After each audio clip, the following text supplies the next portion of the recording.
Aged single woman Lin Xiaofan finds herself either on blind dates or en route to them. One day, she visited the hospital due to recurrent urinary tract infections. Lin Xiaofan underwent a rather invasive surgical examination conducted by Pu Yingxin, which left her Ling exceedingly embarrassed, prompting her to flee in distress. A week later, their paths crossed at a matchmaking event, setting the stage for their intertwined narratives. Witness how a young woman raised in a single-parent household navigates the tumultuous waters of both her career and romantic endeavors. Chapter 1. The First Encounter. At 29, Lin Xiaofan's life is a tangled mess. This morning, she faced her supervisor, Director Zhang, who reprimanded her for failing to meet the bank's deposit targets. Around noon, her mother, Guo Liping, inundated her with phone calls, urging her to attend another blind date. By afternoon, she noticed traces of blood in her urine and promptly took leave to visit Shulan Hospital, where Director Zhang expressed his annoyance at her numerous ailments. At this moment, she sat in the nephrology outpatient department of Shulan Hospital, a frown etched upon her face, plagued by worries of a serious illness. Over the past 6 months, she had frequently experienced urination issues, including pain and blood.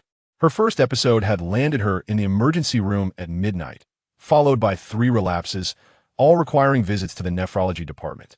You are at an age where there is no sexual activity. Recurrent urinary tract infections necessitate the exclusion of any organic disease. You should be referred to urology for further examination, the doctor stated, completing the referral process before carelessly tossing her medical record back to her. With a heavy heart, she made her way to the urology department. "Is Lin Xiaofan here? Is Lin Xiaofan here?" The triage nurse called out urgently. Lin Xiaofan stood up upon hearing her name. "Here. How many times have I called? It's almost your turn. You should keep an eye on the screen," the triage nurse snapped curtly. Feeling a sense of annoyance, Lin Xiaofan waited while simultaneously conversing with a matchmaker designated by her mother about a weekend blind date. As she pushed open the door to the consultation room, she beheld a young doctor with sharp brows and bright eyes, both elegant and handsome, bearing a resemblance to a popular male. "Celebrity. What number?" "Pu Yingxin 17, Lin Xiaofan," she replied, taking a seat at the table and handing over her medical case and test reports. "What seems to be the problem?" Pu Yingxin asked, perusing the reports. "I was referred from nephrology for recurrent urinary tract infections of unknown origin," Lin Xiaofan murmured, sensing impending trouble. "I need to conduct a physical examination. Please call the nurse in from outside," Pu Yingxin said with a serious expression.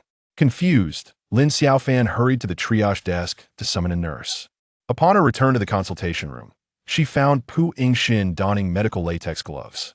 "Lie down on the examination bed behind the curtain and remove your underwear," Pu Yingxin stated expressionlessly, his tone icy. "Can I request a female doctor instead?" Lin Xiaofan stammered, taken aback. She never anticipated that urology would require undressing for an examination akin to gynecology. Pu Yingxin's request for her to call in a nurse was evidently to preempt any medical disputes. The female nurse beside her sneered, "In the eyes of doctors, there is no distinction between genders, and our urology department does not have female doctors." Seeing Lin Xiaofan hesitate to move, Pu Yingxin coldly remarked, "Do you still wish to continue?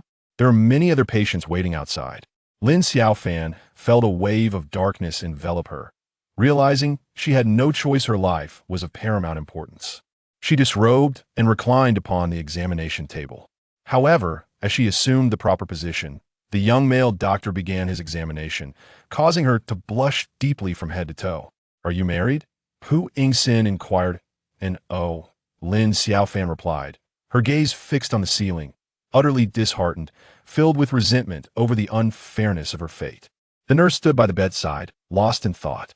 Lin Xiaofan sensed Pu Yingxin's approach was gentle, allowing her to relax slightly. Suddenly, she felt him probing into a region only accessible through gynecological examination, and her body jolted in surprise as she exclaimed, "Doctor, are you checking the wrong area? If you don't trust me, then don't seek my help." "I'm examining for urethral diverticulum," he stated before removing his gloves. All done, Lin Xiaofan climbed off the examination table and dressed. Her spirits plummeting, she felt stripped of dignity, as if she had become the embodiment of failure. After the nurse departed, Pu Yingxin prepared the prescription. There are no significant physical issues. Do you often hold in your urine? He asked, overwhelmed with embarrassment. Lin Xiaofan could not bear to meet his gaze. Since there was no grave illness, she merely wished to leave swiftly, thus she failed to comprehend a single word of his medical advice. Upon exiting the consultation room and heading to the pharmacy to collect her medication, she was denied by the pharmacist for lacking the doctor's prescription. It was then that she realized, in her anxiousness and shyness, she had completely forgotten to retrieve the prescription from Pu Yingxin. As she pushed open the door to the consultation room, once more, Pu Yingxin was engaged in treating another patient. He glanced up at her, a subtle shift in his expression. "What is it?" "Doctor, I forgot to take the prescription," Lin Xiaofan replied. Her face flushed with embarrassment. She found it exceedingly difficult to meet the gaze of this man, despite him being her attending physician. With that, she hastily departed, clutching the prescription issued by Pu Yingxin. Lin Xiaofan worked as a bank teller, often holding her bladder during busy hours with numerous clients. Even so, she was frequently subjected to complaints from customers about slow service, leading to reprimands from her superiors for the extended wait times. Her parents had divorced, and she was raised in a single-parent household. Her father had long since remarried, while her mother, Guo Liping, worked as a caregiver at Shulan Hospital, harboring the greatest desire to find her daughter a partner within the stable professions of medicine, education, or civil service.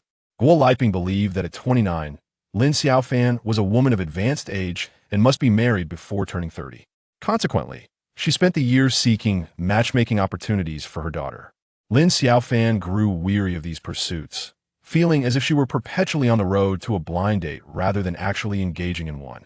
A week later, Lin Xiaofan noticed that her symptoms of frequent and painful urination had nearly vanished, prompting her to prepare for the matchmaking event she had previously promised to attend. This time, her matchmaker had arranged 3 suitors for her, all of whom were doctors. Lin Xiaofan wished to avoid wasting time and sought to maximize efficiency by meeting all 3 suitors in one day, 1 in the morning and 2 in the afternoon on Saturday.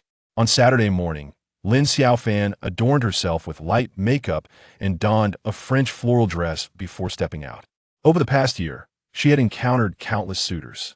Occasionally, a few would possess a modicum of attractiveness, yet the majority were rather unappealing, either bald or sporting a beer belly, frequently accompanied by peculiar overconfidence that belittled her age, both overtly and subtly.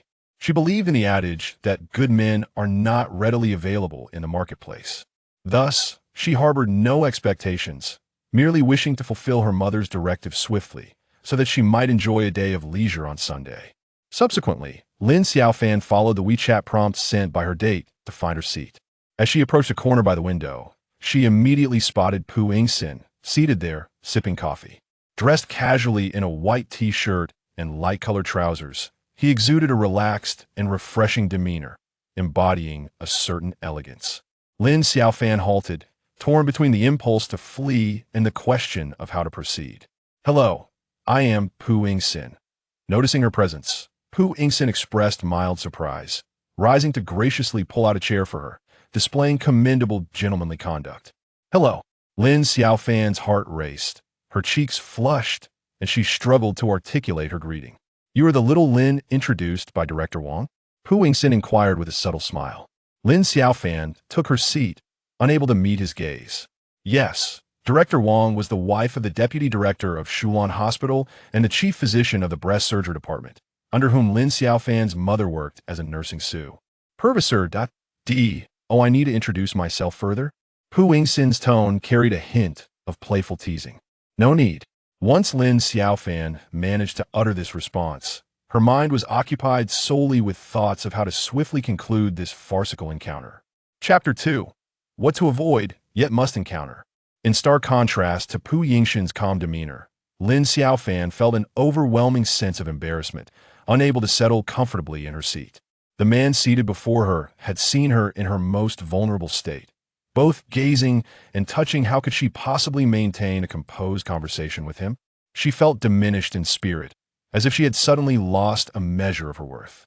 In the past, Lin Xiaofan would have attentively listened to her suitor's self-introduction, for it was the swiftest method of discerning a person's character.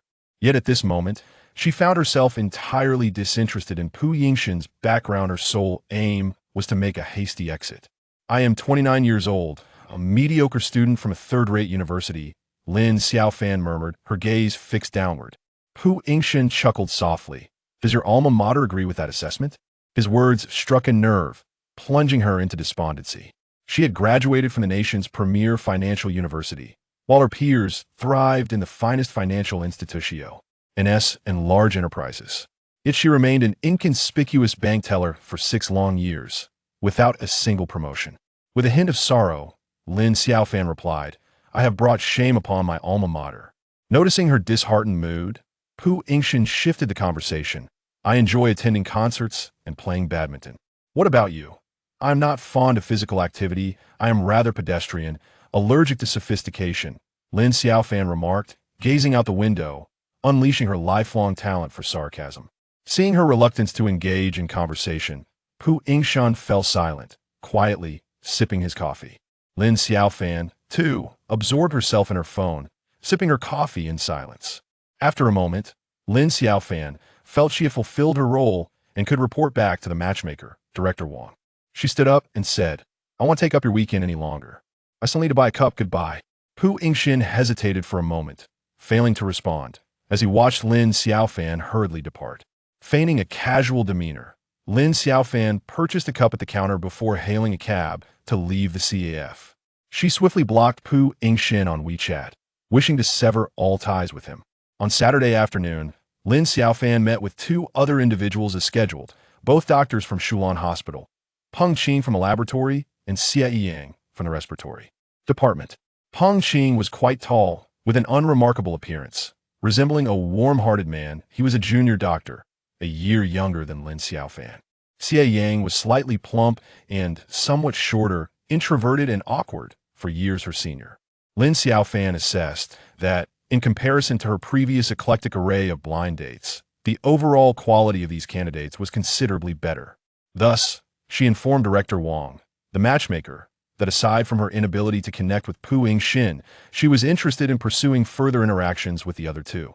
Her mother, Guo Liping, was delighted upon hearing the news, as it was a monumental development. Her daughter was rarely inclined to engage further with potential partners. "Xiaofan, you should continue to interact with both of them. I will inquire about their incomes and family backgrounds in the coming days," Guo Liping said with enthusiasm. Lin Xiaofan refrained from voicing any objections, knowing that her mother had her own set of standards. Monday marked the day for Lin Xiaofan's regular follow-up appointment.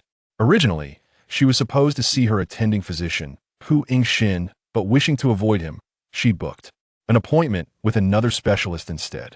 During her follow-up visit, the doctor informed her that she had not yet fully recovered and would require ongoing treatment.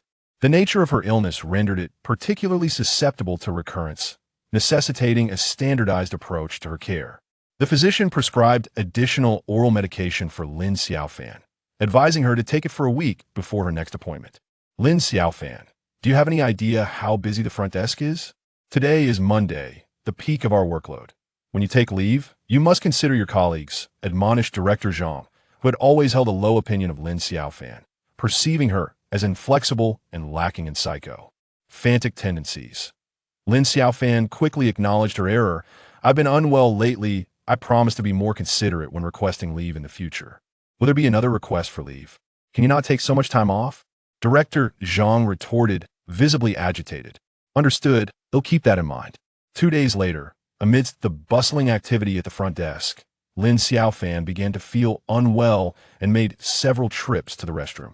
Each time, she felt an overwhelming urgency, yet was unable to relieve herself.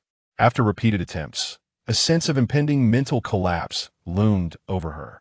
"Lin Xiaofan, what's the matter with you? Whenever it gets busy, you seem to have an abundance of issues," Director Zhang scolded her harshly. Lin Xiaofan could only endure her discomfort, resolutely continuing her work. She found it impossible to confide in anyone about her predicament, struggling with the need to relieve herself, yet finding no solace in doing so. She felt a profound embarrassment and restlessness. A concerned colleague approached her. "Xiaofan, you don't seem well. Just hang in there today. It's incredibly hectic, and any complaints could lead to deductions for all of us. The director is certainly anxious. You should consider taking leave tomorrow to see a doctor. Lin Xiaofan gritted her teeth and persevered. That evening, Lin Xiaofan wrestled with her thoughts throughout the night. Ultimately, she resolved to seek a follow-up consultation with Pu Yingxin the next day, as she sensed that her bodily changes were correlated with the switch in her attending physic. The following day, she was unable to secure an appointment with Pu Yingxin, neither through online reservations nor in-person slots. Lin Xiaofan wore a troubled expression, uncertain of her next steps. Observing her distress, a nurse kindly suggested that she approach Pu Yingxin to discuss the possibility of an additional appointment. Summoning her courage, Lin Xiaofan knocked on Pu Yingxin's door. "Dr. Pu, may I have a moment of your time?" Pu Yingxin glanced up, his demeanor stern. "What is it? Could you possibly grant me an additional appointment?" Lin Xiaofan managed a strained smile. Pu Yingxin scribbled a note and handed it to her. "Go," and added. Without delay, Lin Xiaofan proceeded to secure her appointment. However, she would have to wait until all the regularly scheduled patients had been seen, placing her as the last patient of the day.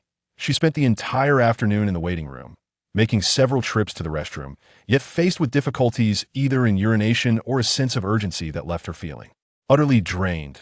This discomfort weighed heavily on her, both physically and mentally.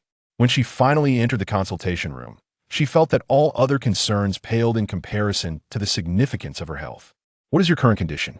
Pu Yingxin's tone was laced with genuine concern, as if he had noticed her discomfort.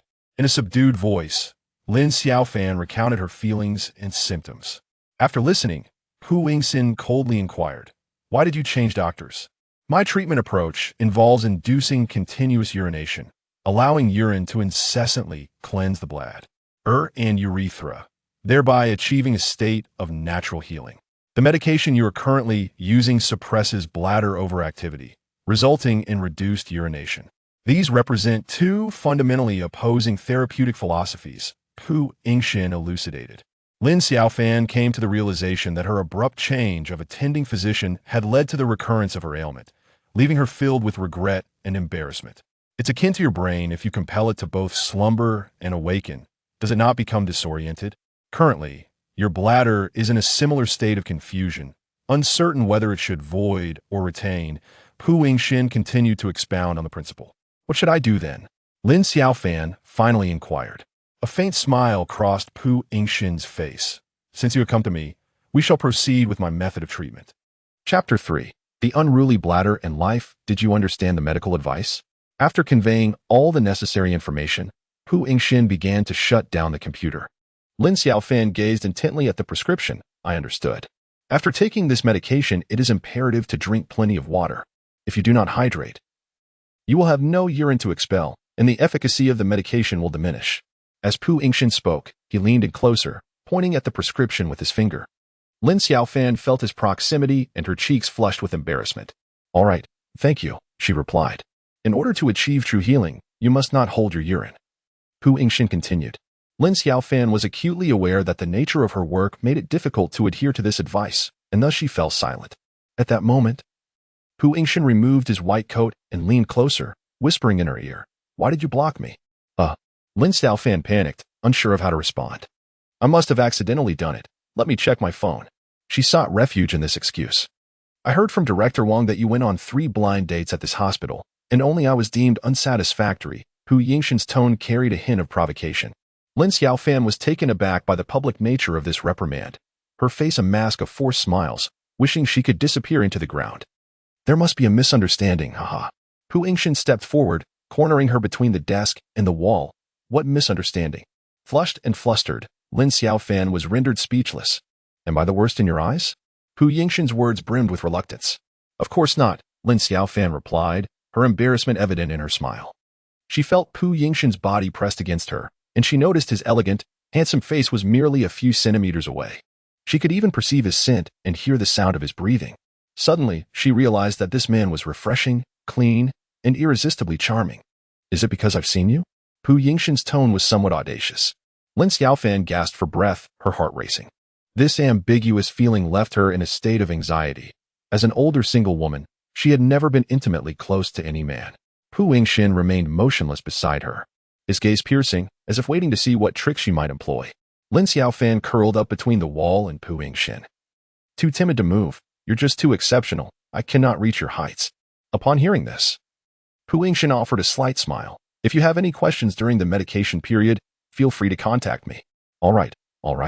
As she spoke, Lin Xiaofan grabbed the report and fled. The next day, during the regular bank meeting, Lin Xiaofan was publicly reprimanded by Director Zhang. Some employees failed to meet performance expectations. Attendance records are lacking, and they drag the team down at critical moments. They never consider the team and show no ambition. Lin Xiaofan recalled the countless overtime hours she had put in over the past 6 years, the solitary duty during holidays, the various competitions she had participated in, and even though she had earned honors, she remained unappreciated by her superiors. Rising to her feet, Lin Xiaofan declared, "I resign. I will no longer hold everyone back." The entire room was taken aback. No one had anticipated that the diligent and uncomplaining Lin Xiaofan would have the audacity to resign. She flung her resignation letter before Director Zhang. "Arrange for someone to hand over my duties. My health is deteriorating, and I can only work until the weekend. If the handover cannot be completed, I will have no choice but to take sick leave."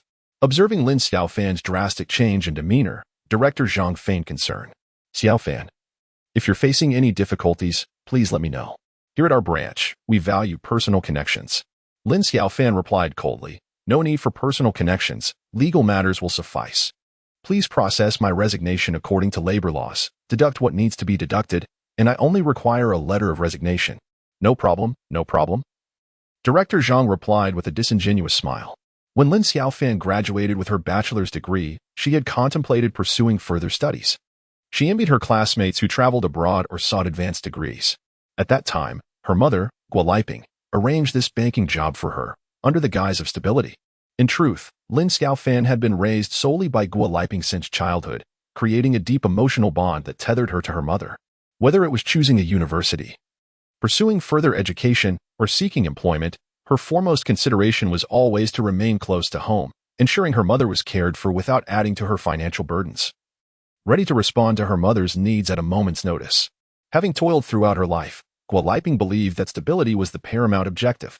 Thus, she envisioned a plan for Lin Xiaofan to work at a nearby bank and marry a husband with a stable career, living a life of quiet simplicity. Until this moment, Lin Xiaofan had never contemplated rebellion. She had always believed that one's arrival in this world was accompanied by a mission, her own being to ensure her mother's comfort in her later years. Yet, at this instant, she suddenly yearned to live for herself. She suddenly realized that her suffocating job and life had led to a bladder that she could no longer control. Each hurried trip to the restroom drained her of all dignity and energy. "I quit," Lin Xiaofan declared at the dining table. Guo Liping slammed her hands on the table and leapt to her feet, exclaiming, "Are you out of your mind? Do you have any idea how difficult it is to find a job like this now? Many master's and doctoral graduates are competing for positions. I don't want to do this anymore. I will find a job that suits me," Lin Xiaofan replied, having anticipated Guo Liping's vehement reaction. Guo Liping paid no heed to Lin Xiaofan's words and launched into a tirade. "Do you have any idea how much your mother has sacrificed for you? I have toiled from dawn till dusk to support your education. I begged and pleaded to help you secure a job. And I am still seeking assistance to find you a suitable match. What have you done? Have you ever considered your mother's feelings?" Lin Xiaofan remained silent. This was Guo Liping's usual tactic. Whenever Lin Xiaofan attempted to stand her ground, Guo Liping would resort to this familiar script, and Lin Xiaofan would eventually relent. However, this time was different. She had resolutely decided to change her way of life. Lin Xiaofan swallowed her food and calmly gazed at the furious Guo Liping. "Mom, I have already submitted my resignation. I am unwell and will rest for a couple of days. Next week, I will begin my job search." That evening, Guo Liping erupted in a cacophony of shouts and tears at home. In addition to berating Lin Xiaofan, she launched into accusations against Lin Xiaofan's father. "My life has been ruined by your family.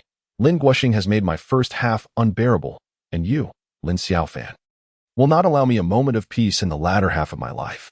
Guo Liping cried out with a heart-wrenching lament. Lin Guoxing is an entrepreneur. While he may not be exceedingly wealthy, he has long attained financial independence. 2 decades ago, he divorced Lin Xiaofan's mother and has since remarried, welcoming a daughter, Lin Xiyin. From the moment of her birth, Lin Xiyin has enjoyed a life free from want, attending an international school, and 2 years ago, she was sent to study in Singapore. Such a life was also within Lin Xiaofan's reach. That evening, Lin Xiaofan sequestered herself in her room, aware that her mother, Wu Liping, would continue her outbursts for several more days. Just as she contemplated confiding in someone, Pu Yingxin sent her a message, informing her that her identification card had been left in his office, and he would return it to her the following day. Lin Xiaofan agreed. Chapter 4. If one meeting isn't enough, then two will suffice. The next evening, Lin Xiaofan ventured out alone to retrieve her ID from Pu Yingxin. This time, she refrained from updating her mother, Wu Liping, about her whereabouts. "Thank you, Dr. Pu," Lin Xiaofan said as she accepted her identification card and stowed it in her bag. Outside the hospital, the sycamore trees whispered in the breeze, and the dim streetlights cast a warm glow above her. Noticing her despondent demeanor, Pu Yingxin inquired, "Have you experienced any improvement after 2 days of medication?" "Yes, there has been some improvement," Lin Xiaofan replied tersely. Pu Yingxin smiled gently, suggesting, "Shall we have dinner together?" "No, thank you. Goodbye," Lin Xiaofan greeted him before turning to leave. However, Pu Yingxin reached out and gently grasped her arm, saying, "I'm inviting you to dinner. Let us have a chat." The moment Lin Xiaofan felt his touch, her cheeks flushed and her heart raced. If it were Peng Qing and Xia Yang, would that entice you? Pu Yingxin teased. Lin Xiaofan felt even more embarrassed upon hearing the names of the 2 other suitors mentioned by Pu Yingxin. "How do you know them?" Lin Xiaofan thought to herself, seeking a way to extricate herself from the situation. Pu Yingxin replied nonchalantly, "Let us discuss it over dinner. You are quite a celebrity at our Shulan hospital." In a local restaurant specializing in native cuisine, Lin Xiaofan sat quietly across from Pu Yingxin. Her head bowed as she ate sweet osmanthus rice cakes. At that moment, she felt no desire to conceal her vulnerability and helplessness. She believed that this person had already witnessed her most embarrassing moments, and he was certainly aware of her struggles with incontinence. Since the most humiliating aspects of her life were beyond concealment, there was no need for pretense. "Am I really famous in Shulan?" Lin Xiaofan hardly cared for the answer. She was simply feeling too dejected and sought a question with some semblance of significance. Noticing her low spirits, Pu Yingxin remarked in jest, "You've surely gone on dates with all the single male doctors in Shulan, haven't you?" Lin Xiaofan chuckled lightly, suddenly feeling a newfound boldness. "Yes, I'm not getting married. And my mother is anxious about it." Wu Liping was solely focused on swiftly finding a suitable match to marry her off, never considering her daughter's dignity. "Why did you tell Director Wang that we don't get along?" Pu Yingxin pressed for clarity. Lin Xiaofan smiled, but remained silent, sensing that Pu Yingxin was merely feigning ignorance. Pu Yingxin continued, "I recall that we didn't tea-talk much that day. Then let us converse today. What would you like to discuss?" Since resigning from her job, Lin Xiaofan had discovered an abundance of reckless courage within herself. Pu Yingxin paused momentarily and casually broached a new topic. "What is your usual work routine like?" "I've been unemployed. I just resigned," Lin Xiaofan replied with a wry smile. Pu Yingxin chuckled softly, feeling a surge of competitive spirit within him. He perceived that Lin Xiaofan was deliberately attempting to conclude the conversation, as if to demonstrate their inability to connect. "Do you enjoy sweet treats?" he inquired, glancing at the osmanthus cake on her plate. Lin Xiaofan responded with a charming smile, revealing a vulnerable, unguarded demeanor. Aside from her father, Lin Guoxing, no one had ever shown interest in her preferences for sweets. "You're not going to tell me that eating too many will raise my blood sugar, are you?" she joked. Noticing her slight relaxation, Pu Yingxin teased back, "Not quite. You aren't exactly swimming in a vat of honey. I once devoured a kilogram of milk candy in a single day during my childhood," he added. Lin Xiaofan suddenly burst into joyous laughter. "Were your teeth not affected?" Pu Yingxin chuckled in response. With a playful grin, Lin Xiaofan declared, "I regret to inform you, I still possess not a single cavity. In our field of medicine, there exists a notion that genetics have a more significant impact on health than lifestyle choices." Pu Yingxin remarked with a smile. Lin Xiaofan, in a light-hearted manner, countered, "Dr. Pu, I must disagree. My parents both had severe dental issues at a young age." Rather than contest her assertion, Pu Yingxin followed her lead. "Well then, congratulations on surpassing them." However, Lin Xiaofan's expression suddenly darkened. That phrase had been uttered when she visited Lin Guoxing, where the couple had praised Lin Xiyan. Since she turned 9, no one had offered her such compliments. "Dr. Pu," Lin Xiaofan inquired, "is it true that my condition means I cannot drink alcohol?"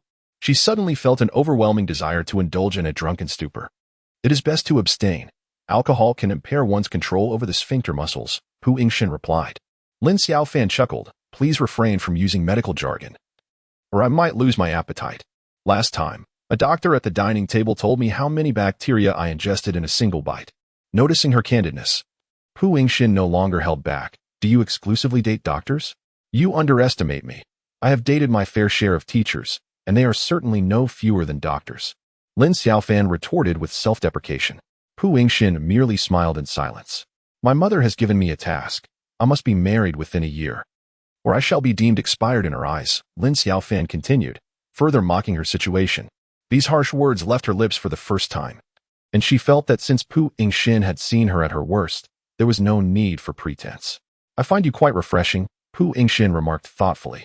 In an instant, Lin Xiaofan's face flushed to her neck, having detected the ambiguity in his words. Pu Yingxin looked at the woman who had just been so brazen and self-mocking, now blushing from a simple affirmation, and found it quite amusing.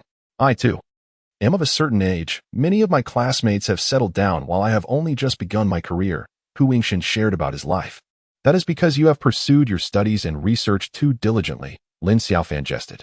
Their dinner unfolded with effortless banter, and before they realized it, they had conversed for more than 3 hours. As they reluctantly departed the restaurant, they were greeted by a tempest outside, with fierce winds and flashes of lightning illuminating the sky. The weather forecast predicts a typhoon in the coming days, Lin Xiaofan murmured. Very well. Lin Xiaofan made no objections. Pu Yingxin held up an umbrella, wrapping an arm around Lin Xiaofan's shoulders as they hurried towards the car. Midway through their dash, the wind snatched the umbrella from their grasp, and Pu Yingxin pulled Lin Xiaofan close, struggling together to reach the vehicle. Soaked to the skin, they settled into the car, grumbling about the dreadful weather while searching for tissues. As Lin Xiaofan bent down, she noticed that her wet dress rendered her undergarment almost transparent, subtly visible beneath the clinging fabric. Pu Yingxin, equally drenched, revealed the contours of his physique beneath his soaked t-shirt. Chapter 5. A night of passion or allergic elegance. Lin Xiaofan sought something to shield her chest, rummaging through the car's interior. Pu Yingxin pointed to the glove compartment, suggesting, there seems to be a reflective vest in there. Following his direction, she retrieved a yellow reflective vest, promptly slipping it over herself. When she turned her gaze back, she caught Pu Yingxin studying her intently. With her damp hair clinging to her face, bright eyes, and a radiant smile, she appeared far younger than her actual age, her fair skin and graceful figure accentuating her youthful allure. What are you staring at? Lin Xiaofan asked playfully. Pu Yingxin raised an eyebrow, his gaze laden with a hint of mischief, as if to say he had already seen everything. Pretending not to grasp the implication of his look, she remarked, we might catch a cold at this rate. Let's go to my place to change. It's less than a kilometer away. As he spoke, Pu Yingxin drove out of the parking lot. However, Lin Xiaofan realized that this was a misguided decision, for she was clad in a dress. And despite Pu Yingxin offering her a men's t-shirt, she had no trousers to change into. You have 2 options. You can take it off, and I will assist you in drying it in the machine, or you can use a hairdryer to dry yourself, Pu Yingxin suggested. Lin Xiaofan opted for the hairdryer, as she had no desire to be undressed in a man's home. Once Pu Yingxin changed his clothes, he took the initiative to handle the hairdryer. Allow me to assist you from behind. I wouldn't want you to burn yourself. As the warm air enveloped them, they found themselves drawn closer together. Each time Pu Yingxin's hand brushed against Lin Xiaofan's body, she instinctively recoiled towards the wall. Amidst this retreat, Pu Yingxin leaned down and whispered in her ear, what are you hiding from?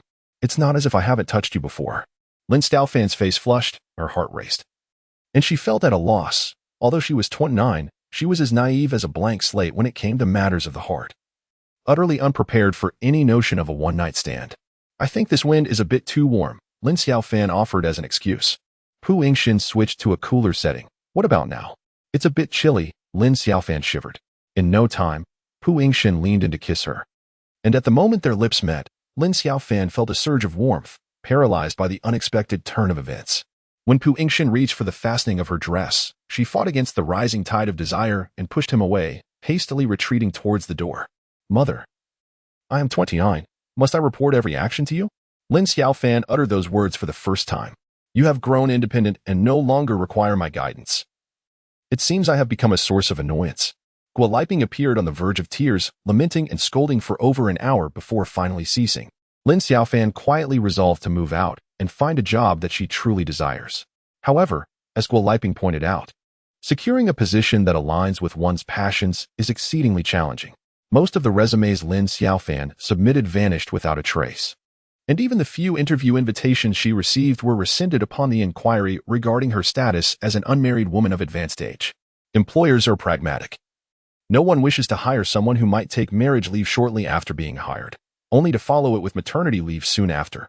Lin Xiaofan realized she had become ensnared in a quagmire. The more she struggled, the deeper she sank. In her desperation, she contemplated seeking assistance from her father, Lin Xiaofan, hoping he could introduce her to a suitable opportunity. Lin Xiaofan remained warm-hearted towards her, yet her stepmother, Pang Weiwei, consistently cast her disapproving glances. Father, I have resigned from the bank. I wish to find a position in an insurance company, securities firm, or financial institution. Do you have any friends who could assist me? Lin Xiaofan still harbored some hope. Lin Xiaofan glanced at her and replied, I will inquire on your behalf. I will notify you if I hear anything.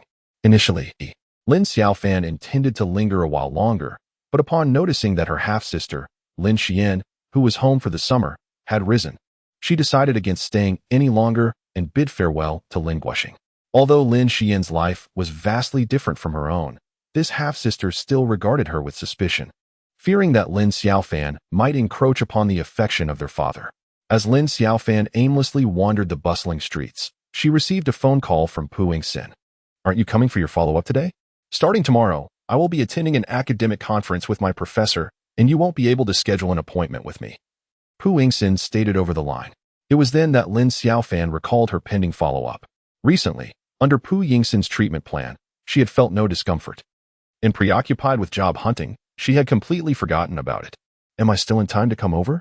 Lin Xiaofan inquired. I will wait for you, was the reply. When Lin Xiaofan hurriedly entered Pu Yingxin's office, the hospital was already in the midst of its midday break. I apologize, Dr. Pu, for my tardiness, Lin Xiaofan panted. Slightly out of breath, Pu Yingxin, foregoing any pleasantries, proceeded to ask her a few questions and handed her a requisition for a routine urinalysis. If the results of this test are normal, you may discontinue the medication and will no longer need follow-up appointments, Pu Yingxin informed her. Thank you, that's wonderful. Lin Xiaofan replied, elated that this nightmarish ailment that had plagued her was finally coming to an end. There are a few important precautions I must share with you. Ensure you drink plenty of water and avoid holding in your urine, as this could trigger a relapse. Additionally, pay attention to hygiene during your menstrual cycle and sexual activity. Pu Yingxin stated with utmost seriousness. Lin Xiaofan felt her face flush crimson, overwhelmed with heat. She mused that ordinary individuals could never compare to doctors, who seemed able to utter anything with an unfaltering demeanor. Noticing her embarrassment, Pu Yingxin deliberately added, both parties must be attentive to hygiene. Lin Xiaofan touched her forehead to ease her discomfort, responding, understood, thank you, Dr. Pu. Due to a previous near-miss encounter with Pu Yingxin, Lin Xiaofan became increasingly cautious about maintaining her distance from this man. As soon as the consultation concluded, she hastily sought to make her escape. However, Pu Yingxin saw through her intentions and promptly called her back. While retreating, Lin Xiaofan opened the consultation room door, exclaiming, I refuse to listen. I am allergic to elegance. I am nothing but a thoroughly mundane individual. Chapter 6. What a coincidence. The bad seeds while delivering a urine sample to the laboratory. Lin Xiaofan unexpectedly ran into another of her blind date candidates, Peng Qing. What a coincidence. Peng Qing greeted her through the glass. Feeling somewhat embarrassed, Lin Xiaofan thought to herself how unfortunate it was that her illness had become common knowledge among her suitors, leaving her devoid of any privacy. I must be off, she said with a polite smile before hastily departing. Not long after, Peng Qing enthusiastically messaged Lin Xiaofan, informing her that her test results had arrived and everything was normal. A sense of relief washed over Lin Xiaofan. She no longer needed to take medication and could wholeheartedly focus on her job search. As she collected her report from the machine, Peng Qing emerged from the laboratory. Do you have time to go shopping together this weekend? He asked with a radiant smile. Lin Xiaofan felt that this blind date was worth pursuing further and readily agreed. They arranged to meet on Saturday. In the following 2 days, aside from applying for jobs, Lin Xiaofan discreetly ventured out to view some rental properties with a real estate agent, resolutely determined to break free from Guo Liping and carve out her own life. Guo Liping continued to subject her to daily disdain, persistently using words to provoke her and undermine her confidence. Why abandon a good job? Have you ever contemplated your own issues? You have gone on numerous blind dates, yet none have succeeded. Have you considered your own shortcomings? Mother has already worried herself sick over you. Early Saturday morning, she could hardly contain her eagerness to get some fresh air. Dressed in a form-fitting, cropped white t-shirt and snug denim shorts, with a mini backpack slung over her shoulder, she stepped out. Such attire had always been disapproved of by Guo Liping. Yet Lin Xiaofan was determined to embrace her individuality. When Lin Xiaofan appeared before Ping Qing in this ensemble, his eyes lit up. He noticed her alluring curves, her tiny waist, and her long, slender legs, all exuding a vibrant youthfulness and sensuality. Xiaofan, today I feel like an uncle. Ping Qing humorously complimented Lin Xiaofan through self-deprecation. In response to Peng Qing, who was a year her junior, Lin Xiaofan laughed heartily. I'm just trying to look youthful. You needn't pretend. Indeed, Peng Qing was a true gentleman, holding an umbrella to shield Lin Xiaofan from the sun, always positioning himself on the outer side of the sidewalk to protect her.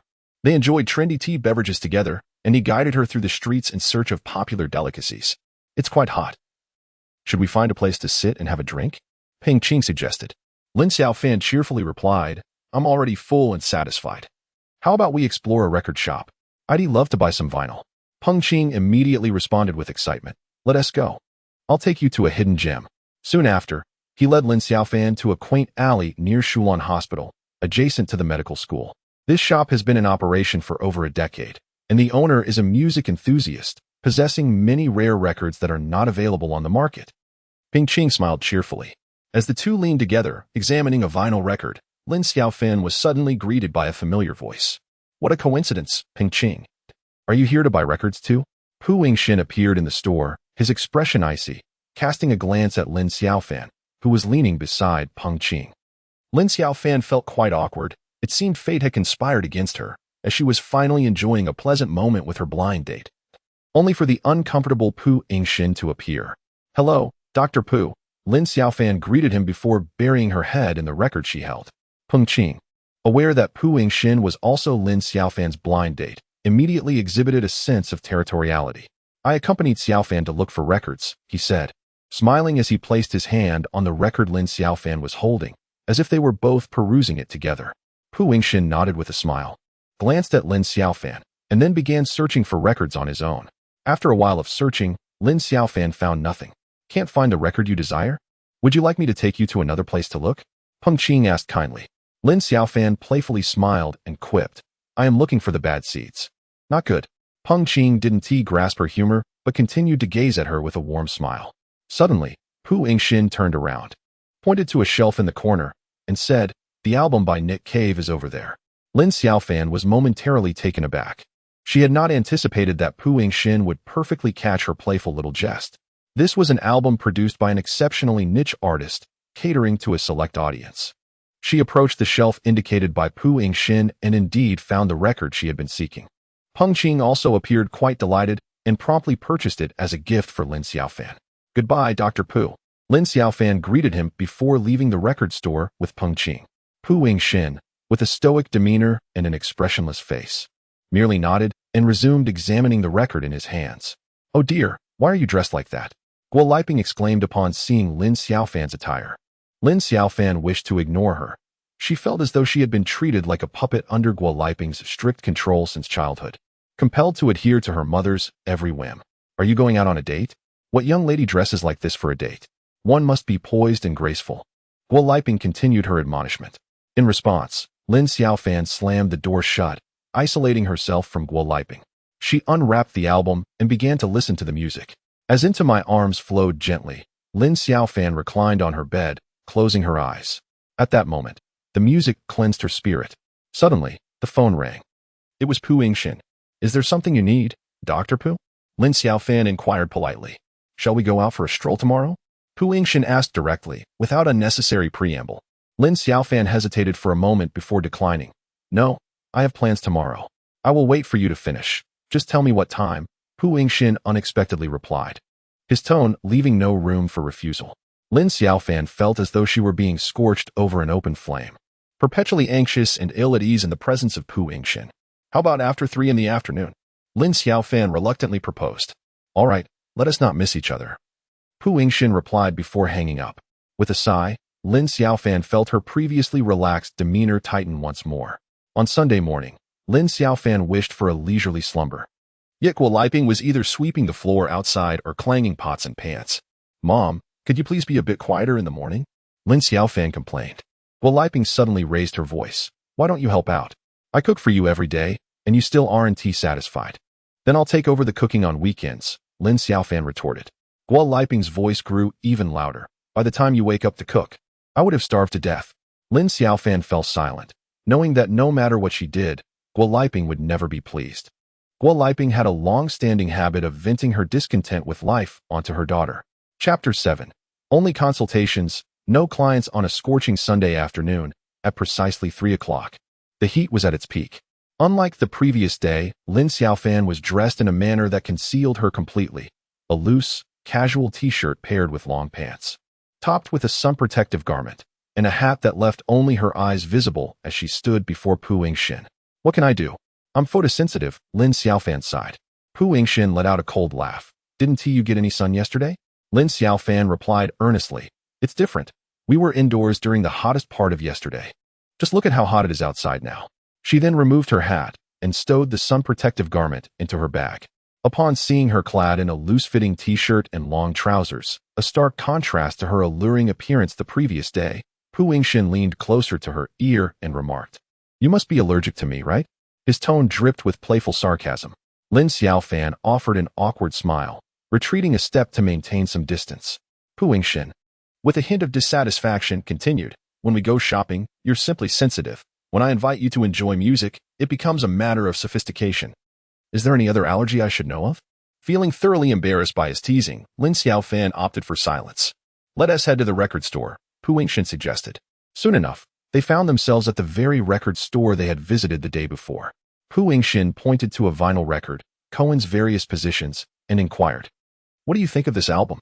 "It's quite good," Lin Xiaofan replied, not wishing to elaborate further. He then gestured towards Jennifer Warren's blue raincoat, asking, "And what about this one? Do you like it?" Internally, Lin Xiaofan was taken aback, realizing both records were among her favorites. However, she was reluctant to engage in any profound conversation or connection with Pu Yingxin and responded dismissively, "It's all right. Choose a record," he suggested gently. Lin Xiaofan mused to herself, wondering if this was some sort of music appreciation test. Yet, she maintained her facade and pretended to browse. Suddenly, she spotted Pink Floyd's The Dark Side of the Moon and thought it would suffice to meet the moment. "This one," she said nonchalantly, picking up the record and giving it a casual shake. Pu Yingxin said nothing, took the record, settled the bill, and then handed it to Lin Xiaofan. She held it, feeling the gentle yet domineering presence of Pu Yingxin. Lin Xiaofan was momentarily taken aback, unsure whether to accept or decline. She wished to express that she already possessed this record at home and had merely picked it up casually, yet the words remained lodged in her throat. "Why is it that Ping Qing can buy it, but I cannot?" Pu Yingxin's expression was one of provocation.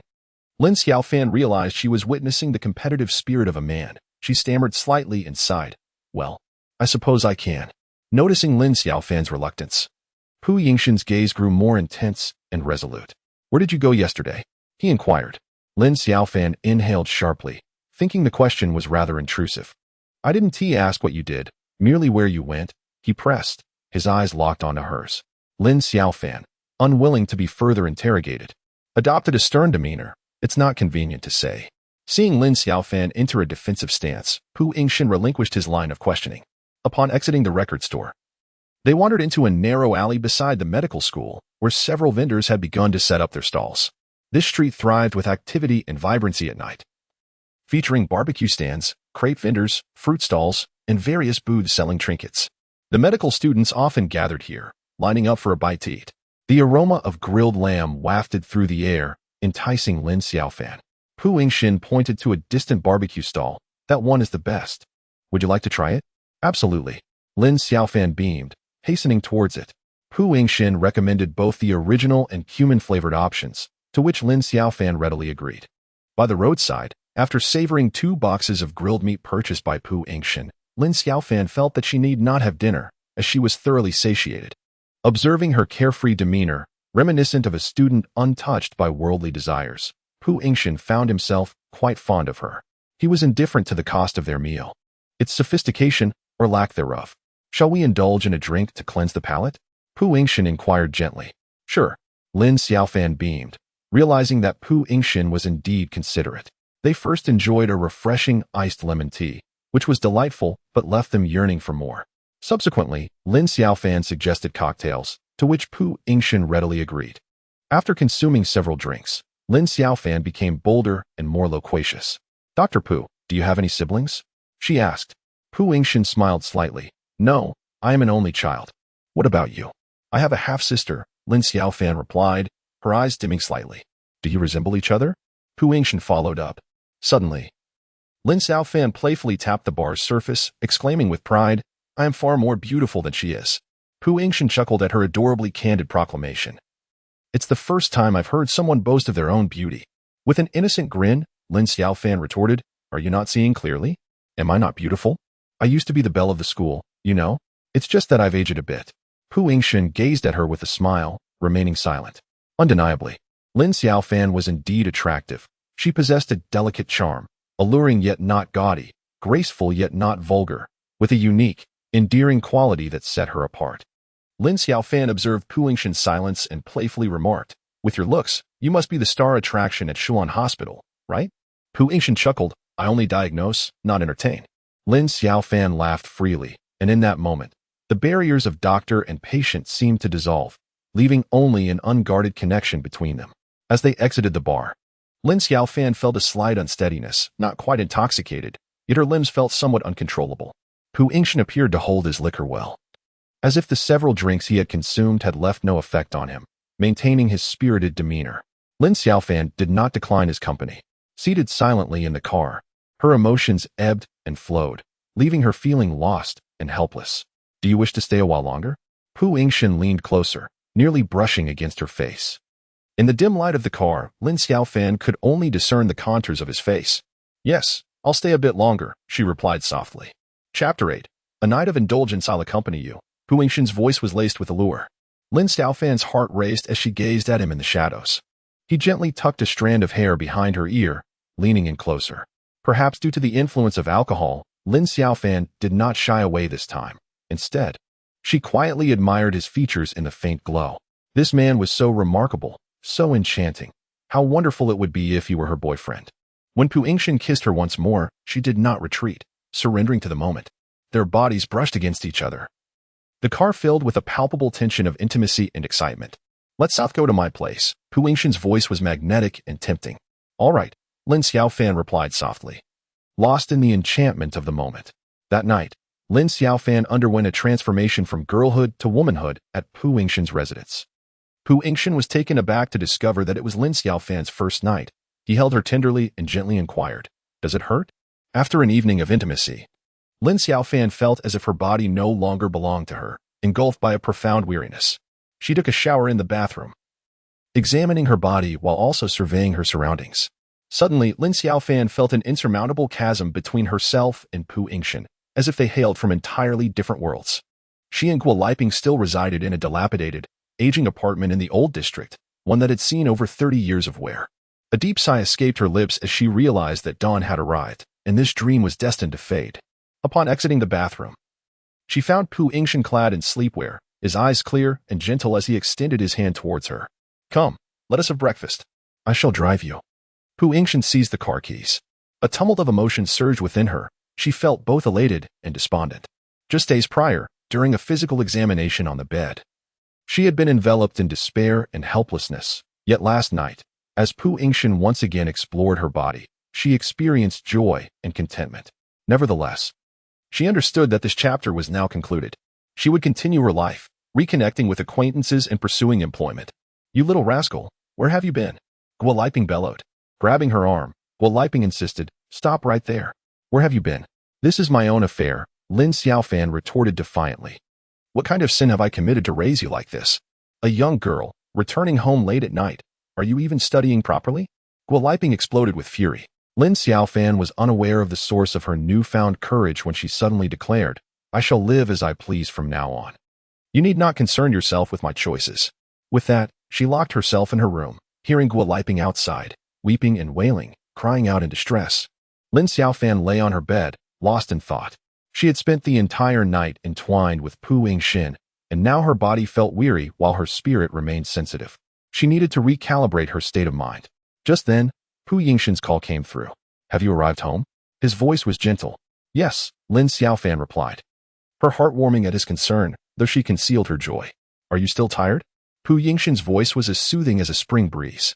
Lin Xiaofan's heart raced, her cheeks flushing. "I'm all right," she managed, biting her lip, a hint of sweetness mingled with a touch of reserve. "Have you had breakfast?" Pu Yingxin inquired again with care. "I want to keep you. I'm about to eat," she responded, suppressing the fluttering excitement within her as she ended the call. She did not wish to remain lost in unrealistic fantasies, nor did she want to indulge in this fleeting joy. Subsequently, she slept for an entire day. She was roused by a call regarding a job interview. A startup company was willing to offer her an opportunity. Lin Xiaofan felt elated. This was the only interview notice she had received in many days. "Hello, I am Guanzhao. Welcome to Junkie Capital." Guanzhao was affable, appearing to be under 30, with a muscular build that suggested a passion for fitness. "Hello, I am Lin Xiaofan," she said, handing over her resume. Lin Xiaofan had made ample preparations. She discussed the theoretical aspects in which she excelled, posed several inquiries, and ultimately conveyed her eagerness and confidence regarding practical investment projects. "I understand you lack investment experience, but I have a financial leasing project here that could benefit from your banking expertise. You might consider giving it a try." Guanzhao's approach was direct and decisive, a stark contrast to the typical interview style found in most companies. "Thank you. I appreciate your guidance," Lin Xiaofan responded promptly, engaging in polite conversation. "Ah ha ha ha." Guanzhao laughed heartily. Lin Xiaofan realized her polite remark unintentionally played on Guanzhao's name, prompting her to cover her mouth in embarrassment and chuckle. "I apologize, boss. I look forward to your mentorship." She quickly amended her statement. Guanzhao was thoroughly amused, devoid of any airs of superiority, and cheerfully advised her, "Go discuss your salary with the HR department. Feel free to negotiate boldly." Lin Xiaofan felt fortunate. She held a favorable impression of Guanzhao. Although the company was a startup with a modest size of only a few dozen employees, she found it appealing. "Mom, I've secured a job. It's in the new district, with a decent salary, and I'm working in my field." Lin Xiaofan was eager to share her joy with Guo Liping. "What company is it? How many employees do they have? Is it a foreign or state-owned enterprise?" Guo Liping fired off questions like a machine gun. "It's a private enterprise with around 30 employees." Lin Xiaofan replied, "Humph, we'll see how long you last. Why leave a stable bank job for such a small company? You never know when everyone might up and leave." Guo Liping scoffed. "I plan to rent a place close to the office. Otherwise, the commute would be too far." When Lin Xiaofan uttered these words, she sensed that she was about to endure a tempest. Guo Liping immediately pounded her chest in despair. "I knew it. You are disdainful of me, aren't you? You mentioned changing jobs, yet you simply do not wish to live with me anymore. I have truly raised a thankless wretch." Lin Xiaofan felt a constriction in her chest, nearly choking on her food. At that moment, her phone chimed again. It was Pu Yingxin. Chapter 9. "You've slept, yet still wish to flee?" "I've been rather busy these past few days," Lin Xiaofan replied evasively. Pu Yingxin did not express any grievances. Instead, he gently inquired, "Are you tired?" "Not too bad." Lin Xiaofan responded casually. "Shall I accompany you this weekend for a bit of relaxation?" Pu Yingxin's voice was warm and inviting. "No, I have plans this weekend." Lin Xiaofan hastily ended the call. Although each of Pu Yingxin's words of concern struck a chord within her, she was not inclined to be ensnared in a web of romantic entanglements. She had more pressing matters at hand. She needed to find a place to live and extricate herself from Guo Liping's control. Aside from Pu Yingxin, Ping Qing also showed her concern. "I will be looking for a rental this week, and if I secure one, I will need to move this weekend. If not, this weekend is my final deadline." Lin Xiaofan was set to begin her job at Junkie on the upcoming Monday. She did not wish to squander time commuting via subway, nor did she want to endure daily admonishments from Guo Liping. "Why don't you tell me the area? I can help you filter options. I can also accompany you to view the apartments this weekend. Two heads are better than one," Ping Qing offered enthusiastically. Lin Xiaofan did not decline. She found Ping Qing to be considerate, and her interactions with him felt refreshingly relaxed. "All right, I will send you the details shortly." Xia Yang was a man of few words, rarely initiating contact with Lin Xiaofan, only occasionally sending her a sticker on WeChat. Lin Xiaofan decided that, in light of this, she would refrain from taking the initiative herself and would instead focus on exploring her connection with Ping Qing to see if it was suitable. Similarly, Guo Liping was weighing her daughter's two suitors. For several days, she had inquired at the hospital, gathering both credible information and hearsay. I've inquired about your two suitors. Mother has done her homework, Guo Liping said as she ladled a bowl of soft-shelled turtle soup in front of Lin Xiaofan. Mom, I really don't want to eat this, Lin Xiaofan replied, having found soft-shelled turtles repulsive since childhood, yet Guo Liping always insisted she try them. It's wild-caught. Hurry up and drink it. I noticed you seemed unwell the other day, staying at home all day, so I had someone buy this especially for you. Don't be picky. Guo Liping was quite domineering. Lin Xiaofan understood that despite her mother's strictness, she genuinely cared for her, always attending to every detail. Suppressing her disgust, she drank it down. That Xia Yang has a much higher income than Peng Qing and is about to be promoted to associate chief physician, which will only increase. Guo Liping eagerly relayed the information she had gathered. Upon hearing this, Lin Xiaofan realized that her mother was trying to discourage her from pursuing Peng Qing, which she found quite distasteful and chose not to respond. Peng Qing is even a year younger than you. He is simply unreliable. It's older men who tend to take care of others, Guo Liping argued from another angle. Mom, we haven't even begun to scratch the surface. Has he expressed any interest in your daughter? Lin Xiaofan replied, a hint of impatience in her voice. Do not judge a person by their appearance. Being tall or attractive holds no true value. Guo Liping has once again changed her narrative. She is aware that if the conversation delves deeper, Guo Liping will inevitably resurrect her father, Lin Guoxing, from the shadows of the past. In Guo Liping's eyes, Lin Guoxing is merely a handsome yet heartless man. On Friday evening, Pu Yingxin called again. Are you that busy? Do you have time tomorrow? I would like to see you. There was a palpable impatience in Pu Yingxin's voice. Lin Xiaofan, troubled by the uncertainty regarding her housing situation, felt overwhelmed. I'm sorry, Dr. Pu, but I truly have no time. Hearing her distant and formal tone, Pu Yingxin altered his approach. Please let me know when you do have time. All right, Lin Xiaofan replied. Once more ending the call. Early Saturday morning, Lin Xiaofan met Peng Qing in the new district. Noticing Lin Xiaofan's troubled expression, Peng Qing immediately approached and patted her on the back. What's the rush? It's not such a big deal. I'll definitely find a place for you today. Peng Qing reassured her. Really? Lin Xiaofan's helplessness was evident. However, an unexpected delight awaited her as Peng Qing led her to a one-bedroom apartment that was clean new and furnished with basic amenities. It was conveniently located near her workplace at Junkie, and the price was surprisingly reasonable. Overjoyed, Lin Xiaofan felt as though she had stumbled upon a dream home and quickly signed the rental agreement, paying the deposit and rent. She was immensely grateful to Peng Qing. Peng Qing, you are truly my lucky star. I've searched for so long without success. You are incredible. Come on, I'll treat you. Let us go have something delicious, Lin Xiaofan exclaimed, pulling Peng Qing along, her eyes sparkling with joy. How embarrassing for me to accompany you shopping and also enjoy a meal. Peng Qing declined, deliberately slowing his pace, feeling it inappropriate for a woman to treat him to dinner. This is house hunting, not leisurely shopping. It's exhausting, walking so much. Lin Xiaofan, with a playful smile, tugged at his sleeve, urging, let us go, or I want to come out with you next time. As they ventured forth, they unexpectedly crossed paths once more with Pu Yingxin. At that moment, Pu Yingxin was dining nearby with several old classmates from the medical school. Just as he was about to ascend the escalator, he spotted Lin Xiaofan affectionately grasping Peng Qing's sleeve. Stopping in his tracks, he called out, Peng Qing, what a coincidence. Peng Qing turned, astonished. What brings you here? Lin Xiaofan, standing beside him, dared not meet Pu Yingxin's gaze.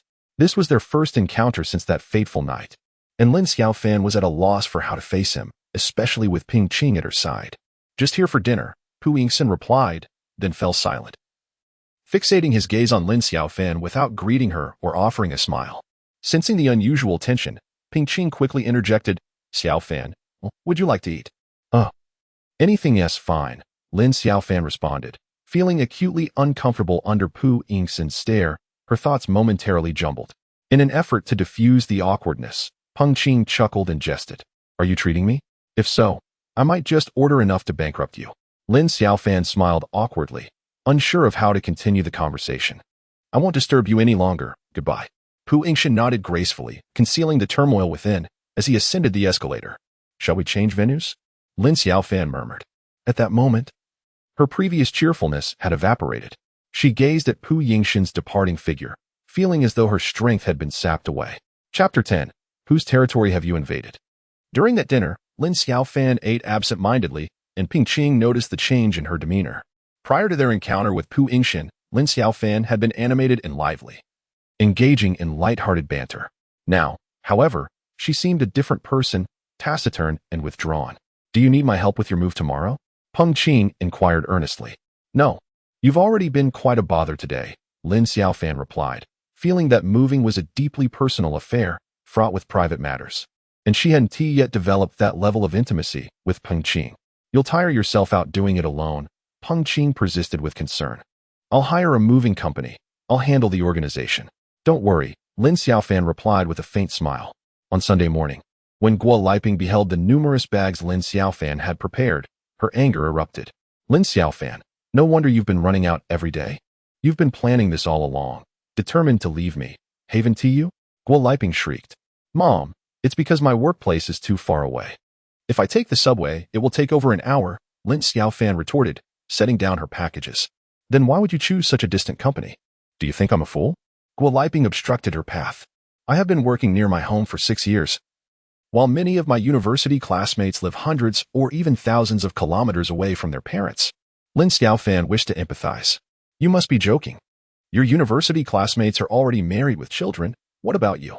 Have you tied the knot or started a family? Guo Liping glared, her eyes ablaze with fury. Lin Xiaofan felt the flames of anger ignited by Guo Liping's words. I will definitely move out. If you try to stop me, I won't take anything with me except for myself. Guo Liping, upon hearing this, burst into tears, feeling as though she had lost her daughter. Apart from her identification and money, Lin Xiaofan truly took only herself. The moving company they had initially arranged could only be cancelled, with no other choice. She had to venture alone to the supermarket near her rental apartment for a major shopping spree. Have you implanted a locator on me? Pu Yingxin inquired as Lin Xiaofan stood by the roadside, dragging several large bags of goods while waiting for a rideshare. Hello, Dr. Pu. Lin Xiaofan pondered how she seemed to encounter him everywhere these days. She cast a glance at Pu Yingxin, who was wearing headphones and dressed in light-colored athletic wear and white running shoes. With so much in your hands, why didn't Peng Qing come along? Pu Yingxin removed his headphones and wiped his sweat. Lin Xiaofan realized he was intentionally mocking her, so she turned away, pretending to search for her ride. Where are you headed? Pu Yingxin asked. Lin Xiaofan noticed this man standing before her, drenched in sweat and panting. The scent of his perspiration mingling with a hint of musk wafting into her nostrils. She immediately recalled the passionate night they had shared, when Pu Yingxin was similarly drenched in sweat and breathless, causing her cheeks to flush crimson. Stammering, she uttered, "To the house." Pu Yingxin, sensing her fluster, took a small step forward, closing the distance between them. Breathing heavily, he inquired, "What do you mean by the house?" "It's the rental," Lin Xiaofan quickly corrected, her composure shaken by his proximity. At that moment, their ride arrived. Without hesitation, Pu Yingxin began loading her belongings into the vehicle's trunk. Just as Lin Xiaofan intended to express her gratitude, she noticed that Pu Yingxin had already settled into the car. You. Lin Xiaofan gazed at him, perplexed. Pu Yingxin met her gaze, silently urging her to enter the car. She complied, stealing glances at him from the corner of her eye. She observed that Pu Yingxin remained calm, leisurely admiring the scenery outside the window. Internally, she repeated to herself not to feel anxious or embarrassed, wishing for tranquility to wash over her. Do you live alone? Pu Yingxin suddenly broke the silence. Of course, Lin Xiaofan replied, oblivious to the implications of his question. Why did you move? Pu Yingxin inquired with genuine concern. Lin Xiaofan relaxed slightly. I changed jobs. Where is your company? Pu Yingxin tilted his head to look at her. Lin Xiaofan stated the address, to which Pu Yingxin smiled gently. That office building is just down the street from my place. Upon hearing Pu Yingxin mention his home, Lin Xiaofan's heart raced once more. She had only visited his residence during the nighttime on both occasions. Once, she was drenched as if she had fallen into a pool. Another time, overwhelmed by desire, she surrendered to the chaos of passion for an entire night, entirely oblivious to the exact location of his residence. Have you forgotten my home? Pu Yingxin's tone carried a hint of insinuation. Lin Xiaofan's cheeks flushed anew as she cast a glance at the driver, choosing not to respond. Soon, they arrived at the apartment building where Lin Xiaofan resided. Pu Yingxin gestured towards a road outside the community, informing her that by walking along that road for 10 minutes, she would reach his home. Lin Xiaofan nodded in acknowledgement, finally grasping why she had encountered him so frequently in this vicinity over the past few days. Subsequently, Pu Yingxin assisted her in carrying her belongings upstairs. Standing at her door with the key in hand, Lin Xiaofan expressed her gratitude, reluctant to invite him into her apartment. Understanding her unspoken thoughts, Pu Yingxin smiled and remarked, "Contact me if you need anything. Goodbye." After Pu Yingxin departed, Lin Xiaofan spent several hours organizing her apartment. She adorned her bed with her favorite linens and filled the refrigerator with her preferred foods. Every corner was arranged to her liking, each space a testament to her newfound freedom. Lin Xiaofan gazed at her cozy haven, her heart brimming with joy. Now, her only task was to procure a few sets of work attire. Otherwise, she would have nothing to wear for her job the following day. Unfamiliar with her surroundings, she took out her phone to search for nearby stores when the doorbell rang. "Since you are new here and not yet acquainted with the area, I happen to have some time. Allow me to show you around," Pu Yingxin offered, displaying both gentlemanly charm and thoughtful consideration. On that day, Pu Yingxin accompanied Lin Xiaofan to familiarize herself with the optimal route to her workplace at Junkie, subsequently enlightening her about the surrounding living environment and convenient facilities. He meticulously outlined the locations of markets, shopping malls, supermarkets, convenience stores, and digital hubs, leaving no detail unaddressed. "Is there anything else you require?" Pu Yingxin inquired at last. "I need to purchase a few pieces of work attire," Lin Xiaofan replied. "I shall accompany you," Pu Yingxin said with a subtle smile, his gaze harboring an ineffable depth. "There's no need," Lin Xiaofan swiftly declined. Once more, Pu Yingxin leaned closer, his voice soft and gentle as he whispered into her ear. "What is it that you truly fear?" Taking a deep breath, Lin Xiaofan articulated the most composed statement she had uttered all day. "Dr. Pu, I fear nothing. I merely find it somewhat inconvenient." Chapter 11. A sense of being cursed at that moment, Guo Liping called. "Xiaofan, please be sure to prioritize your safety while staying alone tonight." Confronted with her mother's concern, Lin Xiaofan felt a tumult of conflicting emotions, rendering her speechless. She recognized that Guo Liping was the only person in the world who genuinely loved her, yet such an overpowering love, laden with control, left her feeling suffocated. "I will take good care of myself. You needn't worry," Lin Xiaofan reassured her mother before hastily adjusting her emotions post-call. "Let us go?" Pu Yingxin gently grasped Lin Xiaofan's hand. "I just mentioned that it's inconvenient," Lin Xiaofan playfully reproached him, realizing that Pu Yingxin was unyielding. "Since you are on my territory, it shall be convenient," he insisted, holding her hand firmly. Lin Xiaofan struggled to break free several times but ultimately surrendered to the situation. Ceasing her resistance, Pu Yingxin walked slightly ahead of her, and upon noticing her newfound docility, he relaxed his grip and turned to her with a gentle smile. "Wow, he is so handsome. He resembles that certain someone," a passerby exclaimed upon seeing Pu Yingxin. Lin Xiaofan couldn't help but stifle a laugh. As she strolled hand in hand with Pu Yingxin down the street, her heart felt a delightful warmth. Subsequently, they visited several shops, where Lin Xiaofan decisively purchased several sets of office attire. "Aren't you going to compare them a bit more?" Pu Yingxin observed her unusual resolve. "No. I have a clear goal. I don't look at anything outside my objectives. If it fits, I buy it," Lin Xiaofan replied with a smile. This was typical of Lin Xiaofan. She rarely wandered aimlessly. She only ventured out when she needed something, adhering to her planned shopping approach, pragmatic and resolute, never dawdling. "Rest well.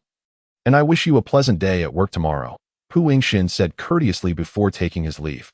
The next day, the weather was sweltering, with the sun blazing high in the sky, and the morning temperatures already quite elevated.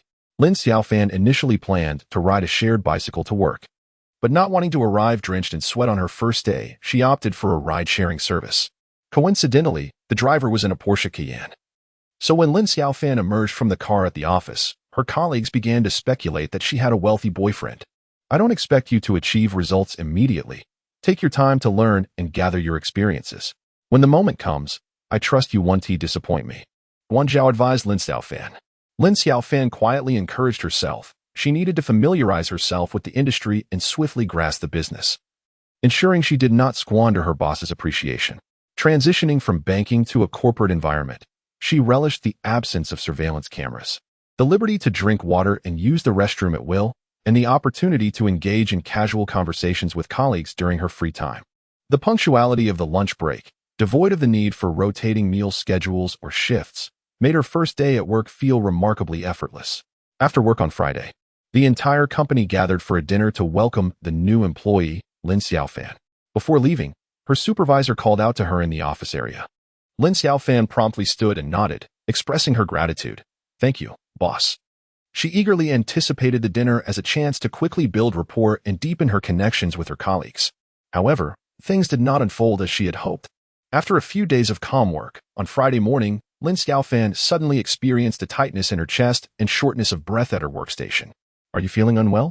inquired her HR colleague, Li Min, with concern.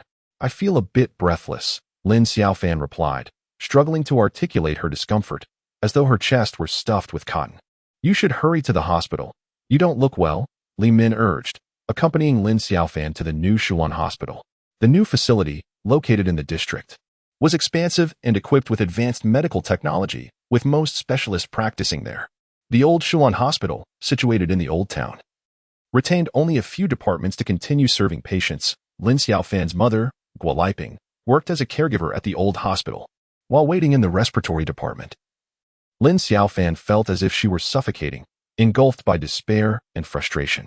Once again, she lamented the injustice of fate, feeling as though she were cursed. Why? Upon commencing her new position at the company, had she fallen ill once more? In her haste to seek medical attention, she found herself unable to secure an appointment with a specialist and was left with no choice but to consult a general practitioner, a rather youthful physician whose experience seemed limited. After listening to Lin Xiaofan's account, the doctor ordered a pulmonary function test. "Your symptoms resemble asthma," he remarked. "Surely not," Lin Xiaofan exclaimed, her astonishment unmistakable.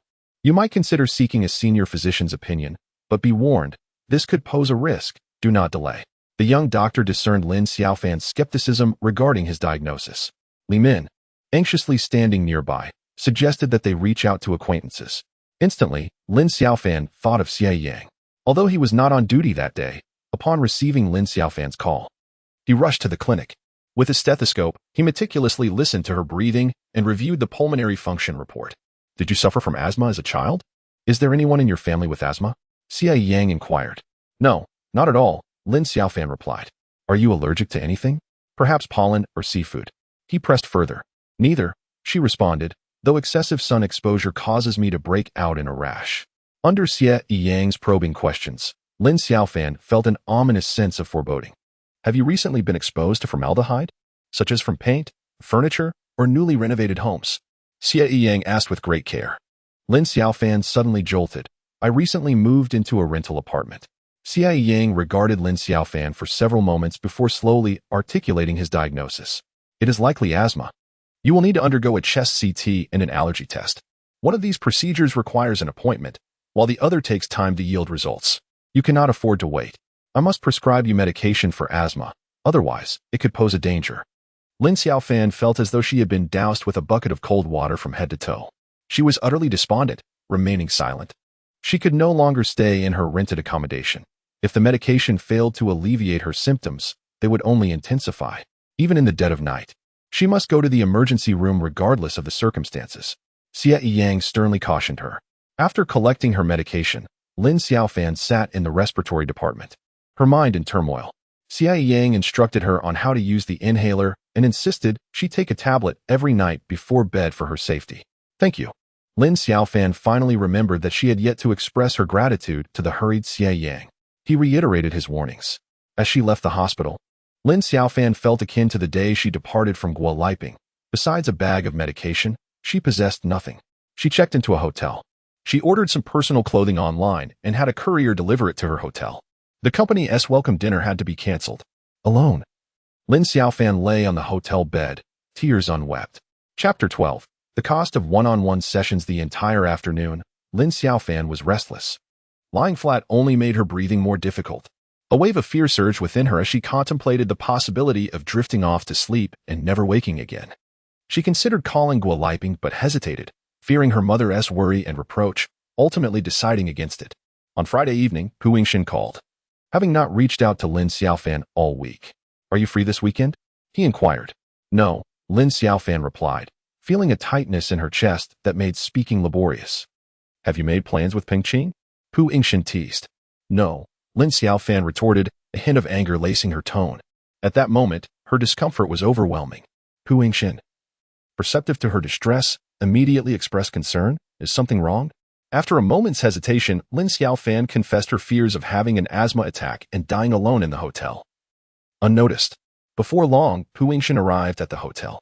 He gathered her belongings and, with an authoritative tone, declared, "Let South go to my place." What? Lin Xiaofan was taken aback. "If you don't wish to be alone in this stuffy room, where neither heaven nor earth can aid you, then come with me now."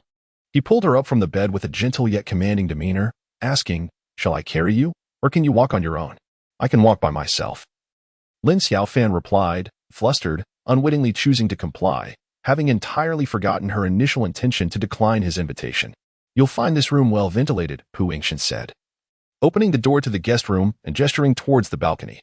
"All right, thank you," Lin Xiaofan acknowledged, realizing the environment was indeed far superior to the hotel. "If you feel unwell at any point tonight, just call for me," he said, his gaze soft and filled with concern.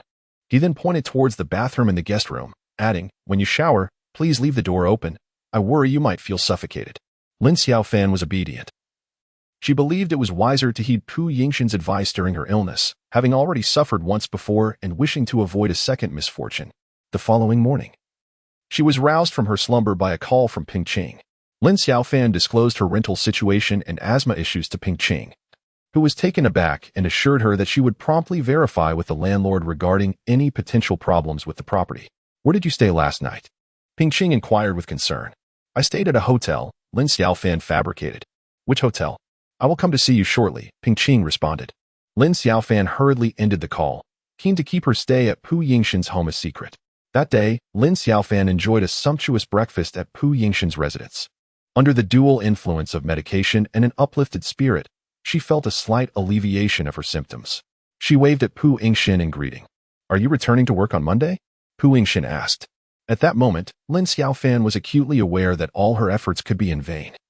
Not only would she be unable to live independently, but she would also lose her new job at Junkie. Observing her confusion, Pu Yingxin tilted his head to scrutinize her expression. Feeling a bit embarrassed, Lin Xiaofan sensed that she might be overthinking the situation. "You can stay here for a couple of days until the environmental inspection report of your rental comes back," Pu Yingxin suggested. "All right," Lin Xiaofan conceded without hesitation, recognizing that she had no better alternatives. What excuse could you possibly have?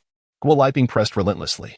After the call, Lin Xiaofan found herself breathing rapidly and wheezing. Noticing her distress, Pu Yingxin promptly led her to the balcony. Seated, she took a moment to breathe. Lin Xiaofan sat on the balcony, her back hunched, gasping for air. It was quite uncomfortable, wasn't it? Pu Yingxin crouched beside her, softly expressing concern.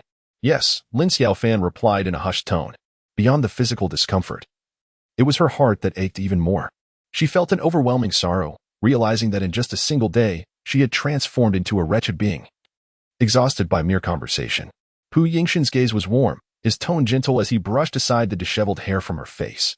He quietly inquired, "Why do you bear this alone?" Since her parents' divorce, Lin Xiaofan had lived for 2 decades like a hedgehog, never revealing her vulnerabilities to the outside world. Suddenly treated with such tenderness, her sensitive heart began to melt. Lin Xiaofan realized that Pu Yingxin was aware of all her recent struggles and helplessness, and she felt no need to continue pretending in his presence. "I don't want to worry my mother. My parents are divorced, and she lives alone." Lin Xiaofan spoke softly. Pu Yingxin gently caressed her face, his eyes filled with compassion. "I will take care of you for the next couple of days." A hint of shyness and unease flickered across Lin Xiaofan's face as she considered refusing. "Do not decline. You are the patient, and I am the doctor." Pu Yingxin interrupted her protest. For the following 2 days, Lin Xiaofan reveled in Pu Yingxin's attentive care. By Sunday afternoon, she felt significantly better. Her breath was no longer labored, and her appetite had improved considerably. "Dr. Pu, what would it cost for a specialist like you to provide one-on-one medical services for a day?" Lin Xiaofan asked with a playful smile. "A day? I charge by the hour, you know," he responded. Pu Yingxin discovered that her mood had significantly improved. "How much is that per hour?" Lin Xiaofan continued to inquire with a grin. "It depends on the location. In a domestic public hospital's special outpatient department, my registration fee is $1,000. In the United States, particularly at Anderson, my consultation fee is approximately $30,000. That's exorbitant." Lin Xiaofan exclaimed, her mouth agape in astonishment. "What did you expect?" Am I considered cheap? Pu Yingxin quipped, a playful smile gracing her lips. Lin Xiaofan chuckled and waved her hands dismissively. You are the star of Shulon Hospital. How could you be inexpensive? So will you pay? Pu Yingxin approached her. Lin Xiaofan deliberately counted on her fingers, pondering, I can't afford it. What should I do? Chapter 13. Under someone else's roof, then just own me. Write an IOU, Pu Yingxin suggested, handing Lin Xiaofan a piece of sticky note from the table. Are you serious? Lin Xiaofan looked at Pu Yingxin with skepticism. Of course, go ahead, Pu Yingxin replied, her eyes sparkling with mischief. Dr. Pu, any discounts? Lin Xiaofan realized that Pu Yingxin was jesting. Just right, Lin Xiaofan owes Pu Yingxin 2 days and 2 nights. Pu Yingxin handed her a pin. Upon hearing such an ambiguous phrase, Lin Xiaofan's cheeks flushed crimson. Hurry up and write, or else you won't get dinner tonight, Pu Yingxin playfully threatened her. Ultimately, under Pu Yingxin's teasing and playful coercion, Lin Xiaofan pinned the IOU. I'll keep it safe, Pu Yingxin declared triumphantly, shaking the note. For reasons unbeknownst to her. At that moment, Lin Xiaofan felt as though her heart had been coated in honey. She found it utterly sweet. On Sunday evening, Peng Qing informed Lin Xiaofan that after verifying the situation over the past 2 days, he discovered that the rental property was a shared accommodation, and it was certainly uninhabitable.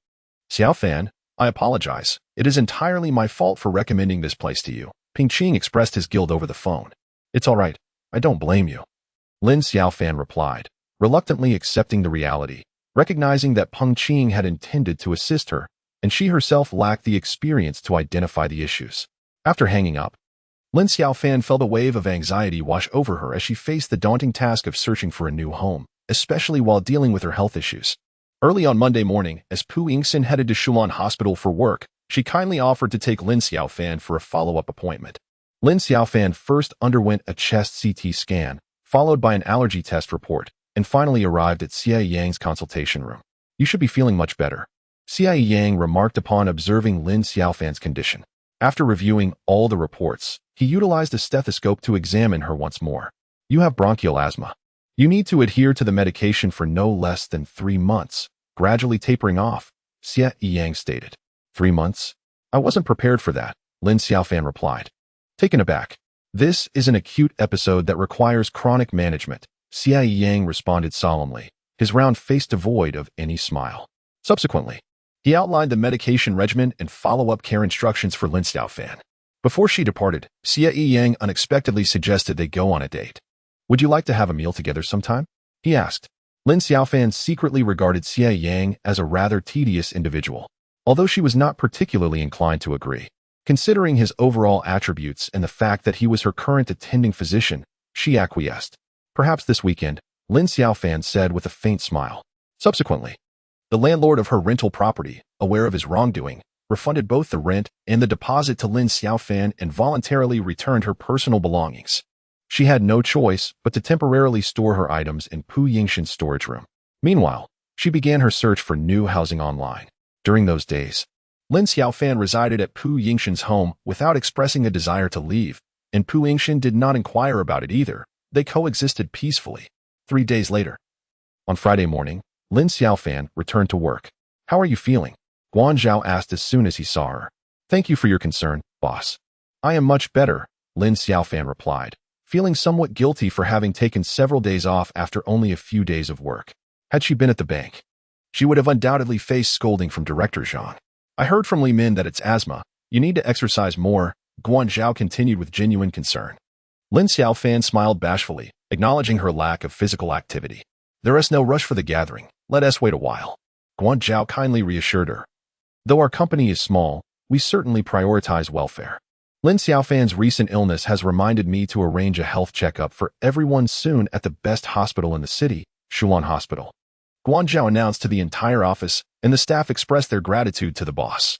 After all, the company had just been established and had yet to turn a profit, yet the boss was so generous. Haha, don't thank me. You have Lin Xiaofan to thank for this. With a cheerful demeanor, she spoke while laughing, exuding a refreshing brightness. Although Lin Xiaofan had not fully recovered, she felt at ease in a workplace characterized by harmonious colleague relationships and a humane management style. Deep down, she sincerely hoped that Junkie Capital would flourish and emerge as a dark horse in the investment sector. Today, the surgery concluded early. Did you skip lunch? Pu Yingxin inquired, observing Lin Xiaofan devouring her meal as if she had been starving for days. A hint of embarrassment flickered across Pu Yingxin's face. As doctors, we tend to eat quickly. But you weren't this hasty when we dined together before, Lin Xiaofan insisted, challenging him. That was a deliberate attempt to slow down. At home, I eat freely. Pu Yingxin replied with a smile. Yet, just a few days ago, you weren't eating this rapidly, Lin Xiaofan persisted, unwilling to relent. Pu Yingxin set down his chopsticks, pausing as he discerned her intentions. Are you looking for trouble? He feigned a stern expression. Lin Xiaofan suppressed a smile. Hearing his words made her acutely aware of her situation. She had been residing there for an entire week. Now that she was gradually recovering, it was time to move out, yet she had not yet found a new place. I will be moving out soon, Lin Xiaofan offered proactively. Pu Yingxin recognized her misunderstanding and seized the opportunity to tease her further. Lin Xiaofan planned to continue house hunting on Sunday and dine with Xie Yang. Did you seek my permission? You come and go as you please, Pu Yingxin replied coldly. Lin Xiaofan was taken aback by Pu Yingxin's sudden shift in demeanor, momentarily at a loss for words. Ask me again, Pu Yingxin maintained his icy facade. She felt helpless. She did not wish to be manipulated by Pu Yingxin, but what could she do when she was living under someone else's roof? Pu Yingxin could not help but chuckle. Upon seeing his smile, Lin Xiaofan realized she had been playfully teased. She glared at him in frustration, feeling utterly powerless. Today, it was she who had ignited the flames of conflict. What are your plans for Sunday? Pu Yingxin's eyes sparkled with excitement as he contemplated inviting Lin Xiaofan to a concert. I am going to have dinner with Xie Yang, Lin Xiaofan said, pouting slightly. Pu Yingxin was taken aback, then smirked. Have you cast Ping Qing into the cold palace? Chapter 14. A man's long-standing scheme. Lin Xiaofan ignored him, well aware that Pu Yingxin relished making jokes at Peng Qing's expense. Yet, within Pu Yingxin's mind, a different thought lingered. Both Ping Qing and Xie Yang could effortlessly secure Lin Xiaofan's company, while he alone could not. Throughout his life, whether in academics or career, he had always excelled, standing out for both his talent and appearance. Yet, when it came to Lin Xiaofan, all his efforts seemed futile, igniting a burning jealousy within him. Guoliping did not offer her any warmth. Lin Xiaofan had initially intended to share her feelings about her new job with Guoliping, but found herself at a loss for words. She wanted to inquire about Guoliping's well-being over the past 2 weeks, but could not bring herself to do so. The two of them sat in silence, unsure how to properly express their affection for one another. Lin Xiaofan spent a tranquil morning at home. In the afternoon, Guoliping began a thorough cleaning, spraying disinfectant everywhere, and the house was soon filled with the sharp scent of antiseptic. The relief Lin Xiaofan had felt from her earlier anxiety returned with a vengeance. She retreated to her room and took a breath of medication, resolving to escape this place. Lin Xiaofan felt a tightness in her chest and stood at the door, gasping for air. She did not wish to offer any explanations. She could not disclose to Guoliping that she suffered from asthma, nor could she confess that she was currently staying at Pu Yingxin's home. Take care of yourself, Lin Xiaofan said before she fled. If she did not hurry, her asthma, which she had just managed to control, would flare up again. Didn't you say you would come on Sunday? Pu Yingxin inquired. Lin Xiaofan felt a twinge of guilt. After all, this was not her home, and her casual comings and goings felt rather impolite and inappropriate. She felt as though she was intruding on Pu Yingxin's life. I apologize, Dr. Pu. I forgot to inform you in advance, Lin Xiaofan murmured softly. Are you feeling unwell? Pu Yingxin stepped closer, possessing the keen and professional insight unique to doctors. A little, Lin Xiaofan replied, leaning on the table. Pu Yingxin, while asking, guided Lin Xiaofan to a well-ventilated area. I detected some irritating odor. Lin Xiaofan felt somewhat relieved as she caught the breeze. Have you followed the respiratory department's instructions regarding your medication? Pu Yingxin asked once more, kneeling beside her with a concerned gaze. Yes, I've taken it, and I feel much better, Lin Xiaofan wiped her forehead. If it becomes unbearable, you must go to the emergency room, Pu Yingxin advised. I understand. Xie Yang has mentioned that to me, Lin Xiaofan replied, feeling despondent. Lin Xiaofan realized that her plans to view houses on Sunday would have to be abandoned. She was utterly unable to tolerate any irritating smells, and given her current condition, house hunting was out of the question. If there were issues with the property she viewed, her asthma would surely erupt simultaneously. Will you still be able to go out for dinner tomorrow? She asked. Of course, Lin Xiaofan replied with unwavering conviction. Upon hearing this, Pu Yingxin felt a surge of jealousy. Aren't you afraid of potential dangers? he inquired. With Xie Yang around, what do I have to fear? He can always save me. Lin Xiaofan responded, completely oblivious to Pu Yingxin's envy. In matters of romance, she was rather obtuse, lacking in experience. He is a doctor, not a deity, Pu Yingxin remarked, his tone tinged with irritation. Sensing the shift in Pu Yingxin's demeanor, Lin Xiaofan interpreted it from a physician's perspective. Thank you, Dr. Pu. I assure you I will be fine, she said with a smile. Our greatest fear as doctors is patients who disregard our advice. After saying this, Pu Yingxin walked away in frustration, retreating to the bathroom for a shower. After a night of rest, on Sunday morning, Lin Xiaofan felt significantly rejuvenated. Peng Qing called to check on her. Xiaofan, how are you? May I come to see you? Which hotel are you staying at?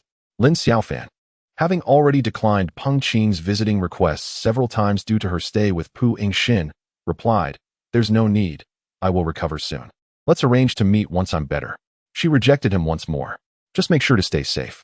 If you need anything, don't hesitate to let me know. Peng Qing said, his warmth unwavering. At noon, Lin Xiaofan met Xie Yang at a Cantonese restaurant as planned. How did you manage to rent such a place? Xie Yang asked. I was in a hurry, Lin Xiaofan replied. Who referred you to this rental? That's quite inconsiderate, Xie Yang continued. Lin Xiaofan found herself at a loss for words, silently consuming her meal. Are you still in contact with Peng Qing and Pu Yingxin? Xie Yang suddenly inquired. Lin Xiaofan was rendered speechless, feeling a strong aversion. She thought it rather awkward that Xie Yang would put her on the spot like this on their first date. I cannot compare to Pu Yingxin. He is truly exceptional, Xie Yang remarked. As for Peng Qing, he scoffed dismissively. Lin Xiaofan felt increasingly uncomfortable, nearly unable to sit still. During their blind date, she had found Xie Yang somewhat awkward. Now she perceived him as lacking emotional intelligence. It was no wonder he was 33 and still single, she mused. Overall, the meal left Lin Xiaofan feeling profoundly stifled. Xie Yang frequently boasted about his professional achievements, recounting how many patients he had saved and the accolades he had received, along with bizarre tales of disobedient patients. Lin Xiaofan believed that patients deserve privacy and should not be fodder for idle chatter. She was not inclined to listen to such stories. Noticing Lin Xiaofan's persistent silence, Xie Yang began to inquire about her health. How are you managing? Any relapses? Fairly well, though I accidentally encountered some irritating scents yesterday, which caused a setback. Lin Xiaofan replied candidly.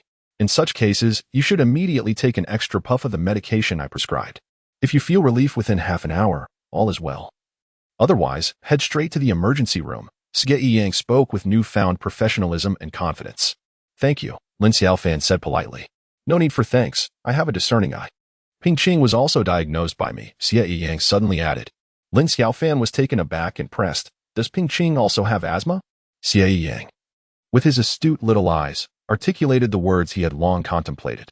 Ankylosing spondylitis, a hereditary ailment. Lin Xiaofan's expression shifted dramatically. She was taken aback. She had never heard the matchmaker mention it, nor had she been informed by Peng Qing, even in the rumors that Guo Liping had inquired about. This was not alluded to. The few who were aware of his previous chest pains, which were diagnosed during his visit to me, were few in number. Sensing Lin Xiaofan's astonishment, Xie Yang felt he had achieved his aim. Lin Xiaofan, with her head bowed, silently consumed her meal, contemplating her next course of action. Chapter 15. The Woman Beyond Reach. After sharing lunch with Xie Yang, Lin Xiaofan took the initiative to call Peng Qing, intending to arrange a meeting for a discussion. Having not seen Lin Xiaofan for several days, Peng Qing was thrilled upon receiving the call and promptly assured her of his availability.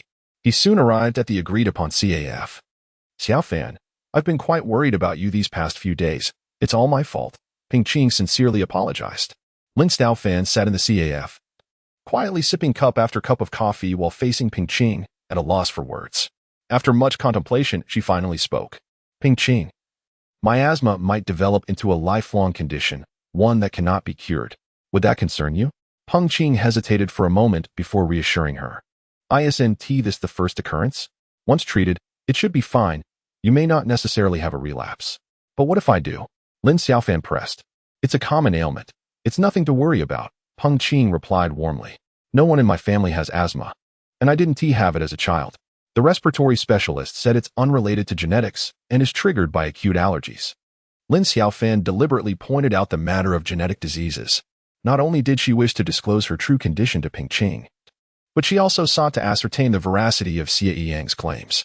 "It's nothing, really," Ping Qing chuckled, seemingly unfazed. Observing Ping Qing's demeanor, Lin Xiaofan pressed on. "I do not wish for any secrets between us. I approach our relationship with an open heart. What do you think?" "I share the same sentiment," Ping Qing replied. "Xiaofan, shall we go see a movie together?" He deftly shifted the topic. At this juncture, Lin Xiaofan had already deduced that the genetic disease Xie Yang mentioned was most likely true. Beyond the illness itself, she was more concerned about Ping Qing's deliberate concealment. She felt a rising anxiety within her.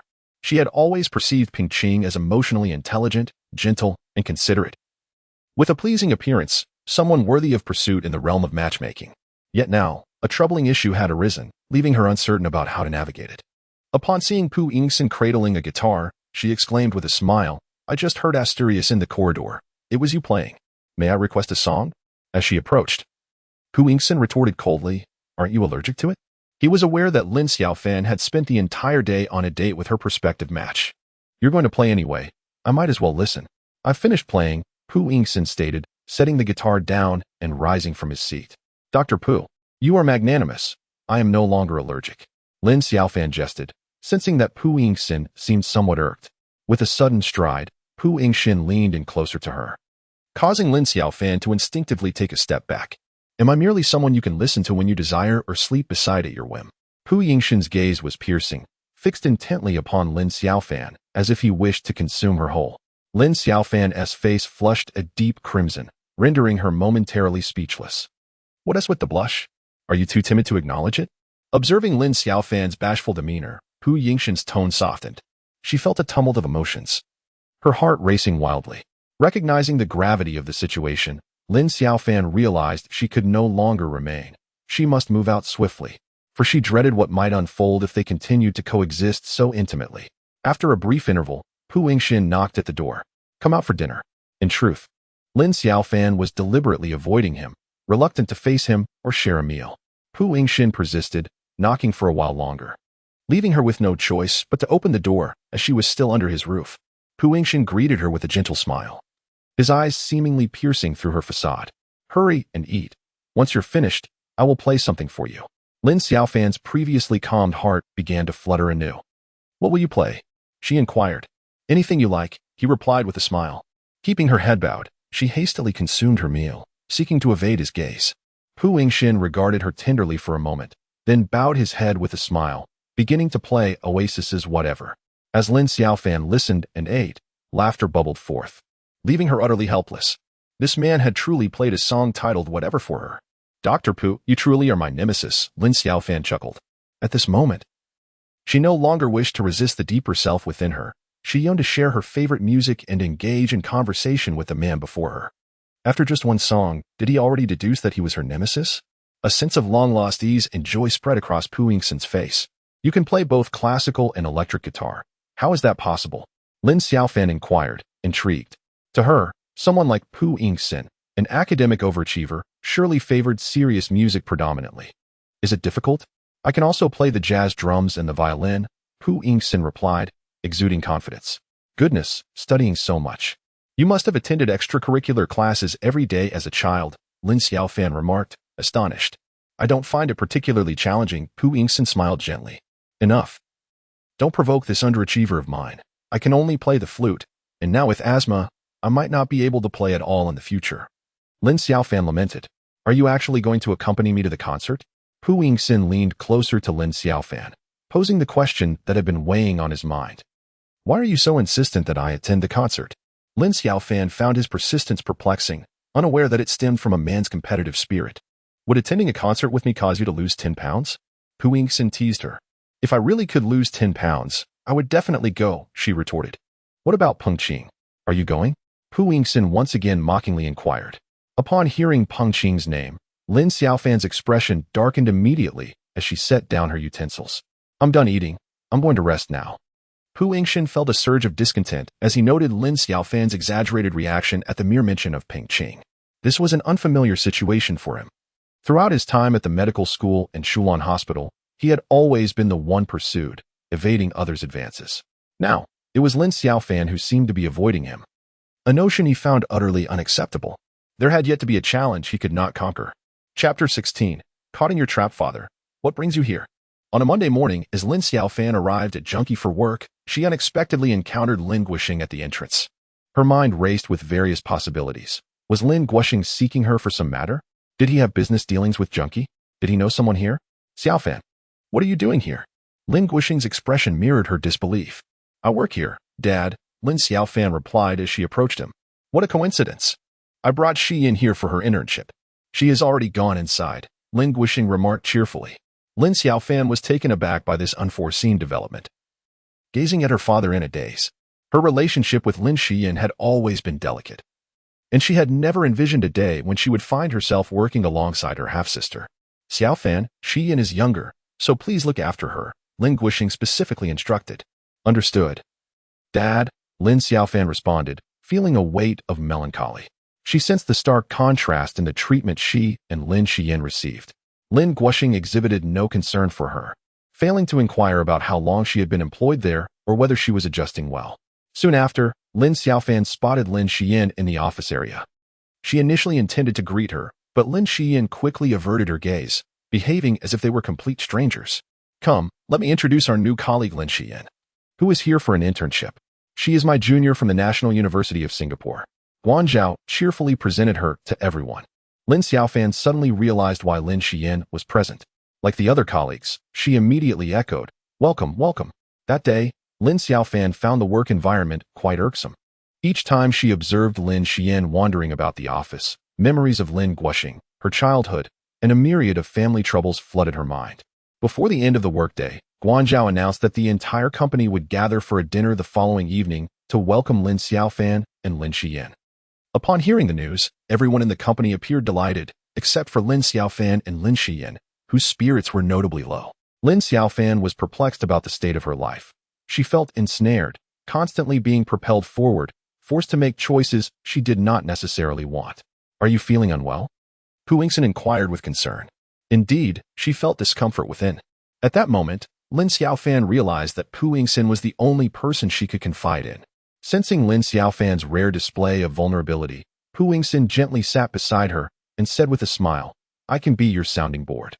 Turning her body to face him, Lin Xiaofan confessed, "Tomorrow, the company is hosting a welcome dinner, but there is someone I dislike, and I do not wish to attend." "Does he like you?" Pu Yingxin retorted. "She does not like me either." Lin Xiaofan sighed. "What is there to worry about? You are equals," Pu Yingxin said, casting a knowing glance at Lin Xiaofan. In an instant, she understood. Clarity washed over her. She thought to herself, "Indeed, I do not like her, and she does not like me. We are both displeased, so why should I still care? Dr. Pu, I believe you should consider opening a psychological counseling clinic," Lin Xiaofan said, her laughter light and carefree. Pu Yingxin joined her in laughter. Having received countless praises and accolades since childhood, he had long grown accustomed to them. Yet, at this moment, Lin Xiaofan's compliment resonated deeply with him. "I have another matter." Lin Xiaofan hesitated, uncertain if she should bring it up. "Speak, I'm listening," Pu Yingxin replied, turning to face her. What should one do if a person deliberately conceals their true situation and refuses to speak, no matter how one asks? Lin Xiaofan refrained from mentioning Ping Qing's name. It depends on their motives. If the motive is self-serving, then it's best to keep your distance. If the motive is altruistic, then at least they are a good person, and you might consider communicating with them a few more times. Pu Yingxin's words struck Lin Xiaofan like a revelation. She suddenly felt awakened and understood. Regardless of the reasons behind Ping Qing's concealment, it could never be for her benefit, and thus, there was no need for her to remain entangled in it. "Thank you, Dr. Pu," Lin Xiaofan said, her smile radiating joy. Pu Yingxin was not only a rational observer, but also an adept listener. He refrained from using this opportunity to pry into Lin Xiaofan's privacy, a quality she greatly appreciated. In recent days, the immense burden weighing upon her heart has effortlessly dissipated, leaving her feeling remarkably unencumbered. However, there is still a matter you have yet to inquire about. A subtle smile graced the corners of Pu Yingxin's lips, her expression a blend of amusement and sharpness. "Is there nothing else?" Lin Xiaofan asked, bewildered. "What you wish to ask is, if I have a suitable house to reside in, yet I constantly wish to avoid the person I share it with, what should I do?" Pu Yingxin playfully mimicked Lin Xiaofan's tone. Lin Xiaofan felt a wave of embarrassment wash over her, wishing she could disappear into the ground. She had not anticipated Pu Yingxin's forthrightness in addressing the matter so bluntly. My advice is simple: if the house is suitable, just sign an agreement to maintain a respectful distance from one another, Pu Yingxin replied, her demeanor a curious mix of seriousness and jest. Lin Xiaofan hesitated, unsure of how to respond, caught off guard by Pu Yingxin's unexpected proposition. Will you sign? Pu Yingxin inquired with a smile. Sign what? Lin Xiaofan was now thoroughly at a disadvantage, her thoughts led astray by Pu Yingxin's playful banter. The co-rental agreement. I will rent you the secondary bedroom. You will pay the market rate for rent, and we will split the other expenses, sharing the common areas. We will not interfere with each other's lives and coexist peacefully. After stating this, Pu Yingxin gazed at Lin Xiaofan with a cheerful expression. Lin Xiaofan stood still, her mind engaged in a fierce internal debate. She was acutely aware that she currently could not find a suitable place to live. Rather than ambiguously staying at Pu Yingxin's place and feeling like an unwelcome guest, it would be far more prudent to formally become a tenant and establish clear boundaries. All right. Are you serious? Lin Xiaofan sought confirmation, wary that Pu Yingxin might be jesting at her expense. Pu Yingxin rose from the sofa and retrieved a rental agreement he had prepared in advance from the drawer, presenting it to her. Take a look. And if everything is in order, please sign. As he spoke, he took a pen and inscribed his name on the document. Lin Xiaofan suddenly felt as though she had been outmaneuvered, contemplating inwardly the depths of this man's cunning. Dr. Pu, let us abide by the 5 principles of peaceful coexistence: mutual respect, non-aggression, non-interference, equality and mutual benefit, and peaceful coexistence. Lin Xiaofan articulated each principle with clarity. Pu Yingxin replied, no problem. You may include that in the notes of the agreement. Lin Xiaofan diligently inscribed the notes and affixed her signature. After signing, she promptly prepaid 3 months' rent, feeling a sense of liberation. Pu Yingxin, in turn, wore a victorious smile. Chapter 17. What kind do you prefer? Early the next morning, while walking to work, Lin Xiaofan called Peng Qing to convey that she felt the two of them were not well suited. Peng Qing seemed to have anticipated this and made no effort to retain her, hastily concluding their conversation. Lin Xiaofan exhaled a sigh of relief. One issue had been resolved. Next, she was headed to Junkie Capital to tackle another. Typically, Lin Xian regarded Lin Xiaofan as invisible within the company, seeking assistance from other colleagues and entirely avoiding interaction with her. Lin Xiaofan kept in mind Pu Yingxin's words, "You are equals." Thus, she adjusted her mindset effectively, focusing on performing her duties well rather than concerning herself with Lin Xian's attitude towards her. In an effort to compensate for the years she had squandered at the bank, Lin Xiaofan diligently researched a plethora of materials, studied numerous classic investment cases, and proactively reached out to some of her old classmates to exchange experiences. One evening, they gathered for dinner at a Singaporean restaurant. Guanzhao handed the menu to Lin Xian with a smile, saying, Xian, it's your turn to order. This is Junkie's first assessment of you, so please select the dishes that best represent Singapore. All right, senior, Lin Xian replied softly, appearing quite obedient. Lin Xiaofan, with her head bent, was engrossed in her phone. She was aware that Lin Xian was accustomed to a life of pampering at home and had quite a temper. Xiaofan, you should choose the beverages, Guanzhao instructed. Your challenge is to order just the right amount. Too little won't do, and too much is also unacceptable. Make sure to include everything you might wish to drink. Lin Xiaofan found this boss to be quite amusing and promptly retorted, What do you want to drink, boss? Guess. Haha, don't think about cheating, Guanzhao chuckled heartily. Lin Xiaofan perused the drink menu and quickly made her selections. She ordered barley water and refreshing water chestnut drink for her female colleagues who abstained from alcohol, while her drinking female colleague received a Singapore Sling, and her male colleague opted for Tiger beer. The non-drinking male colleague was served non-alcoholic root beer. Guanzhao observed Lin Xiaofan's precise choices and decisive actions with great admiration. Xiaofan, have you ever been to Singapore? Guanzhao inquired. No, Lin Xiaofan admitted, feeling somewhat embarrassed, as she had never traveled abroad. Everything you ordered consists of the most popular and distinctive beverages in Singapore. Very impressive, Guanzhao complimented her without reservation. Upon hearing this, Lin Xian's expression hardened. She absolutely could not allow herself to be outdone by Lin Xiaofan.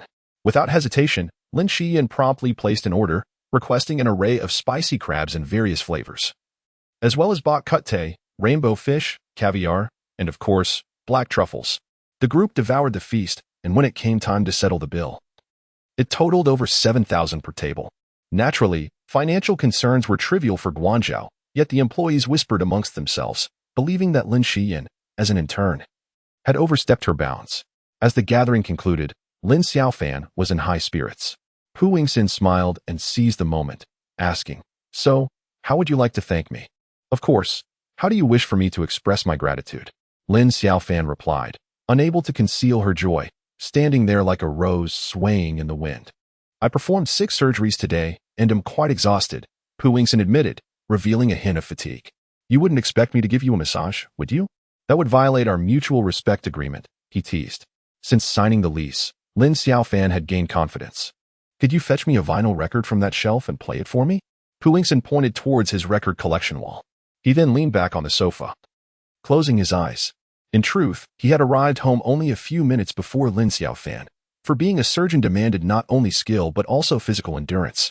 Lin Xiaofan was pleasantly surprised by the simplicity of Pu Yingxin's request and hurried over to select a record, knowing that he needed relaxation and that loud music would not be suitable at that moment. Thus, she relinquished rock and pop music, initially exploring folk and country melodies, before ultimately setting her sights on classical and jazz. As the serene strains of Bach's piano compositions flowed from the phonograph, a subtle smile graced Pu Yingxin's face.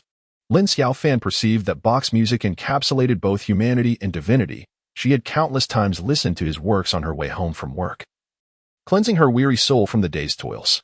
"Why do you refuse to accompany me to the concert?" Pu Yingxin inquired softly, his eyes shut. Lin Xiaofan chuckled helplessly, realizing the man's steadfastness. "Why must we attend a concert? Listening to records suffices, does it not?" Lin Xiaofan leaned against the opposite end of the sofa, closing her eyes to listen. After a moment of quiet contemplation, she felt a wave of joy and clarity wash over her, prompting her to open her eyes. Before her stood the elegant and handsome visage of Pu Yingxin, who was leaning over the sofa, his gaze intense and unwavering. In that instant, Lin Xiaofan was reminded of the passionate night they had shared when he had regarded her in a similar manner, with the same fervent gaze. Startled, Lin Xiaofan sat upright.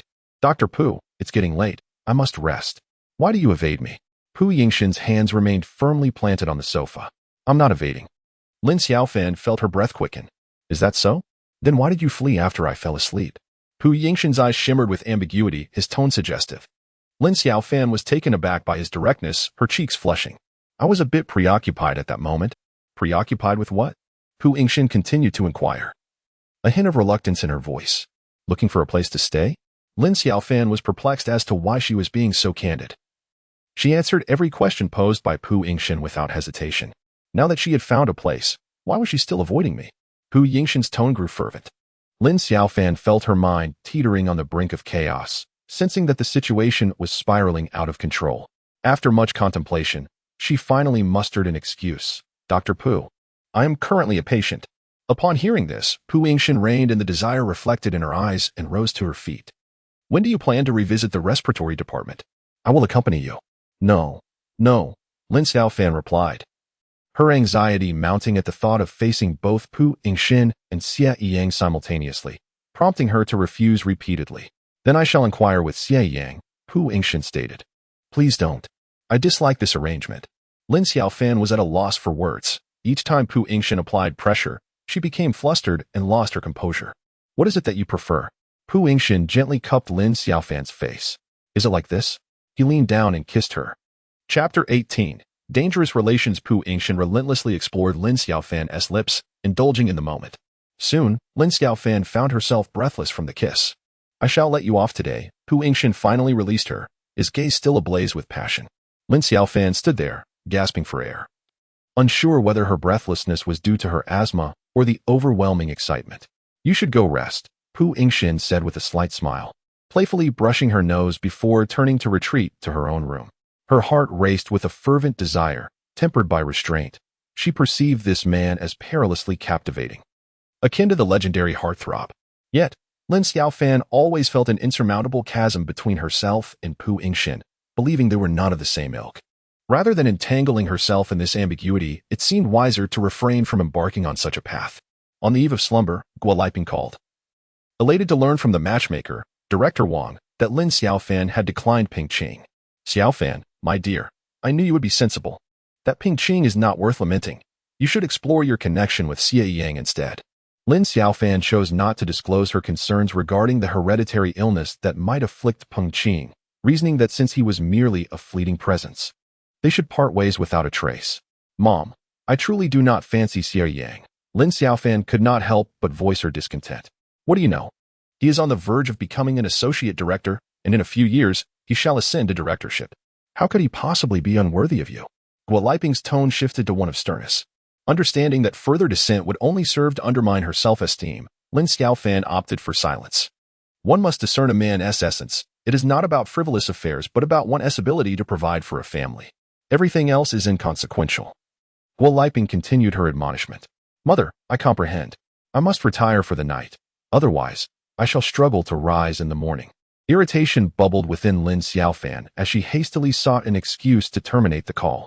Although she was already 29, deep down, she remained uncertain about the type of man she wished to marry and bear children with. Guo Liping's strict upbringing had left her devoid of romantic experiences during her academic years. Her fleeting encounter with Pu Yingxin stood as the most audacious act of her life. However, at present, Guo Liping is eager for quick success, hoping that she, with no prior experience in romance, can swiftly find a suitable partner. She has never made an attempt, thus she remains oblivious to the true nature of the love she genuinely desires. The following morning, Pu Yingxin greeted her with a smile. Good morning, did you sleep well? Good morning, quite well, Lin Xiaofan replied, somewhat shyly, as her mind was filled with thoughts of Pu Yingxin kissing her before sleep. When will you go for a follow-up appointment? Pu Yingxin inquired once more, in haste to head to the hospital for rounds. He did not linger in conversation and left in a hurry. Lin Xiaofan felt a sense of relief. Xiaofan, today we are going to inspect a project. You must come with me immediately, Guan Zhao instructed, handing her a folder. Lin Xiaofan was taken aback. Typically, a project would be something she would explore independently, rather than being assigned by her superior, and certainly not in such a rushed manner, without any preparation. She had no choice but to hurriedly review the materials in the car. To her astonishment, the project they were set to examine turned out to be a pig farm. Lin Xiaofan and Guan Zhao spent only half an hour in the foul-smelling pig farm. They first listened to the owner's introduction, then roughly inspected the facilities, and finally reviewed the operational logs and financial data. The pig farm had been operating reasonably well. However, it was now under government orders for rectification due to environmental pollution. They required an entire set of costly environmental protection equipment, and under financial pressure, the owner sought out investment partners for cooperative management. On the way back to the company, Guan Zhao asked Lin Xiaofan for her opinion. Xiaofan, what is your perspective on this? The owner of the venue is on the brink of collapse. We must provide a prompt response, or he will resort to selling. The pigs are due for market, and time waits for no one. The situation is dire, and he, a wealthy heir, has never encountered a pig farm before. I will certainly expedite the process, Lin Xiaofan assured. Upon returning to the company, Lin Xiaofan spent the entire day acutely aware of an unpleasant odor reminiscent of pig excrement clinging to her, making her hesitant to approach her colleagues. As she opened the door, Dr. Pu Yingxin was pushing a suitcase, diligently checking his documents.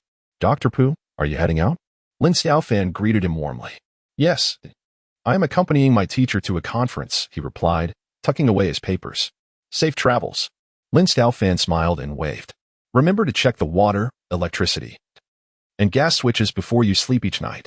Contact me if anything comes up, Dr. Pu reminded her with great care, feeling self-conscious about her odor. Lin Xiaofan kept her distance. All right, you needn't worry. Why are you avoiding me again? Dr. Pu asked, a frown crossing his face as he noticed her evasive maneuvers. I fear I might offend your senses, Lin Xiaofan admitted, a hint of embarrassment in her voice. Come here, Dr. Pu said sternly, assuming she was jesting. Seeing his serious demeanor, Lin Xiaofan obediently approached. This is an infrared sensor. It will sound an alarm if it detects an intruder, Dr. Pu explained, gesturing to several corners of the room. Understood, she replied. Occasionally, insects may trigger the sensor, resulting in a loud alarm, but do not be frightened, Dr. Pu reassured her like a caring older brother. Due to the absence of paternal love throughout her childhood, Lin Xiaofan had never been treated so tenderly by a man, leaving her in a whirl of emotions, lost in her thoughts. Upon noticing Lin Xiaofan's melancholic expression, Pu Yingxin approached her and softly murmured, I am leaving. Do not dwell on me too much. Standing in the room, Lin Xiaofan watched his retreating figure, her heart in turmoil. She hurried to the bathroom for a shower, seeking to regain her composure. This man posed an undeniable threat, capable of breaching her emotional defenses at any moment. That evening, Lin Xiaofan diligently examined information regarding the pig farming industry. After meticulously organizing the historical data, she discovered that the market for livestock was highly volatile. The prices of pigs could fluctuate dramatically within a short period, rendering the breeding profits exceedingly unstable. Furthermore, the initial renovation of facilities would require considerable time and financial resources. Lin Xiaofan concluded that this project might not be suitable for the newly established junkie to invest in. However, since Guanzhao had entrusted this project to her, and it marked her first investment endeavor, she was reluctant to abandon it. The next day, after delivering a brief work report to Guanzhao, Lin Xiaofan expressed her desire to visit the pig farm once more. Xiaofan, it would be beneficial for you to go back and thoroughly investigate the aspects we overlooked yesterday. This time, Lin Xiaofan took the initiative to delve deeper into the pigsty, aiming to ascertain the extent of investment required for pollution control.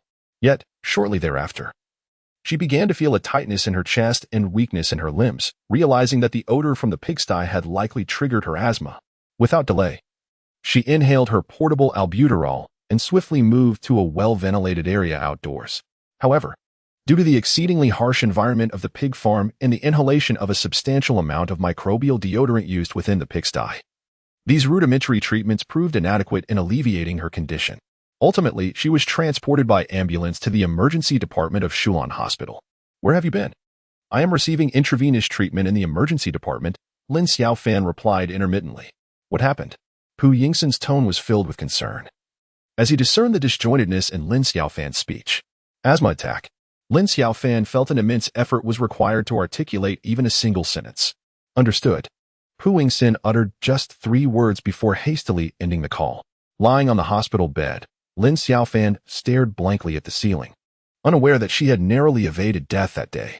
Suddenly, she overheard a few nurses whispering, "Is that Pu Yingxin? What brings him here?" "I don't know. Is there some prominent figure among the patients?" To her astonishment, she then noticed Pu Yingxin standing at her bedside. The emergency room doctor also appeared taken aback. "Dr. Pu, what brings you here? Is there something amiss?" "I came to see my friend," Pu Yingxin indicated Lin Xiaofan, his expression grave and laden with concern. "She is stable now. Her blood oxygen levels were critically low upon arrival. Once this 4 is finished, she will be discharged," the emergency physician added. "Does she require hospitalization for observation?" Pu Yingxin inquired. "No, her blood oxygen levels have returned to normal, and remaining here would not facilitate her recovery." "I heard you refused to notify her family," Pu Yingxin remarked, his demeanor serious. "Yes," Lin Xiaofan replied, her gaze lowered. "Upon entering the emergency room, it is imperative to notify family members to prevent any unforeseen circumstances." Pu Yingxin understood that Lin Xiaofan did not wish to alarm her mother, yet as a physician, he felt compelled to convey the gravity of the situation. "I know," Lin Xiaofan replied, her eyes brimming with tears. On this particular day, her heart was heavy with sorrow. However, her upbringing had conditioned her to bear such burdens alone, with no one to accompany her or share her grievances, silently absorbing all the injustices and pain.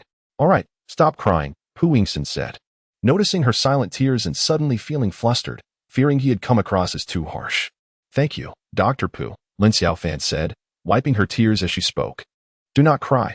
I may have spoken a bit too sternly just now." Pu Yingxin offered her a tissue, gently helping her dab at her tears. However, the tears continued to flow uncontrollably from Lin Xiaofan's eyes. "If you truly do not wish to inform your mother, you should at least confide in a colleague, superior, or friend," Pu Yingxin said softly, attempting to comfort her in her distress. "I cannot," Lin Xiaofan sobbed, her sadness deepening. She did not want to jeopardize her new job.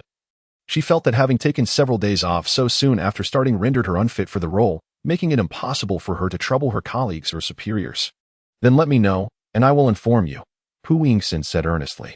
Lin Xiaofan was taken aback for a few seconds, her tears unexpectedly ceasing.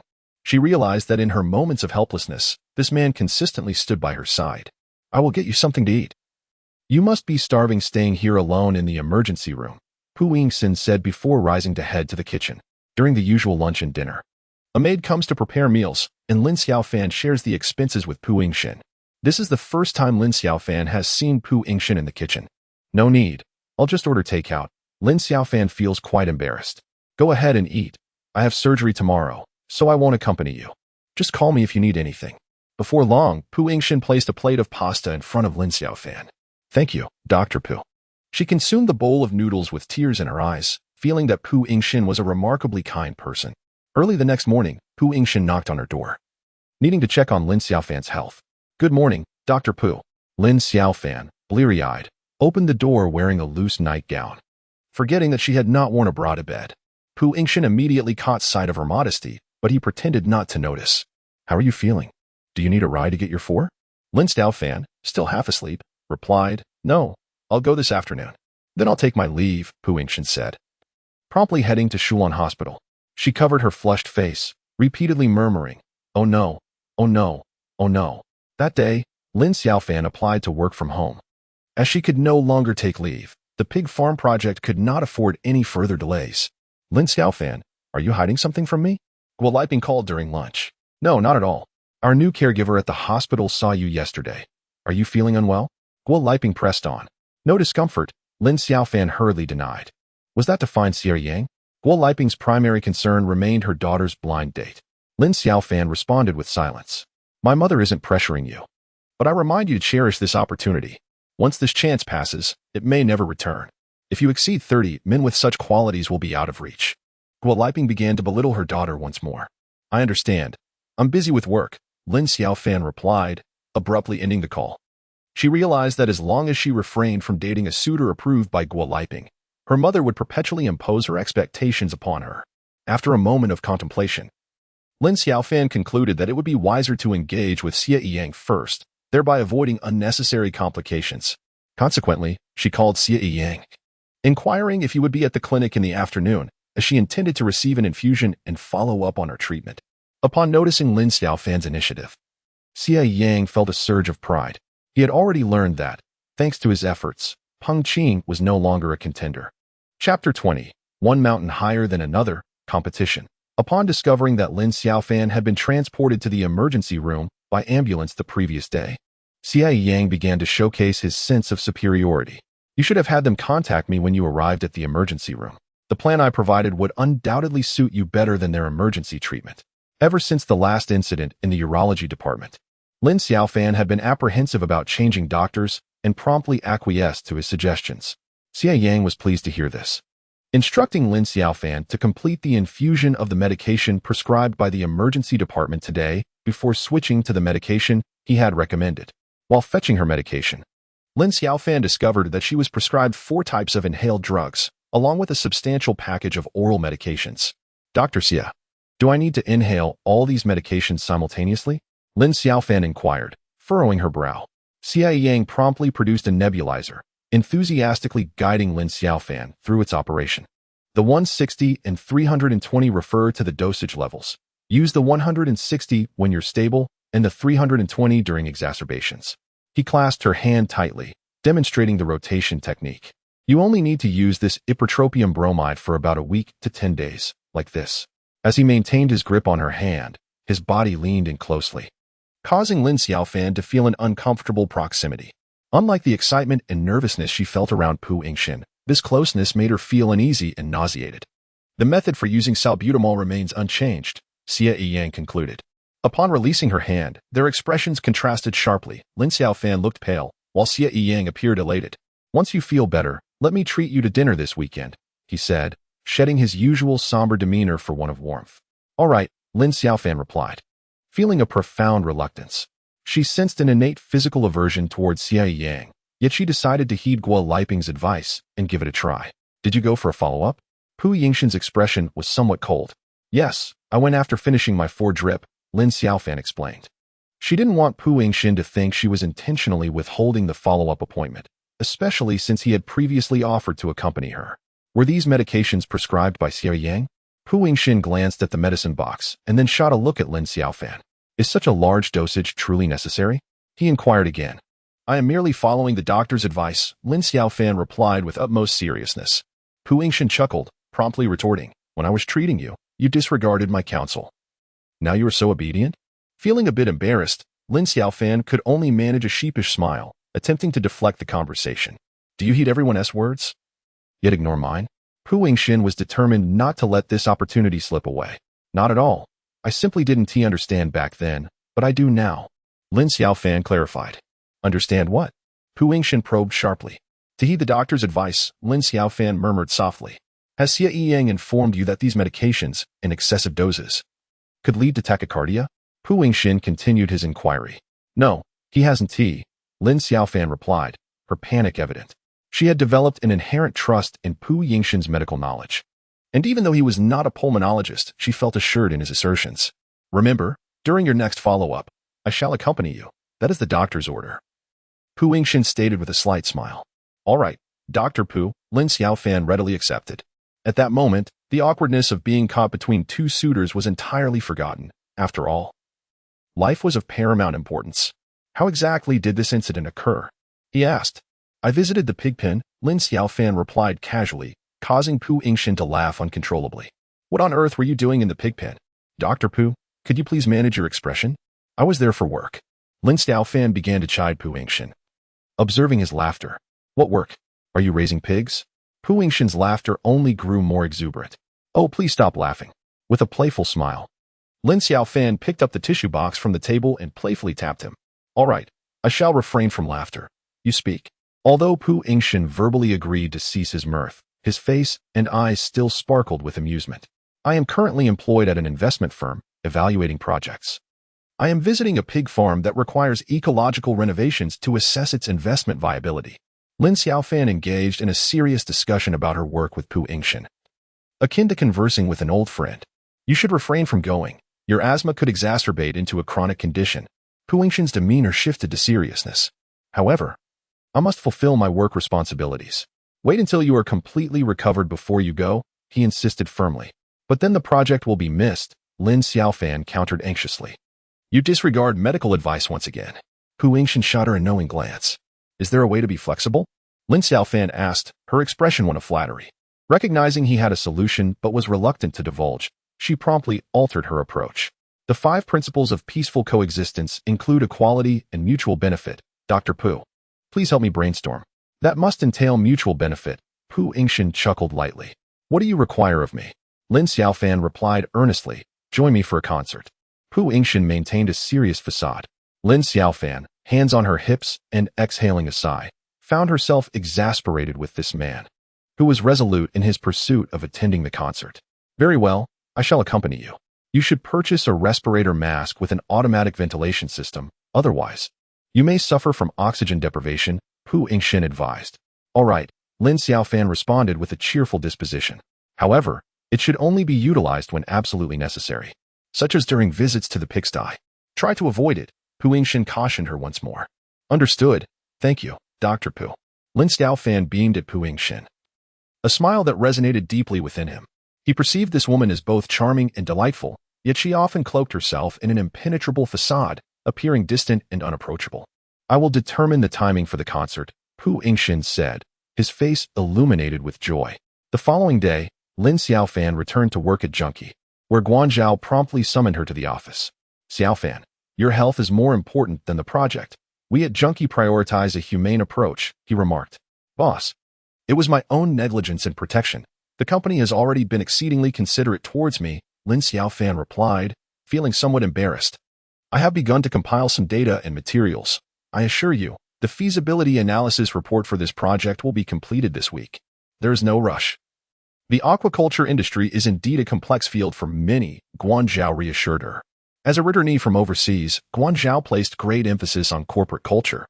Being a first-time entrepreneur, he was not driven by a desire for immediate success, maintaining a calm demeanor and setting reasonable expectations for his employees. Xiaofan, individuals with asthma should engage in regular physical exercise.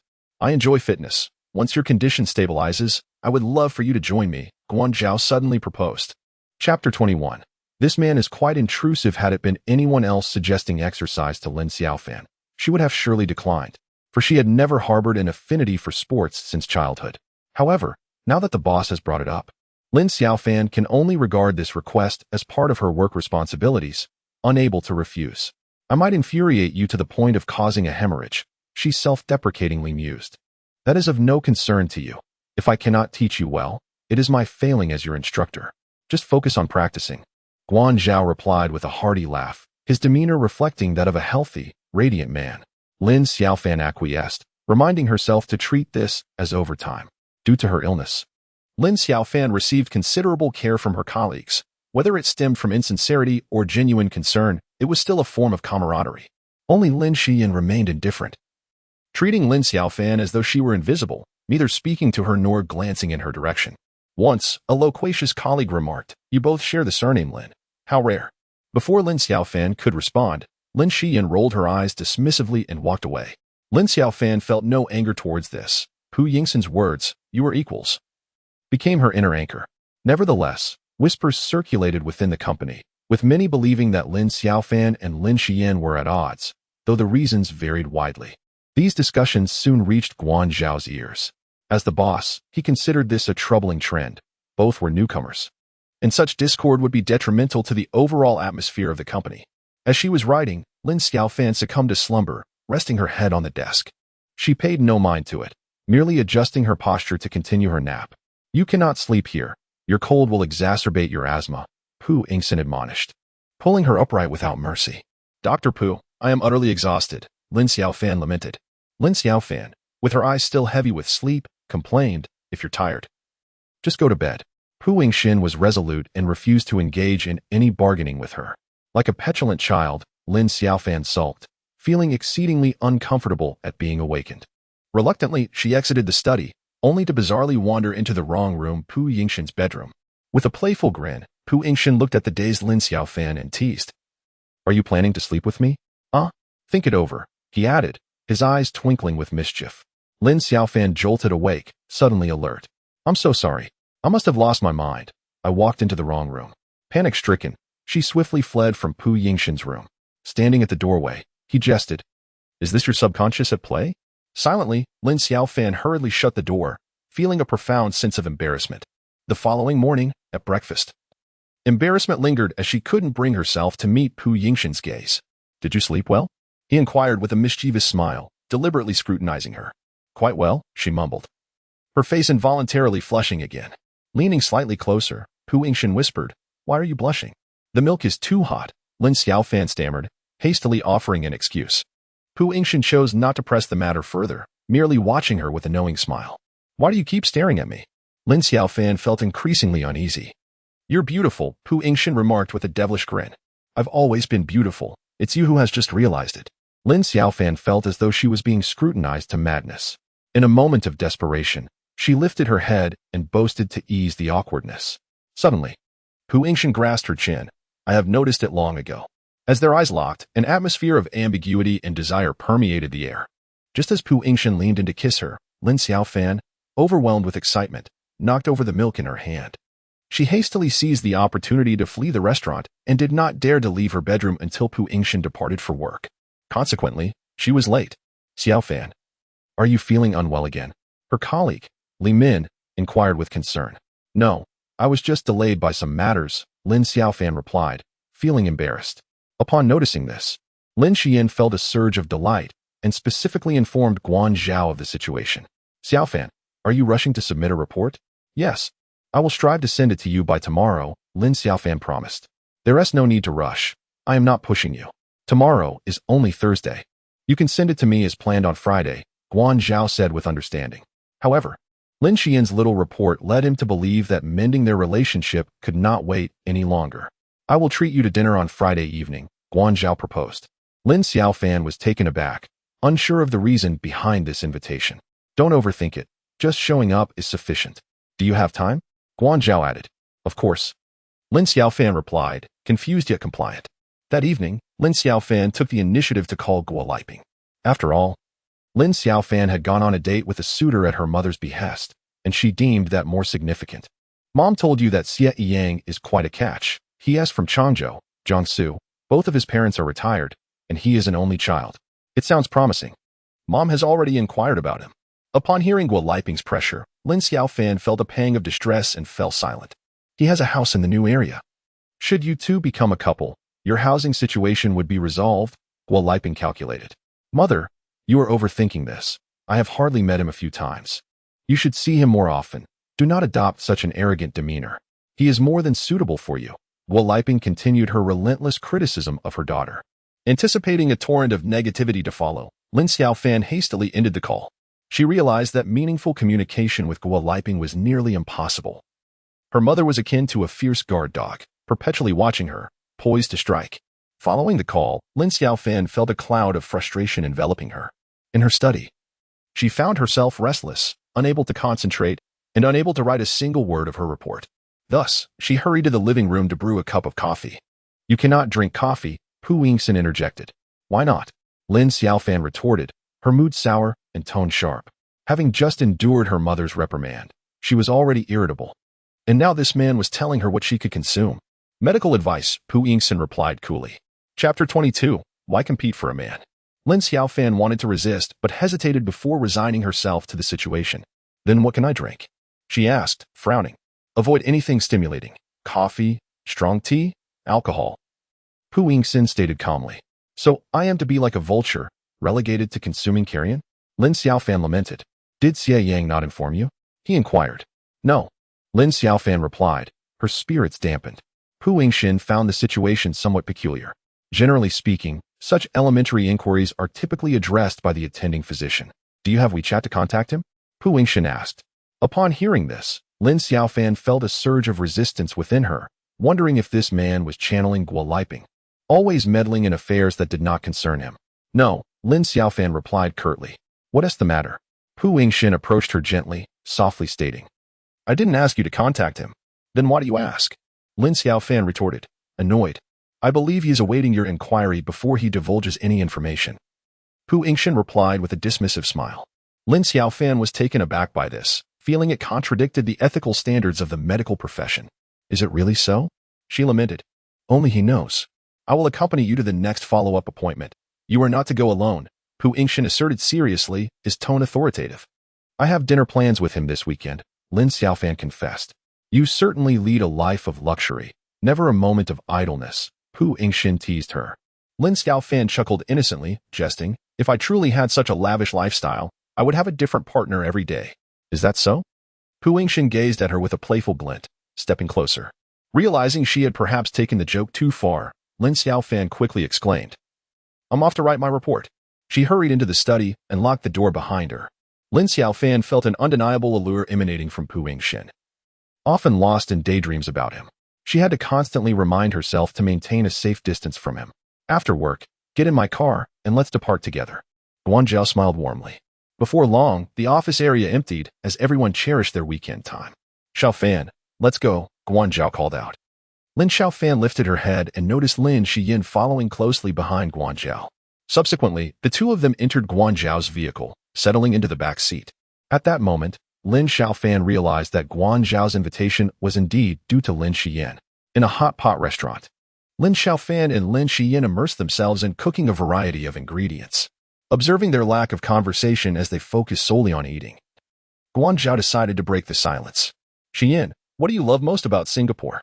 Lin Xiyin paused for a moment and, with a hint of superiority, replied, "Sentosa." "Why is that?" Guanzhao inquired with a cheerful grin. "There's food and fun, beautiful scenery, and Universal Studios is there too."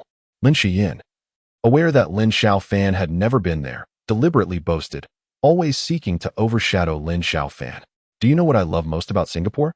Guanzhao suddenly spoke with earnestness. Lin Xiyin shook her head with a smile. "My greatest impression of Singapore is its diversity, whether Chinese, Malays, or Indian Bengalis. They coexist harmoniously. The cuisine is also a fusion, allowing everyone to find something they desire to eat." Upon hearing this, Lin Xiaofan began to comprehend Guanzhao's intentions and lowered her head, quietly eating as she awaited Guanzhao's forthcoming questions. "Xiaofan, do you enjoy hot pot?" Guanzhao turned to look at Lin Xiaofan. "It's quite good, but I can't handle spicy food." Lin Xiaofan replied, "The beauty of hot pot lies in its versatility. If one is not fond of spiciness, the dual flavor pot offers an alternative. Each individual can immerse their preferred ingredients into the bubbling broth. Our world resembles a hot pot, laying of diverse elements, yet we can coexist harmoniously." Guanzhao observed the expressions of the two with keen interest. Lin Xiaofan nodded in understanding. "Boss, I comprehend. I shall collaborate amicably with Xiyin." Lin Xiyin, feeling somewhat awkward, remained reluctant to express her thoughts. "Xiyin, what is your perspective?" Guanzhao inquired directly. "Senior, I assure you that my preferences will not impede my work, yet I am entitled to my own inclinations." Lin Xiyin, being somewhat spoiled, found it difficult to accept counsel from others. Her own feelings took precedence in her eyes. What is it about Lin Xiaofan that you find unappealing? Guanzhao probed further. Lin Xiaofan listened quietly, uncertain of what Lin Xiyin might reveal. It's hard to articulate. Our energies simply do not align. Lin Xiyin continued to resist compromise. Lin Xiaofan, do you have any fondness for Lin Xiyin? Guanzhao pressed on. I do not harbor any affection, yet I am willing to cooperate with her amicably, Lin Xiaofan responded candidly. Xiaofan is a formal member of our team, Guanzhao implied. Even Lin Xiyin, despite her naivety, grasped the underlying message. If she could not adjust her stance, Guanzhao would inevitably favor Lin Xiaofan. Understood, senior. I shall endeavor to adapt, Lin Xiyin conceded, though her heart brimmed with discontent. Subsequently, the two sisters performed a fade of camaraderie before Guanzhao, feigning friendliness and sharing laughter, striving to present an image of harmonious coexistence. After a dinner, Lin Xiaofan felt as though her face had nearly stiffened from the act she had to put on. Upon returning home, the suppressed emotions of the evening led her to sigh deeply. The thought of having to feign camaraderie with Lin Xiyin every day filled her with unease and a sense of suffocation. Noticing Lin Xiaofan taking medication, Pu Yingxin immediately expressed concern. No, I merely choked on the aroma of the hot pot at the restaurant today, so I'm taking precautions. Pu Yingxin took the medicine from Lin Xiaofan's hands and studied the instructions carefully. Do not misuse it. It may compromise its efficacy. There is a maximum daily dosage. After reviewing the information, Pu Yingxin's expression grew serious. Understood. Lin Xiaofan feigned compliance, inwardly lamenting the intrusive constraints imposed by those around her. Did you not enjoy the hot pot today? Pu Yingxin's gaze seemed to penetrate her thoughts. Indeed, I was dining with the colleague I detest the most, Lin Xiaofan whined, dragging out her words and pouting in complaint. Unbeknownst to her, she unwittingly displayed a hint of playfulness. However, Pu Yingxin noticed, and it sparked a delightful sensation within him. With a cheerful grin, he declared, Come now, the trash can is ready. It's time to dispose of the rubbish. Lin Xiaofan broke into a silly smile. Dr. Pu, our boss insists that we get along well. Tonight, my face was grinning like a clown. She playfully poked at her cheeks, mimicking a clown's expression. Is there competition at work? He inquired. Not at all. My rivalry with her centers around the affection of a man, Lin Xiaofan jested with a grin. Upon hearing this, Pu Yingxin's expression changed dramatically, his gaze as frigid as ice. Chapter 23, Fallen into the Pit. Is there anything you can tell me? Pu Yingxin said coldly. Attempting to regain his composure, Lin Xiaofan's earlier remark had nearly caused him to lose his composure. What can I tell you? Unless you simply do not wish to listen? Lin Xiaofan replied, still grinning. I indeed have little desire to hear it. Pu Yingxin repressed his concern for Lin Xiaofan, wishing to terminate the conversation. Oh. Observing the sudden shift in Pu Yingxin's demeanor, Lin Xiaofan felt a tinge of disappointment and opted for silence. Which man possesses such charm? Pu Yingxin's tone dripped with sarcasm. He could not help but feel discontented. He had always been a proud little prince, never having endured such treatment, consistently belittled and rejected. Lin Xiaofan pouted, adopting a slight feminine demeanor. It's my father. This caught Pu Yingxin off guard. He covered his face with laughter, his mood akin to a roller coaster ride. A mere casual remark from this woman had nearly sent him plummeting into despair, yet another simple statement had pulled him back. Who exactly is your rival? Pu Yingxin clearly relaxed. My half-sister. How did you become colleagues? Who knows, just a twist of fate, I suppose. The boss is still unaware of our relationship. Do you think I should clarify it to him? That depends on the level of trust you have in your boss. Pu Yingxin's expression had returned to calmness. He resumed his role as an attentive listener. Then I shall refrain from clarifying. This is my private matter, and I do not wish to bare my soul before my boss. Lin Xiaofan continued to jest, and Pu Yingxin leaned in with a smile, whispering into her ear. Are you then running naked in front of me? Flustered, Lin Xiaofan brushed her hair back. I was merely making an analogy. I took it seriously, Pu Yingxin countered, drawing closer until the tip of his nose brushed against her cheek. Lin Xiaofan felt the intense surge of hormones emanating from the man. A palpable sense of dominance that was both exhilarating and intimidating. He gently pressed a kiss on her cheek before rising to leave. Aware that Lin Xiaofan's asthma was not yet fully under control, and he needed to distance himself to temper his own desires, Lin Xiaofan stood there, bewildered, her mind in disarray. Each encounter with Pu Yingxin felt like a resounding defeat. If she could not withstand the initial onslaught, her will to resist would dissipate entirely. She realized that living under the same roof necessitated finding an appropriate mode of interaction with Pu Yingxin, one that was neither overly distant nor ambiguously intimate. On Sunday morning, after several attempts to gather her emotions, Lin Xiaofan finally donned her outfit, preparing to meet Xie Yang for their date. For reasons unknown to her, the mere thought of engaging with Xie Yang sent waves of discomfort coursing through her. Before stepping out, she noticed that Pu Yingxin was not at home, leading her to speculate that he might have gone for a run. "Are you a native of S City?" Xie Yang inquired with keen interest, perceiving it as the most valuable aspect of Lin Xiaofan. "Indeed," she replied, uncertain why he feigned ignorance. "Which part of S City?" He pressed further. "My parents were born in the suburbs, and I was born in the old city," she responded. "Where is your house located?" Xie Yang's shrewd little eyes twinkled mischievously. In that moment, Lin Xiaofan understood why Guo Liping was drawn to Xie Yang. They were, at their core, fundamentally similar individuals. "I don't own a house." Lin Xiaofan felt an overwhelming sense of disdain. Xie Yang grinned self-satisfactorily. "I do, in the new district." Lin Xiaofan anticipated that he would soon flaunt his sense of superiority, so she closed her ears and drifted into her thoughts. This was a skill she had honed during her blind dates. Whenever she encountered an unbearable individual, she resorted to this tactic, for otherwise, she would be overwhelmed by disgust. After Xie Yang rambled on for a while and noticed Lin Xiaofan's utter lack of reaction, he felt a twinge of annoyance and began to belittle her, much like Guo Liping had. A woman should seek a partner who can provide stability. Someone like Ping Qing, with health issues, is unsuitable. As for Pu Yingxin, he wouldn't even glance your way. While he derided the other two blind date candidates, he took the opportunity to disparage Lin Xiaofan as well. At that moment, Lin Xiaofan felt that remaining seated for even another minute was unnecessary. She could not continue dating someone like him, regardless of whether he was her attending physician. "Are you still feeling tight in the chest?" Xie Yang inquired, extending his hand toward her chest. Lin Xiaofan sprang to her feet in indignation, nearly ready to unleash her anger. She realized that Xie Yang intended to use his inquiry about her condition as a pretext to invade her personal space. As she stormed out of the restaurant, fuming, she heard Xie Yang remind her, "Don't forget your follow-up appointment next week." The more she reflected on the encounter, the angrier she became. She had encountered many peculiar blind date candidates, but this was the first time someone had been so forward. The last time she was in the clinic, having her hand held by Xie Yang while adjusting the inhaler left her feeling nauseous for quite a while. At this moment, past grievances and new resentments pierced through all her self-esteem. With a resounding thud, Lin Xiaofan forcefully opened the door to her home, her heart ablaze with fury and grievance. "Oh my, you startled me," exclaimed a woman's voice. Lin Xiaofan turned towards the sound, spotting a woman clad in a reddish-brown long dress, gazing at her with a look of astonishment. Unfamiliar with her identity, Lin Xiaofan stared blankly. Just then, Pu Yingxin emerged from the bedroom and inquired of the woman in red, "What's wrong?" Simultaneously, he noticed Lin Xiaofan standing at the entrance. "Allow me to introduce." Pu Yingxin said to the woman in red, "This is my roommate, Lin Xiaofan." He then turned to Lin Xiaofan, adding, "This is my classmate, Tang Shui." The two women exchanged polite nods and engaged in a brief pleasantry. Tang Shui lingered in the house for nearly an entire afternoon, departing only before dinner. Lin Xiaofan found herself retreating to her room, realizing that the presence of a stranger was quite inconvenient. During dinner, Lin Xiaofan took the initiative to speak up.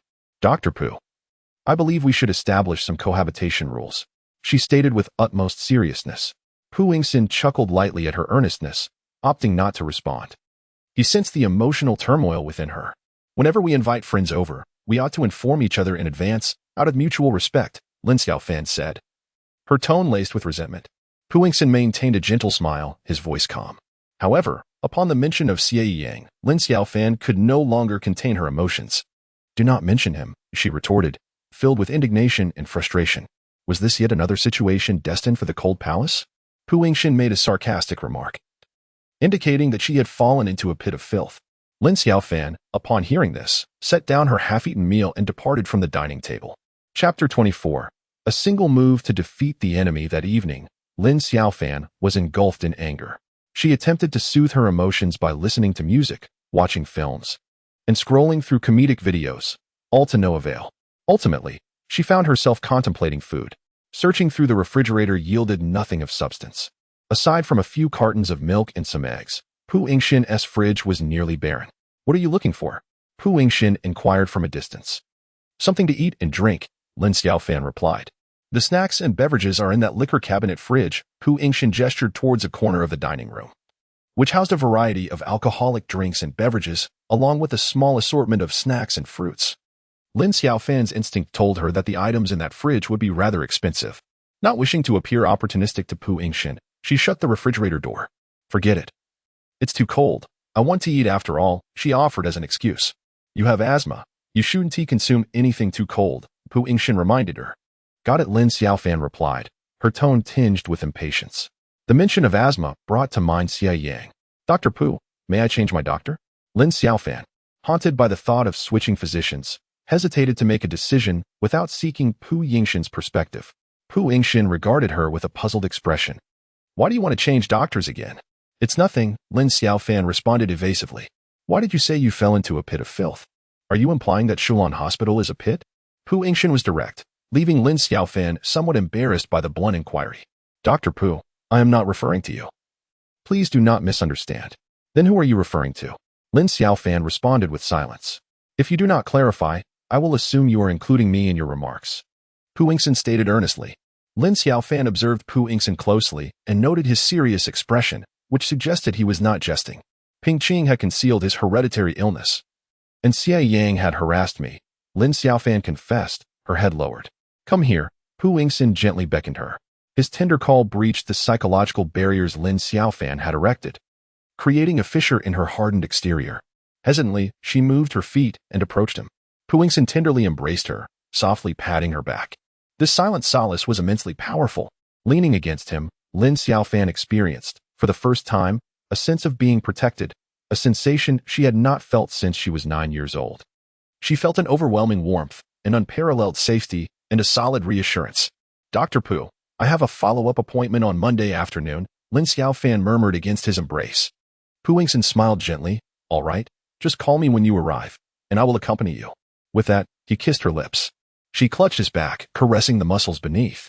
When Pu Yingxin heard Lin Xiaofan's delicate sigh, he paused once more. In that moment, Lin Xiaofan's eyes were dreamy, resembling a blooming rose awaiting its harvest.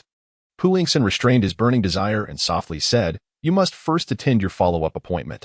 Lin Xiaofan remained languidly nestled in his embrace, feeling as though she had surrendered her will. She was willing to succumb to this state, indifferent to whether tomorrow would come. I shall take a shower. Pu Yingxin gently adjusted Lin Xiaofan, placing a tender kiss upon her forehead. Beyond being a man, he was a physician, and in his eyes, life held the utmost value. He wished to shield Lin Xiaofan, whose asthma was yet unresolved, from any peril that passion might bring. When they encountered each other again the following day during breakfast, Lin Xiaofan had regained her composure. She resumed her icy demeanor, maintaining a deliberate distance from Pu Yingxin. He sensed this shift, however. Pressed for time to attend to his duties at the hospital, he had no leisure to ponder the matter further. Numerous surgeries awaited him. Upon arriving at Junkie, Lin Xian greeted her with a smile reminiscent of a beauty queen. Sister Xiaofan, good morning. For the first time in 20 years, Lin Xiaofan was taken aback by Lin Xian's address, though she quickly regained her tranquility. Good morning, Xian. Lin Xiaofan was acutely aware that their bond was not one of deep sisterly affection, but rather a mere pretense. Guanzhao was quite pleased with the evolution of their relationship. As the employer, he cared not whether the two truly harmonized, as long as the work atmosphere of the company remained unaffected. Xiaofan, I reviewed your feasibility analysis report over the weekend. Since it does not align with our investment interests, we shall set it aside for now. This industry is indeed unfamiliar to us. The forthcoming projects will require you to explore independently. And do not hesitate to request my support where needed. Guanzhao's eyes sparkled with earnest anticipation. I shall endeavor wholeheartedly. Lin Xiaofan understood that her acclimatization period at Junkie had come to a close. Henceforth, she must confront the forthcoming challenges and evaluations with utmost determination. In the afternoon, seated outside the office of Dr. Xia Yang in the respiratory department, Lin Xiaofan found herself lost in thought. 10 minutes prior, she had contacted Pu Yingxin, informing him of her arrival at Shulan Hospital. At this moment, she was mentally preparing herself to calmly receive Dr. Xia's inquiry. Xiaofan. Lin Xiaofan looked up to see Pu Yingxin striding towards her, clad in a green surgical gown. The nurses at the front desk immediately began whispering amongst themselves. I just finished a surgery. Have you been waiting long? Pu Yingxin's expression was hurried. You're next, Lin Xiaofan replied, feeling a twinge of embarrassment, aware that he likely had a busy schedule on Mondays. As they entered the consultation room together, Dr. Xia paused, a look of surprise on his face, before greeting them. Pu Yingxin, what brings you here? Dr. Xie smiled ingratiatingly, well aware that Shulan's prestigious reputation was beyond his own modest standing as a physician. I'm accompanying Xiaofan, Pu Yingxin stated candidly. Dr. Xie promptly turned to Lin Xiaofan, inquiring, haven't you visited twice before? Do you still require Dr. Pu's guidance today? I often find it difficult to comprehend medical instructions. My asthma has been recurrent, and I would like Dr. Pu to help me understand better. With Pu Yingxin present, Lin Xiaofan felt a surge of confidence, unperturbed by the prospect of being misled. If you find it unclear, you can always give me a call, doctor. Xie replied with a cheerful smile. Please enlighten me about her condition, as I have a surgical procedure to attend to shortly, urged Pu Yingxin. Reluctantly, Xie Yang recounted Lin Xiaofan's medical situation, alongside his philosophy regarding medication. Upon hearing this, Pu Yingxin grasped that as long as no further triggers occurred, the acute phase would pass, leading to several months of chronic disease management, which would subsequently lessen its impact on daily life. Is her dosage appropriate? I feel her heart rate has been somewhat elevated lately, Pu Yingxin remarked. Both Xie Yang and Lin Xiaofan were taken aback by her observation, as they had not anticipated such a comment. After all, how could one ascertain an elevated heart rate without intimate proximity? Lin Xiaofan's face flushed as she focused intently on her feet. Once the acute phase is over, the dosage can be reduced. Xie Yang's tone and demeanor shifted to a more subdued state. Chapter 25. A glimmer of hope as Lin Xiaofan exited the consultation room. She felt a profound sense of relief. She realized she would no longer be led by Xie Yang. If her condition were to become unmanageable, Pu Yingxin had informed her that a change of physician was an option. While at the nurse's station to obtain her pulmonary function test appointment code, a middle-aged nurse politely struck up a conversation. Is Pu Yingxin a relative of yours? Not a relative, merely a friend, Lin Xiaofan responded. Acutely aware of Pu Yingxin's immense popularity, noting that the staff at Shulan Hospital were well acquainted with him and closely monitored his activities, he suddenly appeared in our department. And we were all curious if something significant had occurred, the nurse chuckled. Lin Xiaofan, wishing to avoid becoming the subject of their gossip, swiftly departed the hospital. Your mother advised you to connect well with Xie Yang. Why are you resisting him? That evening, Guo Liping learned from the matchmaker that Lin Xiaofan and Xie Yang had not succeeded, prompting her to call her daughter for an inquiry. Lin Xiaofan understood that it was the appearance of Pu Yingxin that had caused Xie Yang to retreat. She had not directly rejected him. Rather, the current situation was most advantageous for her, bringing matters to a swift conclusion. Have you lost your voice? Consider how many doctors I have sought for you at Shulan Hospital. This one is unsuitable. That one is unfit. Only you seem to excel, Guo Liping exclaimed. Mom, I did not refuse him. It was he who was unwilling. Lin Xiaofan cleverly shifted the blame onto Xie Yang. Guo Liping fell silent for a few seconds before responding. Understood. I shall continue to search for you. Truly a source of worry. After hanging up, Lin Xiaofan felt an overwhelming sense of liberation. With all potential suitors eliminated, she no longer had to deal with them one by one. Are you really that happy? Indeed, the skies in the liberated zone are bright and clear, Lin Xiaofan grinned. Since you are so joyful, could you pour me a glass of water? Pu Yingxin set down his bag, appearing somewhat fatigued. Of course. Lin Xiaofan readily went to pour a glass. Pu Yingxin gulped it down in one go. You doctors are so busy that you hardly have time to drink. Lin Xiaofan expressed her concern.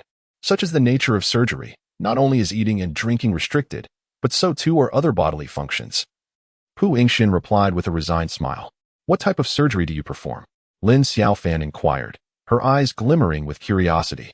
Ordinary surgeries typically utilize laparoscopy, while severe cases necessitate open surgery, Pu Yingxin explained, leaning back against the sofa as he spoke. Lin Xiaofan hurriedly went to find a jazz record and played it. Not bad. Thank you, Pu Yingxin said with a radiant smile. What is a laparoscope? Lin Xiaofan inquired further. It's a medical instrument that enters through an incision in the abdomen to excise lesions. Aren't you afraid?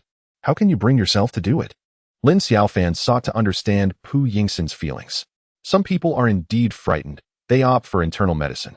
Those who remain in surgery are the brave ones. We also experience fear, which is why we must practice. What if someone dies during practice? Lin Xiaofan said earnestly. At the beginning, we don't practice on humans. Our teaching sessions utilize pigs, Pu Yingxin replied, amused by her seriousness. Upon hearing about pigs, Lin Xiaofan felt a thrill, as if her energy channels had been unblocked. Doctor, Pu, are you saying you use pigs? Yes, for experimental purposes during surgical training. Where do you buy the pigs? There are specialized platforms for experimental animals.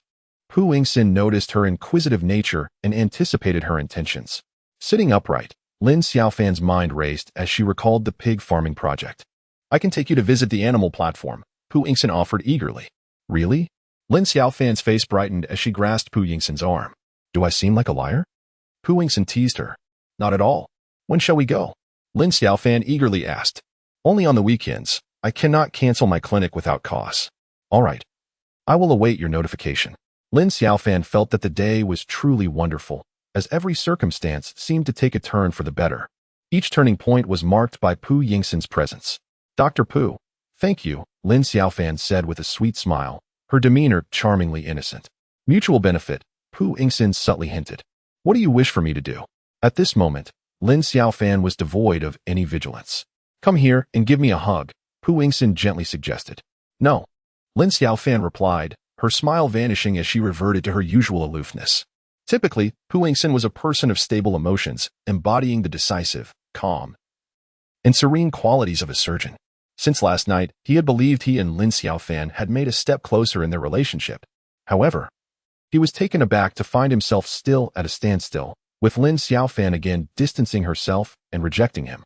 He straightened up on the sofa, yearning to inquire why. Pu Yingxin realized this was the greatest challenge he had faced in years, always faltering just before the final step. Early Tuesday morning, Lin Xiaofan sought Guanzhao's counsel. Do you have any new ideas?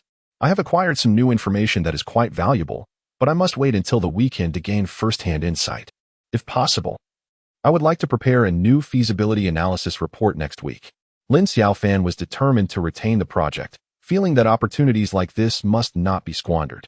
We at Junkie Capital can wait for you, but I am unsure if the owner of the pig farm can afford to wait as well, Guanzhao pragmatically observed. I will speak to him once more. I will persuade him to grant me another week. Lin Xiaofan exhibited her usual direct and decisive aura, which Guanzhao greatly admired. And he agreed. Without delay, Lin Xiaofan donned her spray paint gas mask and headed to the pig farm. The owner of the pig farm, upon seeing Lin Xiaofan adorned with a mask, visited multiple times to meticulously assess the situation, developing a deep respect for the young woman. Ms. Lin, your dedication is truly commendable. I can afford to wait.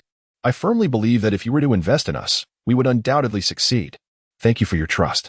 Farm owner. Just wait for me, Lin Xiaofan replied, securing a week's time for herself through her hard work and sincerity. Now, all hope rested upon Pu Yingxin. And Lin Xiaofan earnestly wished to seize this opportunity.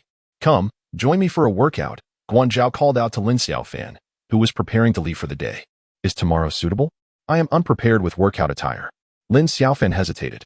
Tomorrow is just another day, and there are countless tomorrows ahead. I can tell you lack enthusiasm for exercise. Let us go now. We can buy clothes on the spot, Guanzhao said with a cheerful grin. I am a novice at fitness, Lin Xiaofan admitted, feeling apprehensive. There are no foolish students, only inept instructors. If I cannot teach you, then I, Guanzhao, am unworthy. Thus, Lin Xiaofan found herself in Guanzhao's car. Chapter 26. The Ultimatum. My choice remains him inside the gym. Lin Xiaofan was overwhelmed by the array of fitness equipment and felt utterly disinclined to move. Let us start with a warm-up.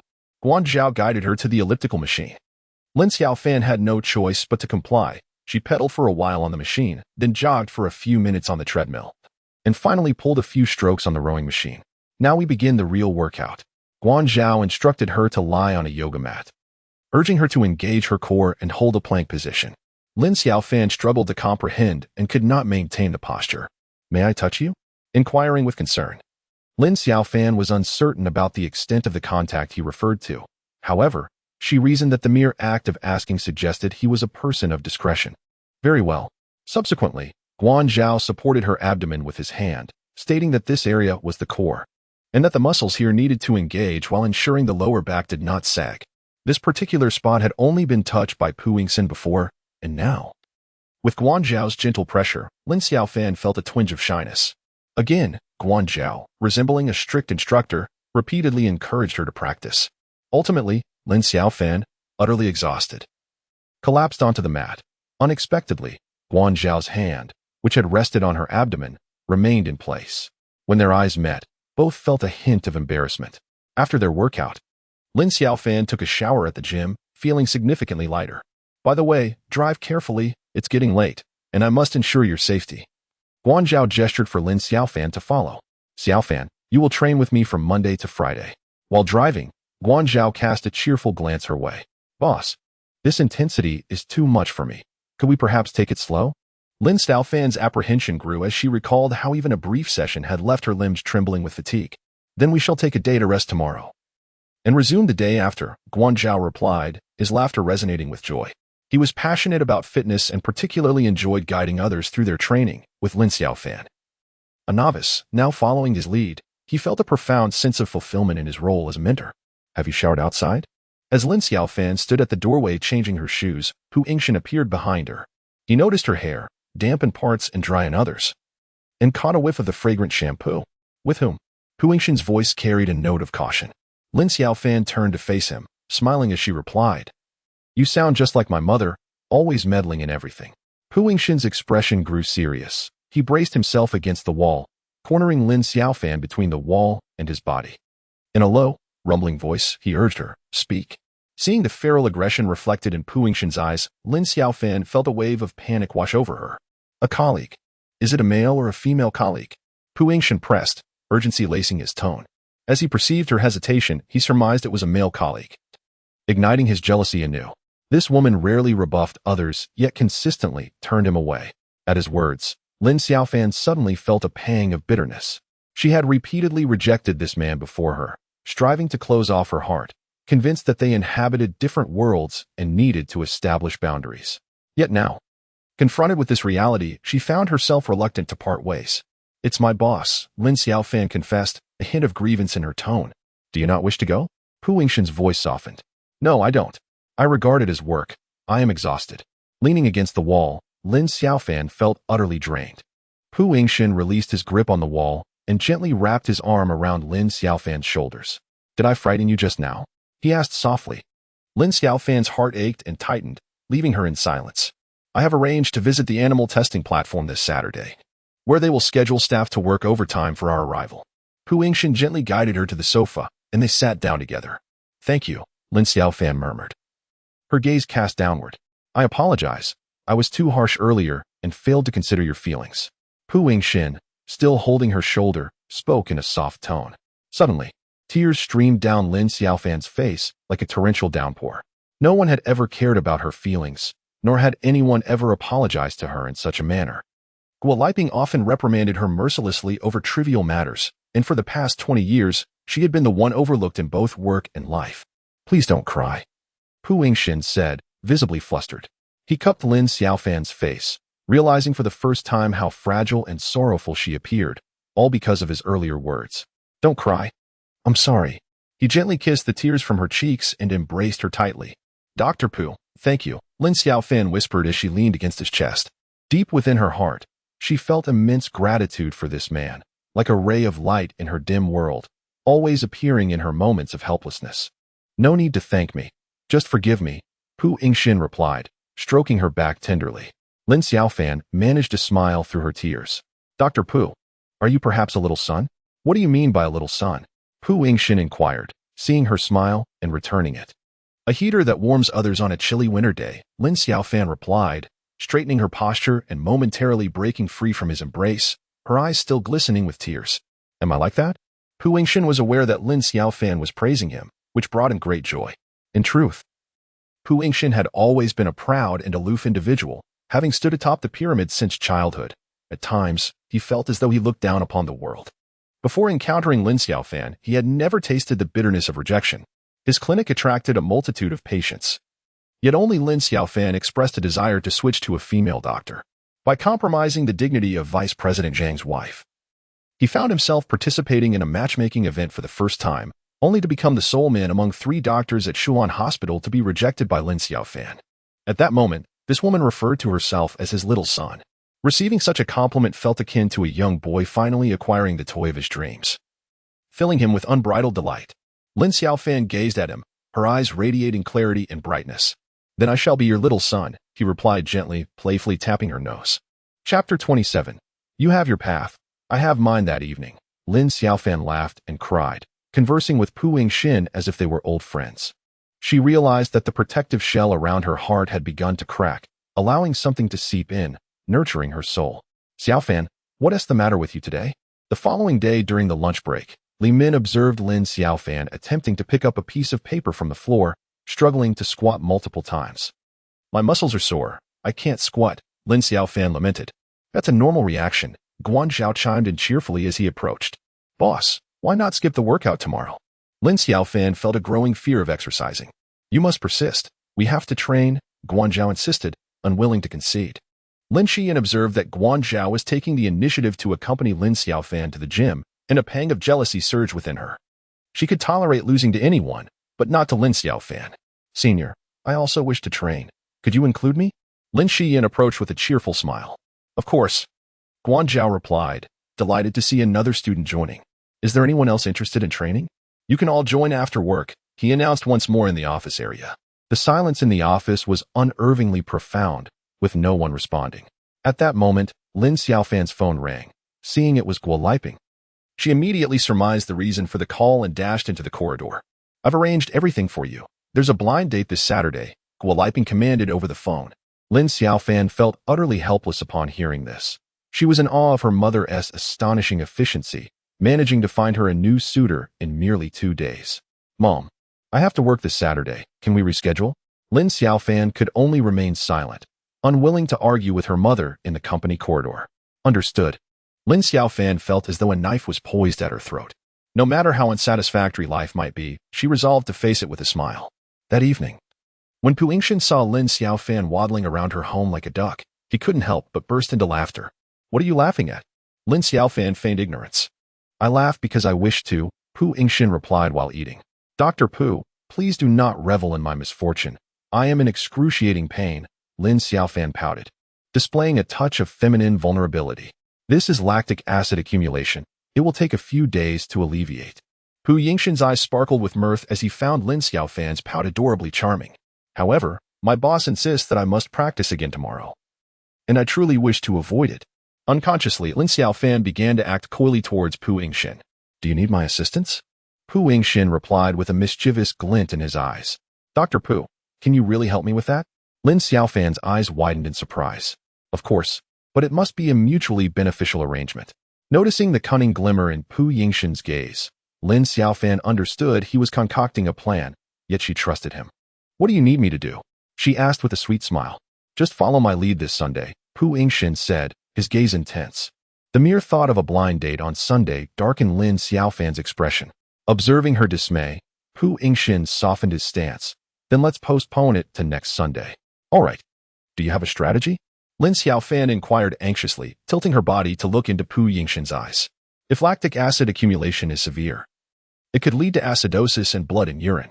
Speak to your boss and inform them that your attending physician disapproves of your practice, Pu Yingxin calmly advised.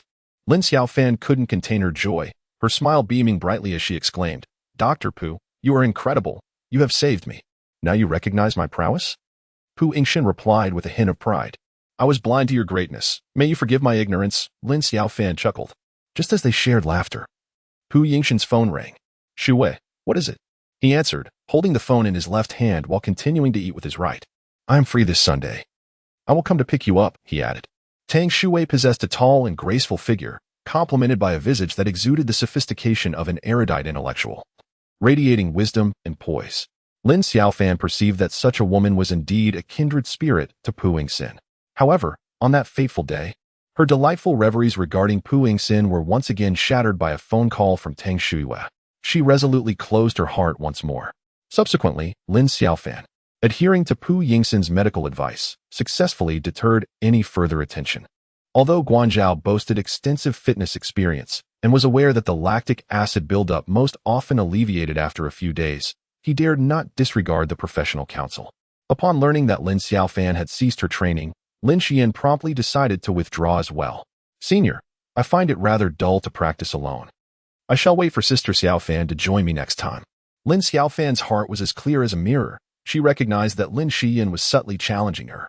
Yet, she remained indifferent, focusing solely on securing her own aspirations.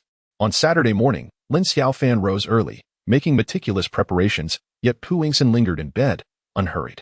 What's the hold-up? We should set off. I fear we might be late, Lin Xiaofan urged, having knocked at Pu Yingxin's door for quite some time. Why the rush? We shall not be late. I have long been attuned to time with my daily rounds and surgeries, Pu Yingxin yawned, his pleasant dreams interrupted by the early morning commotion. Lin Xiaofan felt a twinge of embarrassment, realizing her impatience. I shall impose a penalty upon you. Prepare breakfast for me. Pu Yingxin offered her a way out. All right. Just wait for me, she replied. Lin Xiaofan was delighted at the prospect of making amends and hurried into the kitchen. She prepared a delightful spread, fried eggs, toasted bread with butter, a small plate of crispy bacon, yogurt laced with quinoa, and a refreshing fruit salad, all neatly arranged on the dining table. Pu Yingxin's eyes lit up as he smiled and remarked, "Is this a breakfast fit for a five-star hotel? Your refrigerator is rather sparse. Otherwise, I could concoct something even more delectable." Lin Xiaofan beamed with joy. After indulging in the meal, Pu Yingxin praised her, saying, "You are so capable. Many girls these days lack culinary skills." Lin Xiaofan lowered her gaze and smiled, feeling that her abilities were merely a result of life's necessities. In her childhood, when Guo Liping was working outside, she had to fend for herself, often standing on a stool to reach the stove to cook. She could hardly recall the number of times she had cut her fingers while learning to chop vegetables, or the countless occasions she had burned her arms with hot oil. If given the choice, she would prefer to be like other girls, untouched by the mundane chores of life, with everything brought to her effortlessly. Chapter 28. Even pigs can soar. Hello, Dr. Pu. The staff at the experimental animal platform greeted Pu Yingxin with great enthusiasm and respect. This is my friend Lin Xiaofan. She wishes to learn about the experimental pigs at your platform. Pu Yingxin introduced Lin Xiaofan. She immediately engaged in detailed discussions with the relevant personnel, discovering that numerous research institutions and innovative enterprises require small experimental pigs. Furthermore, the animal platform is seeking government assistance to establish a SPF-grade small pig production base. This establishment requires the cultivation and rearing of various breeds of miniature experimental pigs, including the Luxiang pig, the Tibetan pig, the Bama pig, and the Wuzishan pig, with an annual usage of approximately 5,000 heads. Upon gathering this information, Lin Xiaofan felt invigorated, predicting that Junkie could invest in this pig farm, foreseeing a boundless future.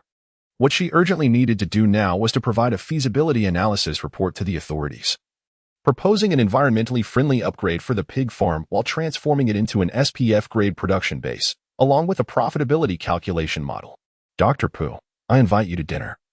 Lin Xiaofan exclaimed joyfully, feeling as if Dr. Pu Yingxin had rendered her a significant favor. I want tea, Dr. Pu replied, his face stern as he deliberately refused. Why? Lin Xiaofan's eyes widened in surprise. I'm not hungry, he replied, mimicking Lin Xiaofan's usual tone when she declined others. Lin Xiaofan chuckled innocently, seizing Dr. Pu's arm. Dr. Pu, please, I'm hungry even if you're not. I want tea. I have other matters to attend to, he persisted, continuing to emulate Lin Xiaofan's demeanor. Lin Xiaofan laughed heartily, thoroughly entertained by Dr. Pu's antics. Seeing her so elated, Dr. Pu reached out and wrapped his arm around her waist, leaning down to smile at her. So, where shall we dine? The Singaporean restaurant I visited last time was delightful. Let us go there. Lin Xiaofan was unreserved and resolute, not attempting to shake off Dr. Pu's hand as it rested on her waist. During that lunch, Lin Xiaofan enjoyed herself immensely.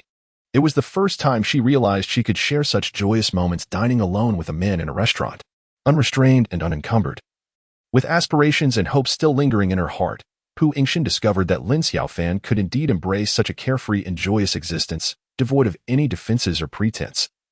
Engaging in conversation without restraint, he felt liberated from the fear of potential rejection by her. Do you have sufficient time? He inquired with concern. We only have this afternoon and tomorrow. I will do my best. It cannot be delayed any further. I fear that if it drags on, this project may fall through. Lin Xiaofan replied, her countenance growing more serious. Silence enveloped Lin Xiaofan, her expression darkening.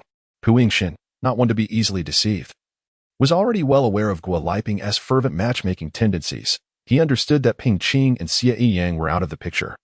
His keen gaze fixed intently on Lin Xiaofan, who lowered her head, responding in a subdued tone, yes. Is this round intended for doctors or teachers?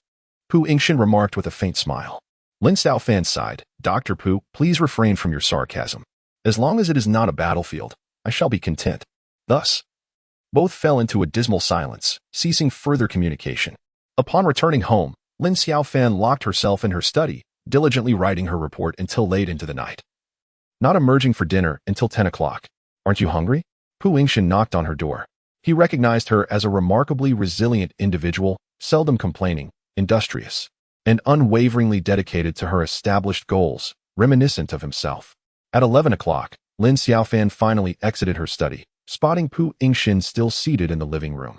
Dr. Pu, why have you not retired for the night? She greeted him. Your dinner awaits you on the warming tray, he indicated. Lin Xiaofan felt a swell of gratitude. This man had shown such thoughtful care in keeping her meal warm. Will you be staying up all night today? I'm not sure. I have only written a third of it. Lin Xiaofan devoured her food with great haste. You'd better not stay up late, for asthmatics. Fatigue can easily trigger a relapse. Lin Xiaofan paused, momentarily at a loss for words. Time waits for no one. Who would willingly work through the night without cause? I can assist you in organizing the initial draft for the section on the utility and prospects of experimental pigs. I am more adept at it than you, and I can accomplish it much faster. Ultimately, you will finalize the document. I shall not partake in that. There shall be no dispute over authorship. Pu Yingxin added with a light-hearted jest. Lin Xiaofan was taken aback by Pu Yingxin's willingness to offer such help. A mix of emotions swirled within her, both touched and melancholic.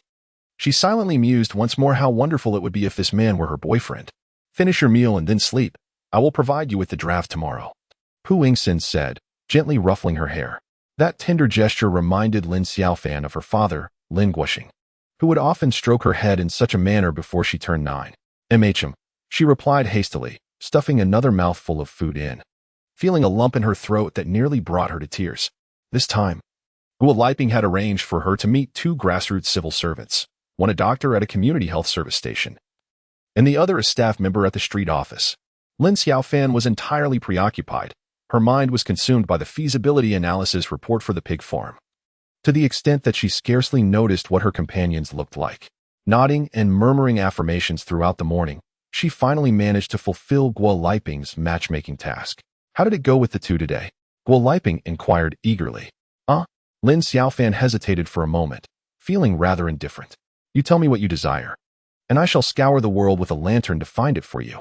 Guo Liping struck the table with her hand, her dissatisfaction with Lin Xiaofan's lackadaisical attitude palpable. You silly girl, have you lost your senses? While those 2 may not compare to Xie Yang, they are certainly suitable for you. Guo Liping raised her voice in exasperation. Lin Xiaofan felt a lump in her throat, unable to swallow her food. She sensed that in Guo Liping's eyes, she was likely worth less than a mere pig. The house was empty, and she noticed a note affixed to the study desk. The first draft has been sent to your email. Lin Xiaofan was aware that Pu Yingxin had an appointment with Tang Shua today. Chapter 29. The Thorny Rose, the man behind, boss. I sent the new version of the feasibility analysis report to your email last night. Lin Xiaofan, her heavy dark circles evident, stood before Guanzhao. I just reviewed it. Guanzhao was taken aback by Lin Xiaofan's diligence. She had managed to draft the report in just over a day after visiting the experimental animal platform over the weekend. I believe we can proceed. This small-scale experimental pig could yield sales revenue between 30 to 50 million a year. We can continue raising traditional pigs. The initial investment is significant, but only for the first year. Lin Xiaofan yearned for Guanzhao's response. Xiaofan, you have overlooked a crucial issue. We can renovate the pig farm. We could raise 5,000 pigs a year, but can we be certain that the experimental pig platform can accommodate them? Lin Xiaofan recognized her shortcomings, attributing them to her lack of experience.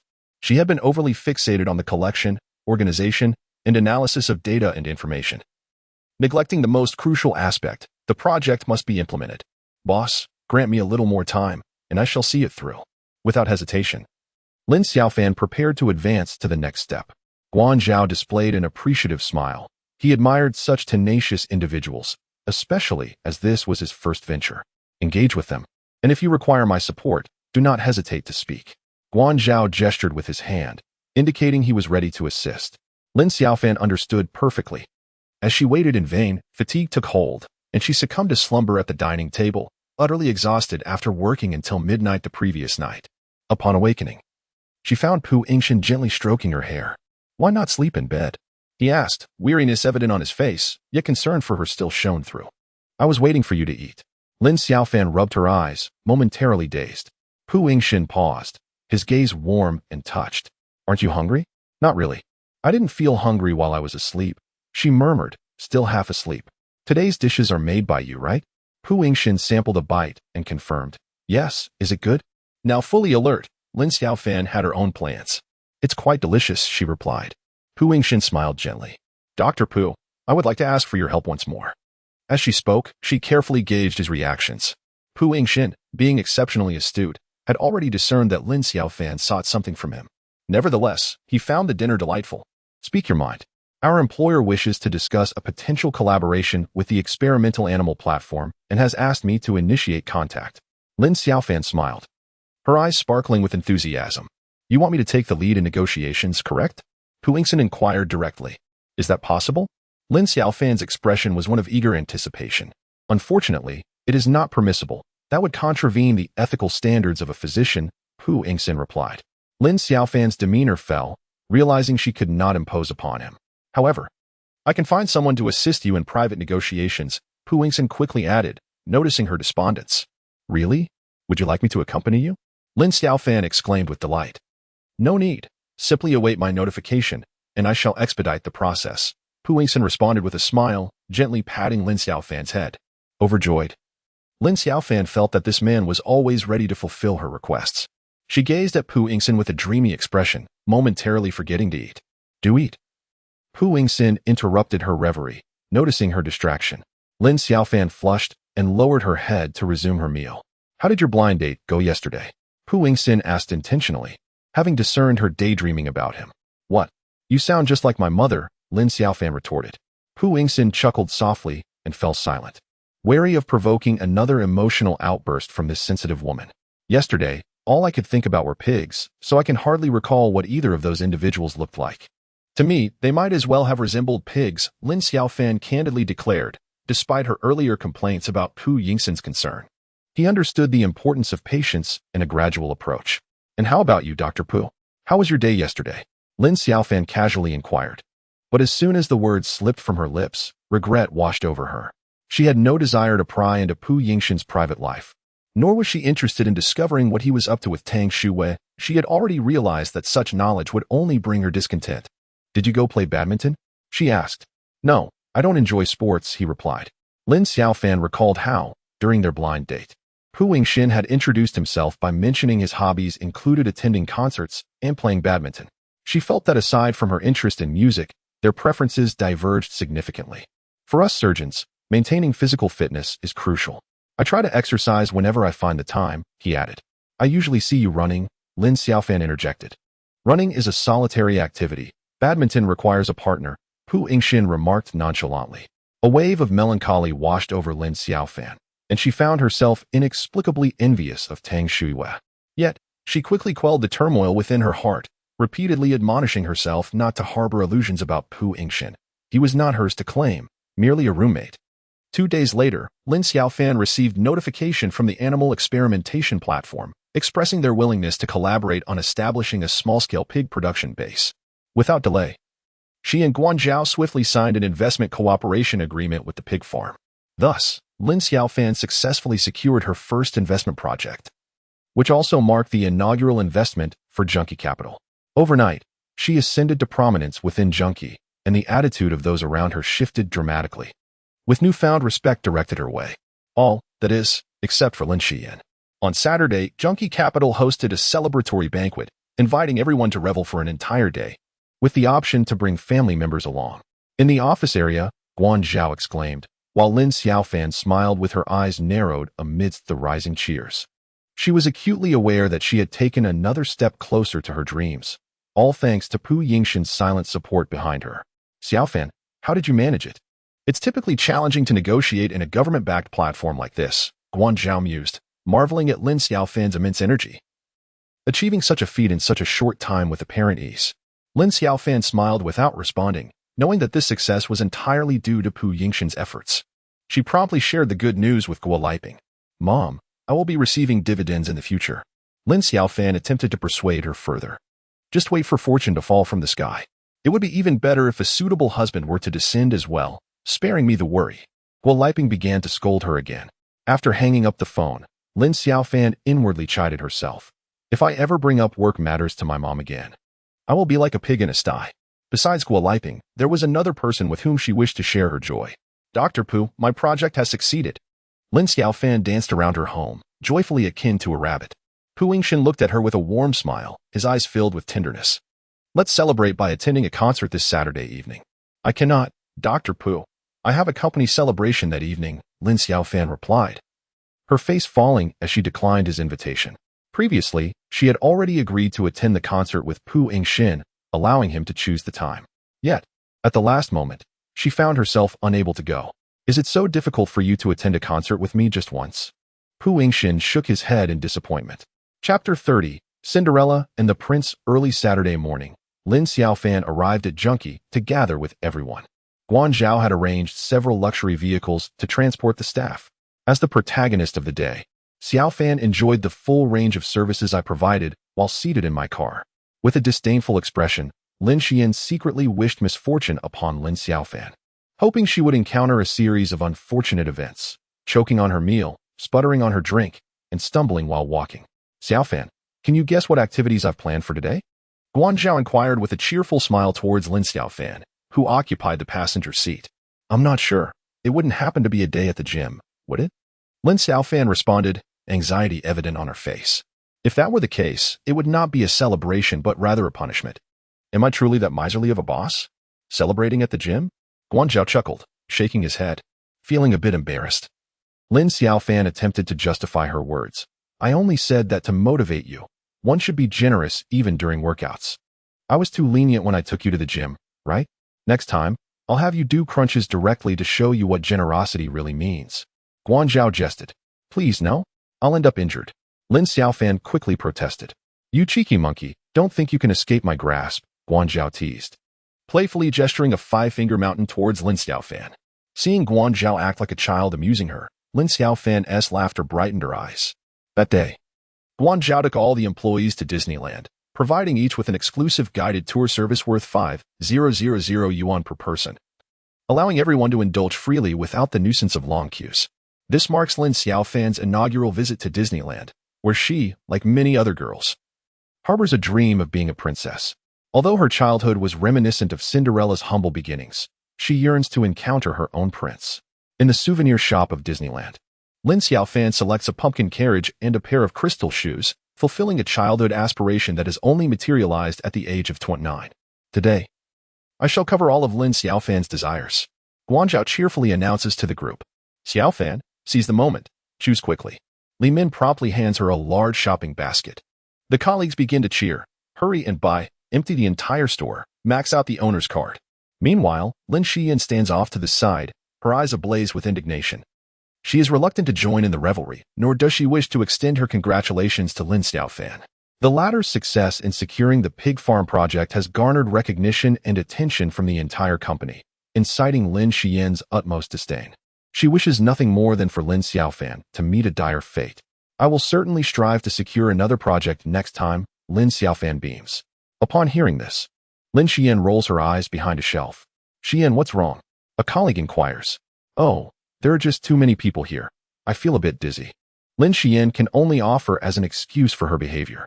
They all gather for dinner at the Disney Royal Banquet Hall. Dozens of individuals settle in, creating a lively atmosphere. Most employees have never experienced such a privilege and are filled with joy, capturing moments through photos and videos. Only Lin Xian adopts a demeanor of utter disdain. She had already visited this place multiple times. Disney was a frequent delight for her. In her heart, she silently berated Lin Xiaofan as a bumpkin. After watching the fireworks display from their reserved seats at Disney, it was already past 9. Lin Xiaofan had spent the entire day as gleeful as a child. This was her childhood dream, unexpectedly fulfilled by Guanzhao. Dear princess, are you satisfied with my service today? Guanzhao inquired with a cheerful smile. Lin Xiaofan covered her mouth, unable to contain her laughter, realizing that Guanzhao was a humorous person, outspoken, cheerful, and generous. The car stopped beneath Pu Yingxin's apartment. As Lin Xiaofan exited, the car door brushed against her Sherry May headband, causing it to tilt askew. Guanzhao immediately hopped out, approaching her side. A princess must look splendid. Her hair cannot be disheveled. With a radiant smile, Guanzhao gently adjusted her hair and straightened the headband. Lin Xiaofan felt her cheeks flush and her heart race. It was the first time a man, other than Lin Guixing, had tenderly arranged her hair. I can manage myself," she said, shielding her crimson face with her hand. In the evening light, Guanzhao noticed her blushing countenance, shy and demure, stirring something within him. He realized this girl was serene and beautiful, sometimes adorable, sometimes clumsy. As Lin Xiaofan struggled to open the door while juggling numerous bags, she was greeted by the displeased expression of Pu Yingxin. "Dr. Pu, are you still awake?" In that moment, Lin Xiaofan felt elated and wished to share her day's joy with Pu Yingxin. However, he completely ignored her, moving towards the record wall to rummage through the vinyls. Lin Xiaofan followed, her sweet smile aimed at expressing her gratitude. "Dr. Pu, I am grateful for your assistance. Tomorrow I have time, and I can accompany you to the concert." "No need, I have missed it. There is no concert tomorrow," Pu Yingxin coldly remarked, not even glancing at her. "What do you wish for me to do? Last time, you asked me to reserve a Sunday for you." Lin Xiaofan smiled radiantly, filled with anticipation for Pu Yingxin, yearning to share all the beauty with him. Pu Yingxin set down the record in his hand, turned, his gaze sharp as a blade. Suddenly, he cupped Lin Xiaofan's face in his hands and kissed her fiercely. Lin Xiaofan was taken completely by surprise, feeling Pu Yingxin's intensity and aggression. After a moment, he released her, and they both gasped for breath. Blushing, Lin Xiaofan was at a loss for words, simply staring at him in a daze. Pu Yingxin kissed her once more, this time with tenderness and passion, slowly enveloping her in a warmth that nearly melted her. Lin Xiaofan felt her limbs weaken as she leaned against Pu Yingxin's chest, devoid of any resistance, wishing at that moment that he was the prince come to find her. However, Pu Yingxin released her again. This time, Lin Xiaofan could no longer contain her expectations, desires, and frustration. "You are feeling quite distressed now, aren't you?" Pu Yingxin held her closely, gripping her chin. "Then why do you discard me like a rag after using me?" "My feelings are akin to yours at this moment." In Pu Yingxin's eyes, there flickered not only desire but also jealousy. He had just come downstairs after taking out the trash. Having witnessed the intimate gestures between Lin Xiaofan and Guanzhao, Pu Yingxin kissed her once more, and as Lin Xiaofan succumbed completely to the enchantment of his embrace, he released her once again. This cycle repeated several times. Lin Xiaofan, with a soft moan, gently struck Pu Yingxin's back with her fists. She understood that this man was punishing and conquering her in such a manner. She felt powerless to resist, utterly ensnared, held firmly by Pu Yingxin. She was kissed into a state of helplessness, like a puddle of water, completely limp in his arms. Chapter 31. No place to rest. No way to escape. The following morning, Lin Xiaofan merely turned over, only to be enveloped in Pu Yingxin's embrace. "Don't even think about escaping.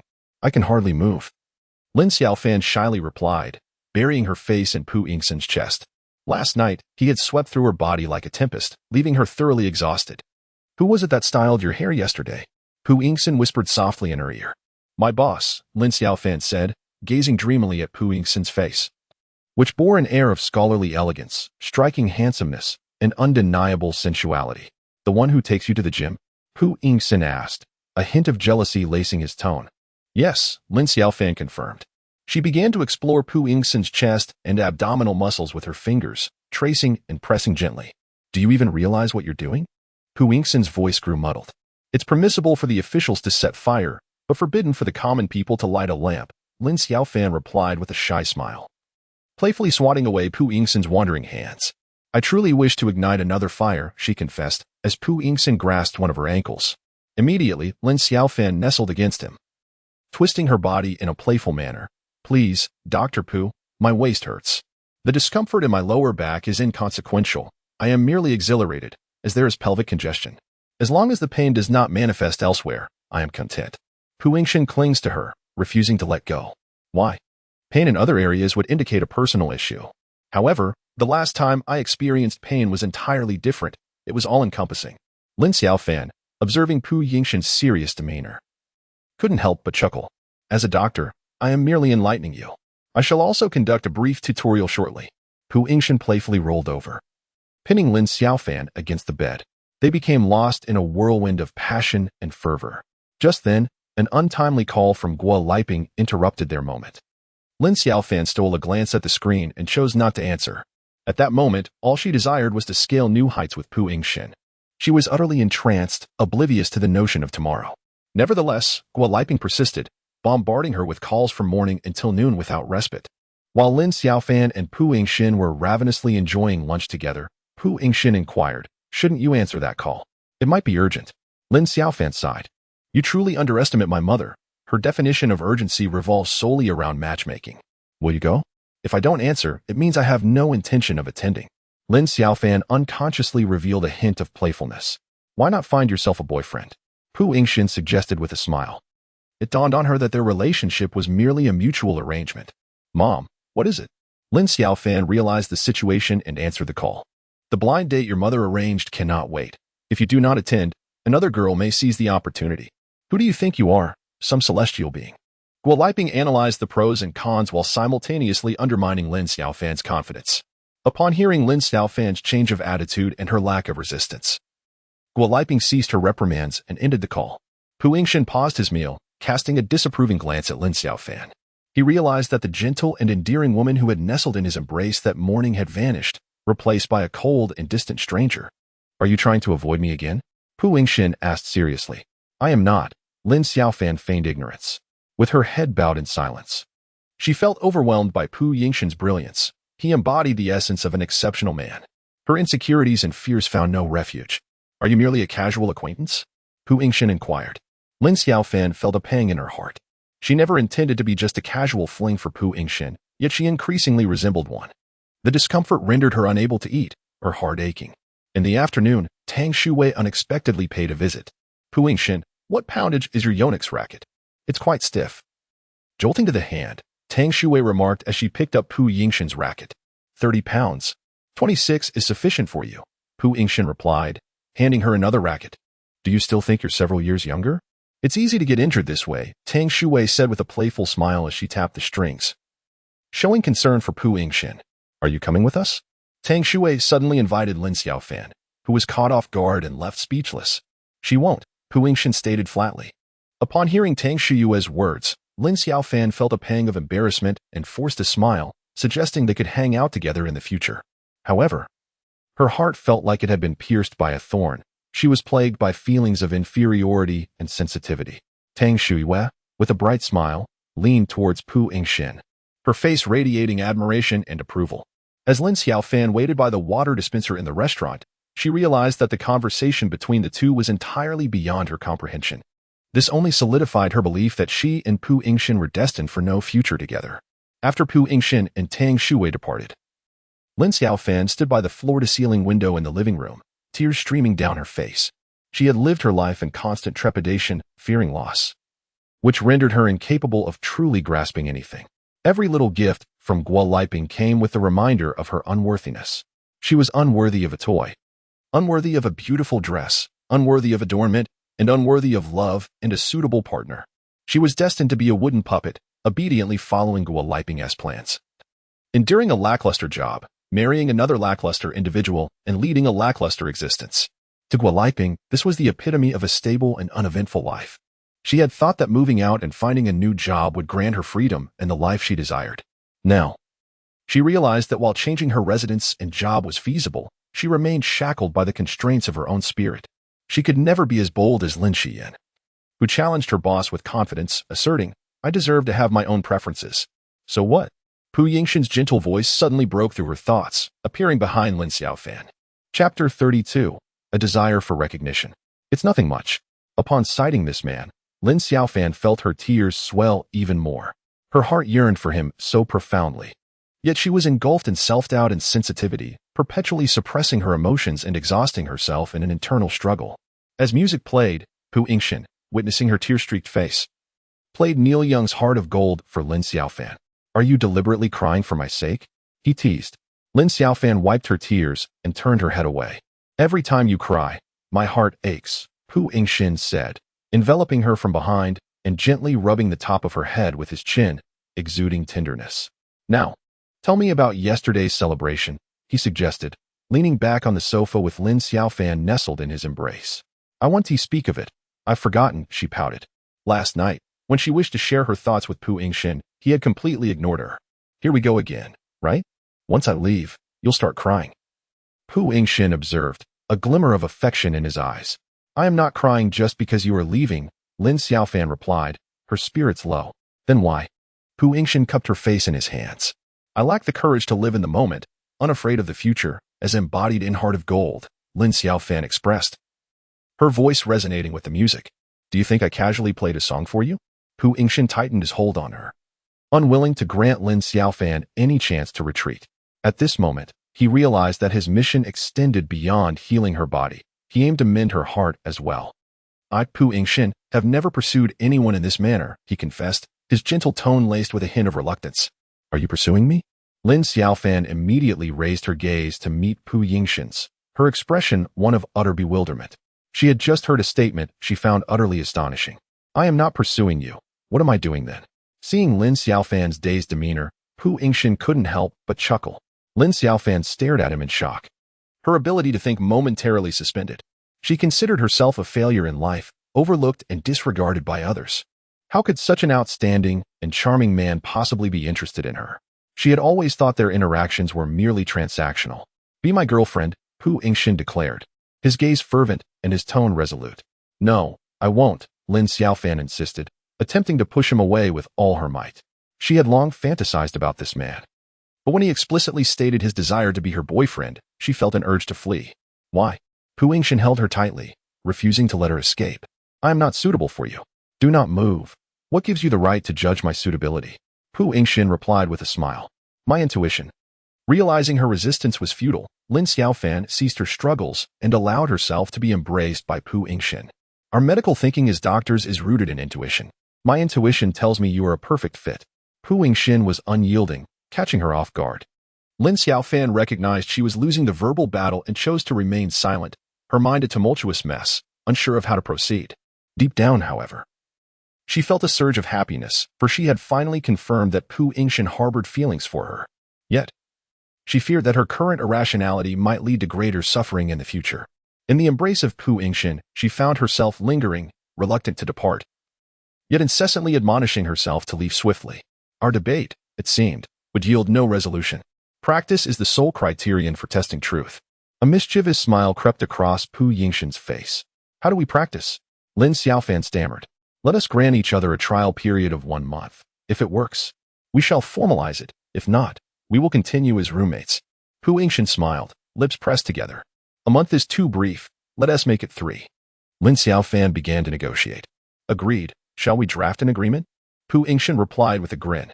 Lin Xiaofan covered her face, laughing. Is there any legal basis for this? She playfully pouted. Our mutual trust serves as the guarantee for this agreement. As she spoke, Pu Yingxin rose and retrieved a pre-prepared contract from the drawer. You are truly scheming, Lin Xiaofan exclaimed, sweetly chiding her. Hurry and sign. Pu Yingxin afforded Lin Xiaofan no further delay, promptly urging her to affix her signature. From this moment onward, we are bound by a contract. Enjoy your rights and fulfill your obligations. Pu Yingxin playfully tapped the agreement against Lin Xiaofan's head. Lin Xiaofan, breaking into a goofy grin, finally shed her defenses and burdens, languidly reclining on the sofa. At that moment, she felt as if the world was vast and free, full of exuberance. Come, I shall take you out for some fun. Pu Yingxin neatly tucked away the contract and approached the sofa. No, I'm too sore and weary to go out. Lin Xiaofan whimsically pouted. Then I shall carry you. Pu Yingxin swiftly scooped her up from the sofa. Encountering an acquaintance outdoors, one cannot simply declare a romantic relationship until it is officially recognized. Lin Xiaofan emphasized the importance of the probationary period. Understanding this, Pu Yingxin affectionately kissed her. While the two leisurely wandered about, relishing their sweet moments together, Lin Xiaofan received a phone call from Lin Guoxing. Father, is there something you need? Lin Xiaofan inquired. Taken aback, for Lin Guoxing seldom reached out to her. Ever since his divorce from Guo Liping, their relationship had been characterized by a policy of non-initiation, non-rejection, and non-responsibility. If Lin Xiaofan sought him out or had a request, he would not refuse her and would maintain a warm demeanor. However, he never took the initiative. He showed no responsibility towards her life. Are you free tonight? Father wishes to treat you to dinner. Lin Guoxing's voice radiated warmth over the phone. Really? Father, I am free, Lin Xiaofan exclaimed, her surprise transforming into delight. Then let us not miss each other. I shall send you the restaurant address shortly. With that, Lin Guoxing ended the call. Overjoyed, Lin Xiaofan beamed at Pu Yingxin, feeling as though her life was beginning to take a turn for the better. Her work had seen new advancements, her health had significantly improved, and she had even gained a long-desired boyfriend, albeit temporary. Now, Even her father had extended an olive branch to her. I cannot accompany you tonight. I must dine with my father, Lin Xiaofan said, linking her arm with Pu Yingxin's. Go ahead. I cannot compete with this rival, Pu Yingxin jested. Chapter 33. If you don't accept it, just do it. How have you been lately, Xiaofan? Lin Guoxing asked, serving her a dish. Lin Xiaofan was taken aback. It had been many years since she had dined with Lin Guoxing. Typically, her visits to Lin Guoxing's place consisted of merely sipping a few cups of water before hastily departing, as her stepmother, Pang Weiwei, never prepared any meals. Nevertheless, it was quite pleasant. Lin Xiaofan felt a surge of joy. She was genuinely happy. How's work? Lin Guoxing inquired with genuine concern. That was nice. Lin Xiaofan contemplated sharing her recent project completion with Lin Guoxing, but then recalled that Lin Xiyan might have already informed him, rendering her efforts to boast unnecessary. The last time you sought your father's assistance regarding job inquiries, it wasn't that I was procrastinating. Only today did I receive news, and I rushed to inform you. Lin Guoxing said with a warm smile. That's all right. It's unnecessary. I quite enjoy my current job, and my superiors and colleagues appreciate me as well. Lin Xiaofan felt elated. Realizing that Lin Guoxing had indeed been concerned about her and had not dismissed her feelings. Your father has connected you with a financial leasing company. State-owned and substantial in scale, with promising prospects. It's quite suitable for you. Lin Guoxing placed another dish on her plate. Thank you, father, but I truly love my current job. Lin Xiaofan smiled as she politely declined. Had Lin Guoxing conveyed this information a month prior, she would have undoubtedly accepted. Xiaofan, I heard from Xiyan that your current company has just been established, with almost no business, and the boss is rather inexperienced. Such a position may be precarious. Lin Guoxing remarked, his brow furrowed. Lin Xiaofan had always been sensitive. This trait was both her flaw and her strength. When Lin Guoxing mentioned Lin Xiyan, Lin Xiaofan realized that the situation was far more complex than a mere dinner characterized by paternal kindness and filial piety. Then why did you allow Xiyan, an international student, to intern at such a small company? Lin Xiyan retorted coldly. Xiyan will only be here for a few months, unlike you, Lin Guoxing replied with a smile. Dad, I truly enjoy this job. I have no intention of changing it, Lin Xiaofan asserted firmly. Xiaofan, working alongside Xiyan presents numerous inconveniences and mutual influences. The position I found for you is far superior, Lin Guoxing finally revealed his true intentions. Lin Xiaofan was immediately engulfed by rage. Her hands trembling as she fought back tears, choking out, Dad, in your eyes, Xiyan is the more favored daughter? Isn't she? The dinner ended on a sour note. And it was not until she boarded the subway that Lin Xiaofan began to weep silently. She finally understood that in Lin Guoxing's heart, she was expendable. Merely a pawn to win Lin Xiyan's favor. Having secured a project that displeased Lin Xiyan, Lin Guoxing feigned affection, demanding her departure from Junkie. During the time she had felt like a wandering stray dog, no one had shown her any concern. Upon hearing a kind word from a stranger, Lin Xiaofan's tears cascaded like a torrential downpour. Deep within her heart lay a vast chasm, dark and foreboding, chillingly cold, gnawing at her daily. It felt as though she had a home, yet also lacked one. She seemed to have parents, yet felt devoid of their love. When Lin Xiaofan, looking ashen, appeared before Pu Yingxin, he uttered not a word, nor posed any questions, but embraced her tightly.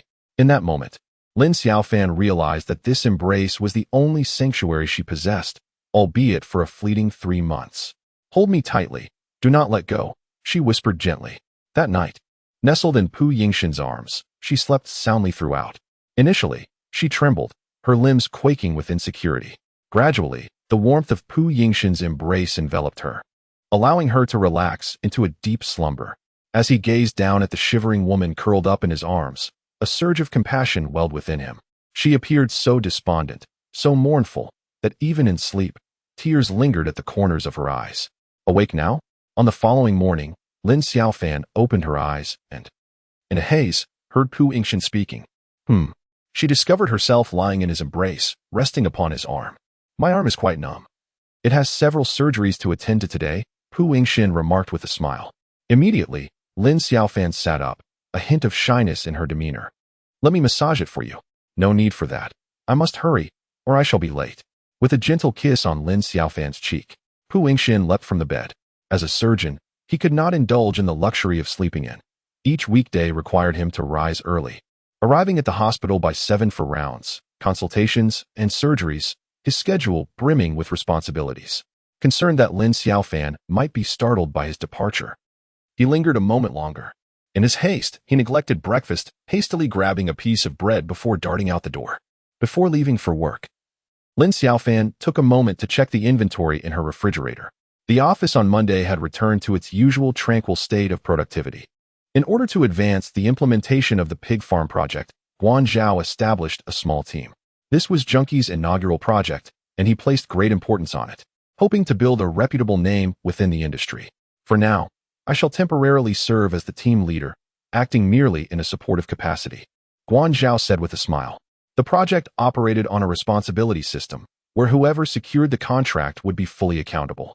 Thus, Xiaofan was appointed as the deputy leader, with her as the true executor, while Lu Chang and Wang Wei were to collaborate with her. Subsequently, Lin Xiaofan, adhering to the previously analyzed report, requested that the finance department draft a budget, as they, as investors, were tasked with supervising the renovation and implementation of the pig farm. Boss, I believe we need a consultant, someone who genuinely understands the knowledge of laboratory animals, and we need to secure one swiftly, Lin Xiaofan proposed. Let's have the HR department recruit immediately, and we shall also leverage our connections for recommendations. The sooner, the better. Guanzhao appreciated Lin Xiaofan's clarity of thought and decisive decision-making. After the meeting, Guanzhao retained Lin Xiaofan for a private conversation. Join me for a workout after work today. Let us make it tomorrow, she replied. No, I insist. Xian and I have already agreed upon this. She said if you go, she will go too. Don't back out on us. We're all counting on you. Guanzhao invoked Lin Xian's name, attempting to spur a sense of team spirit in Lin Xiaofan. Feeling a mix of frustration, Lin Xiaofan bit her lip and finally relented. Fine, I'll go. The confrontation had escalated to the point of a slap in the face, so Lin Xiaofan had little to fear. If there was discontent, they could settle it directly. Chapter 34. Once entering the port, it's as deep as the sea. Lin Xiaofan followed the sound to the door. Pu Yingxin grasped her, pulling her into his embrace and kissing her gently on the lips. I can't accompany you for dinner tomorrow, he said.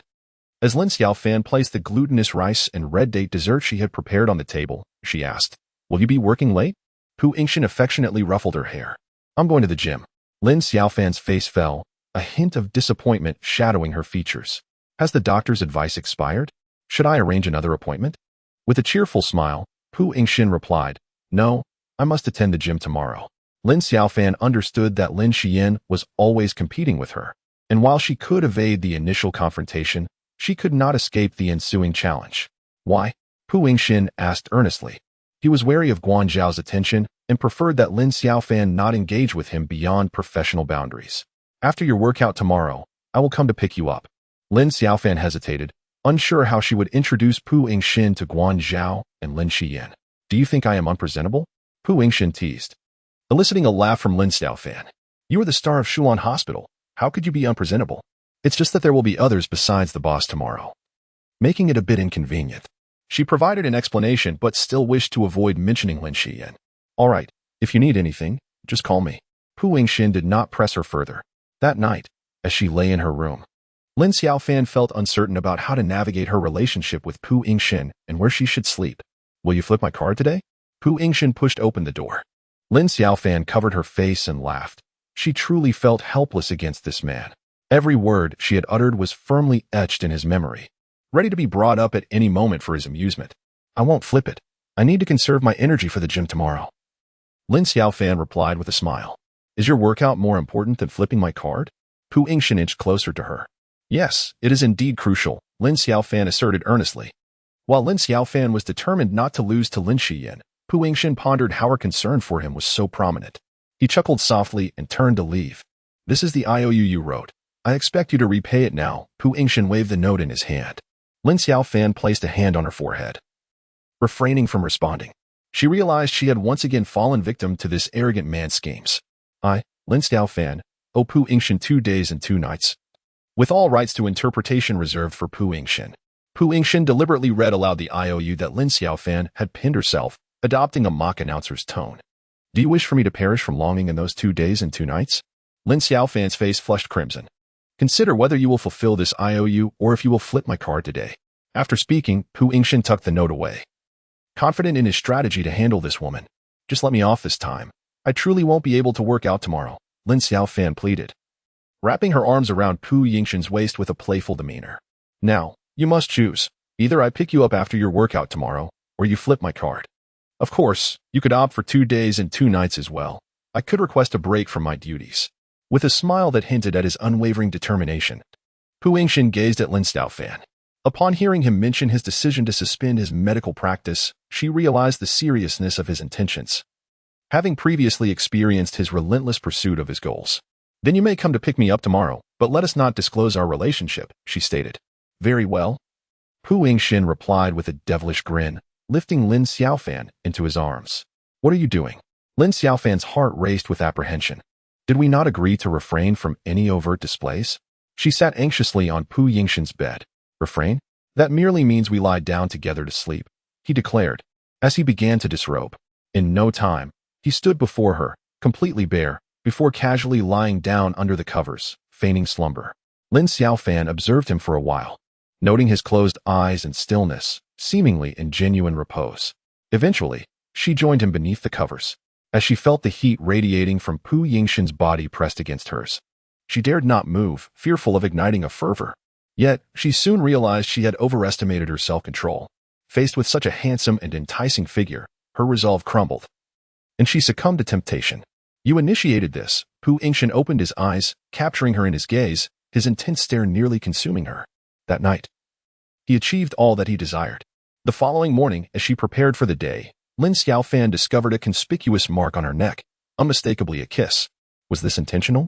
She asked, casting a sultry glare at Pu Yingxin. Internally, she mused, he is indeed a master of subtlety. Yesterday, in their encounter, Lin Xiaofan suffered a crushing defeat. Pu Yingxin not only secured the right to accompany her but also left a mark on her neck. When Lin Xiaofan appeared at Junkie, Lin Xian greeted her with exceptional warmth. Good morning, Sister Xiaofan. Having studied dance since childhood, Lin Xian possessed remarkable control over her body and had already anticipated her triumph at the gym that day. Morning, Xian. Lin Xiaofan managed a smile, determined not to appear outdone in the social charade. What happened to your neck? Lin Xian pointed at the band-aid on Lin Xiaofan's neck, seizing every opportunity to embarrass her. I accidentally scratched a bump, Lin Xiaofan replied, delivering the line she had prepared. Xiaofan, I will definitely be generous today. Guanzhao, observing their lively exchange, joined the conversation. Lin Xiaofan smiled awkwardly, feeling a sense of trepidation within. She glanced at Lin Xian, whose gaze was predatory, foreseeing a humiliating evening ahead. Senior, is this considered an assessment? Lin Xian stoked the flames further. Noticing Lin Xiaofan's growing unease, Guanzhao softened his demeanor. It's not an assessment. We're just practicing together for fun. I will ensure your safety first. Xiaofan, come to my office, Guanzhao signaled her with a glance. Chapter 35, Direct Confrontation, 1, with a delicate physique. He handed Lin Xiaofan a professional outfit. You will wear this tonight. Lin Xiaofan was taken aback. Boss, didn't I already bring a set of clothes from the last time we went shopping? The temporary purchase was not sufficiently professional, trust me. Guanzhao raised an eyebrow slightly. Lin Xiaofan found herself at a loss, neither accepting nor declining, standing there with a silly smile. Take this, it's a benefit from Junkie. Guanzhao asserted with the authority of a superior, thrusting it upon her. Lin Xiaofan had no choice but to accept it. Upon returning to the office area, Lin Xiaofan discreetly cast a glance at Lin Xian, noticing her radiant demeanor, her face aglow with vitality. She herself was uncertain about how to navigate the evening's challenges. The moment Lin Xiaofan emerged from Guanzhao's office, Li Min approached her without delay, presenting a stack of documents. These are the resumes for the laboratory animal consultant received by the Human Resources Department, she informed Lin Xiaofan. We have preliminarily screened a few candidates, but since we have never recruited for such a position before, we are unfamiliar with this specialty. Who will conduct the interviews? Li Min's expression was fraught with concern. Junkie, being a financial investment company, predominantly employed individuals with backgrounds in finance or administration. Now, the task of finding someone proficient in laboratory animal science had left the Human Resources Department quite distressed. What did the boss say? Lin Xiaofan countered. I can't approach the boss directly about this, Li Min admitted, appearing quite troubled. She wished neither to reveal her lack of expertise in recruitment nor to handle the matter dismissively. Lin Xiaofan quickly reassured Li Min, do not worry. I will devise a solution. Give me a day. Li Min's spirits lifted at this, appreciating Lin Xiaofan's proactive approach rather than deflecting responsibility onto the Human Resources Department. Xiaofan, let me know your thoughts. Our department will certainly cooperate fully with you. Lin Xiaofan smiled and patted Li Min on the shoulder, understood. As soon as the clock struck the end of the workday, Lin Xian hurriedly changed into a snug fitness outfit in the company locker room, proudly showcasing her figure. A few female colleagues, noticing her display, approached her. Xian, is that Lululemon you're wearing? That brand is incredibly popular right now. Indeed, Lin Xian replied, unabashedly reveling in her moment of vanity. She possessed numerous outfits of this kind and regarded Lin Xiaofan as rather unsophisticated, dressed plainly and oblivious to such trends. She intended to assert her dominance over Lin Xiaofan from the outset. Lin Xiaofan, with her head bowed, busied herself tidying her desk, genuinely clueless about such matters. Having been strictly monitored by Pu Yingxin since childhood, she had neither the opportunity nor the financial means to delve into these fashion intricacies. With no other option, she donned the fitness attire gifted to her and entered the locker room. Ah, Xiaofan, do you really need to work out with a figure like yours? Lin Xiaofan felt a bit embarrassed. Unlike the hastily purchased gym wear from her last outing, this time she wore particularly tight compression leggings and a supportive sports bra. She had never ventured outside in such attire before. The mere gaze of others made her feel as though she were nearly unclothed. Lin Xian. Upon seeing Lin Xiaofan's curvaceous physique, flat abdomen, slender waist, and shapely hips, immediately adopted a scowl. Although she had previously studied dance, her figure was relatively flat and lacking the curves that Lin Xiaofan possessed. Xiaofan, you look fantastic, Guan Zhao remarked with a satisfied smile, having chosen the perfect size for Lin Xiaofan's fitness outfit. During their previous practice session, he had accurately gauged her measurements. Xiaofan, your outfit is truly stunning. Which brand is it? The group of female colleagues who had been gathered around Lin Xian to discuss clothing immediately flocked to Lin Xiaofan's side. Lin Xiaofan, unsure herself, simply smiled and remained silent. It's from Skins. Wow, the texture is remarkably different, one of the female colleagues remarked. Upon hearing this, Lin Xian turned and walked away, taken aback that Lin Xiaofan, whom she deemed unsophisticated, would dare to wear professional-grade attire to compete with her in beauty. If you desire a figure like Xiaofan's, come train with me, Guan Zhao said to the other female employees. Indeed, I see Xiaofan never exercises. Her physique is clearly a gift from her parents. A few male colleagues in the office also gathered to observe. Lin Xiaofan felt as though she were a model on display, shyly scrutinized from head to toe. Boss. Let's go, she said, her face flushed. Guan Zhao noticed Lin Xiaofan's bashfulness, which made her all the more endearing. He promptly called out, Lin Xian, let us depart. Subsequently, the three of them headed to the gym together. Lin Xiaofan breathed a sigh of relief. At least she hadn't lost in the first round. During the training session, it was evident that Guan Zhao was closely attentive to Lin Xiaofan, providing her with constant support, which left Lin Xian feeling neglected and displeased. Senior, do you think my form is correct for this move? Lin Xian inquired as she performed a crunch. Xiaofan, would you like to try a crunch? No, Lin Xiaofan replied, fully concentrating as she held her breath while doing a plank. However, as she spoke, she lost her breath and collapsed onto the mat. Guan Zhao erupted into laughter. But it was not derisive. Rather, it was imbued with affection. Boss, it's not my fault. You started the conversation, Lin Xiaofan panted. It's my fault, my fault. Guan Zhao replied, his usual cheerful demeanor replaced with a gentler tone. Senior. Lin Xian fumed, feeling as if she were invisible, completely disregarded by Guan Zhao. Here it comes, he said. Xiaofan, take a moment to rest, then repeat the exercise. With a smile, Guan Zhao approached Lin Xian. You need to open your elbows, don't hold your head, or you'll injure your cervical spine. He corrected her posture. However, it's impressive that you managed 20 on your first attempt. He praised her. Lin Xian beamed with pride, noticing that Lin Xiaofan was too timid to attempt the crunches. After catching her breath, Lin Xiaofan resumed her plank, determined not to be belittled by Lin Xian. Suddenly, she felt a tap on her back, accompanied by a familiar voice. Xiaofan, what are you doing here? Lin Xiaofan turned slightly, resting her hands on the mat, and saw Pu Yingxin, clad in a gray workout outfit, crouching down and smiling at her. Pu Yingxin immediately supported Lin Xiaofan's abdomen with her left hand and gently patted her waist with her right. Engage your core, keep your head, back, and hips in a straight line. You. Lin Xiaofan held her breath, wanting to respond but hesitating. Chapter 36, Face Off, 2. broad shoulders, narrow waist. Who is this? Guan Zhao inquired as he noticed Pu Yingxin, promptly walking over to greet her. Lin Xiaofan immediately halted. Boss, this is my friend Pu Yingxin. Pu Yingxin swiftly helped Lin Xiaofan up. Hello, I'm Guan Zhao. With a businesslike demeanor, Guan Zhao extended his hand. Hello, I am Pu Yingxin. Pu Yingxin exchanged a handshake with Guan Zhao. Lin Xian and a group of female trainees in the gym gazed at Pu Yingxin in a daze, their whispers filling the air. Wow, I thought it was that popular rising star. I thought so too. I nearly asked for a photo and autograph. Isn't he that top-tier celebrity? My goodness, he resembles him too much. No, he looks even more intelligent and refined than the celebrity. Lin Xian smiled sweetly and coyly approached Pu Yingxin. Hello, I am Lin Xian, a colleague of Xiaofan. Hello. Pu Yingxin replied with a slight smile and a nod. At that moment, Lin Xian felt as if her soul had left her body. She stood there, completely captivated, overwhelmed by his presence. She noticed that Pu Yingxin was not only handsome but also exuded a clean, cultured charm combined with an alluring vitality. His physique was well-proportioned. Muscular yet not overly bulky like Dwayne Johnson. Most importantly, he radiated an unmistakable aura of high intellect.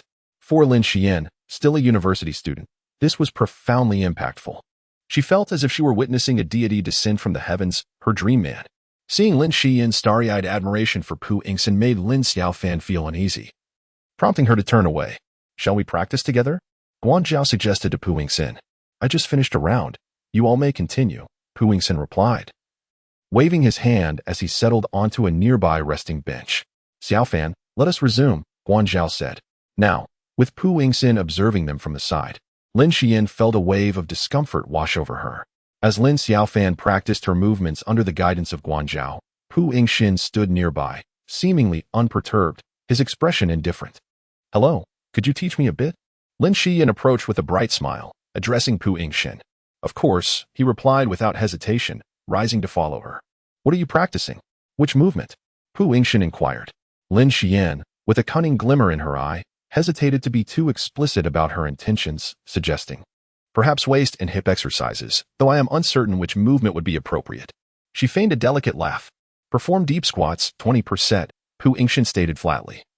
Standing still, noticing that Lin Xian had drawn Pu Yingxin away, Lin Xiaofan felt a pang of unease. Her spirit dampened, rendering her unable to continue with her plank exercise. I'm tired. I'd like to have a drink, she said glumly. I'll fetch some electrolyte drinks, Guan Zhao offered kindly. Pu Yingxin observed Lin Xiaofan seated on a chair and promptly approached her, disregarding Lin Xian. Where's your guardian? He teased Lin Xiaofan. She want to get drinks, Lin Xiaofan replied, accustomed to Pu Yingxin's playful jibes. Lin Xian quickly interjected, Sister Xiaofan, shall we practice squats together? Lin Xiaofan, feeling annoyed by Lin Xian's persistent presence, expressed her discontent. I'm tired. I don't want to practice anymore. We've only been at it for a short while. It's comparable to a warm-up. Lin Xian seized the opportunity to undermine Lin Xiaofan in front of Pu Yingxin. Just then, Guan Zhao returned with refreshments, distributing chilled bottles of Pocari Sweat to each of the four. Guan Zhao thoughtfully opened a bottle and handed it to Lin Xiaofan. Just as Lin Xiaofan grasped the bottle, she heard Pu Yingxin say, she shouldn't drink this chilled beverage after exercising. Subsequently, Pu Yingxin took the drink from Lin Xiaofan's hands. It's fine. We usually indulge in it this way, Guan Zhao chuckled, finding Pu Yingxin's concern somewhat excessive. This could trigger her asthma. I am a doctor, Pu Yingxin stated matter-of-factly, his words carrying a potent weight. The group exchanged glances, none daring to challenge him. Upon learning that Pu Yingxin was a doctor, Lin Xian's eyes sparkled with admiration. She felt vindicated in her initial perception of him as an intelligent man. Dr. Pu, are you a PhD? Lin Xian beamed sweetly. Indeed. Lin Xiaofan felt a twinge of displeasure. Then what am I supposed to drink? I'm thirsty. I have some at room temperature in my bag. I'll go fetch it. Pu Yingxin smiled gently at Lin Xiaofan. Boss, you take Xian for practice. I need a break. Lin Xiaofan wished for Lin Xian to distance herself from both her and Pu Yingxin. I also want to rest for a while. Immediately. Lin Xian shook her head at Guan Zhao and sat beside Lin Xiaofan. You too. One wants to practice while the other insists on resting, just like children in kindergarten. Guan Zhao teased. Pu Yingxin stood a short distance away, shaking the drink at Lin Xiaofan, who promptly understood and walked over. Lin Xiaofan cast a flirtatious glance at Pu Yingxin, her heart brimming with jealousy as she realized that ever since Pu Yingxin had arrived at the gym, Lin Xiaofan had been watching him with keen interest. Pu Yingxin spoke in a gentle tone, his gaze piercing and perceptive as he discerned the emotions of Lin Xiaofan. All right. Lin Xiaofan smiled. After consuming a modest amount of beverage, Pu Yingxin assisted Lin Xiaofan with some stretching exercises, embracing her tenderly, lifting her legs at intervals, massaging her back, caressing her hips, and holding her waist. Lin Xiaofan watched from a distance, consumed with envy. Senior, what are they practicing? Assisted stretching. Would you like me to help you with that? Guan Zhao, accustomed to such fitness routines, found nothing unusual in their actions. No need. Lin Xiaofan began to formulate a plan. Moments later, Lin Xiaofan approached Guan Zhao and Lin Xiaofan to bid farewell. Sister Xiaofan, could you take me along? Lin Xiaofan asked. Her face flushed with boldness. It might be inconvenient.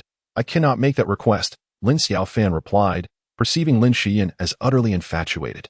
Typically, she exuded an air of superiority. Demanding and temperamental, yet upon encountering Pu Yingxin, she transformed into a completely different person, resembling a devoted admirer. Lin Xiaofan, however, was undeterred. She had always gotten what she desired since childhood, and now that she had set her sights on a man she wanted, she would not hold back. Dr. Pu, may I catch a ride with you? Lin Xiaofan cheerfully approached him. Sister Xiaofan, we should be off. Pu Yingxin gently pulled Lin Xiaofan closer. With her head bowed, Lin Xiaofan struggled to suppress her smile, catching sight of Lin Xiaofan behind her, seemingly on the verge of an explosion of frustration. Chapter 37, The Hidden Identity of the Big Shot. Wasn't it agreed that you would pick me up? Why did you enter the gym? Lin Xiaofan, upon getting into the car, playfully chided. I arrived early and, feeling bored, decided to practice for a while. You engage in fitness. Why have you not shared this with me? Lin Xiaofan remains unsettled by the presence of Pu Yingxin at the gym. You did this on purpose. Lin Xiaofan feigns a stern expression. When did you acquire this outfit? It was provided by the company. Lin Xiaofan stammers, reluctant to disclose that it was a gift from her boss. Your company truly knows how to distribute clothing. 2 employees, 2 sizes, and both fit so well. Pu Yingxin exposes her. Lin Xiaofan lowers her gaze, unsure of how to respond. She feels that not being honest with Pu Yingxin seems inappropriate, considering their relationship should be one of transparency. Yet, she fears that her explanations might lead to misunderstandings. Tomorrow evening, I shall take you shopping. Only I shall purchase your attire. As they wait for the traffic light, Pu Yingxin leans closer to Lin Xiaofan, exuding an assertive demeanor. Understood. Lin Xiaofan obediently acquiesces, her heart brimming with sweetness. My dear, why are you in tears? Peng Weiwei, upon seeing her daughter cry, becomes frantic. Lin Guixing hurriedly emerges to comfort her. That Lin Xiaofan, she dresses better than I do and excels in all aspects. Upon hearing this, Lin Guixing deems it impossible. He is well aware of Guo Liping's circumstances and knows that Lin Xiaofan could not possibly surpass Lin Xiaofan in material conditions. Xian, could you be mistaken? How could Xiaofan possibly be superior in every way? Lin Guixing reassures her. How could I be mistaken? The outfit she wore today is undoubtedly more expensive than mine. Peng Weiwei, filled with indignation, sharply slaps Lin Guixing's arm. Have you been secretly giving money to Lin Xiaofan? I have not. For the past 2 decades. I have never clandestinely given her a single penny. Upon realizing that the flames of this situation might engulf him, Lin Guixing promptly offered an explanation. Whispers circulated within our company that she was currently involved with a wealthy heir, rumored to have driven a Porsche to escort her to work. Lin Xiaofan began to regard these rumors as fact, using them as an outlet for her emotions. Darling, I cannot believe that. Which affluent heir would not seek a partner of equal social standing? Guo Liping is merely a hospital aide. What wealthy heir could possibly be interested in her daughter? Lin Xiaofan, Peng Weiwei scoffed dismissively. Your father will promptly arrange for you to have a new vehicle. Let go of the Audi. Which car do you desire? Lin Guixing exclaimed, thumping his thigh. Upon hearing this, Lin Xiaofan immediately ceased her tears. I want a Tesla Model S. Very well, my dear. I shall procure it for you by tomorrow, ensuring you can drive it within the next few days, Lin Guixing assured her with fervor. The following day, Lin Xiaofan deliberately took a day off from her job at Junkie, her pride soaring as she relished in the discomfort of Lin Xiaofan. Lin Xiaofan had initially intended to observe Lin Xiaofan's demeanor at work, but was taken aback by her absence. Xiaofan, how are you feeling today? Guan Zhao inquired, stepping forward with genuine concern. Not bad, Lin Xiaofan replied, lowering her gaze with a faint smile. I told you, the first time is the most challenging. As you practice more, It becomes increasingly effortless, and soon you will no longer experience muscle soreness. Lin Xiaofan remained silent, her head bowed. The truth was that she was not finding it easier with practice, but rather indulging in personalized care from medical professionals at home. Do you need to purchase a massage gun? Guan Zhao suggested. I already have one at home, Lin Xiaofan declined. Firstly, Pu Yingxin's family is well equipped with various sports gear. And secondly, she fears that if she accepts the gifts of care, she will have to endure Pu Yingxin's incessant antics. Let us go together today. Guan Zhao wishes to invite her, believing that Lin Xian's absence today makes it more suitable. However, Lin Xiaofan insists on waiting for Xian to accompany them. She has no inclination towards fitness whatsoever. Upon noticing Lin Xiaofan's reluctance, Guan Zhao does not press the matter further. Boss, I have work to report to you, Lin Xiaofan states earnestly. Subsequently, they convene in Guan Zhao's office to deliberate on the matter of hiring an experimental animal consultant. Guan Zhao advocates for the recruitment of a full-time employee, while Lin Xiaofan contends that it would be prudent to initially hire a part-time consultant. This is not a sustainable solution. Once the pig farm is operational, collaboration with the animal experimentation platform will be indispensable, or it could lead to complications. Guan Zhao remains opposed. We can adopt a phased approach, he proposes. Let us begin with a part-time consultant, and once we are established, we can promote them to an expert consultant, akin to an independent director. Subsequently, under their guidance, we can assemble a team. Lin Xiaofan presents her proposal. Xiaofan, what was the impetus behind this proposal? Guan Zhao inquires. Currently, recruitment is challenging, as no one at Junkie possesses the requisite knowledge. Hiring a full-time employee outright carries significant risk. A part-time consultant offers greater flexibility and a broader scope. Upon hearing Lin Xiaofan's clear and decisive reasoning, Guan Zhao admires her resolve and decides to entrust her with the responsibility. Very well, we shall proceed as you suggest. I will refrain from participating in the recruitment decisions henceforth. I will only assess the outcomes, and you will have full authority. Upon hearing this, Lin Xiaofan felt greatly encouraged. She believed that having such an open-minded and straightforward boss was a rare fortune.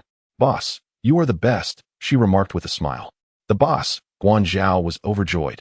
He had already harbored a favorable impression of Lin Xiaofan and had contemplated pursuing her. Now, with her praise delivered face-to-face, he resolved to act on his intentions. Indeed, a boss like me is not common. You should cherish it, Guan Zhao jested. At the end of the workday, Lin Xiaofan slipped away quicker than a rabbit. Having arranged to meet Pu Yingxin at the mall to shop for clothes. Have I kept you waiting long? Pu Yingxin stealthily approached from behind and wrapped his arms around Lin Xiaofan, who was standing at the entrance of the mall. Not at all. I just arrived a few minutes ago, she replied, her smile enchanting. Pu Yingxin planted a kiss on her cheek, and the two strolled hand in hand. After browsing several shops, Lin Xiaofan found the outfit she desired. This set, she declared with satisfaction, handing it to the sales clerk. She wants all the outfits she tried on earlier, Pu Yingxin informed the clerk. What? Why would I need so many? Lin Xiaofan exclaimed, astonished. She thought the clothes were quite expensive and felt there was no need to purchase them all. Ignoring her concern, Pu Yingxin swiped his card at the register. The moment he did, Lin Xiaofan noticed something unusual. Pu Yingxin held a Centurion black card, a detail that could not escape the keen eyes of someone who had worked in banking for 6 years like herself. She understood that individuals wielding such a card were either exceedingly wealthy or of considerable status, with substantial funds resting in their accounts. Chapter 38. What secrets does your gourd contain? Today, the black gold card ignited a sense of intrigue within Lin Xiaofan, leading her to realize that Pu Yingxin was not a mere member of the middle class. She recalled the collaboration with the experimental animal platform, still perplexed by how Pu Yingxin managed to pull it off. Who did you enlist to negotiate with the experimental animal platform? Lin Xiaofan sought to subtly gather information about Pu Yingxin's background. A secret. Pu Yingxin smiled. Can't you share it with me? Lin Xiaofan anticipated her inability to extract the information. I will tell you later.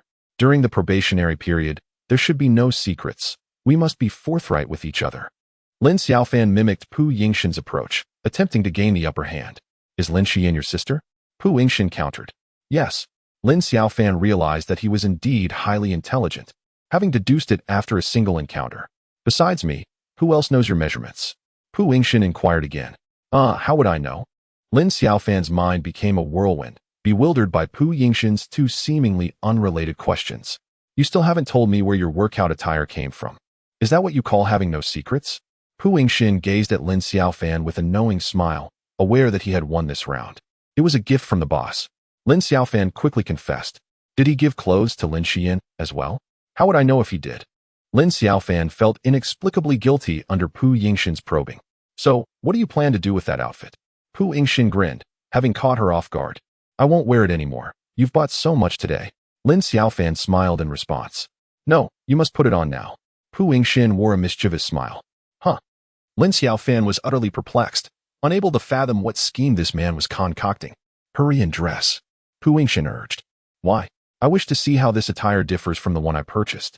As he spoke, Pu Yingxin gently pushed Lin Xiaofan into the fitting room. Unable to resist him, she complied and changed into the outfit. When Lin Xiaofan emerged from the fitting room, Pu Yingxin stood with his hands clasped behind his back, a sly grin adorning his face as he gazed at her with a glimmer of mischief. Quite splendid. Pu Yingxin stepped forward and tenderly kissed her, trailing his lips from her mouth to her ear. Lin Xiaofan felt her entire being grow weak, swaying slightly as she sensed Pu Yingxin embracing her. Then, an icy sensation grazed her back, swiftly skimming across her skin like a dragonfly touching the water's surface. Just as Lin Xiaofan was about to inquire, Pu Yingxin silenced her with a kiss. As his hand ventured beneath her snug tank top, caressing her back, Lin Xiaofan realized her garment had been undone. Trembling, she was bewildered by how this man had accomplished such a feat. Finally, his hands reached her chest. Lin Xiaofan's eyes widened in shock as she discerned that he held a pair of surgical scissors. With a gentle flick, Pu Yingxin severed her final restraint. Then with a decisive tug, he tore away the tattered remnants of her attire. This is how one deals with clothing. Now, it is time to address you. Pu Yingxin discarded all that he held, his gaze akin to a predator fixating on its prey, shattering Lin Xiaofan's modesty. Lin Xiaofan trembled with anticipation as she approached him. Her mind was a chaotic whirl, completely forgetting the question she intended to ask Pu Yingxin, her thoughts consumed by the passion and sweetness of her feelings for this man.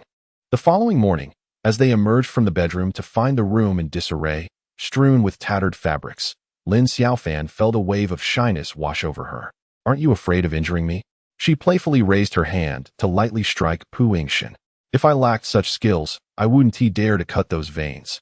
He retorted confidently. Moreover, this is a pair of round-tipped scissors. With a self-assured smile, he pulled Lin Xiaofan into his embrace and kissed her. Tonight, Tang Shui and another classmate, Zhang Muqin, are coming over. Do you agree? Pu Yingxin suddenly asked with a cheerful expression. What could I possibly disagree with? This is your home, Lin Xiaofan replied with a smile. Really? Pu Yingxin furrowed his brow. Realizing her tone seemed too distant, Lin Xiaofan quickly corrected herself.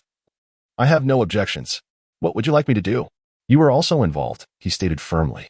Understood. If you're running late for the hospital, hurry and eat something. I'll tidy up here, Lin Xiaofan said with a charming and gentle demeanor. After cleaning up the mess, she hurriedly dashed towards Junkie's office. Arriving just in time. Today, Lin Xian was back at work, in high spirits as she discussed with Guan Zhao how to operate a Tesla. Senior, how did you adapt to its pedals? I almost had an accident today. As Lin Xian noticed Lin Xiaofan entering the office, she deliberately raised her voice. Fully aware that Lin Xiaofan did not even possess a private vehicle, while the Tesla gifted by Lin Guixing had cost over 800,000. Xiaofan, come to my office. I need to discuss the consultant matter with you. Guan Zhao, upon seeing Lin Xiaofan, promptly waved his hand.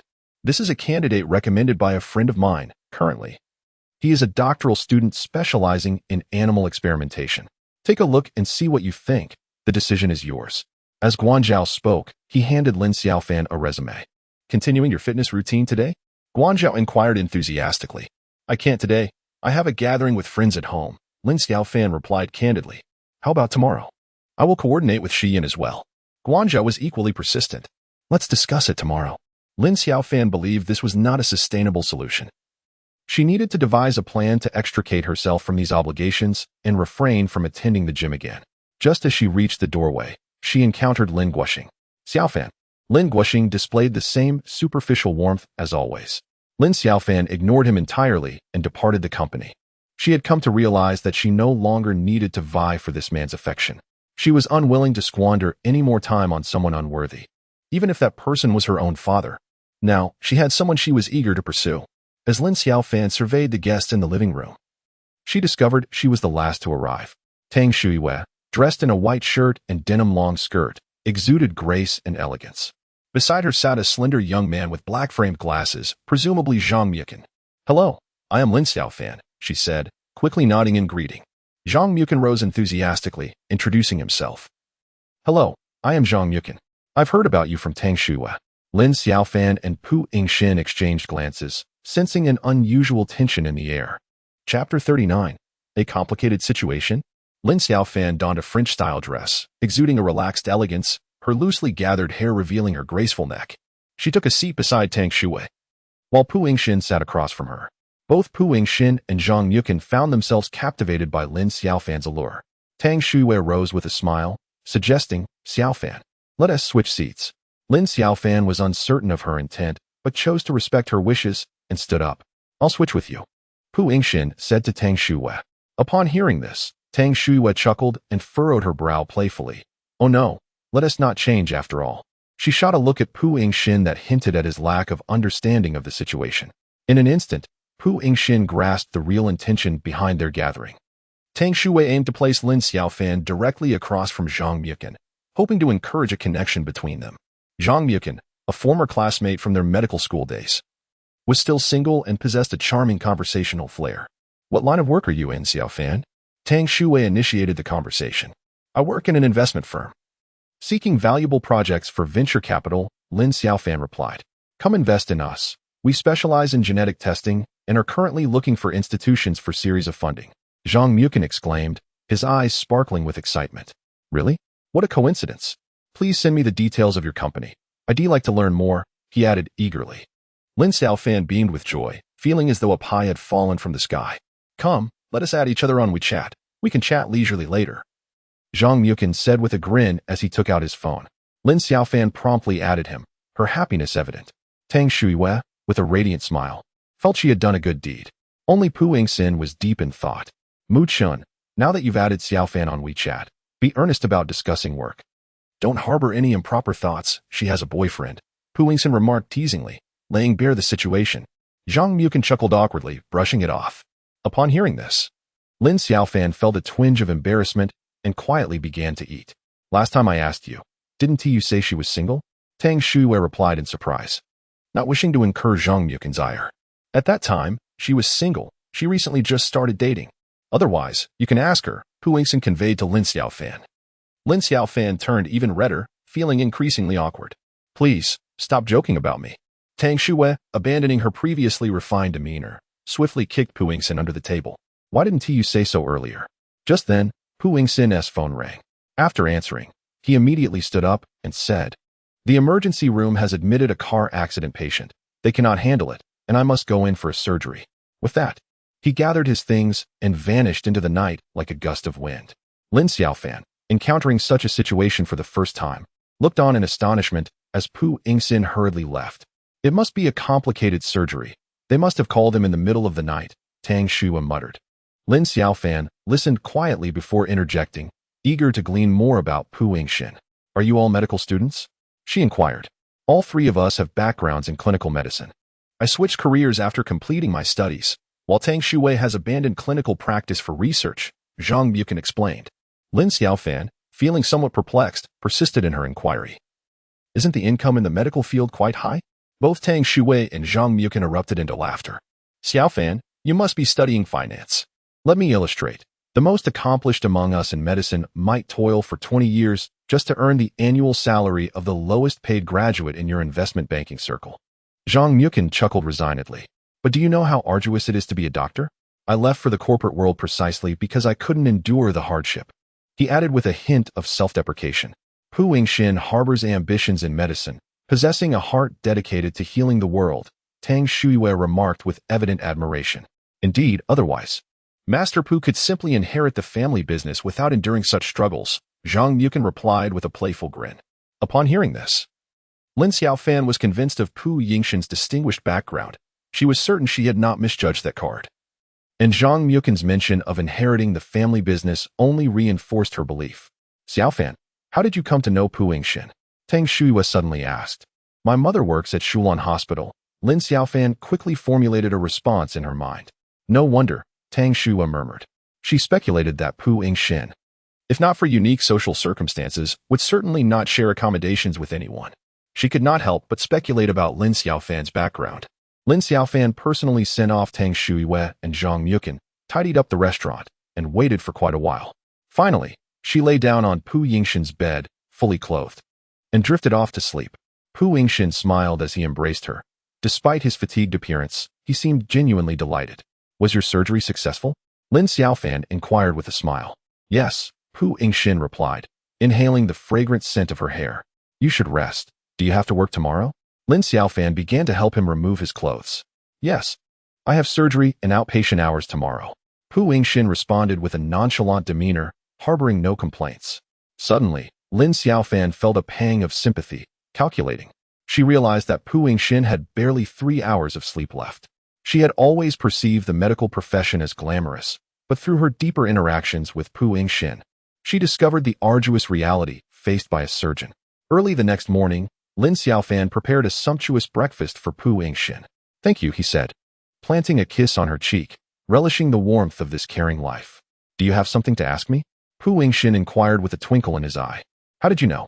Lin Xiaofan responded, taken aback. Initially, she had intended to ask Pu Yingxin to review the resumes for the animal platform consultant position last night. But due to the gathering and the extended surgery, she hesitated to bring it up. Now, Pu Yingxin had surprisingly broached the subject. I'll pick you up from work tonight and take you somewhere special, he added, kissing Lin Xiaofan once more. Chapter 40. The Enigmatic Man. Wow. This gift package is incredibly thoughtful. A L'Occitane set, a Lank Me little black bottle, and Jo Malone perfume. As Lin Xiaofan stepped into the office area of Junkie, she was immediately enveloped in the lively chatter of her colleagues, who were animatedly discussing some kind of gift package. It turned out to be a brawn razor and aftershave. The male colleagues were all visibly pleased, grinning from ear to ear. What are you all up to? Lin Xiaofan inquired with curiosity. Xiaofan, you have one too. It's a gift from Xian's father for all Junkie employees, one for each of us. At that moment, Lin Xiaofan's heart plummeted. She finally understood why she had encountered Lin Guoxing at the office entrance yesterday. He had come to support Lin Xian, exhibiting a genuine paternal concern. Ah, Xian, that is hardly necessary. Having interns like you is a boon. We could use a dozen more. The colleagues who had received their gifts swiftly altered their demeanor, now warmly engaging with Lin Xian. Lin Xiaofan, however, left her own gift unopened, as she could almost hear the sound of her heart breaking. Since turning 9, the only gift she had ever received from her father, Lin Guoxing, was one intended as thanks from Lin Xian to her colleagues. As Lin Xiaofan struggled to regain her composure, an inappropriate call from Guo Liping interrupted her thoughts. Her heart, already in tatters, felt even more burdened. Mom, I don't want to go this week. I'm too exhausted. I don't want to have plans every weekend. Can't you let me have a break? Lin Xiaofan restrained her emotions. No. Am I supposed to harm you? I am doing this for your own good. Only I truly care about you. Guo Liping asserted with overwhelming force. Currently, I am at work. Could you not wait until I finish before calling me? Lin Xiaofan felt as though her head might explode. Fine, I will reach out to you in the evening.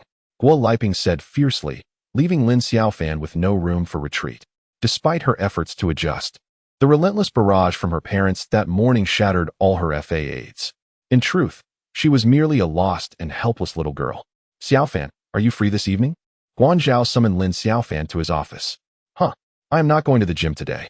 Lin Xiaofan felt that all misfortunes had converged upon her and hurriedly declined. I am only having dinner, not working out. Is there a dinner gathering? Her boss inquired. Lin Xiaofan assumed it to be work-related. There is no gathering. Am I not allowed to invite you? Guanzhao stood up.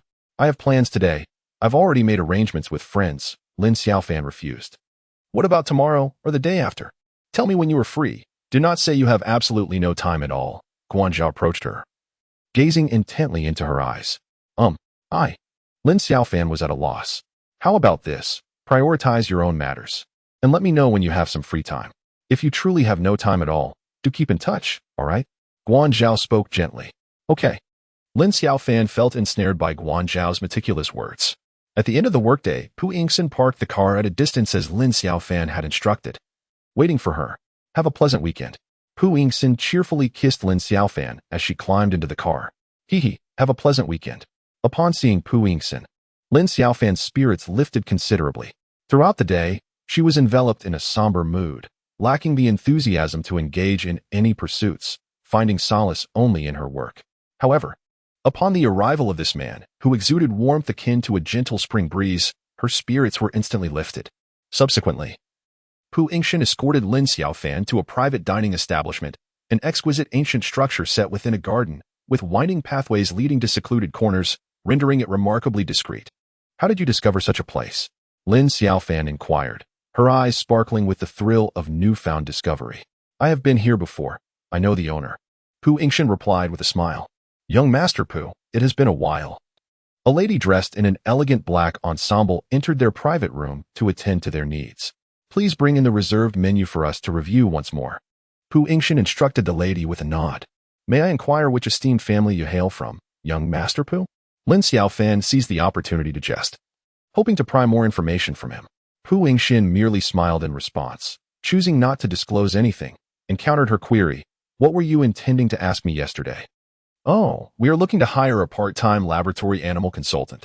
Could you assist me in reviewing the resumes and filtering the candidates?" Lin Xiaofan promptly retrieved her phone, displaying the resumes therein. Although Pu Yingxin had no desire to discuss work during this outing, he felt compelled to divert the conversation to prevent Lin Xiaofan from probing further into his background. "This individual is not suitable," he concluded after merely a few seconds of consideration. "Really? Aren't you going to examine it more closely?" Lin Xiaofan responded in astonishment, assuming he was dismissing it without due diligence. "You have assigned a current doctoral student to liaise with the experimental animal platform, yet he is utterly incapable of managing any of the personnel there. Shall we eventually relegate him to overseeing a pig farm?" Pu Yingxin offered a faint smile. Upon hearing this, Lin Xiaofan found it quite reasonable. It was evident that one must not only possess specialized knowledge, but also the ability to navigate the dynamics of the platform. Sighing, Lin Xiaofan's expression turned somber. "I have a recommendation for you," Pu Yingxin said with a subtle smile. At that moment, a woman dressed in black knocked and entered. "Young Master Pu, here is your customized menu. Xiaofan, please take a look and see if there are any dishes you wish to avoid or do not like," Pu Yingxin remarked, handing the menu to Lin Xiaofan. As she glanced at it, she was taken aback. The names of the dishes were akin to titles of literary works: Deep Autumn Lotus Breeze, Emerging Water Lotus, Seeking Plum in the Snow, White Xiang Spring. The only dish she could decipher was the snowy blue ox, which she presumed to be beef. The others left her bewildered, and she had no desire to inquire further with the woman in black. "Let us proceed with the dishes I have pre-ordered," Pu Yingxin indicated for the woman to leave. "Who do you recommend?" Lin Xiaofan immediately pressed for an answer. At that moment, she felt that the choice of food was inconsequential, as she could not comprehend it anyway. The matter of recruitment took precedence. Observing Lin Xiaofan's eagerness, Pu Yingxin grinned mischievously and chose not to reveal the name. "What a tease," Lin Xiaofan playfully scolded. "That depends on whether you can pry the answer from my lips this evening." Pu Yingxin flashed a sly grin. Chapter 41. Dare you? During that dinner, Lin Xiaofan initially insisted on interrogating Pu Yingxin about the identity of his recommendation. As exquisite dishes resembling works of art were served, Lin Xiaofan revealed her true nature as a gourmand. It was indeed a feast for the eyes and a delight for the palate. While savoring her meal, Lin Xiaofan couldn't help but express her sentiments. She sensed that this was the most extravagant dinner she had ever experienced in her life thus far. "Look at the moonlight outside," Pu Yingxin said with a smile, pointing to the intricately carved window. Lin Xiaofan glanced up, and the moonlight poured in like water, serene and tranquil. With a dreamy smile, she quoted Li Bai, "The moon that shines on the present was once seen by those of the past." She pondered who might have sat here before, gazing at the moon. A high official from the late Qing dynasty. Pu Yingxin chuckled lightly. "Do you know?" Lin Xiaofan asked, filled with curiosity. "I have a rough idea." Pu Yingxin began to elaborate, but just then, Lin Xiaofan's phone rang. It was Guiliping, and she knew it was regarding the matchmaking discussion from earlier in the day. She thought to herself that interrupting this beautiful moment with a phone call would be quite the mood killer, so she promptly activated Do Not Disturb, noticing her refusal to answer. Pu Yingxin adjusted his demeanor, already guessing the reason. "You can take the call. I wouldn't mind," he suggested. "But I won't answer. Come here instead," Lin Xiaofan replied playfully. Pu Yingxin gently called her over, and she obediently leaned in. He embraced her softly, planted a couple of kisses on her, and looked at her tenderly, saying, "You may evade the first day, but you cannot escape the 15th. Oh dear, my mother is pushing me into matchmaking again. What should I do?" Lin Xiaofan pouted, resting against him. If you don't let me secure a permanent position, you'll have to endure another 3 months of blind dates, Pu Yingxin laughed. You wouldn't dare, Lin Xiaofan retorted, though Pu Yingxin continued to chuckle, his tone playfully authoritative. Lin Xiaofan sighed, feeling utterly helpless, as if she were a sandwich caught in a squeeze. Could you do me a favor? I will offer you a solution, Pu Yingxin spoke in a calm tone. What favor? Lin Xiaofan asked, puzzled as to how she could assist him. I have a car parked in the garage. I've been too busy to drive it. And you know that a car can develop issues if not used for a long time. Could you take it for a spin during your daily commute? Why not just sell it? Lin Xiaofan inquired, completely oblivious to the fact that Pu Yingxin was being deliberately provocative. It was a gift from someone else. Selling it would be inappropriate. All right, I'll help you by driving it a few times a day, but I must admit, I haven't driven much since I got my license. If I scratch it, please don't hold it against me, Lin Xiaofan replied earnestly. Don't worry, just focus on your safety. Pu Yingxin smiled faintly. So what is the solution? Lin Xiaofan asked eagerly. You should tell your mother that you want to explore the person you met last time on the blind date, he suggested. Fight fire with fire, right? How did I not think of that? Lin Xiaofan chuckled sheepishly. She accepted Pu Yingxin's advice, and although Guo Liping was quite displeased, she chose to endure it for the sake of her daughter's future. Do you belong to me this weekend? Lin Xiaofan nodded gently, her cheeks flushed like a blooming flower. Radiant and captivating, she held deep expectations and affection for this man, hoping to share an unforgettable weekend with him. As Pu Yingxin playfully tucked a strand of her hair behind her ear, the moment their lips met, Lin Xiaofan couldn't help but shiver. It felt as though she had been electrified, her body instinctively melting against him. Pu Yingxin caught her, enveloping her in his embrace, kissing her with a blend of tenderness and audacity. She felt as if she were sometimes floating in the clouds and at other times submerged in water. At times, she felt as though she were on the brink of suffocation, while at others, she floated in a state of bliss. This man knew her intimately. Wielding his influence without hesitation, every move he made was a deadly allure. Lin Xiaofan was acutely aware that she had completely succumbed to his charms. The following morning, they embraced deeply as they drifted into a profound slumber. By midday, Lin Xiaofan was awakened by hunger, while Pu Yingxin was roused by her startled presence. The housekeeper had arrived to prepare the meal. Upon waking, Lin Xiaofan immediately heard sounds emanating from the kitchen and promptly kicked Pu Yingxin. He lay there, unmoving. Our clothes lay discarded outside, she thought, her urgency nearly rendering her speechless. So what? Pu Yingxin replied with a smile. My clothes seem to be on the dining table. Lin Xiaofan's eyes reflected her anxiety. Pu Yingxin observed her with a silent chuckle, noticing how easily this woman became tense. What are you laughing at? You don't even know where your clothes are, Lin Xiaofan retorted. I don't mind, Pu Yingxin replied, his eyes sparkling with amusement. He found Lin Xiaofan's frantic expressions and animated gestures irresistibly charming. Seeing Pu Yingxin's calm demeanor, devoid of any anxiety, Lin Xiaofan gradually relaxed. This was her home. And as long as she was content, there was no need for tension. This was not a public place. The two of them could not resist kissing again. Just then, Pu Yingxin's phone rang. Assuming it was a call from the hospital, he quickly turned over to grab the device. The person I mentioned yesterday is calling, he said, glancing at Lin Xiaofan. Who? She inquired, leaning against his chest. Tang Shui. Upon hearing this, Lin Xiaofan was somewhat taken aback and chose not to respond. She was indeed the most suitable candidate, having studied clinical medicine and currently engaged in research, possessing a thorough understanding of both surgical and experimental pigs. Pu Yingxin offered a brief explanation, yet Lin Xiaofan remained silent. I understand you wish for me to guide you, she thought. However, I cannot comply. My professional ethics prohibit such actions. While some physicians may do so, I cannot. Pu Yingxin spoke candidly, adhering to his own principles. He pursued medicine not for monetary gain, refraining from private work and any dealings related to gray income. I do not necessarily require your presence. I merely did not anticipate a recommendation for Tang Shui. Lin Xiaofan clarified. Tang Shui may not even be willing, Pu Yingxin asserted earnestly. A sense of unease and jealousy stirred within Lin Xiaofan. She believed, from a professional standpoint, that Tang Shui was indeed the most fitting choice. Otherwise, Pu Yingxin would not have suggested her. Yet, inexplicably, she felt a lack of confidence in the presence of Tang Shui. Shall I assist you in speaking with her? Pu Yingxin gently patted Lin Xiaofan's head. Chapter 42, The Beauty's Laughter in the Dusty Ride. Shall I accompany you? Lin Xiaofan accepted Pu Yingxin's recommendation. She felt that the pig farm project needed to expedite its connection with the platform to ensure the revamped production base met standards. Otherwise, I would be without justification. She added with a smile. Let us finalize this by this weekend, Lin Xiaofan decisively stated. Zhang Muqin also sent all the materials from their company to Lin Xiaofan that Saturday, expressing a desire for her to represent Junkie Capital and gain first-hand insight into their operations. Dr. Pu, are you familiar with Zhang Muqin's genetic testing company? Lin Xiaofan felt overly full after lunch and paced restlessly in the living room. What should I call you? Pu Yingxin furrowed his brow. Lin Xiaofan laughed awkwardly, genuinely unsure how to address him.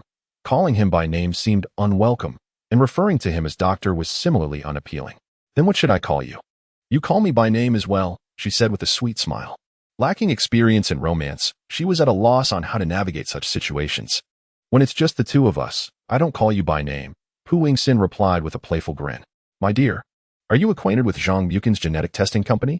Lin Xiaofan racked her brain, ultimately settling on this term of endearment.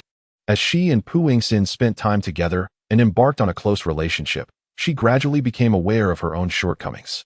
Growing up in a single-parent household, she lacked a model of what a happy marriage looked like. She found it difficult to envision how to conduct herself in romantic relationships. For other girls, what might seem a trivial remark or incident posed greater challenges for her, requiring her to traverse a more arduous path and endure more trials. Lin Xiaofan understood that love is a skill, one that necessitates learning. I am not familiar with the company you work for, but I possess some knowledge of the industry, she stated. Pu Yingxin stepped closer and took hold of Lin Xiaofan's hand. Do not discuss matters outside of work with Zhang Muqin, he advised. I know. Lin Xiaofan replied playfully. If he misinterprets our relationship, it will be difficult for us to remain friends, Pu Yingxin candidly confessed, unabashed in his stance. Lin Xiaofan observed his serious demeanor and understood the necessity of maintaining a delicate balance, especially since Zhang Muqin had been a long-time classmate of Pu Yingxin. That day, when Tang Shuwei sought to play matchmaker between her and Zhang Muqin, Lin Xiaofan already had an inkling of what was to come. I will inform him that I have a boyfriend, she thought, wrapping her arms around Pu Yingxin's waist. Come, let me take you to the garage to have a look at the car. You should at least take it for a spin, Pu Yingxin said with a cheerful smile. Lin Xiaofan deemed it a trivial matter as she intertwined her arm with his, and they made their way to the underground garage. However, when Lin Xiaofan laid eyes on the vehicle, she nearly dropped her jaw in disbelief. Though she hailed from an ordinary family and had never owned a private car, she was familiar with the emblem of a Porsche. You want me to drive this car for you? Lin Xiaofan exclaimed incredulously, pointing at the blue Porsche Cayenne. Why don't you drive it yourself? She couldn't comprehend why Pu Yingxin, who usually drove a modest Volkswagen worth only a few $100,000, would let a 2 million yuan car collect dust in the garage. I find it inconvenient to drive this car to the hospital. It wouldn't be appropriate for the patients to see. Pu Yingxin explained. So it's appropriate for me to drive it? Lin Xiaofan felt a twinge of insecurity. What is inappropriate about warming up your boyfriend's car? Pu Yingxin did not wish for her to ride a shared bicycle to work every day, yet he wanted to preserve her dignity, thus employing this excuse. Are you not worried that I might damage it? I certainly cannot afford to pay for repairs, Lin Xiaofan teased. Not at all, if it gets damaged. A pound of flesh will suffice, Pu Yingxin whispered playfully in her ear. Lin Xiaofan covered her face in laughter, realizing that she was about to be caught in his playful grasp once more. I will teach you the keys and basic operations. Pu Yingxin took a seat in the driver's seat and demonstrated everything. Lin Xiaofan listened attentively, carefully memorizing each step. She certainly did not wish to accidentally damage Pu Yingxin's car. Meanwhile, her curiosity grew. What sort of family background did Pu Yingxin possess? Who could be so generous as to gift a luxurious vehicle? Lin Xiaofan feigned a casual inquiry. Pu Yingxin smiled slightly, choosing not to respond. Lin Xiaofan felt a bit awkward, realizing that her direct probing into the other's privacy might be inappropriate, and thus she decided to drop the subject.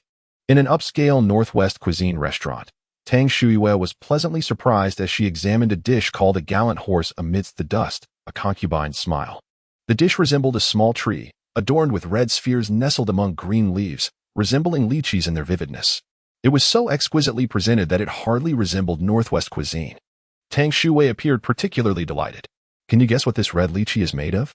Pu Yingxin inquired with a smile. Chocolate? Tang Shuiwei leaned in for a closer look. Lin Xiaofan also rose to join the observation. Inside, its shrimp balls, Pu Yingxin revealed, noticing their inability to guess. As the sumptuous dishes of milk soup fish, golden roasted leg of lamb, and spicy and sour camel hoof soup were served one after another, Tang Shuwei indulged herself joyfully. Pu Yingxin, do you have a request of me? Tang Shuwei cast a sidelong glance at Pu Yingxin, her gaze as gentle as water. It's not me. Today's meal is a treat from Xiaofan, Pu Yingxin replied with a smile. Tang Shuwei was slightly taken aback, turning to look at Lin Xiaofan. Shuwei, I wish to discuss a collaboration with you. Lin Xiaofan smiled with a professional demeanor. What can I collaborate with you on? I am merely a scholar. Tang Shuwei self-deprecatingly remarked. Our company has invested in a pig farm and is establishing an SPF experimental pig production base. We require a part-time expert consultant to guide our efforts. Tang Shuwei cast a sidelong glance at Pu Yingxin and smiled softly. Pu Yingxin, why have you set your sights on me? Why don't you take it on yourself? You know why? Pu Yingxin replied with a knowing look. Xiaofan, I cannot take on this task. After years in research, I prefer to avoid interpersonal interactions. Tang Shuwei outright declined. Shuwei, I anticipated your refusal, Pu Yingxin chuckled. Yet, you still invited Xiaofan to treat me to this meal. Tang Shuwei's dissatisfaction surfaced momentarily. If you agree, then this meal is on Xiaofan. If you refuse, then it shall be my treat. Pu Yingxin smiled. Is that so? In that case, I shall grant you the courtesy of a conversation. Upon sensing Pu Yingxin's lowered stance and his request for her assistance, Tang Shuwei's expression softened immediately. Chapter 43, Love for the Nation. Love for the Beauty. This SPF base is the first collaborative project of the experimental animal platform. It is not a makeshift endeavor. After years of research, you are well aware of the complexities within this field, Pu Yingxin remarked, nodding at Tang Shuwei. Upon hearing this, Tang Shuwei's demeanor became gentler. Please consider it. Pu Yingxin clinked glasses with Tang Shuwei. I will not go. Tang Shuwei responded with a blend of pride and playful charm. Meanwhile, Lin Xiaofan discreetly observed the two of them while enjoying her meal. Her intuition as a woman suggested that Tang Shuwei's feelings for Pu Yingxin extended beyond mere camaraderie. Pu Yingxin smiled. I will only ask you this once. Have you given it thought? He cast a sidelong glance at Tang Shuwei. I can go, but you cannot disregard me. You must accompany me to see Xiaofan and the others first. Only after that can I respond to you. Tang Shuwei made her request known. Pu Yingxin hesitated for a moment. I feel uncertain about going alone. It is essential that you accompany me to take a look. Tang Shuwei remained resolute. Pu Yingxin quietly regarded Lin Xiaofan, who in turn gazed back at him. Very well, I shall make the trip. It was a rare exception from Pu Yingxin. Upon hearing this, both women felt a surge of joy. They believed Pu Yingxin had made a significant concession, and they felt he would always respond to their needs. Xiaofan, where are you from? Tang Shuwei inquired. I am a local. And you? Lin Xiaofan discovered she finally had the opportunity to speak. I hail from Qinghai, a person from the northwest. Otherwise, why would Pu Yingxin treat us to northwest cuisine today? Tang Shuwei unabashedly expressed her satisfaction. Lin Xiaofan felt a pang of bitterness but consciously adjusted her emotions, rationalizing that this meal was for her project. I have never been there. I must seize the opportunity to witness the breathtaking scenery. Lin Xiaofan offered a compliment. Subsequently, considering Pu Yingxin's professional commitments, they agreed at the dining table that next Tuesday, after Pu Yingxin finishes at the hospital, they would all go to Junkie together. Lin Xiaofan would be responsible for arranging the relevant matters at Junkie. Thank you, my dear. As soon as Lin Xiaofan got into the car, she embraced Pu Yingxin and bestowed a sweet kiss upon him. Pu Yingxin smiled broadly, clearly delighted. He noticed that the woman had undergone a transformation in recent days, becoming gentler and more feminine. She often playfully flirted with him unconsciously and was no longer so hard to approach. Be sure to thank me tonight, Pu Yingxin remarked with a knowing smile. Lin Xiaofan blushed and playfully tapped his arm. On Sunday morning, Lin Xiaofan's phone rang just as she and Pu Yingxin were intimately embraced. As she reached for her phone, a sudden jolt caused it to slip from her hand and tumble to the floor, leaving her unaware of who was calling. Focus, my dear, Pu Yingxin murmured softly. Upon hearing his voice, Lin Xiaofan became entirely absorbed in the moment. The phone persisted in ringing twice on the floor before falling silent. Go check whose call it is. It surely isn't your mother, Pu Yingxin said, drenched in sweat as he held Lin Xiaofan tightly, breathless. Never mind, my limbs have gone numb. Lin Xiaofan remained motionless in his embrace. Concerned that their earlier passion might have triggered her asthma, Pu Yingxin glanced up and then chuckled. It's nothing. You were just too excited, causing your blood vessels to constrict. Since signing a probationary agreement with Pu Yingxin, they had indulged in each other day and night. I'm fine. You just have to manage yourself. He displayed his usual pride once more. After a brief respite, Lin Xiaofan slowly climbed out of bed to retrieve the phone lying on the floor. She wiped the screen and pressed several times, only to discover that it remained unresponsive. Oh no, the phone is broken. Lin Xiaofan realized she could not unlock the screen at all. Is there any way to see who called? Pu Yingxin approached as well. I cannot. I have not enabled display notifications, so missed calls do not appear while the screen is locked. Lin Xiaofan furrowed her brow. Perhaps you should purchase a new one. Pu Yingxin wrapped his arm around her waist and gently kissed her cheek. You are quite strong, Lin Xiaofan playfully admonished. Am I to blame for the poor quality of the phone? I shall compensate you. Pu Yingxin could not help but chuckle.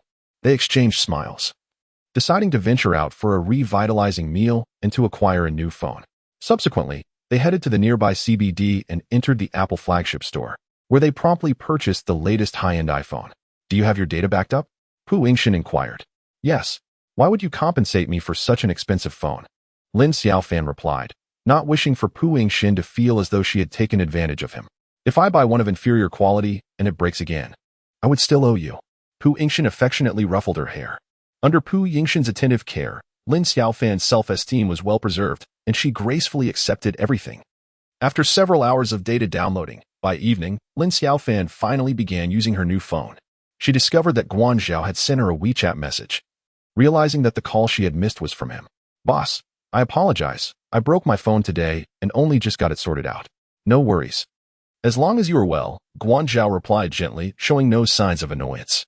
On Monday morning, Lin Xiaofan drove her blue Porsche to work at Junkie, where she encountered Lin Xiyin and Li Min in the underground parking garage. Xiaofan, you truly have a Porsche? I thought they were joking. Li Min called out warmly from a distance.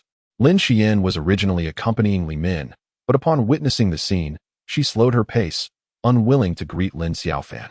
Not mine, but a friendess, Lin Xiaofan said, feeling a bit embarrassed. Noticing Lin Xiyin's poor expression, she refrained from initiating a conversation. Li Min, not pursuing the matter further, approached and inquired, how is the recruitment for the consultant position coming along?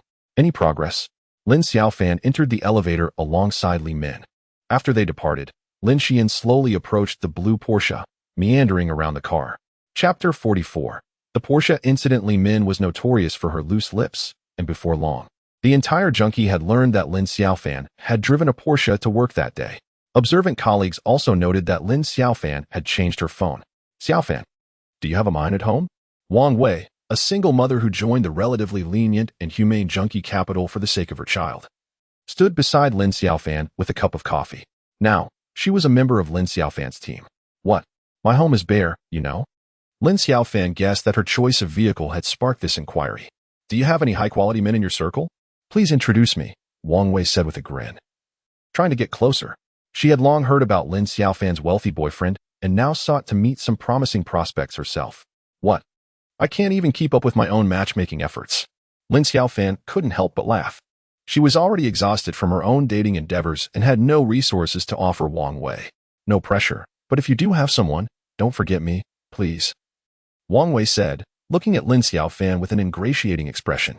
Once everyone had arrived, Lin Xiyin made her tardy entrance into the office, moving at a leisurely pace.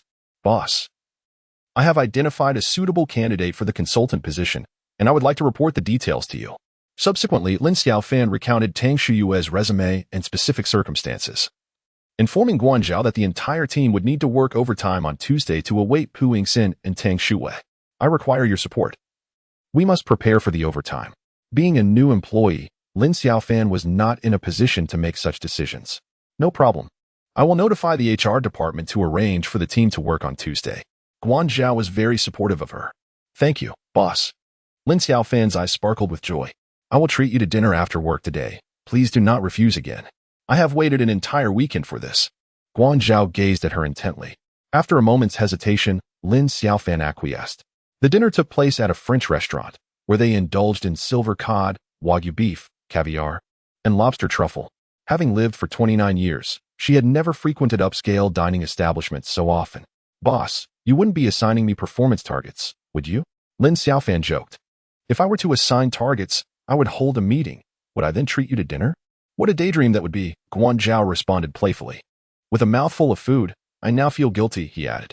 Lin Xiaofan chuckled, feeling at ease. From now on, I will treat you to dinner every day, Guan Zhao blurted out.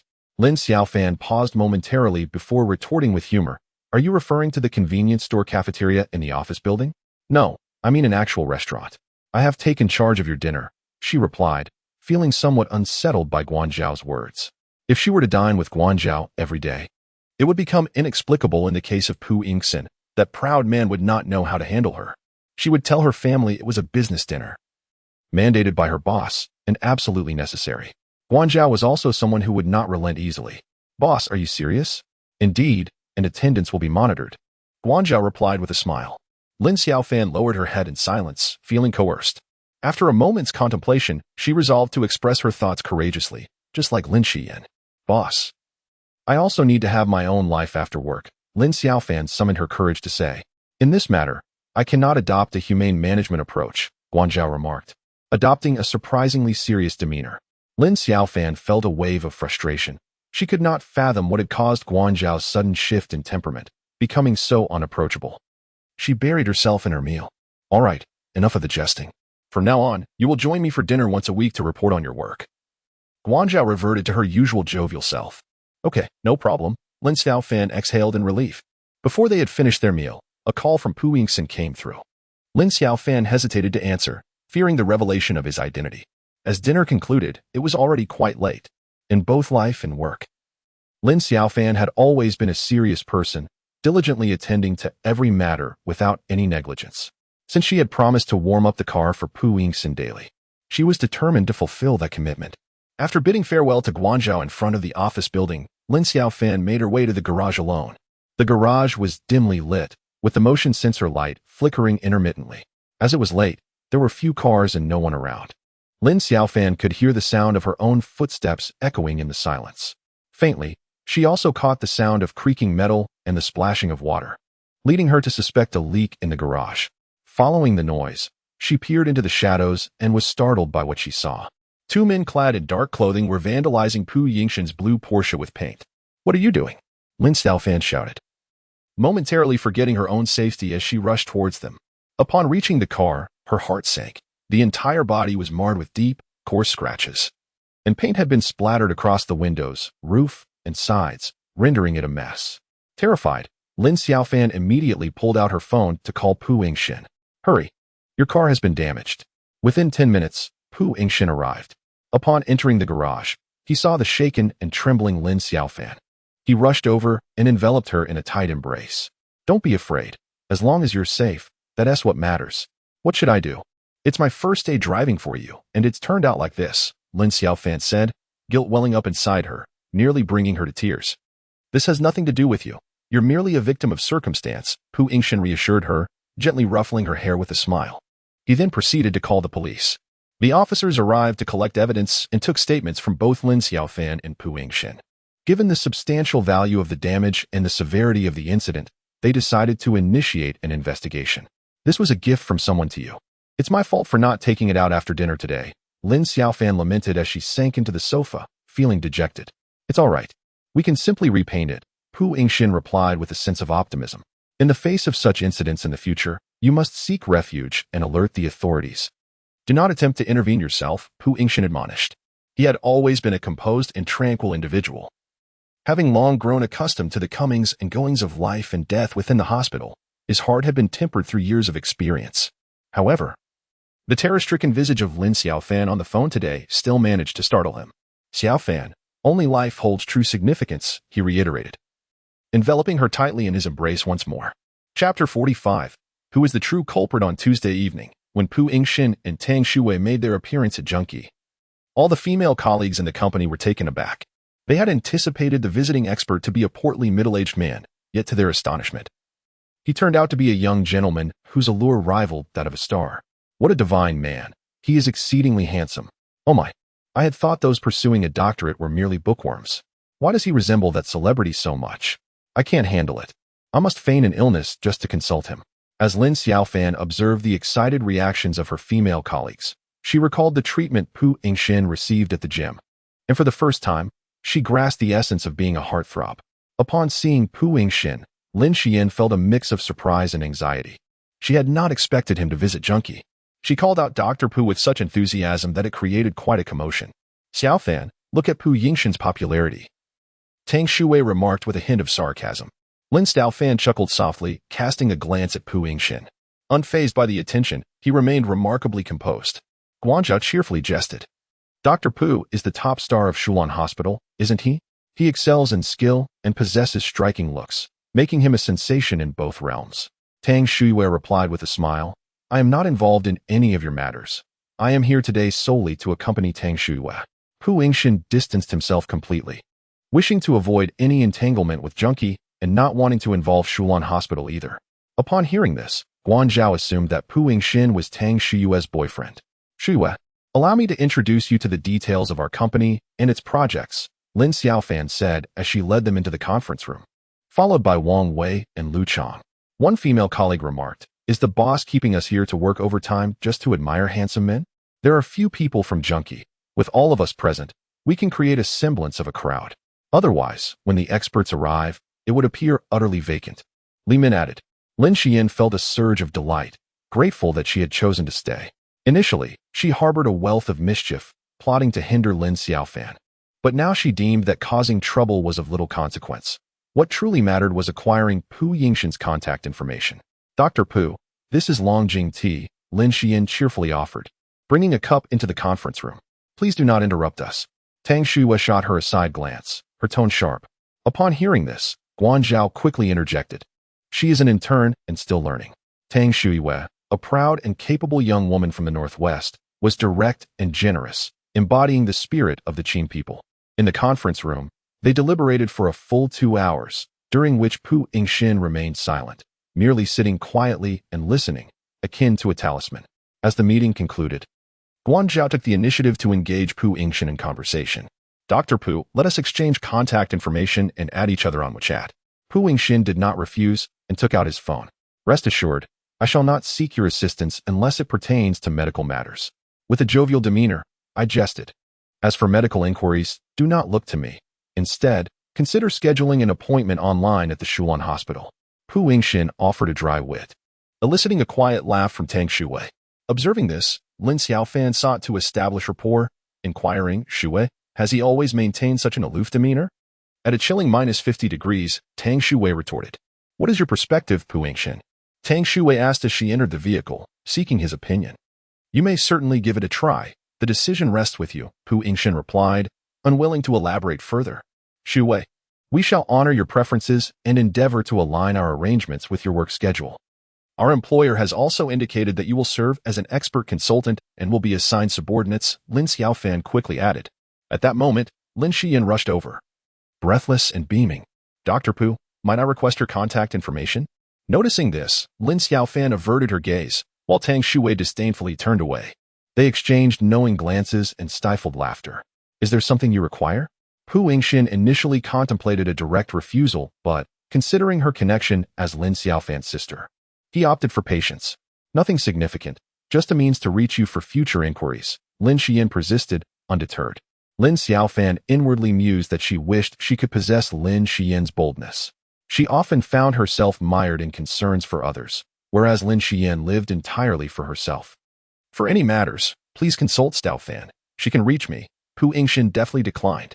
We should leave now. It's getting late, and I have experiments to conduct tomorrow, urged Tang Shuwei. Without hesitation, Pu Yingxin started the car and drove away, leaving Lin Xiaofan alone, seething with anger. The following day, Lin Xiaofan did not report to work at Junkie. Lin Xiaofan speculated that she was still reeling from the previous day's blow, likely sulking at home in a fit of temper. Xiaofan, I am merely testing the waters. Should either party breach the agreement, I shall withdraw at any moment. This must be reflected in our contract, Tang Shuiwei stated unequivocally over the phone, laying bare her stance and boundaries. Not a problem. Thank you, Shuiwei, Lin Xiaofan replied. Her spirits lifted. After concluding the call with Tang Shuiwei, Lin Xiaofan sent a message to Pu Yingxin. Darling, Shuiwei has agreed to join us. This is all thanks to you. Much appreciated. However, no matter how busy one might be, as long as it is not within the operating room, a police call must still be answered. The officer informed him that the suspect who damaged his car had been apprehended. Meanwhile, Lin Xiaofan received a call from Lin Guoxing. At the police station, Pang Weiwei knelt before Lin Xiaofan, wailing inconsolably. Xiaofan, Xiyan is still young. She does not understand. She cannot go to prison. If anything were to happen to her, your father and I would not survive. My daughter, my dear daughter, please help Xiyan, Lin Guoxing lamented, tears streaming down his face. Lin Xiaofan's heart was tumultuous, filled with conflicting emotions. At this moment, she learned that Lin Xiyan had indeed hired someone to vandalize the car. Xiaofan, please do not be angry with Xiyan. It is all my fault. The car is not mine. I cannot provide a letter of understanding. Lin Xiaofan felt as though her heart was being pierced by a knife. She believed that had she been the one to commit such a transgression, Lin Guoxing would never have offered her such protection. I am the car owner, Pu Yingxin declared. After finishing work, he hurried to the police station and upon entering, was greeted by the sight of numerous individuals collapsed in tears on the floor. Lin Xiaofan stood there, her eyes brimming with sorrow, isolated and forlorn. Chapter 46. Abandoned and forsaken. This marked Pu Yingxin's first encounter with Lin Xiaofan's father, Lin Guoxing. With his hair a distinguished shade of gray and dressed impeccably, he exuded the aura of a man who typically took great care in his appearance. At this moment, however, Lin Guoxing had lost his usual composure, holding the weeping Pang Weiwei in his arms as he earnestly pleaded with Lin Xiaofan. Upon hearing Pu Yingxin's voice, they both turned to face him. Lin Xiaofan, upon spotting Pu Yingxin, looked towards him, her gaze filled with profound sorrow and helplessness. I will provide you with a letter of understanding, Pu Yingxin asserted before they could utter a word. Lin Guoxing and Pang Weiwei were taken aback by his unexpected willingness to comply without hesitation. Mr. Pu, thank you. It is Shiyuan's immaturity. She did not realize it was your car. The couple quickly rose to express their apologies and gratitude. Regardless of whose car it is. This is still against the law, Pu Yingxin retorted, feeling somewhat repulsed by their remarks. Indeed, you are correct. Shiyuan enjoys teasing Xiaofan without any malicious intent. We will compensate for all your losses. Pang Weiwei hastily wiped her tears and altered her tone. However, due to the high value of the Porsche and the significant assessment of damages, even with Pu Yingxin's letter of understanding, the authorities still proceeded to detain Lin Xiaofan for 5 days. Officer, they are merely sisters engaging in playful mischief. It is not born of malice, Pang Weiwei implored, grasping the policeman's hand in a fervent attempt to explain. We adhere to evidence. Had we not considered various factors, the consequences would have been far more severe. With that, the officer dismissed her words, offering no further engagement. Overwhelmed by despair, Pang Weiwei broke into inconsolable tears, while Lin Guoxing, head bowed, wept profusely, heart-wrenched. Lin Xiaofan remained silent, seated quietly by the side, the officer's remark revealing that they had been dealt the lightest possible punishment. As all proceedings reached their conclusion, Pang Weiwei retracted her earlier humility, unveiling her true nature. Upon departing the police station, she cast a venomous glare at Lin Xiaofan, as if wishing to flay her alive. Lin Guoxing, devoid of any further words, regarded Lin Xiaofan with a look of disdain, his eyes filled with disappointment and indifference, before leaving without a farewell. Pu Yingxin witnessed the entire scene unfold. This is not your fault, he murmured, enveloping Lin Xiaofan in a protective embrace, his gaze filled with affection. My father will never forgive me, Lin Xiaofan sobbed, her heart shattered into fragments. She had always been a pure and kind-hearted individual, despite her discord with Lin Xiyan. She had never imagined a day when Lin Xiyan would find herself ensnared in such a predicament, nor that it would be intertwined with her own fate. The earlier attitude displayed by Lin Guoxing made her realize that paternal affection was irrevocably lost.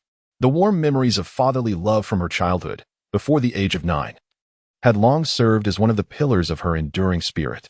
Although she ultimately realized that all the affection had shifted to Lin Xiyan, the moment her father truly contemplated severing ties with her, she was engulfed in despair. You can share your story with me, Pu Yingxin murmured as he embraced her, gently stroking her back and tenderly kissing away the tears that stained her cheeks. Nestled in Pu Yingxin's arms, Lin Xiaofan found the courage to recount her past for the first time, revealing her vulnerabilities and the void within her heart. She began her narrative from childhood memories, weaving her tale all the way to the dinner her father, Lin Guoxing, had hosted just days prior. The harrowing times of enduring hardship seemed to pass in the blink of an eye as she encapsulated 2 decades of her life in mere minutes. I always believed my father loved me as he did before I turned 9. I thought he merely overlooked me due to his new family. It wasn't until our last dinner together that I realized I had long been cast aside by him. The love of a father was merely a delusion I had conjured. No longer shedding tears, her gaze became hollow and devoid of light as she looked ahead. There will be many who love you in the future. Pu Yingxin softly reassured her. You must have a happy family, right? Lin Xiaofan gradually regained her composure. My parents were college classmates. They are happy together. Pu Yingxin intentionally downplayed his words. Lin Xiaofan smiled faintly, having already anticipated his response. She understood that only someone nurtured in a family filled with love and hope could maintain such emotional stability and tranquility. Xiaofan, that is merely your past, not your future. Pu Yingxin said, cradling her face in his hands. I have been striving diligently, which led me to change jobs and relocate. Yet I never anticipated encountering Lin Xian while working at Junkie. Lin Xiaofan smiled wryly, acknowledging that it was all in the past. I understand, Pu Yingxin reassured her. I will approach this with a light heart. I have my own life.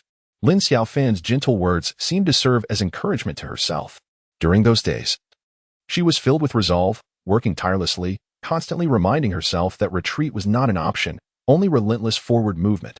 With remarkable efficiency, she led her team members, under the guidance of Tang Shuiwei, to successfully complete the initial integration with the experimental animal platform. The transformation of the pig farm was also progressing vigorously. Meanwhile, she had prioritized the financing project for Zhang Yukin's genetic testing company. I would like to arrange a face-to-face meeting with Zhang Yukin. Will you accompany me? Lin Xiaofan inquired, resting her head on Pu Yingxin's shoulder. What role shall I assume?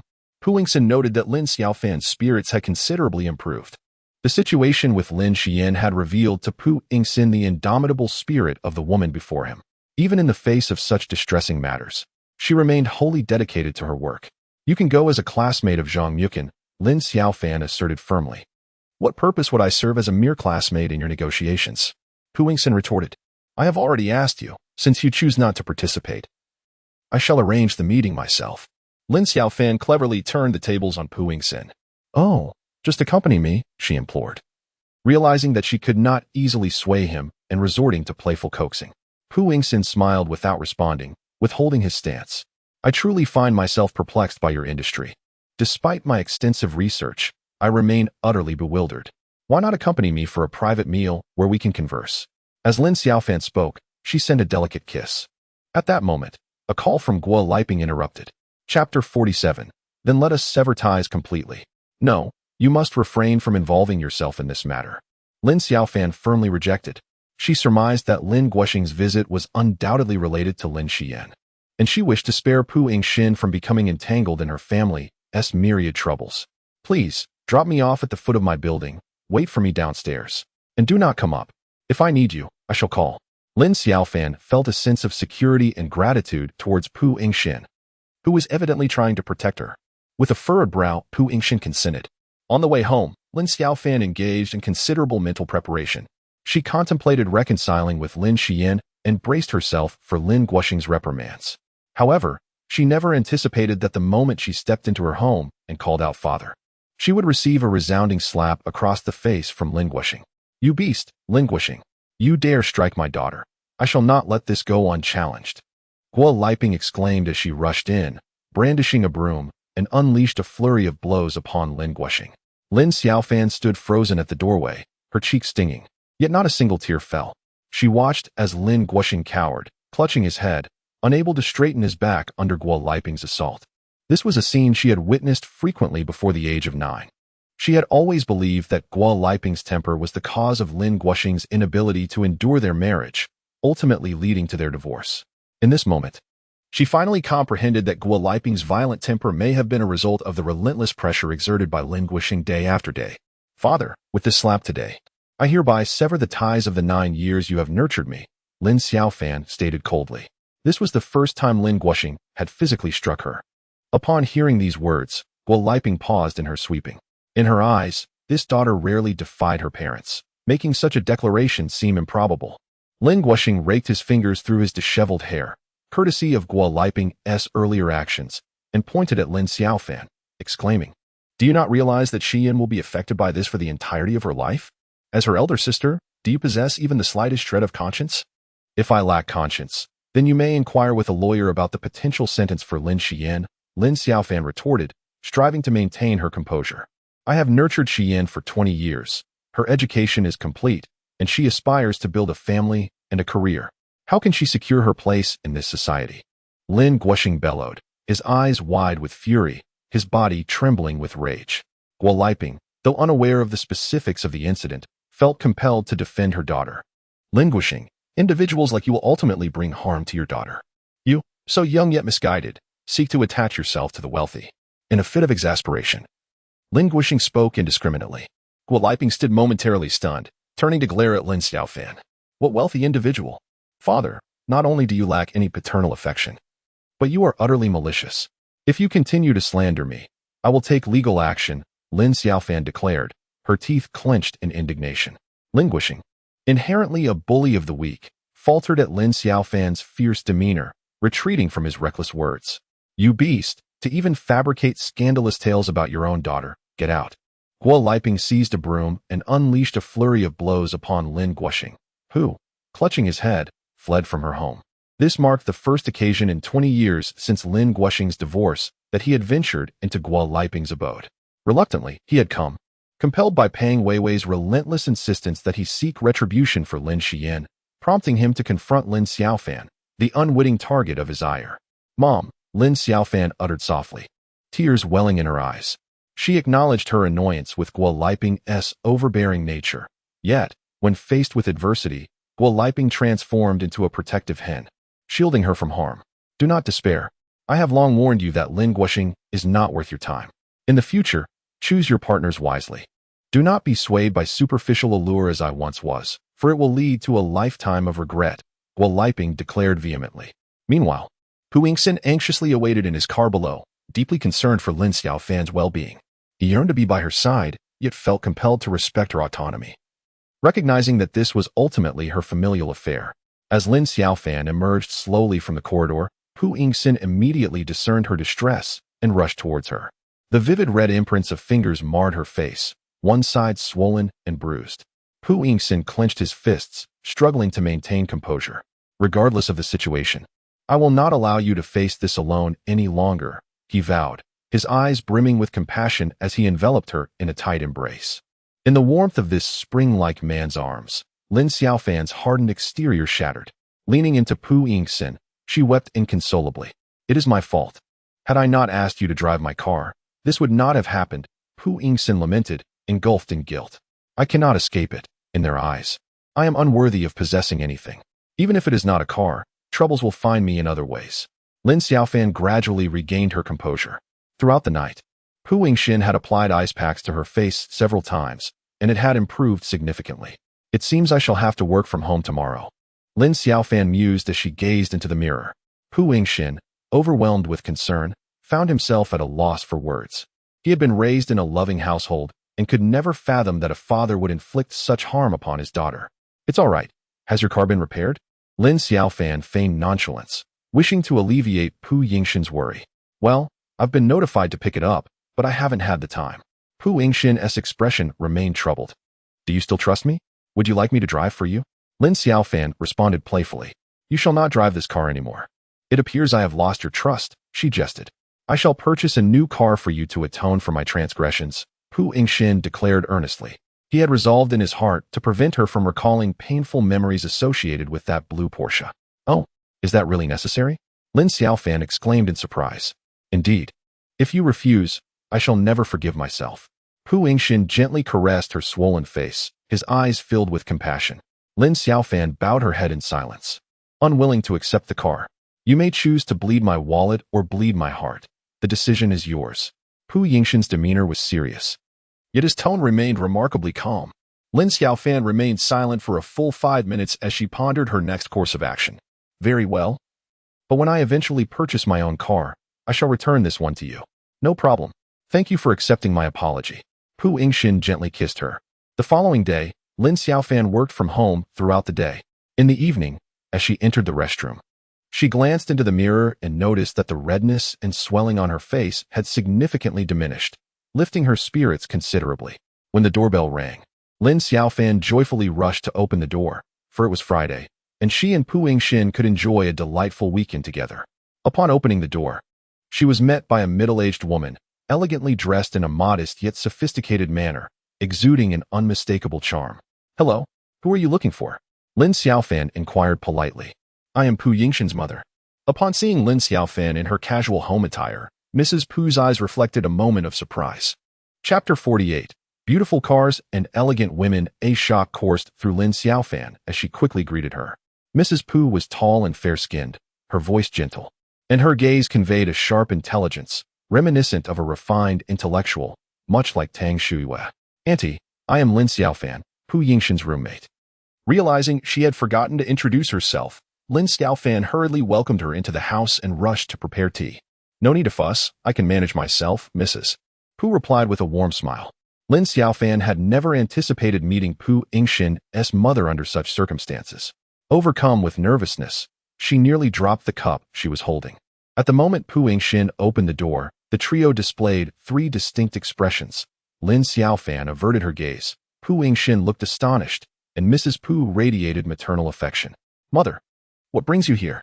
"You didn't inform me," Pu Yingxin exclaimed with a playful smile. He glanced at Lin Xiaofan, who was nervously holding a tray of tea. "Auntie, please enjoy your tea. I have some matters to attend to and must take my leave." Lin Xiaofan fidgeted restlessly in the room, occasionally checking her reflection, adjusting her attire, and smoothing her hair. As she hurriedly organized her belongings, she received a message from Pu Yingxin. "Don't run away. My mother will be leaving shortly." Lin Xiaofan chuckled into her hands, feeling as though Pu Yingxin had installed a surveillance device on her. Her every thought seemed to be laid bare before him. "Xiaofan, let us have a meal together next time. I must depart now for an evening engagement," Pu's mother said kindly as she bid farewell to Lin Xiaofan in the living room. "Goodbye, Auntie." Lin Xiaofan responded with a polite nod. Pu Yingxin, with an arm around his mother's shoulders, left with her in light-hearted conversation. "Which little girl opened the door for my mother in her loungewear today?" Pu Yingxin teased with a mischievous grin. "How annoying." Lin Xiaofan pouted, ready to sweat him for his comments. "My mother thought she had knocked on the wrong door." Pu Yingxin chuckled as he grasped her hand. "Please, don't say that. I nearly had a heart attack." My mind went blank at that moment. Lin Xiaofan leaned closer, resting her head against his chest. "What is there to fear? My mother won tea bite. Every bride must eventually meet her in-laws." Pu Yingxin laughed, wrapping her in his embrace. "Stop with the nonsense. Who is your ugly daughter-in-law?" Lin Xiaofan retorted. "Not ugly, beautiful," he said, cupping her face and planting a gentle kiss on her lips. "Are you not aware that your mother is coming?" Lin Xiaofan asked, feigning ignorance. "I don't know. She has business in S City and has squeezed out some time to visit me." "Is she a teacher?" Lin Xiaofan probed further into Pu Yingxin's background. "No, your mother seems to possess a high level of education," Lin Xiaofan remarked. Indeed, Lin Xiaofan sensed that the conversation had reached a dead end and reluctantly abandoned her inquiries. However, her curiosity intensified. What kind of family did Pu Yingxin come from? Pu's mother did not appear to be a businesswoman. As the evening unfolded, the two of them were entangled in tenderness when a call from Guanzhao interrupted their intimacy. "Xiaofan, is your asthma any better?" Guanzhao's voice was filled with concern over the phone. He assumed that Lin Xiaofan's mention of feeling unwell and working from home was due to a resurgence of her asthma. "I'm fine now. I will definitely come to work next week." Lin Xiaofan clutched her phone, feeling Pu Yingxin's lips on her neck. She attempted to push him away, but to no avail. "Are you free tomorrow? I'd like to discuss something with you." Yes. Tomorrow at 11. I will come to pick you up." Guanzhao noted Lin Xiaofan's hesitant tone. No, Lin Xiaofan exclaimed. "What time works for you?" Guanzhao inquired again. I am not available." Under Pu Yingxin's advances, Lin Xiaofan trembled, unable to maintain her composure, and swiftly ended the call. "Next time. During moments like this, if you receive another man's call, see how I will deal with you," Pu Yingxin asserted, firmly holding her waist with a possessive tone. Lin Xiaofan surrendered her argument, feeling as though she had been pierced through. On Saturday morning, Lin Xiaofan, having finished her breakfast, leaned back on the sofa, massaging her waist. "Xiaofan, please tell me the address of your rental place. I want to visit you," Guo Liping said over the phone. Startled, Lin Xiaofan sat up straight. "You refuse to tell me. Your mother was against you moving out alone. I worry about you. Fearing languishing might cause you trouble," Guo Liping expressed her concerns. "I'm fine, don't worry. I can take care of myself," Lin Xiaofan said, though she was grateful for her mother's concern. She could not reveal that she was living at Pu Yingxin's home. How's it going with those two? Guo Liping was particularly anxious about her daughter's romantic prospects. I'm in touch, Lin Xiaofan replied. Avoid mingling with dubious people. A girl should maintain her dignity. The words of Lin Guoxing about pursuing wealthy connections lingered in Guo Liping's mind, fueling her worries that Lin Xiaofan might stray down a misguided path. After hanging up, Lin Xiaofan found herself lost in thought. Pu Yingxin did not interfere in the communication between mother and daughter.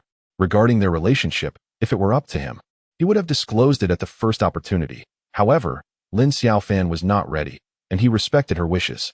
Let us go to the 4S dealership to pick up the car, Pu Yingxin suggested, noticing Lin Xiaofan was absorbed in her own thoughts. He lifted her off the sofa. You bought another Porsche? Lin Xiaofan asked, spotting the dealership's sign from a distance. Is that not acceptable? Pu Yingxin replied with a gentle smile. But, Lin Xiaofan hesitated, uncertain about how to articulate her feelings, having assumed that Pu Yingxin's mention of a new car referred to a regular family vehicle. What are you afraid of? Pu Yingxin gently patted her head. I have already received your intended apology. There is no need for you to purchase such an expensive vehicle. Lin Xiaofan felt a bit awkward. Didn't you say you would repay me in the future? Of course, one must also consider my preferences. Pu Yingxin cleverly countered her with her own words, leaving Lin Xiaofan at a loss for rebuttal, and she could only acquiesce. Thus, a resplendent white Porsche Taycan, valued at nearly 2 million, ceremoniously became Lin Xiaofan's mode of transport. Chapter 49. I shall coerce you. What of it? Do doctors earn that much? Purchasing a car is as trivial as buying groceries, Lin Xiaofan remarked languidly. Pu Yingxin completed the transaction with a smile, remaining silent. Lin Xiaofan wore a serious expression. Her spirits dampened. She harbored numerous questions regarding Pu Yingxin's background, yet she could never elicit satisfactory answers, as Pu Yingxin always remained evasive. What do you wish to know? Pu Yingxin finally inquired. I wish to ascertain whether your family possesses a mine, Lin Xiaofan retorted irritably. Is that truly significant? Pu Yingxin countered. It is of great importance. I wish to understand you better. Lin Xiaofan fixed her gaze upon Pu Yingxin's eyes, earnest in her inquiry. Then you should seek to genuinely understand who I am, rather than anything else. Once the probation period is over, I shall formally introduce you to my family, and at that time, you will learn everything. Pu Yingxin also gazed back at her, his eyes filled with sincerity. Upon hearing him mention meeting the family, Lin Xiaofan's mind spiraled back to her recent encounter with Pu's mother on Friday. This meeting with my mother doesn't count. She is unaware of your true identity. Pu Yingxin seemed to possess an uncanny insight into Lin Xiaofan's thoughts, knowing everything. However, you are already quite familiar with my family. Lin Xiaofan felt a twinge of discomfort. I have only met your father, and you have only met my mother. They remain oblivious to our true identities. Is this not rather unjust? Pu Yingxin chuckled softly. Lin Xiaofan paused, realizing the validity of his observation, as her thoughts were once again led astray by this highly intelligent man. Instead of indulging in such frivolous musings, you want to contemplate how to spend a delightful weekend with your boyfriend. Pu Yingxin gazed at her with a smile. These distractions were not exclusive to Lin Xiaofan. Her companions were equally entangled in them. Oh, let me tell you all, today Lin Xiaofan has arrived in yet another white Porsche. Li Min exclaimed early on Monday morning in the office area. Is that white Porsche Taycan in the garage hers? Guanzhao immediately inquired upon hearing Li Min's words. Indeed. Li Min felt a bit awkward as the boss joined the conversation, realizing that gossiping about others in the workplace was rather unprofessional. That car is hard to secure since it just launched. Guanzhao expressed with admiration. Xiaofan, have you purchased a new vehicle? He asked with unreserved enthusiasm. Unaware of the previous blue Porsche, he had assumed Lin Xiaofan did not drive at all until he heard Li Min's gossip today. Yes. Lin Xiaofan replied with an awkward smile, reluctant to continue the conversation. Boss, did you review the materials I sent you last week regarding GUN genetics? Lin Xiaofan deftly shifted the topic to work. Come to my office. I was just about to discuss this matter with you. Guanzhao responded with vigor. Lin Xiaofan promptly grabbed her notebook and followed him inside. On Friday, while you were working from home, I took the opportunity to observe this company, which piqued my interest. Consequently, I called you, hoping to arrange a detailed discussion over the weekend. I made it a point to clarify this. I apologize, as I was preoccupied with some family matters at that time. Lin Xiaofan felt particularly awkward, her cheeks flushing. It's quite all right. I shall strive not to encroach upon your leisure time. However, Since our company is in its nascent stages, flexibility in scheduling is sometimes inevitable. The implication was clear. Understood. Boss, I will be mindful of that, Lin Xiaofan replied, lowering her gaze. I anticipate that the upcoming financing round for Pu Yingxin may be substantial in scale. Given that our junkie is just starting out, it is unlikely that they will allow us to lead the investment. Merely being able to co-invest would be a significant achievement. The tone of the guidance was serious. I am acquainted with their chief operating officer, Zhang Mukin, and I have arranged to visit Pu Yingxin this week for an on-site assessment. Before our visit, it would be prudent to prepare thoroughly, and it would be best to confidentially discuss matters with your friend. The advice was practical. Zhang Guo believed that as a startup, Junkie possesses no inherent advantages in the venture capital realm, making it quite improbable for Pu Yingxin to take notice of us. Lin Xiaofan refrained from responding, as she had already considered this point. Previously, she had intended to involve Pu Yingxin in a conversation with Zhang Mukin, but Lin Guoxing had thwarted those plans. Would you like me to arrange a meeting with your friend? Zhang Guo inquired, noticing Lin Xiaofan's silence. I shall first engage in discussions independently, should there be any progress. I will seek your support, Lin Xiaofan resolved. That evening, Lin Xiaofan busily flitted around Pu Yingxin, serving tea, offering water, and occasionally massaging his back or shoulders. Observing her unusual behavior, Pu Yingxin was already well aware of what was transpiring. Flattery without cause is either deceitful or thieving. What are your intentions? Pu Yingxin's expression was deliberately stern. Accompany me to meet Zhang Mukin, Lin Xiaofan stated bluntly. Are you aware that this contravenes my principles? I am but a physician, not an intermediary, Pu Yingxin replied coldly. Nonsense, you aren't charging me a fee, so how could it be considered brokering? Lin Xiaofan quickly retorted. I have accepted your form of bribery, which is far more egregious. Pu Yingxin maintained his serious demeanor. Lin Xiaofan burst into laughter, realizing that this proud man was once again toying with her. As your girlfriend, how can it be termed bribery? She grinned widely, unable to contain her amusement. Is the probation period not a different matter? Pu Yingxin remained steadfast, showing no signs of jest. You need only accompany me once, just once, Lin Xiaofan pleaded, playfully extending a finger. No, you need not express any commitment. Simply clarify the parts one do not understand. She shifted her approach, attempting to persuade Pu Yingxin. Oh, will you go or not? Lin Xiaofan grew anxious, realizing this man was impervious to her tactics. I will not. Pu Yingxin was resolute, not even lifting his gaze. What must I do for you to agree to go? Lin Xiaofan recognized that she was no match for him. If this project succeeds, allow me to be promoted early. Pu Yingxin smiled faintly. Are you attempting to coerce me? Lin Xiaofan placed her hands on her hips. Indeed, I am coercing you. What of it? Pu Yingxin bore a proud expression. Chapter 50. Not enemies, not gathering all right. As long as JUN Genetics allows Junkie to invest, we will be converted to full-time. Lin Xiaofan resolved to seize this project, determined to script her own life narrative. You said it yourself. Now add a note to the probationary agreement. Upon seeing her agreement, Pu Yingxin immediately rose to his feet. Lin Xiaofan shot him a glare, but obediently complied. Mu Chun, let us have dinner together tomorrow. Pu Yingxin swiftly dialed the phone. You. Lin Xiaofan stood beside him, fuming. Am I so difficult to please? When I disagreed, you pestered me. Now that I agree, you're upset. Pu Yingxin teased her with a mischievous grin. That is what I should be saying. When I and T signed the agreement, you were as glum as could be. Now you're so eager.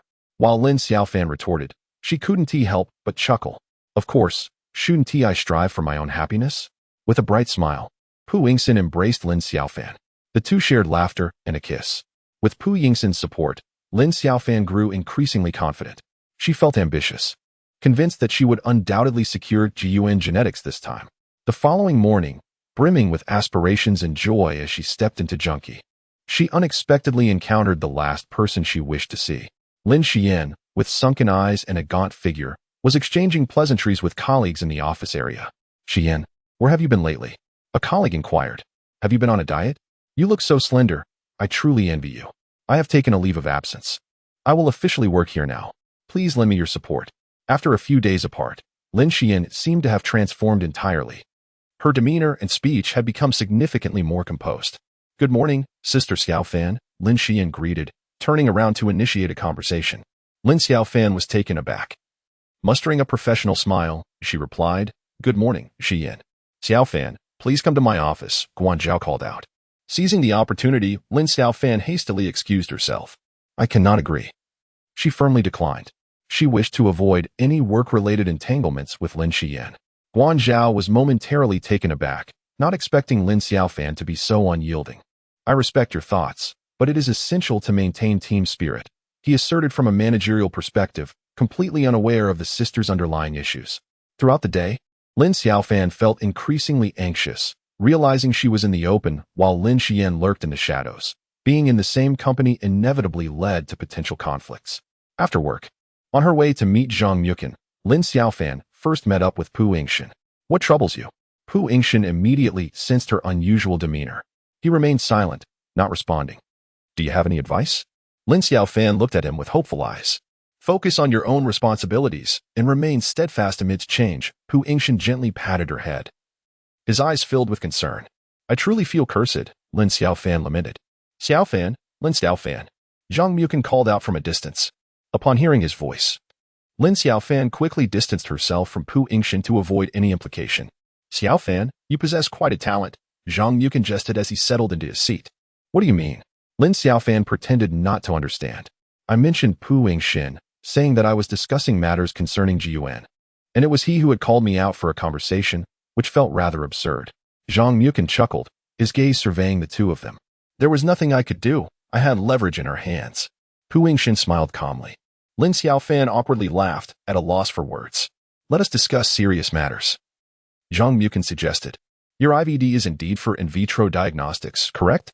Does this business collaborate with hospitals? Lin Xiaofan inquired. Yes, our primary clients are hospitals, Zhang Yukin replied. Lin Xiaofan cast a glance at Pu Yingxin. I will not participate in your collaboration. I shall merely observe, Pu Yingxin promptly stated.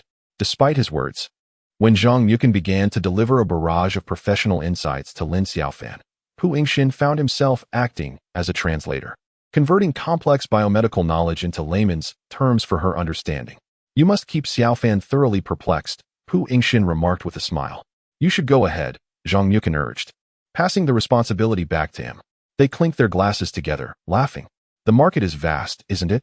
Lin Xiaofan astutely seized upon the essence of Pu Yingxin's statement. Certainly. Zhang Yukin quickly affirmed. What is your greatest challenge at present? Lin Xiaofan asked directly. We need to secure funding, as we require resources to penetrate the market, he responded. If Junkie were to invest, would it be exclusive? She inquired. That would depend on your valuation of GUN. We will also conduct a comprehensive comparison. Please enlighten me beyond valuation. What else do you prioritize? Lin Xiaofan directly posed the core question, channels and endorsements. Zhang Yukin did not conceal anything. Listening to this, Lin Xiaofan felt a weight in her heart. She understood that neither of these two elements were possessed by Junkie. It was akin to a premonition, let alone leading the investment. Even participating would likely prove challenging. On the way back, Lin Xiaofan remained silent. The pig farm and GUN genetics resembled two young maidens. The pig farm was akin to the unwanted girl, entirely devoid of competition, and thus, Junkie had seized the opportunity. In contrast, GUN genetics was like a maiden tossing a floral ball to solicit suitors, with a throng clamoring for the chance. Junkie, a newcomer to this realm, possessed neither background nor credentials, making it utterly impossible for him to ascend the ranks. Do you have any questions for me? Pu Yingxin, noticing Lin Xiaofan's silence, took the initiative to inquire. I am utterly perplexed. All I know is that Junkie faces formidable challenges. Lin Xiaofan internally lamented, as she had high hopes for this project. Given Junkie's background, securing exclusive investment is improbable, and even if obtained, it would likely result in losses. Pu Yingxin's casual remark nearly shattered all of Lin Xiaofan's expectations. With a furrowed brow, she gazed out of the car window. I will discreetly inquire on your behalf. Pu Yingxin remained unruffled. Upon hearing this, Lin Xiaofan straightened up. Her curiosity piqued. He had previously made a similar statement when discussing collaboration with the experimental animal platform. Who possesses such remarkable connections? Lin Xiaofan pressed for answers. Chapter 51. Damned father, could you not be a little more transparent with me? Frustrated, Lin Xiaofan tugged at his ear. Please prioritize road safety. Pu Yingxin replied with a smile. Are you from a secretive bureau, always shrouded in mystery? Lin Xiaofan was visibly upset. She detested the feeling of being kept in the dark. Are you sure you don't want me to discreetly inquire? Pu Yingxin had outmaneuvered her. Yes, Lin Xiaofan replied immediately. At that moment, she believed the project was of utmost importance, and as for whom Pu Yingxin had consulted in private, there would always be an opportunity to extract that information later. I will handle the matters concerning GUN genetics. Focus on what Junkie needs to do, such as determining how much you can invest, Pu Yingxin responded nonchalantly. Lin Xiaofan gazed at this man with admiration, her innocent smile reflecting the stars in her eyes. She recognized his exceptional intelligence. He remained perpetually composed, always able to incisively identify the crux of any issue while skillfully navigating interpersonal dynamics. Silly girl, Pu Yingxin remarked, casting her a sidelong glance with an affectionate tone. The simplicity of those 3 words, coupled with his demeanor, struck a powerful chord within Lin Xiaofan, who had long been deprived of paternal affection. She felt enveloped in warmth and tenderness, overwhelmed by a sweetness that rendered her utterly enchanted. In stark contrast to the solace Lin Xiaofan found in Pu Yingxin, Lin Xian felt as though she had lost her support. Xian, you should go abroad for your studies. Don't stay here. I will accompany you, Pang Weiwei urged her daughter earnestly. Lin Xian remained silent, her complexion pale. This was not what she desired. While she languished in the detention center, awaiting her parents' rescue, they remained helpless. For an ordinary person, 5 days may simply entail a week of work or study. But for her, it meant the loss of freedom, enduring cold showers and subsisting on substandard meals. Darling, it is your father and mother who have failed you. Please do not blame us. Pang Weiwei broke into tears. As long as Lin Xiaofan remained at Junkie, I shall linger at Junkie too. Do not attempt to dissuade me. A piece of clothing may be mended, yet it remains a tattered garment. Lin Xian's eyes glimmered with coldness, her tone resembling that of an emotionless shell. 5 days of confinement had transformed her entirely. You spineless fool, it is your offspring, Lin Xiaofan, that has brought ruin upon my precious life. Pang Weiwei sobbed and cursed languishing. The following morning, Lin Xiaofan rose early to commence her duties at Junkie. Intent on organizing an outline of the discussions held with Zhang Mukin the previous day, ready to report to Guanzhou upon arrival. However, as she drove to the entrance of the underground parking garage at the office building, she was intercepted by Languishing, who had been waiting there. Is there something you need, father? Lin Xiaofan inquired, rolling down her car window but remaining seated inside, fully aware that this was no good omen. Though I did not rear you personally, I have fulfilled my legal obligations regarding your support without fail. Do I not have the right to educate you now? Languishing's menace was palpable. I am an adult now. Does adulthood render one devoid of parents and free from all constraints? Languishing interjected. Disregarding any semblance of decorum, his voice raised in anger. I abide by the law and strive to be a good citizen. How am I, then, lawless? Lin Xiaofan calmly articulated the most piercing retort. Upon hearing Lin Xiaofan's veiled criticism of Lin Xian, Lin Guoxing erupted in fury. I am here to educate you today. How shameless can you be? Have you been kept by someone? Where are you acquiring the funds for yet another luxury vehicle? Lin Guoxing struck the white Porsche's hood with his hand. Observers, both vehicles and pedestrians blocked at the entrance of the underground garage, dismounted to witness the unfolding scene. Noticing someone pulling out a phone, seemingly to capture the moment, Lin Xiaofan hastily retrieved a mask and sunglasses from her bag. Even if I am being supported by someone, that is a matter of my personal virtue. I have not broken any laws. If you continue to act unruly, do not blame me for exposing your secrets. Lin Xiaofan suppressed the fury boiling within her. At this moment, she remained composed and clear-headed, acutely aware that familial disputes could hardly be rationalized before onlookers, who were merely there for entertainment, reveling in the spectacle. Her priority was to ensure that Pu Yingxin remained uninvolved. I have no skeletons in my closet. Although Lin Guoxing's words were defiant, his demeanor had noticeably diminished. You know well what you did 20 years ago and what your precious daughter will do in the next 20. If you are so shameless, let us air it out in public. Lin Xiaofan maintained her calm tone while delivering the most cutting retorts. Witnessing the bystanders brandishing their phones to capture the scene, Lin Guoxing felt his pride wounded and promptly retreated without uttering another word. With a swift acceleration, Lin Xiaofan entered the underground garage, and the crowd outside began to disperse. Fortunately, upon entering the Junkie office, she discovered she was the first to arrive that day, and none of Junkie's colleagues were among the spectators.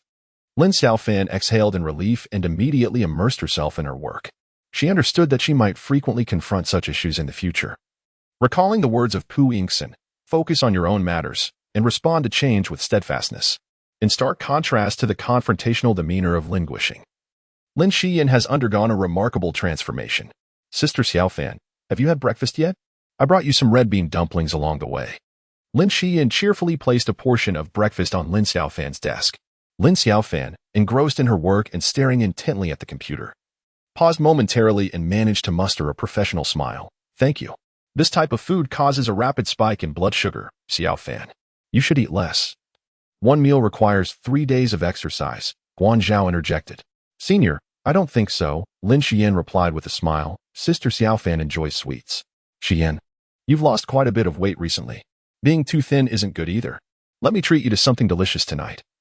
Guan Zhao expressed his concern with a warm-hearted demeanor. Sure, thank you, Senior. Lin Xiaofan exhibited her exceptional social skills. Xiaofan, let's go together, Guan Zhao suggested. I can't. I need to report to you about the project, Lin Xiaofan responded, rising with her laptop in hand. She followed Guan Zhao into his office. While Lin Xiaofan engaged in conversation with Li Min in the office area. Minjie, have we secured our consultant for the experimental animal platform? Yes, it was Dr. Tang Shuwei, who came to the company the night before your leave. Lin Xiaofan inquired further, did Dr. Pu not come?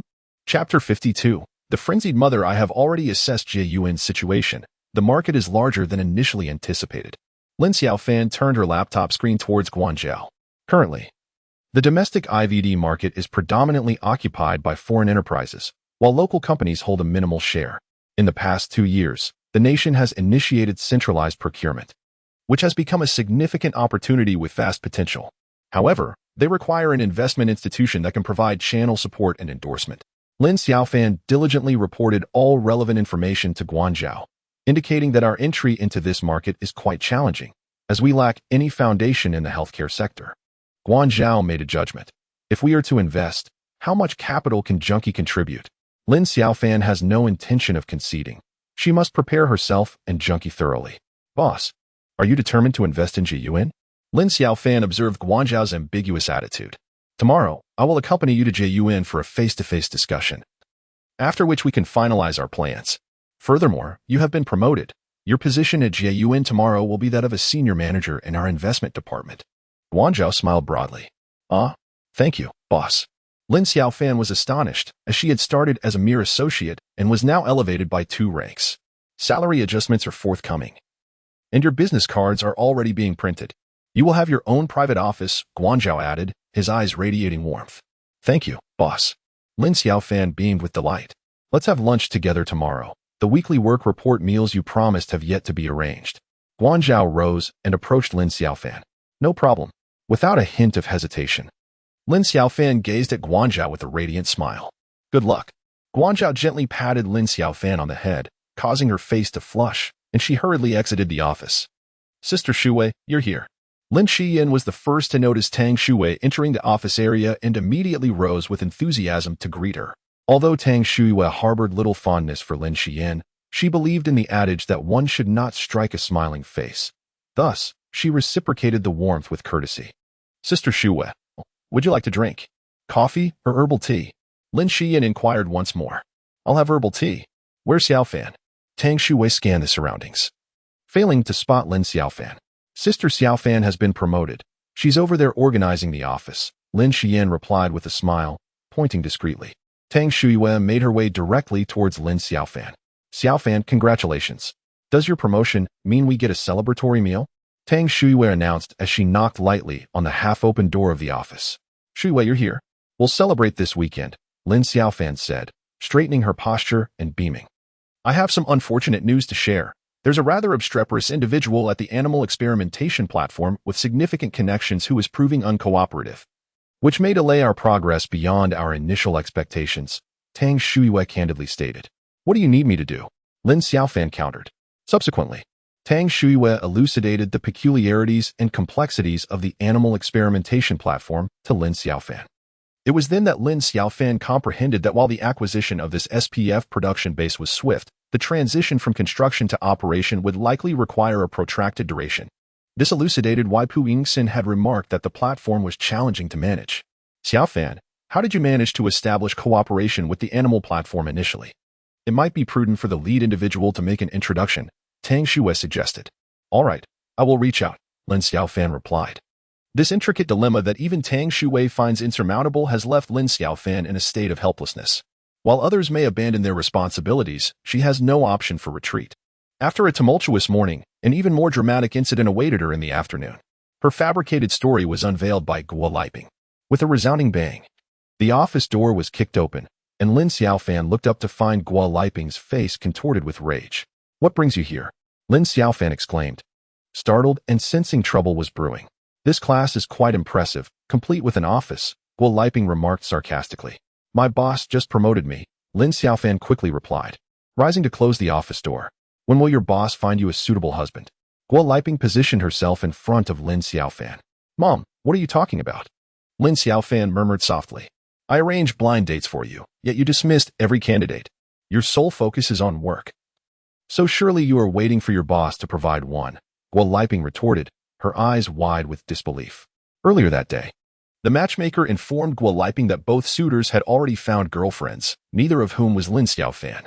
Upon hearing this, Guo Liping, furious and aware that her daughter had deceived her, abandoned her duties at Shuan Hospital and stormed into Junkie to confront Lin Xiaofan. Realizing her deception had been discovered, Lin Xiaofan was eager to quell the situation and avoid becoming the subject of ridicule among her colleagues. "You've become quite adept at deceiving me. Are you trying to harm me?" Guo Liping tapped her fingers on the desk. Meanwhile, the office staff outside whispered among themselves, and Tang Shuwei expressed her curiosity. Is this Xiaofan's mother? She had always believed that Lin Xiaofan's mother held a prominent position at Shuan Hospital. Otherwise, Pu Yingxin would not have compromised to share an apartment. However, now, Guo Liping appeared to be just an ordinary middle-aged woman, devoid of any semblance of status. Although Lin Xian recognized Guo Liping, she chose to feign ignorance to protect her connection with Lin Xiaofan. Guan Zhao also sensed the unusual atmosphere outside and stepped out of his office, perplexed by the situation. "What is happening?" he inquired, his face a mask of confusion. Li Min gestured towards Lin Xiaofan's office, her expression conveying much without uttering a word. "Greetings.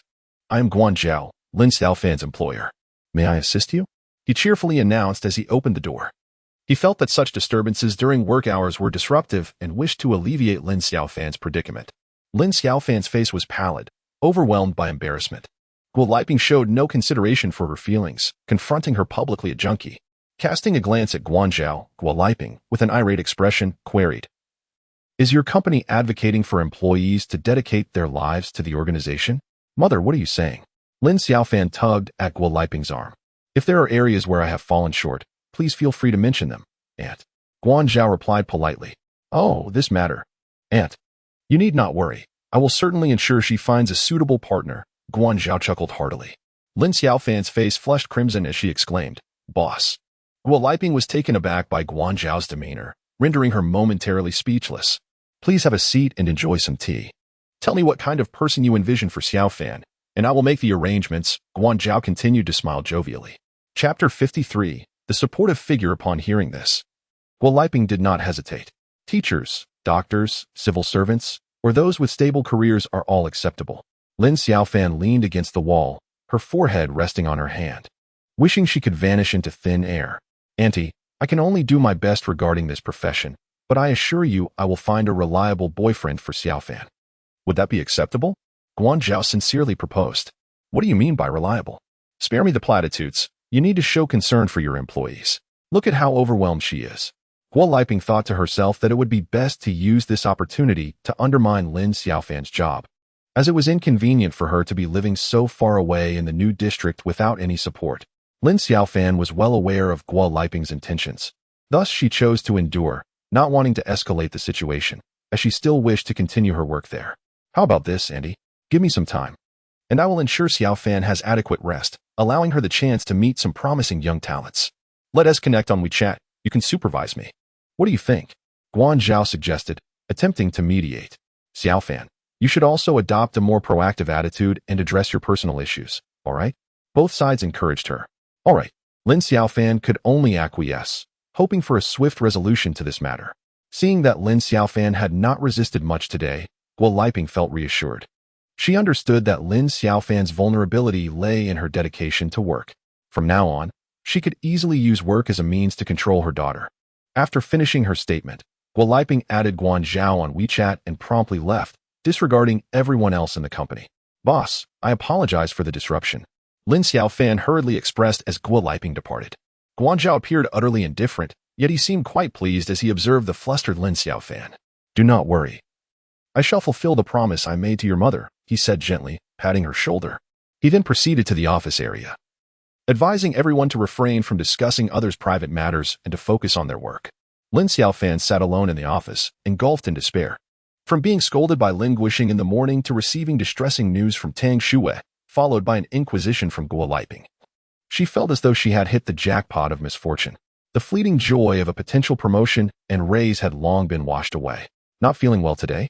During dinner, Pu Yingxin immediately noticed Lin Xiaofan's troubled demeanor. I've heard, he remarked, casting a sidelong glance at her. Did Tang Shuai inform you? Lin Xiaofan quickly connected the dots. What do you intend to do? Pu Yingxin inquired with utmost seriousness. I do not know, Lin Xiaofan murmured, lowering her gaze. Tang Shuai asked me who my boyfriend is and why your mother is urging me to go on blind dates. What did you say? Lin Xiaofan quickly lifted her eyes to meet Pu Yingxin's. What could I say?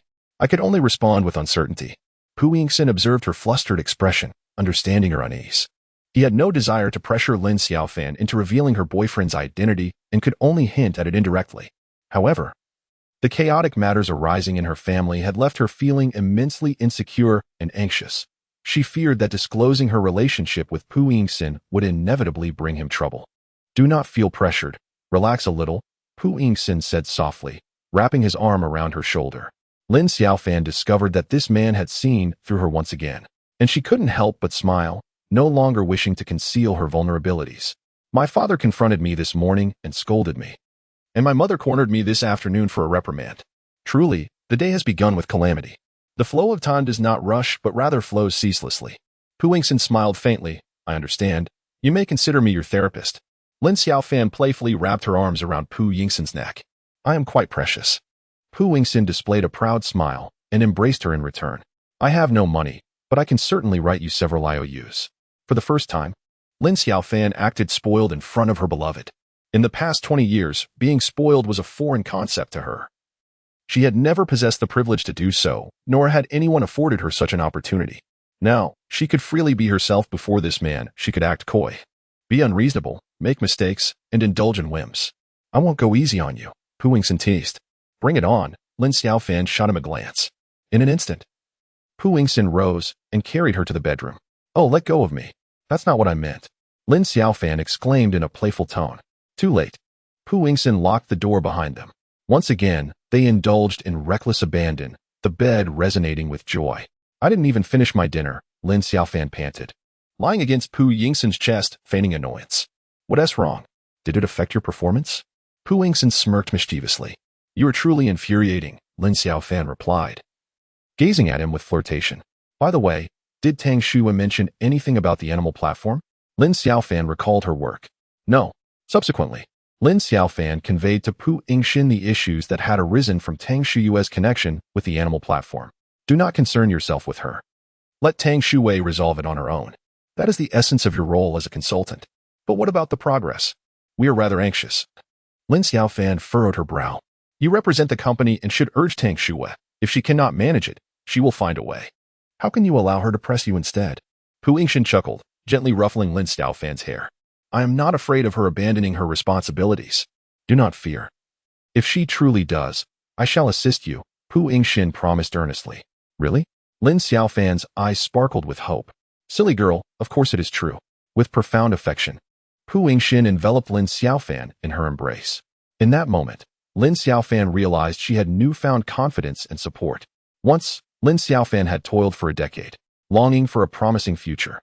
During the college application process, her grandmother and aunt took turns advising her to choose a local university, insisting she should not stray too far from Guo Liping.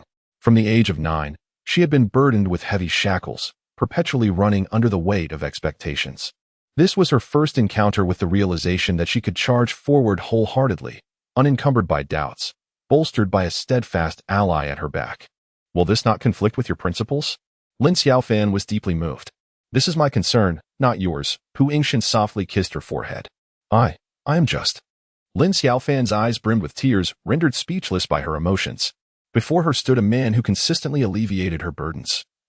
reminding her to cast aside her worries and face challenges with a light heart, assuring her that he would always have her back. Why cry, my silly girl? Pu Yingxin embraced her, offering gentle reassurances and tender kisses. However, Lin Xiaofan was unaware that Tang Shiyue's actions were intentional. Chapter 54, Separation. Hello, General Manager Guan Xiaofan. Zhang Mukin, accompanied by several employees from Jiyuan Genetics, greeted them at the company entrance. He first took Guan Zhao and Lin Xiaofan on a tour of Jiyuan's laboratory, where the Research and Development Department provided a comprehensive technical presentation and summary. Subsequently, he convened a closed-door meeting with Jiyuan's marketing and finance departments, with Jiyuan's leader, Li Lili, also participating. We sincerely hope to collaborate with like-minded partners. Our ambition is to become a dark horse in the domestic market, Li Lili stated at the conclusion of the meeting.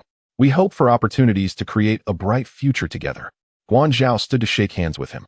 Come, Xiaofan. Let us go for lunch, Guan Zhao said, beaming as he took Lin Xiaofan by the hand. After observing the situation, Lin Xiaofan seized the opportunity to inquire, Boss, how much do you intend to invest? Xiaofan, I have great confidence in this project. If Jiyuan allows Junkie to participate, I will fully commit to investing in them. Guan Zhao replied, his eyes filled with anticipation. He anticipated that this was an excellent opportunity. If seized, Junkie would also emerge as a dark horse in the investment market, securing a place in the realm of medical venture capital. Upon hearing this, Lin Xiaofan felt a sense of assurance. It signified that Guan Zhao would mobilize all of Junkie's resources and funds to target Jiyuan, which also implied a do-or-die situation for Junkie. A friend had warned her that Junkie could neither secure exclusivity nor lead the investment. Lin Xiaofan candidly relayed this caution from Pu Yingxin. Great minds think alike. Who is that friend of yours?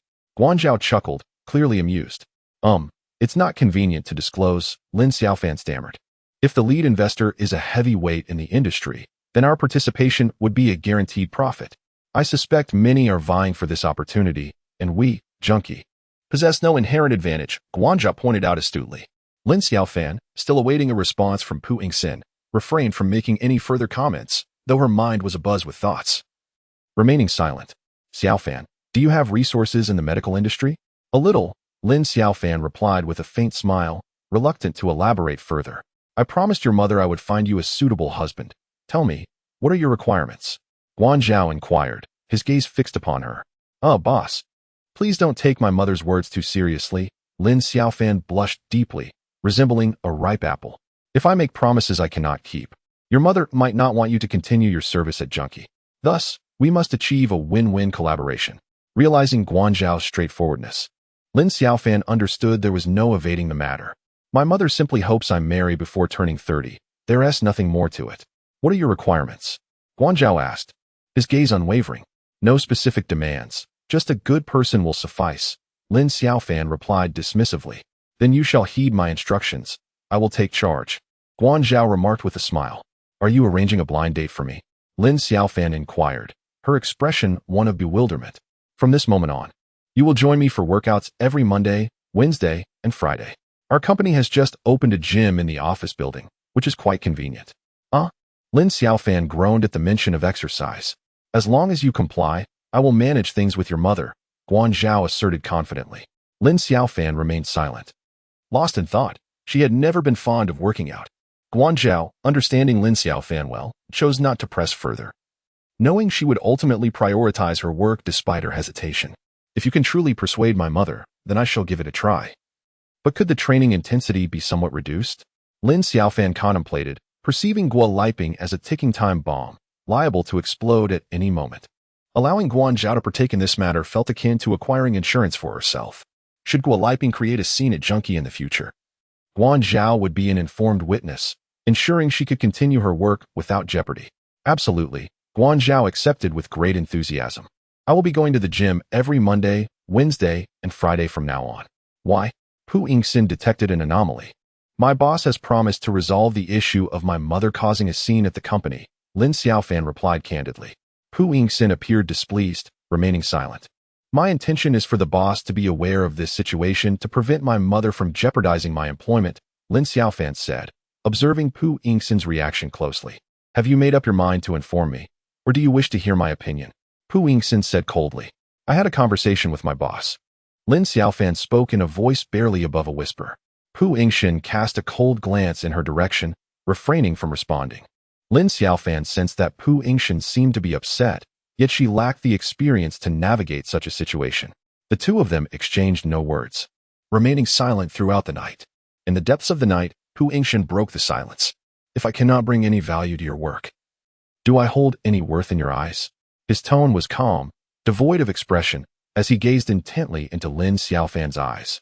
Upon hearing these words, Lin Xiaofan's heart tightened painfully, as if it had been wrenched, and she felt the weight of Pu Yingxin's disappointment in her. I. Lin Xiaofan yearned to express her love and gratitude towards him, yet the words eluded her. She stammered, unable to articulate the depths of her emotions.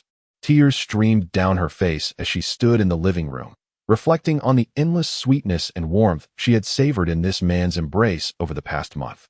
At that moment, the closed door of Pu Yingxin seemed to isolate her from his world, leaving her feeling desolate, helpless, and devoid of security. That night marked the first time they spent apart during their probationary period. Lin Xiaofan was filled with anxiety, unable to find peace in her sleep. Even when she awoke the next morning, her complexion remained pale and haggard. Why didn't you come to sleep with me last night? Pu Yingxin's tone was gentle as he embraced Lin Xiaofan from behind while she was brushing her teeth. Did you not say you didn't want me to? Lin Xiaofan frowned, feeling quite aggrieved. When did I ever say that? Pu Yingxin tenderly kissed her hair. Why did you close the door? I thought you didn't want me to go. In Pu Yingxin's embrace, Lin Xiaofan felt her taut heart gradually relax. Pu Yingxin smiled softly and released her. He understood this woman. He knew she possessed a sensitive and fragile heart, yet he was also aware that she was fiercely defensive. Have you come to a conclusion? Inform me as soon as you have. With a gentle kiss on her face, Pu Yingxin departed for work. Chapter 55, Boyfriend or Tool Xiaofan. Today is Friday.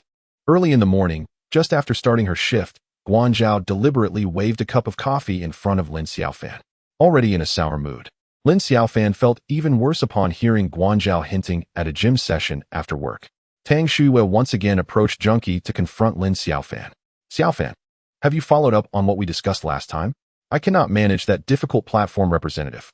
Shuiwei, you are our most skilled and experienced professional. Don't flatter me. I genuinely cannot handle it. Tang Shuiwei appeared somewhat dissatisfied. Lin Xiaofan smiled at her without voicing her opinion. If that is the case, I'll go to Pu Yingxin. With that, Tang Shuiwei left Junkie. Once she departed, the Human Resources Department sent out a notice informing everyone about the scheduled group health check at Shulan Hospital for the following Monday morning. Make sure to gather at the old campus of Shulan Hospital. Do not go to the wrong place, Li Min added verbally. A faction of employees began to ponder why they would venture far afield, opting for health examinations at the distant old hospital instead of the conveniently located new facility. Are you aware of the difficulties in securing an appointment at Shulan Hospital?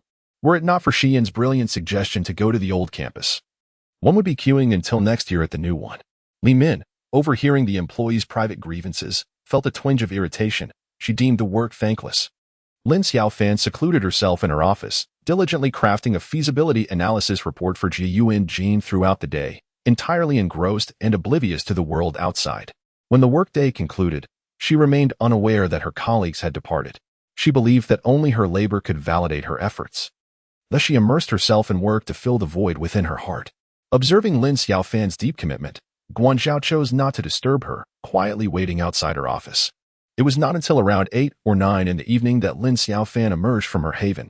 I'm so sorry, boss. I forgot about the gym, she said, pushing open the door to find the entire office area deserted. Guanzhao was seated in a chair outside her office, sipping coffee.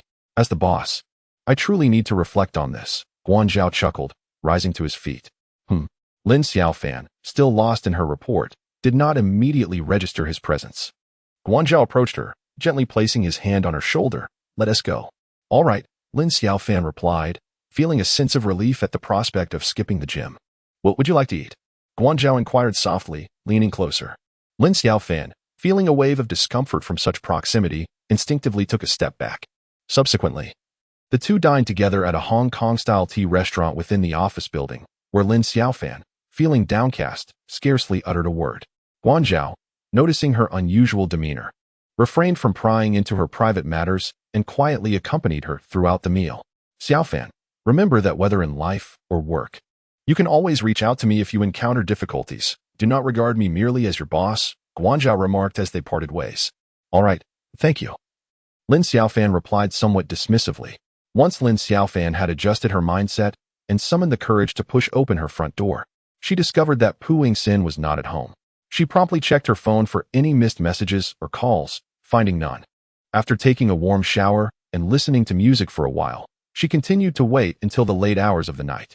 The anxiety and restlessness of this vigil made her feel akin to a woman in seclusion, laden with sorrow and longing. As the clock struck midnight, the sound of the door opening reached Lin Xiaofan's ears, accompanied by the voice of Tang Shuiwe. Here are the car keys. I'm leaving now. Pu Yingxin, noticing that Lin Xiaofan did not approach but instead maintained her distance, understood that she was still grappling with her inner turmoil. Yes, I'm going to take a shower, he replied as he headed straight to the bathroom. After showering, Pu Yingxin did not reemerge from his bedroom. He lay alone on the bed, succumbing to fatigue. Lin Xiaofan did not concern herself with him. The arrival of Tang Shuiwe only intensified the turmoil within her already chaotic heart, breeding feelings of jealousy. She found herself at the mercy of her emotions, losing her sense of judgment. Once again, she chose to flee from the complexities of her feelings. Lin Xiaofan chose to pretend she hadn't heard and quietly organized some autumn attire. Subsequently, she spent an entire day at home, enduring Guo Liping's incessant chatter. Throughout this long day, Pu Yingxin had not reached out to her.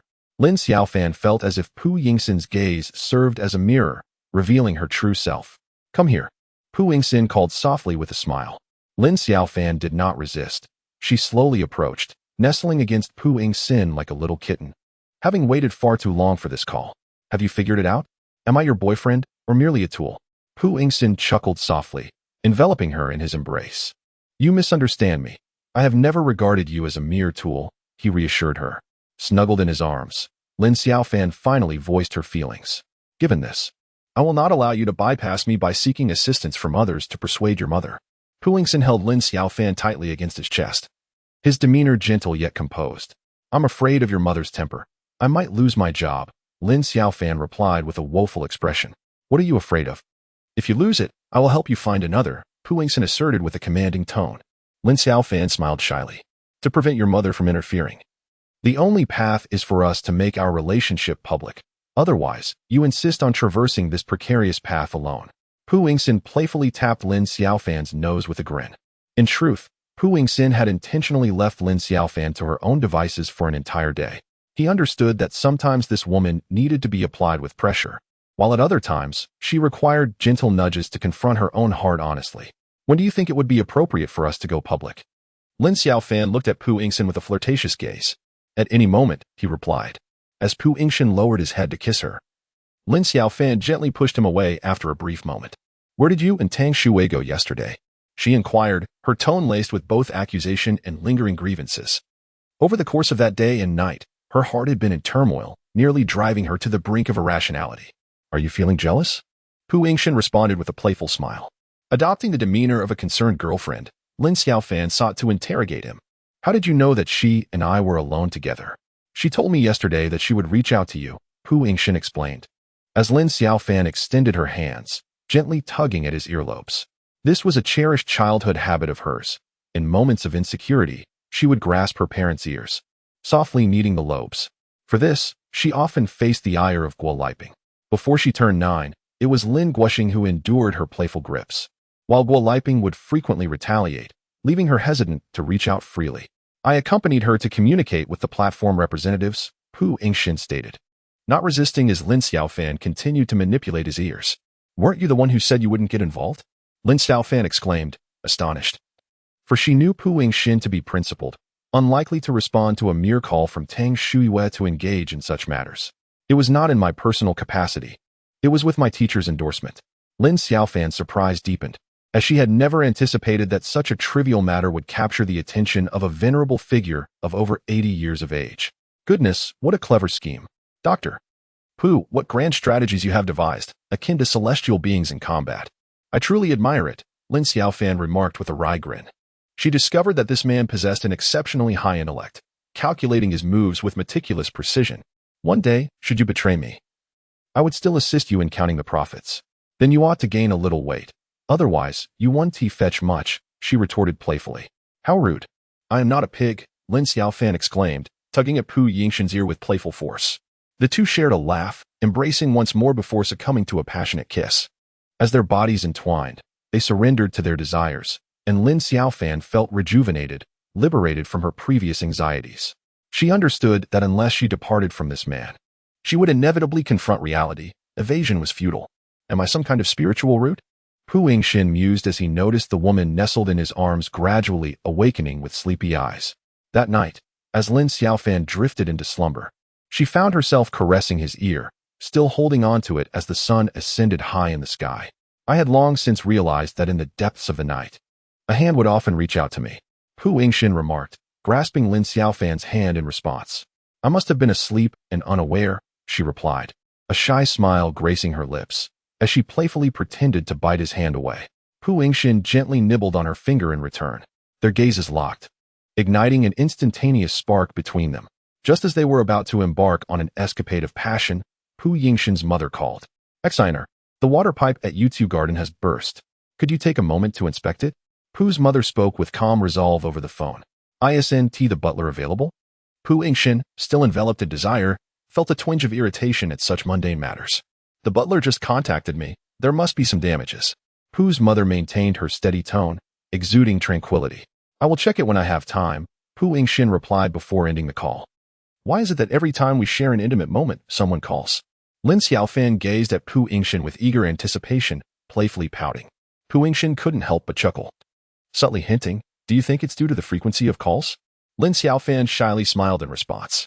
Nestled in the bustling heart of S City's old district, Yuqiwan exuded a serene charm, a hidden gem amidst the clamor of urban life. As a native of S City, Lin Xiaofan had never realized that such a cluster of villas existed in a corner of the city. Whose house is this? May I inquire? She asked, standing outside a solitary villa, her eyes sparkling as she looked at Pu Yingxin. It's my family's, Pu Yingxin replied, mindful of Lin Xiaofan's feelings, deliberately omitting that it belonged to him. Lin Xiaofan made an exaggerated expression of disbelief. Does your family truly possess a mine? No mine. Pu Yingxin replied succinctly before leading Lin Xiaofan into the garden. Soon, Lin Xiaofan encountered the villa's steward, a well-dressed man in his 30s, exuding charm and sophistication, appearing to fare better than the average middle-class individual. Due to prolonged vacancy and inadequate maintenance, the villa's water and air conditioning systems had developed leaks, causing several rooms' ceilings to seep water, with some artworks and calligraphy suffering damage as well. From the moment Lin Xiaofan stepped into the villa, she felt as though she had entered a world entirely disconnected from her own, so foreign, so estranged. She fell silent, a heavy weight pressing upon her heart. On the return journey, Pu Yingxin made a phone call to his mother, informing her of the situation. Mom, you may handle it as you see fit. I have no time, he concluded. Lin Xiaofan remained silent, feeling that there was no longer a necessity to inquire about any of this. Regardless of the family background from which Pu Yingxin hailed, they belonged to entirely different worlds. Just as during their initial night together, Lin Xiaofan felt as if she were living in a dream, one that could awaken at any moment. What are you overthinking again? Pu Yingxin turned his head, gazing at Lin Xiaofan with a smile. Nothing, Lin Xiaofan hurriedly concealed her thoughts. Don't even think about escaping. Pu Yingxin saw right through her. The health examination center of Shulan Hospital was bustling like a market on Monday morning. The staff of Junkie divided into male and female groups, each entering the changing rooms to stow away their mobile phones and other personal items as per regulations, donning uniform slippers. Without their phones, they idly sat together, engaging in casual conversation while waiting in line. Xiaofan, how much did you pay for your new car? Li Min blurted out. Lin Xiaofan smiled without responding, attempting to evade the question. Xiaofan, if you have any good resources, you must introduce them to me. The age of the man doesn't matter. As long as he is willing to spend on me, I can provide whatever emotional value he desires. Wang Wei immediately chimed in. Lin Xiaofan sensed the underlying meaning in Wang Wei's words, feeling somewhat uncomfortable, yet she chose to remain silent. During the gynecological examination, there was a cervical screening procedure. Those with a history of sexual activity were instructed to lie on the examination bed, while those without such history were advised against undergoing the test. As the nurse collected the patient's examination forms, Lin Xian cast a glance at Lin Xiaofan and retreated outside the examination room. Chapter 57. It's time for the examination. Let's have a gynecological checkup in the examination room. Several married women from Junkie discussed. Without a hint of restraint, how the use of condoms could lead to cervical erosion. Lin Xiaofan listened in horror, as it was her first time undergoing such an examination. Previously, it had never been necessary for her. Quiet down. The nurse snapped impatiently. One by one, the women were sampled and examined, akin to products on an assembly line, before donning their clothes and leaving the examination room in order. The doctor was rather rough, Li Min complained as she stepped outside. Upon hearing this, Lin Xian hurried over with concern. Sister Min, did it hurt? It hurt. But what can we do? It's simply part of being a woman, Li Min sighed. Lin Xiaofan trailed behind them, her head bowed. Recalling how Pu Yingxin had conducted her own examination with such gentleness and professionalism, devoid of discomfort. Yet, at that time, her own resistance had rendered her uneasy. After completing all the examination procedures, they gathered at the cafeteria of the health center for breakfast. They were informed that they could collect their medical reports 3 days later with their identification cards. As they exited the old clinic, they encountered the hurried Pu Yingxin in the parking lot. Hello, Dr. Pu. Guanzhao approached to greet him. Lin Xiaofan, aware that Pu Yingxin usually worked at the new hospital, looked at him with curiosity and refrained from saying anything. Meanwhile, Lin Xian, as enthusiastic as ever, chimed in, hello. Dr. Pu, what a coincidence. In Lin Xian's heart, alongside her initial admiration for Pu Yingxin, there blossomed a profound sense of gratitude. She understood that Pu Yingxin had unhesitatingly provided her with a letter of understanding. I am sorry, I must attend to a surgery. Pu Yingxin waved to them and hurriedly departed, foregoing any pleasantries. Do not worry, the best expert for the surgery has arrived, someone reassured. Is that the one? The child is saved. Another exclaimed. Can such a young doctor handle it? Someone questioned. If you do not understand, refrain from speaking recklessly. Only he possesses the capability to perform such a challenging operation. A throng of family members chattered as they brushed past the group. Lin Xiaofan realized that Pu Yingxin had been summoned to the old hospital for an urgent rescue. Although Dr. Pu is young, he possesses quite the charisma, Guanzhao remarked. I wonder how many young nurses he will enchant. Several female staff members chimed in. Lin Xian felt a surge of joy in her heart. She believed her judgment was impeccable, and the man she had chosen was indeed of the highest caliber. Xue, have you been here long? Lin Xiaofan inquired as she rushed over. Not for long, Tang Shuiwei replied coolly, casting a sidelong glance at their group. We went for a physical examination. I didn't know you would be here, and I forgot to inform you in advance, Lin Xiaofan explained. Manager Guan. Does this part-time position mean I am excluded from such benefits? Tang Shuiwei did not respond to Lin Xiaofan, but instead directed her question to Guanzhao. It was an oversight from our HR department. When the list was compiled, you had not yet joined Junkie, and we forgot to include you. Li Min felt quite embarrassed. Dr. Tang, we will rectify this. There's no need for that, Tang Shuiwei said with a smile. I'm more familiar with Shulan Hospital than you are. Please do not treat me as a second-class citizen. Her usual air of arrogance was evident. She felt that she had been invited only after Lin Xiaofan's persistent persuasion and could not allow herself to be slighted. Lin Xiaofan recognized her own oversight in not reminding the Human Resources Department and felt somewhat awkward. I apologize, Shuiwei. It was my oversight to forget to remind them. While offering a conciliatory smile, Lin Xiaofan ushered Tang Shuiwei into her office. I have come to share good news. The animal testing platform has received a green light. As long as the renovation of the pig farm proceeds smoothly, we should be fine. That is splendid. If the renovations are completed as planned and meet the standards, we can commence supply, correct? Lin Xiaofan pulled out a chair for Tang Shuiwei. I cannot say for certain. I can only assure you that the platform is currently cooperative. It ultimately depends on your construction progress. Very well, thank you, Shuiwei. Lin Xiaofan poured Tang Shuiwei a cup of floral tea. Observing Lin Xiaofan's humble demeanor, Tang Shuiwei's dissatisfaction began to fade, and a smile graced her face. Xiaofan, you certainly have considerable influence. Do you know who facilitated this opportunity? I do not. Who is it? I initially intended to approach Pu Yingxin, as he possesses considerable capability. However, my teacher learned of this and insisted that Pu Yingxin represent him instead. Consequently, the head of the platform had to personally address the matter. Tang Shuiwei chuckled, pride evident in her voice. Her teacher was a revered figure in the industry, respected and widely acknowledged, with a significant reputation.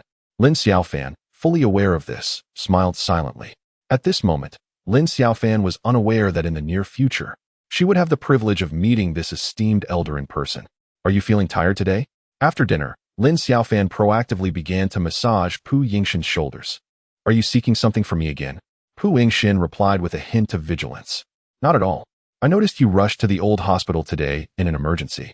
So I assumed you must be exhausted, Lin Xiaofan said with tender concern in her eyes. Indeed, a student suffered severe injuries to his lower body, if not handled properly.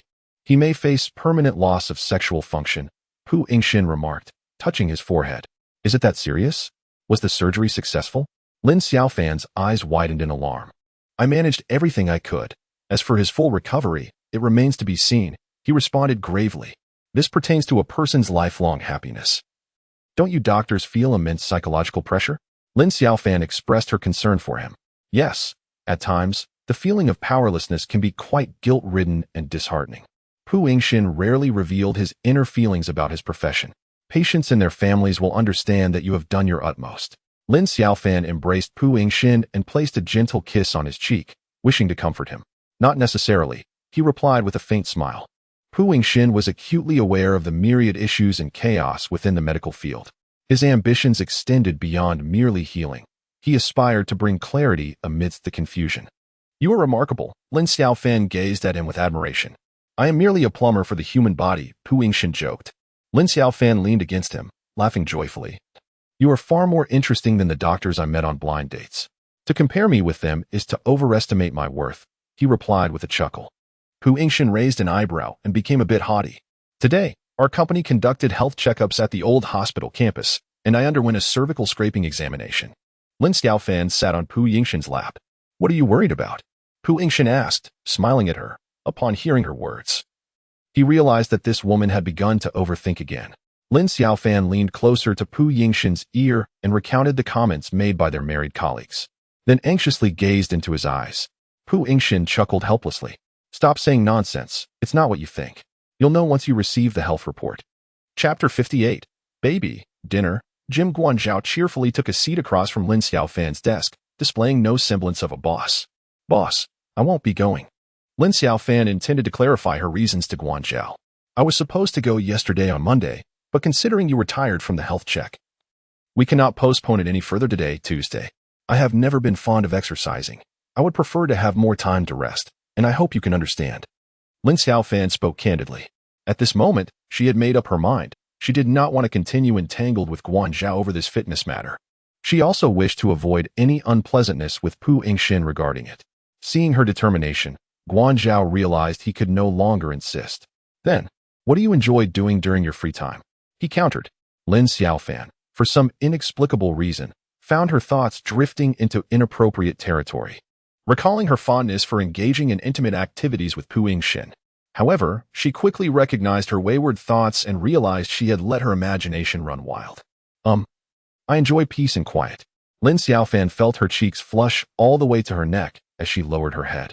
Guanzhao, observing the girl before him, found himself drawn to the sudden crimson hue of her face in response to his casual inquiry, leading him to misinterpret the situation. He assumed that Lin Xiaofan had grasped his intent to invite her out, and her shyness was the cause of her embarrassment. How about I treat you to a movie this weekend? Guanzhao leaned closer, his tone gentle.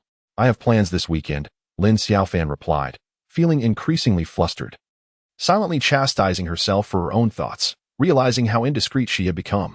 Her refusal did not displease Guanzhao. Rather, he smiled brightly and leaned into her space. Asking teasingly, are you feeling hot? Just a bit stuffy. Lin Xiaofan awkwardly rubbed her flushed face. With a smile, Guanzhao left her office.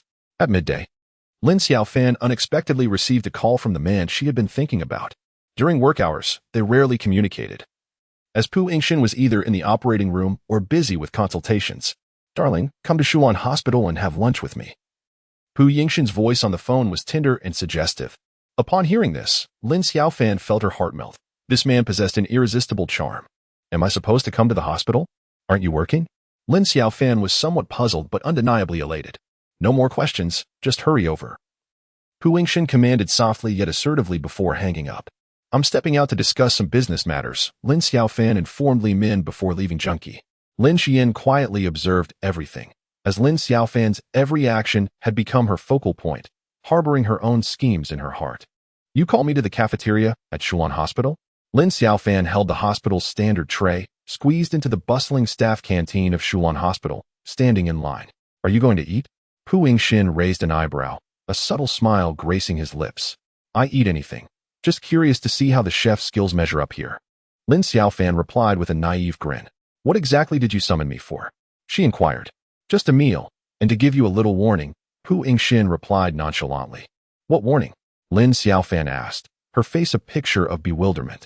Pu Yingxin merely chuckled, choosing to remain silent as he began to eat. Confused, Lin Xiaofan lowered her gaze and joined him in the meal. Yet, even with her head bowed, she could sense the gazes of others upon her. In the entire canteen, anyone who spotted Pu Yingxin would scrutinize her from head to toe.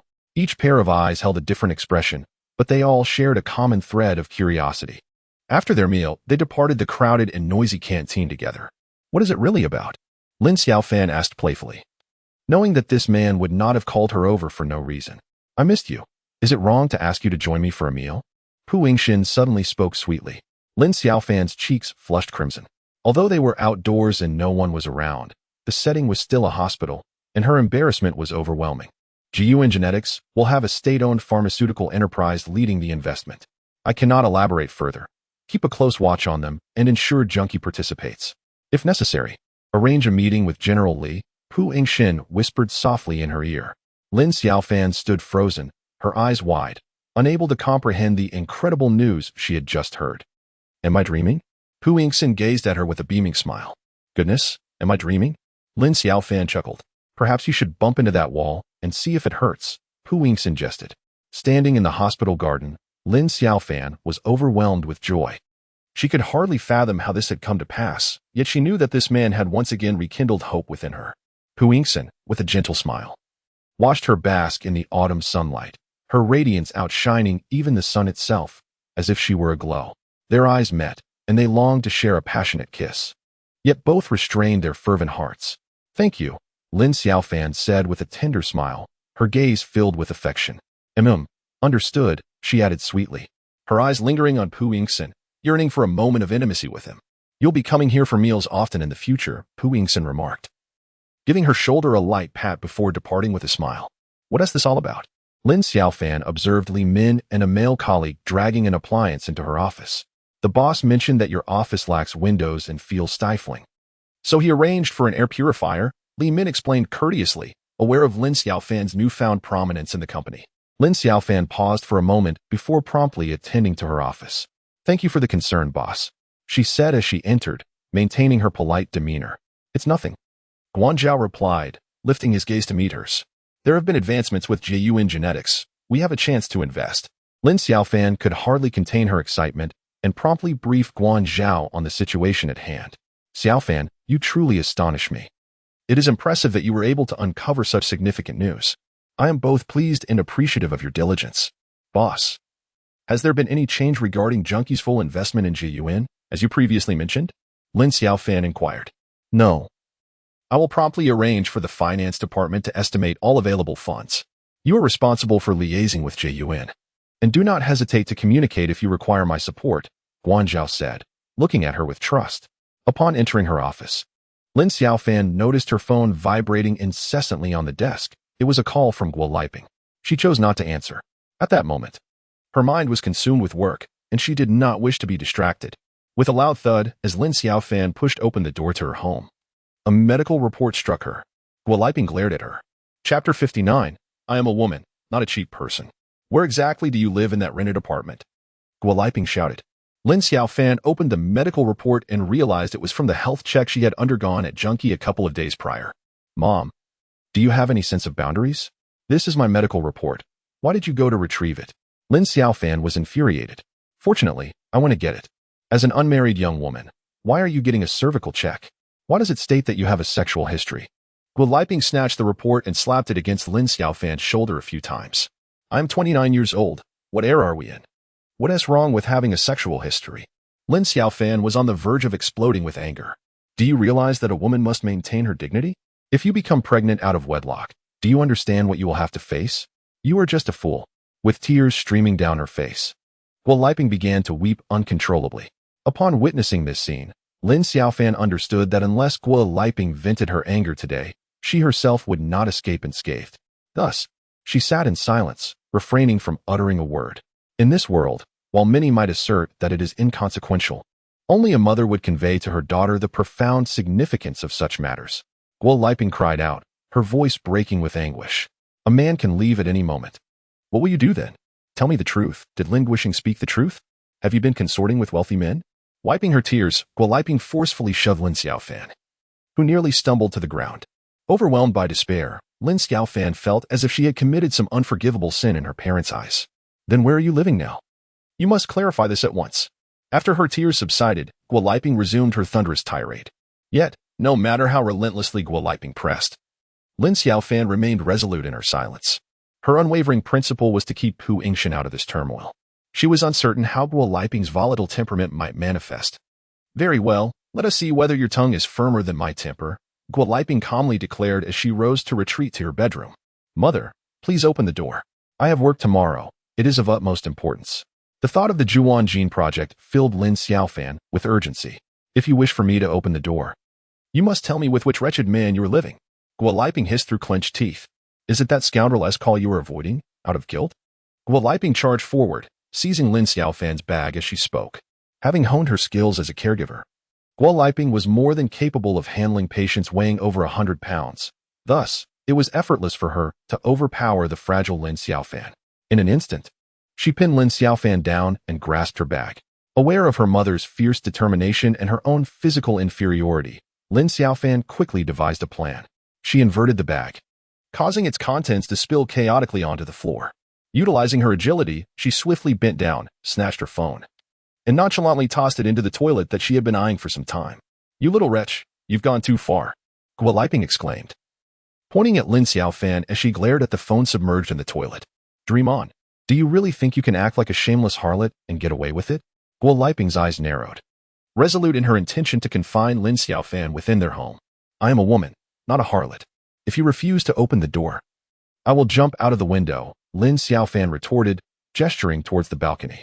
A flicker of panic crossed Guo Liping's face. Lin Xiaofan had never confronted her so defiantly before. Living on the 5th floor, a leap from the window would surely result in grave consequences. Sensing her mother's hesitation, Lin Xiaofan took a decisive step toward the balcony. Just as her foot rested on the windowsill, Guo Liping's voice echoed with despair from behind her.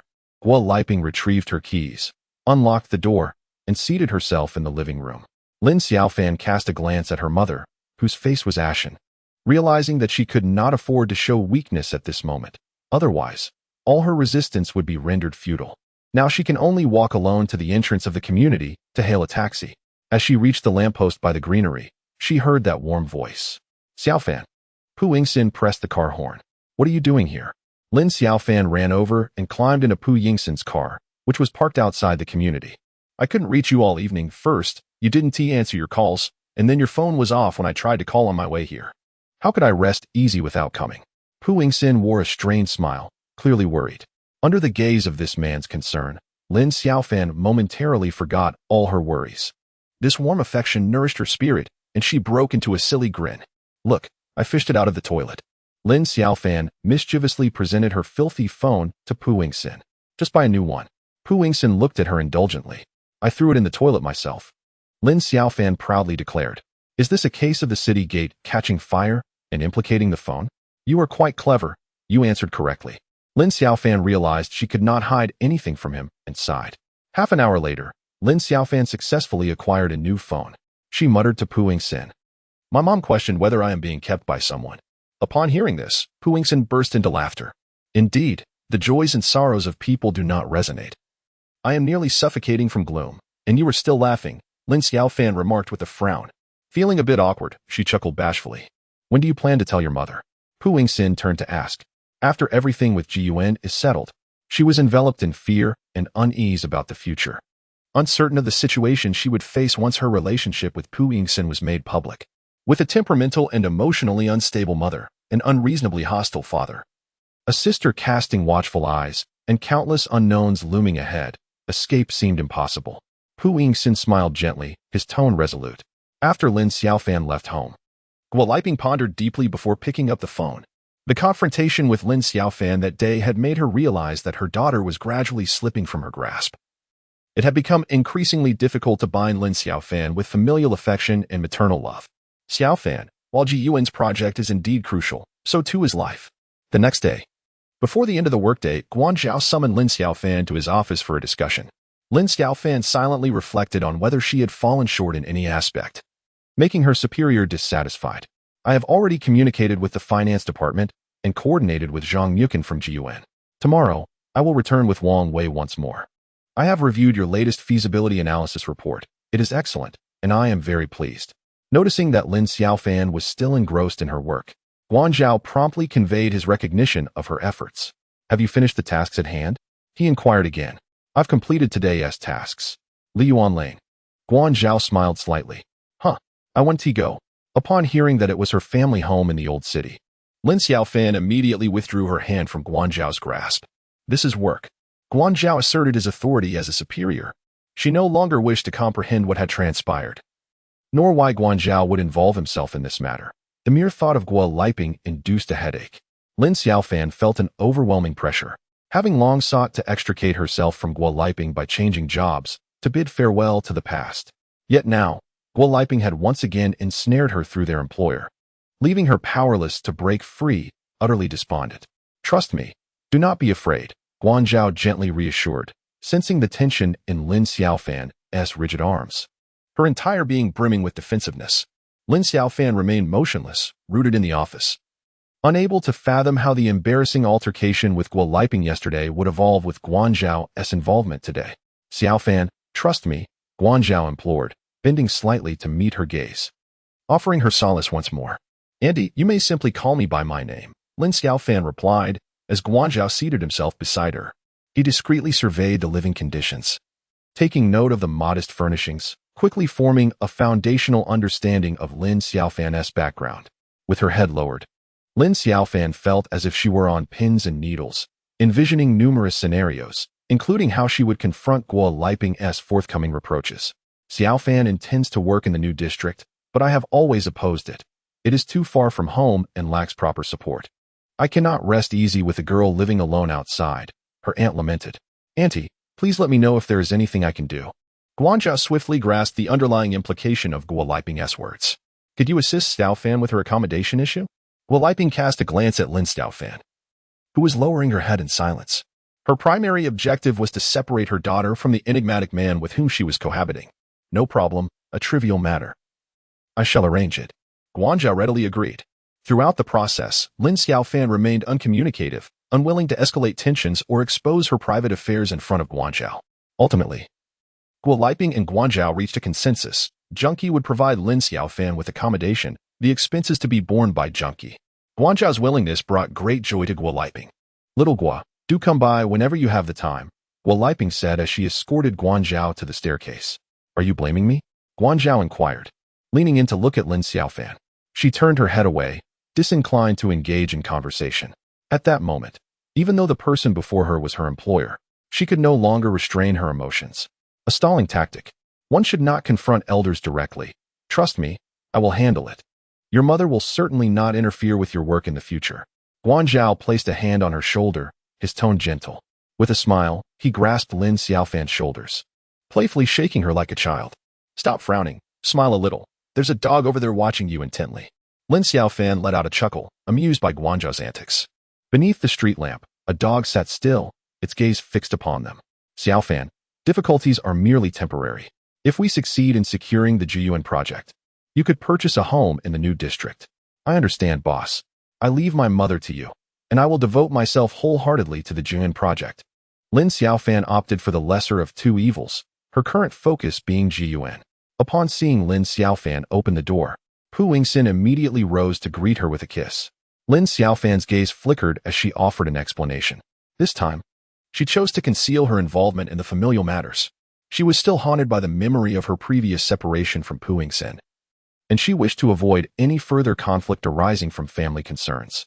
Overwhelmed by the complexity of her circumstances, she longed to devote her undivided attention to the Ji Yuan genetic project. Has your mother calmed down? Pu Yingxin asked with a smile. Much better, Lin Xiaofan replied. Her smile strained. Her guilt prevented her from meeting Pu Yingxin's eyes, and she wished for the conversation to shift swiftly. Is the discord with your mother solely due to my support of you? Pu Yingxin teased, lifting her chin to meet his gaze. Chapter 61. If we play, let us play boldly with her eyes cast down. Lin Xiaofan felt a wave of unease under Pu Yingxin's intense scrutiny. My mother is unaware of the truth. She will find out sooner or later. There's no need to exacerbate the situation, Pu Yingxin advised with a grin.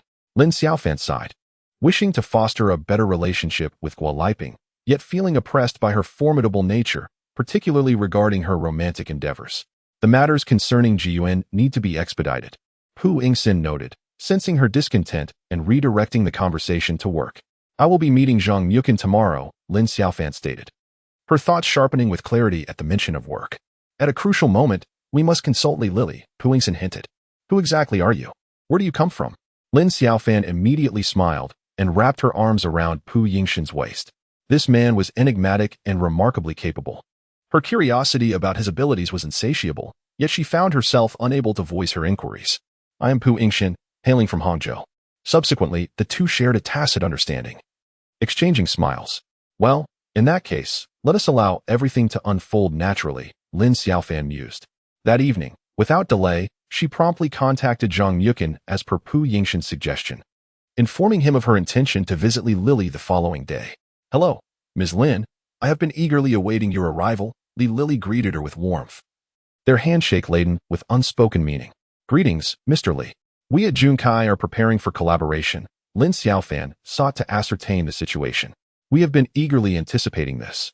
We await your arrival, Li Lily unexpectedly responded. Taken aback by this revelation, Lin Xiaofan could only smile in response, hesitant to engage further. She and her associates believed that Junkai was seeking an opportunity to co-invest, with Jiyuan holding the decisive power. The lead investor's stance necessitates a partnership with you. Li Lily continued to probe, noting Lin Xiaofan's silence. A memory surfaced in Lin Xiaofan's mind. The information Pu Yingxin had once divulged regarding the lead investor being a major state-owned pharmaceutical enterprise. The prospect of a bundled agreement with Jiyuan left her momentarily baffled. Does Junkai harbor any concerns? Li Lily inquired, his expression tinged with worry. None at all. Junkai is fully committed to cooperation, and we will promptly provide our valuation. Lin Xiaofan conveyed her intentions clearly. Let us not speculate. We have agreed upon an investment share of 200 million for Junkai, Lily stated. Lin Xiaofan and Wang Wei were utterly taken aback by this unexpected turn of events, exchanging glances filled with astonishment. Is 200 million being allocated directly to us? Guanzhao, upon hearing Lin Xiaofan's report, was equally astonished. Xiaofan, who is the lead investor? Did Jiyuan mention anything? No, he did not. Then can we ascertain who it is? Guanzhao pondered, feeling perplexed as this situation deviated significantly from the usual protocols. I shall give it a try. Lin Xiaofan felt it imperative to inquire once more with Pu Yingxin. Considering that a sum of 200 million from Junkai was astronomical for a nascent investment firm, unable to communicate effectively over the phone and realizing the urgency of the matter, Lin Xiaofan hurriedly made her way to Shulan Hospital, intent on having lunch with Pu Yingxin. Are you here to mooch off my meal card? Pu Yingxin tightened his grip on the card, as if guarding a precious treasure. I can treat you to a meal outside, Lin Xiaofan said with a charming smile, fully aware that this man was about to leverage her. I have no time. I have a surgery scheduled this afternoon. I only have one question. Who is the lead investor?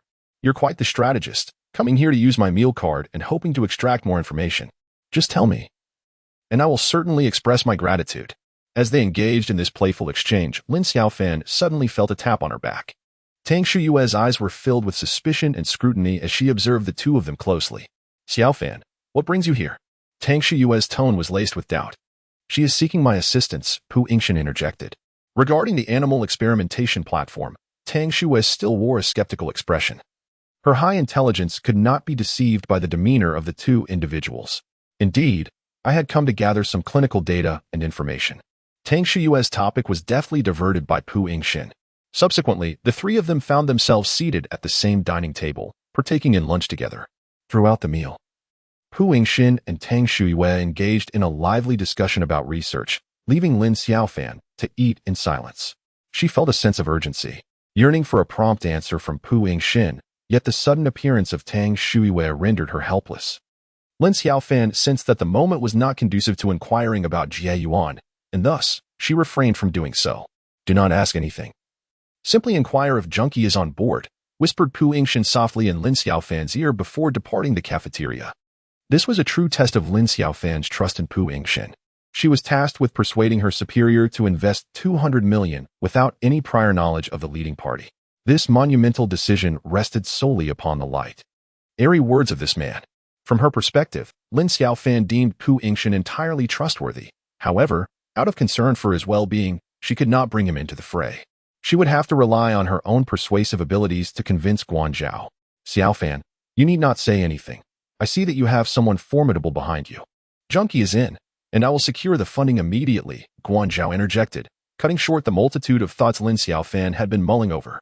Lin Xiaofan felt a mixture of surprise and apprehension. The pleasant surprise stemmed from the unexpected smoothness of the proceedings, while the apprehension arose from the enormity of the investment, which was indeed a matter of life and death. Everyone at Junkie was now tethered to this formidable venture. I have faith in my judgment. The lead investor must be a heavyweight in the industry. Guanzhao nodded towards Lin Xiaofan.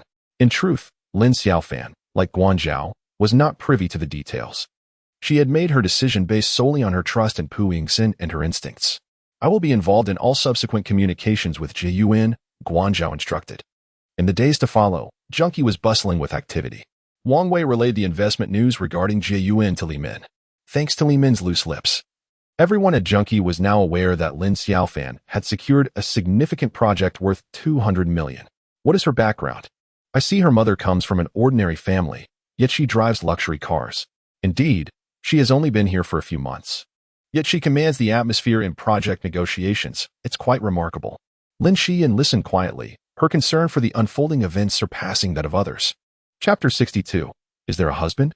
Lin Xiaofan led her team members, Wang Wei and Lu Chang, into a series of discussions with Jiyuan. They needed to prepare all necessary materials and documents for the investment process. Wang Wei meticulously organized and numbered all the materials and reports, placing them into the filing cabinet. Lu Chang, this cabinet is a bit unsteady. Could you assist me? Wang Wei called out. Upon hearing the call, Lin Xian followed Lu Chang over. Sister Wei, I'll help, Lin Xian eagerly offered, steadying the cabinet for her. One of the legs of the cabinet is missing a pad. Please hold it steady while I find something to prop it up, Lu Chang said as he walked away. Sister Wei, you all seem quite busy lately. Will you be working overtime this weekend? Lin Xian inquired with a smile. I'm exhausted. These past few days have been the most hectic since I joined Junkie. And I still have children at home to care for, Wang Wei replied with a hint of complaint. Your team is impressive, with projects coming one after another, while the rest of us are left idle and unhelpful. Oh, we are indeed busy, but promotions and wealth are not destined for people like us, Wang Wei said with a sidelong glance, half smiling. At that moment, Lu Chang returned with a piece of sturdy cardboard and, with the assistance of Lin Xian and Wang Wei, managed to level the cabinet's leg. Meanwhile, Lin Xian quietly took on the role of support staff, sweeping and dusting diligently. After exchanging a few words with Lin Xian, Guanzhao walked over and pushed open the door to Lin Xiaofan's office. Boss. Lin Xiaofan frowned, clearly resistant. Guanzhao spoke in a tone akin to coaxing a child, attempting to ease Lin Xiaofan's discomfort. Lin Xiaofan sighed, still frowning, and reluctantly accepted Guanzhao's suggestion. No one wished for Guoliping to cause any disturbances at such a crucial moment. Upon seeing Guoliping, Guanzhao greeted her warmly and promptly presented the gifts he had brought. Guoliping's eyes darted around, clearly perceptive. I fear this donkey hide gelatin may be too hard on my teeth, she remarked, fixing her gaze on Lin Xiaofan when the latter remained silent. Mom, if you enjoy it, I'll buy it again next time. Lin Xiaofan managed to utter a polite remark. The last time I spoke with my aunt about the dormitory arrangements. I have also made the necessary preparations. Currently, I am in the process of arranging some furniture and supplies. Xiaofan suffers from asthma, so I must proceed with caution and ensure an environmentally friendly setup. My updates are delivered with the seriousness akin to a formal report, as I meticulously outline my progress. Upon hearing this, Guoliping expressed her satisfaction, as this was her primary concern. Lin Xiaofan cannot continue her matchmaking endeavors with the mysterious man not living apart. Delaying further would mean her daughter could indeed reach the age of 30. Xiaofan has an important project to attend to next week, so should you need anything, feel free to reach out to me. I am always available. Guanzhao smiled amiably, embodying the essence of a sycophant. All right, I trust you with your work. You all get on with it.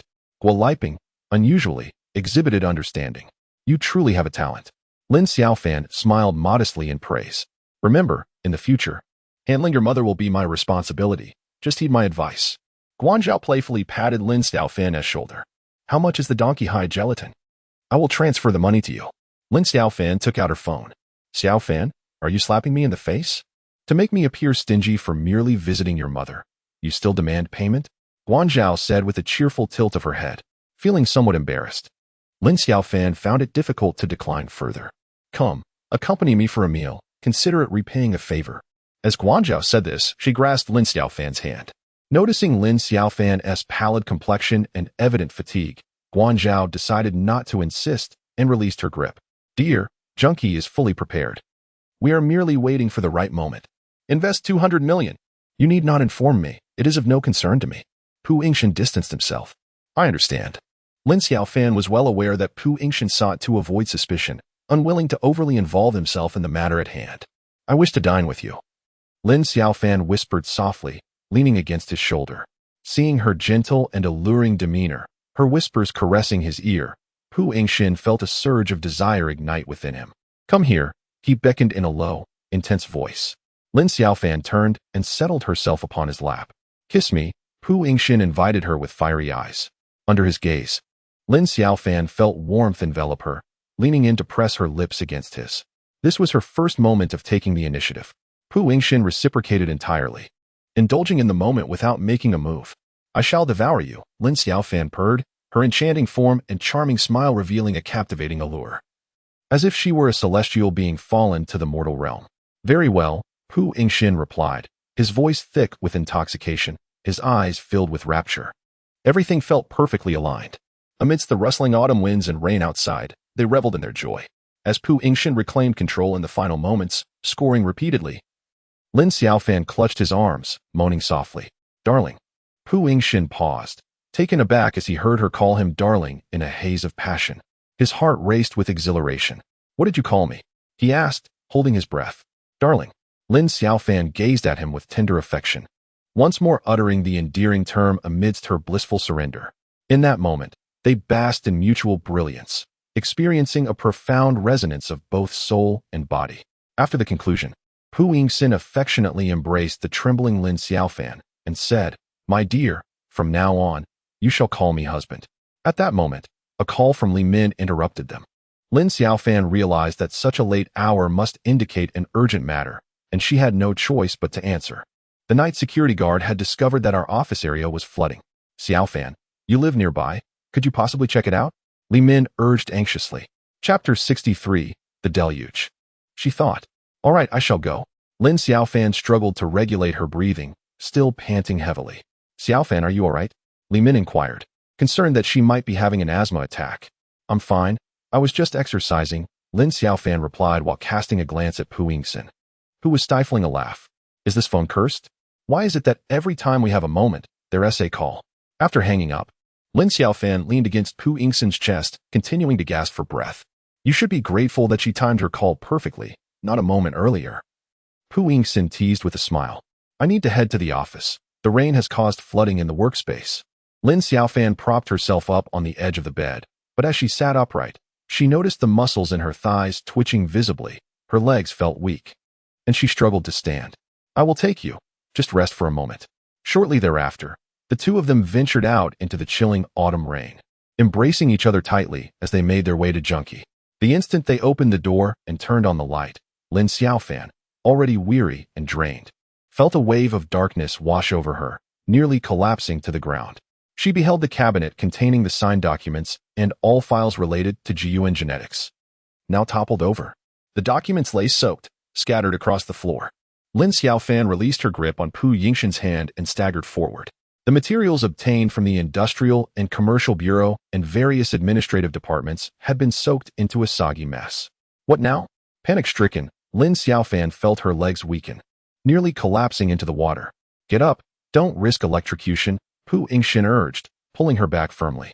These are the documents needed for the contract with GUN, and we're due to sign next Tuesday. What are we going to do? Clenching her fists tightly against her chest, she hunched over, her voice quivering with suppressed sobs. It's all right, my dear, don't be afraid. With all this water, we need to cut the power first. Call Guanzhao, I'll handle the situation here. Pu Yingxin remained as composed as ever, showing no signs of anxiety. He gently embraced Lin Xiaofan, soothingly patting her back. Trembling, she fumbled for her phone and dialed Guanzhao. Xiaofan, is something wrong? Guanzhao, still groggy from sleep, sounded astonished. A window was left open, and now the office area is flooded. A lot of water has come in, and Jiyuan's signing materials are soaked.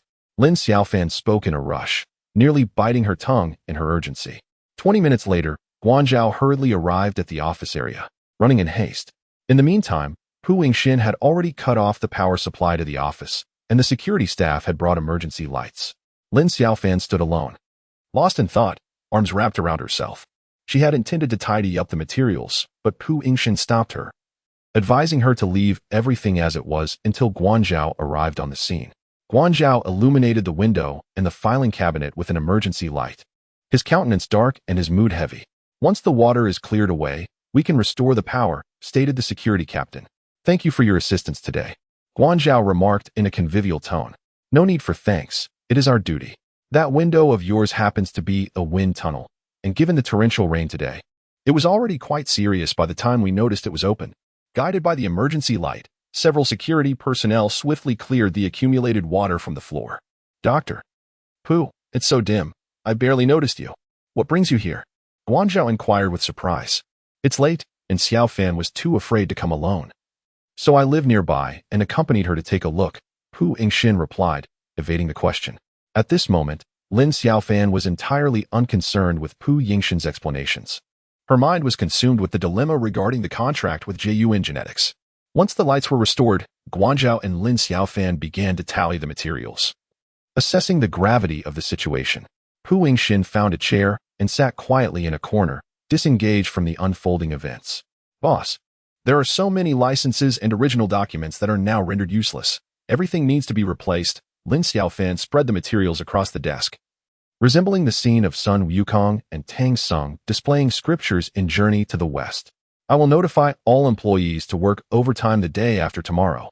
It's impossible for the three of you to complete this workload alone. You are responsible for the review and oversight. Guanzhao's expression turned serious, devoid of his usual cheerful demeanor. All right, on Monday, when the government offices reopen, the three of us will venture out to expedite the process of replacing the documents, Lin Xiaofan responded, regaining her composure and rationality. How does one obtain a business license? Lin Xiaofan inquired. We can provide a clear scanned copy for the industrial and commercial department to issue us a certificate. I will handle this matter, Guanzhao stated. The financial and legal due diligence must also be reissued by the firm, which is relatively straightforward, though the copies of the foundational documents may prove to be somewhat troublesome. Lin Xiaofan remarked. She had already formed a preliminary judgment in her mind. Despite the complexities, she believed there was still time to rectify the situation, as the majority of the materials existed in electronic format. Very well. Lin Xiaofan felt a wave of calm wash over her. She understood that retreat was not an option, and she must confront the challenges head-on. Lin Xiaofan shifted slightly to the side, stepping aside. Observing this, Pu Yingxin, who had been seated in the corner, immediately rose and approached them. He cast a sharp glance at Guanzhao, his gaze piercing and his tone icy. Xiaofan, let us depart. The boss will see us tomorrow. Lin Xiaofan waved her hand and followed Pu Yingxin out the door. Once outside, Pu Yingxin grasped her hand firmly. Do not move. Pu Yingxin turned his head, his eyes radiating an aura of pressure, his tone exceedingly assertive. Chapter 64. Between us, whom do you touch? I fear the boss might see us, Lin Xiaofan murmured. What is there to fear? Are you planning to maintain a clandestine relationship with me for a lifetime? Pu Yingxin assisted Lin Xiaofan into the car, fastening her seatbelt securely. Thank you, darling, Lin Xiaofan smiled sweetly, relishing the man's meticulous care. Now that is more like it. Pu Yingxin's face brightened instantly as he bestowed a kiss upon her. Tomorrow, I shall bring you to work, and I will also be here to pick you up after your shift, Pu Yingxin declared with an unwavering tone, leaving no room for negotiation. Lin Xiaofan smiled charmingly and accepted. Early the next morning, Pu Yingxin and Lin Xiaofan appeared outside Junkie, looking hurried. Good morning, Dr. Pu. Lin Xian exclaimed joyfully upon spotting Pu Yingxin. Lin Xiaofan had initially planned for Pu Yingxin to secretly pick her up from the garage, but he insisted on accompanying her to the company entrance. Now, encountering Lin Xian made her somewhat irritated. Good morning, Pu Yingxin replied with a slight smile, maintaining his politeness. Lin Xian scrutinized Lin Xiaofan before appraising Pu Yingxin. Dr. Pu, please come in. Lin Xiaofan made a businesslike gesture to open the door, revealing a standard professional smile. I won't intrude. I wouldn't want to disrupt your work, Pu Yingxin acknowledged with a nod and turned to leave, doing so without hesitation. Oh dear. I truly feel like crying. After all this effort, how could the cabinet have collapsed? Wang Wei lamented in the office area, gazing at the pile of tattered documents. I secured that cabinet leg tightly. Both you and Xian witnessed it. Lu Chang supported himself with his hands on his hips, looking quite distressed. Our primary task now is to address the issue. Let us refrain from complaints, as no one wishes for such occurrences. We can analyze where things went wrong later when time permits, Guan Zhao advised. Let me briefly inform everyone. For the next couple of days, we will be gathering materials. Each person has a task assigned, and Lin Xiaofan will distribute your work responsibilities and deadlines. Guan Zhao continued. Subsequently, Lin Xiaofan immediately shifted into battle mode, categorizing and allocating the materials that needed organizing to each employee, issuing detailed lists for them to compare and arrange. She assigned Lin Xiaofan the simplest of tasks, merely to print, copy, and number documents. Lin Xiaofan beamed with delight, exhibiting an unwavering enthusiasm for her work, displaying no signs of discontent with the monotonous nature of her responsibilities. In contrast, Wang Wei occasionally lamented, exclaiming, "Oh dear. My child has no one to care for them over the weekend, and they are confined to daycare, suffering through it all." As evening approached, Wang Wei had lost all motivation to work. Xiaofan, may I discuss something with you? I truly cannot work overtime. My child is just over 3 years old, and as a single mother, I have no one to help me. Lin Xiaofan glanced at her, feeling a profound sense of helplessness. As a colleague, she could empathize. Yet as a team leader, she found it unacceptable for Wang Wei to falter at such a critical moment. Xiaofan, would it be all right if I let Xian handle the remaining tasks for now? I will return tomorrow morning, Wang Wei continued. Once the boss had spoken, Wang Wei swiftly offloaded her responsibilities onto Lin Xiaofan and vanished in the blink of an eye. Lin Xiaofan felt a surge of dissatisfaction, but since it was the boss's decision, she refrained from voicing her concerns. Rising, Lin Xiaofan took the materials from Lin Xian's hands. She did not wish for Lin Xian to become deeply involved in this project.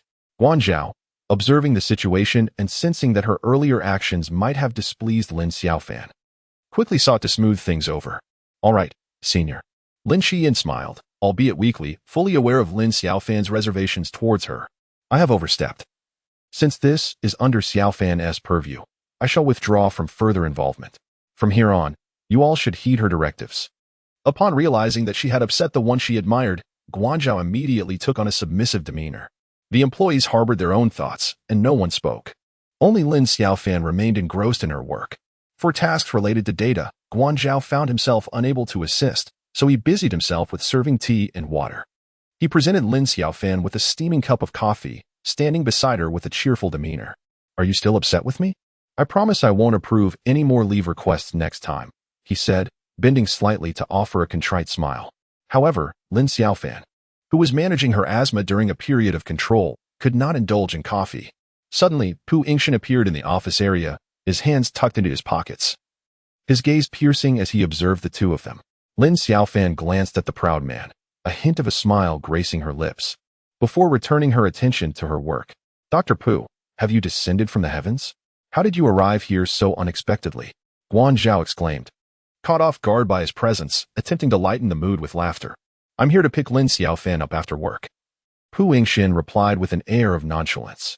Guan Zhao shot a glance at Lin Xiaofan, forcing a stiff chuckle.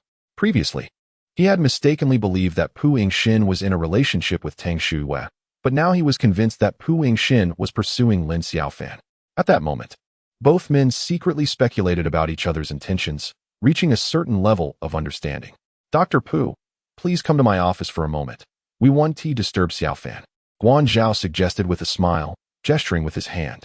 I'll just sit here for a while. I want to interrupt anyone. Pu Yingxin replied as he chose a seat behind Lin Xiaofan. He then took out his phone to read medical journals. Time passed, and by 11 o'clock at night, Guan Zhao had not left, nor had Pu Yingxin moved. Lin Xiaofan remained immersed in her work, overwhelmed and her vision blurring. Sigh, she murmured. Lin Xiaofan couldn't help but sigh. Pu Yingxin slid his chair closer to her. Would you like to take a break? He softly inquired. Yes. I'm on the verge of cross-eyed. Lin Xiaofan grimaced playfully. Here, put this on. With a cheerful smile, Pu Yingxin produced a disposable heated eye mask. Aha! How did you come to carry this around? Lin Xiaofan laughed heartily, her joy infectious. Are you so elated because you've discovered a shortcut to work?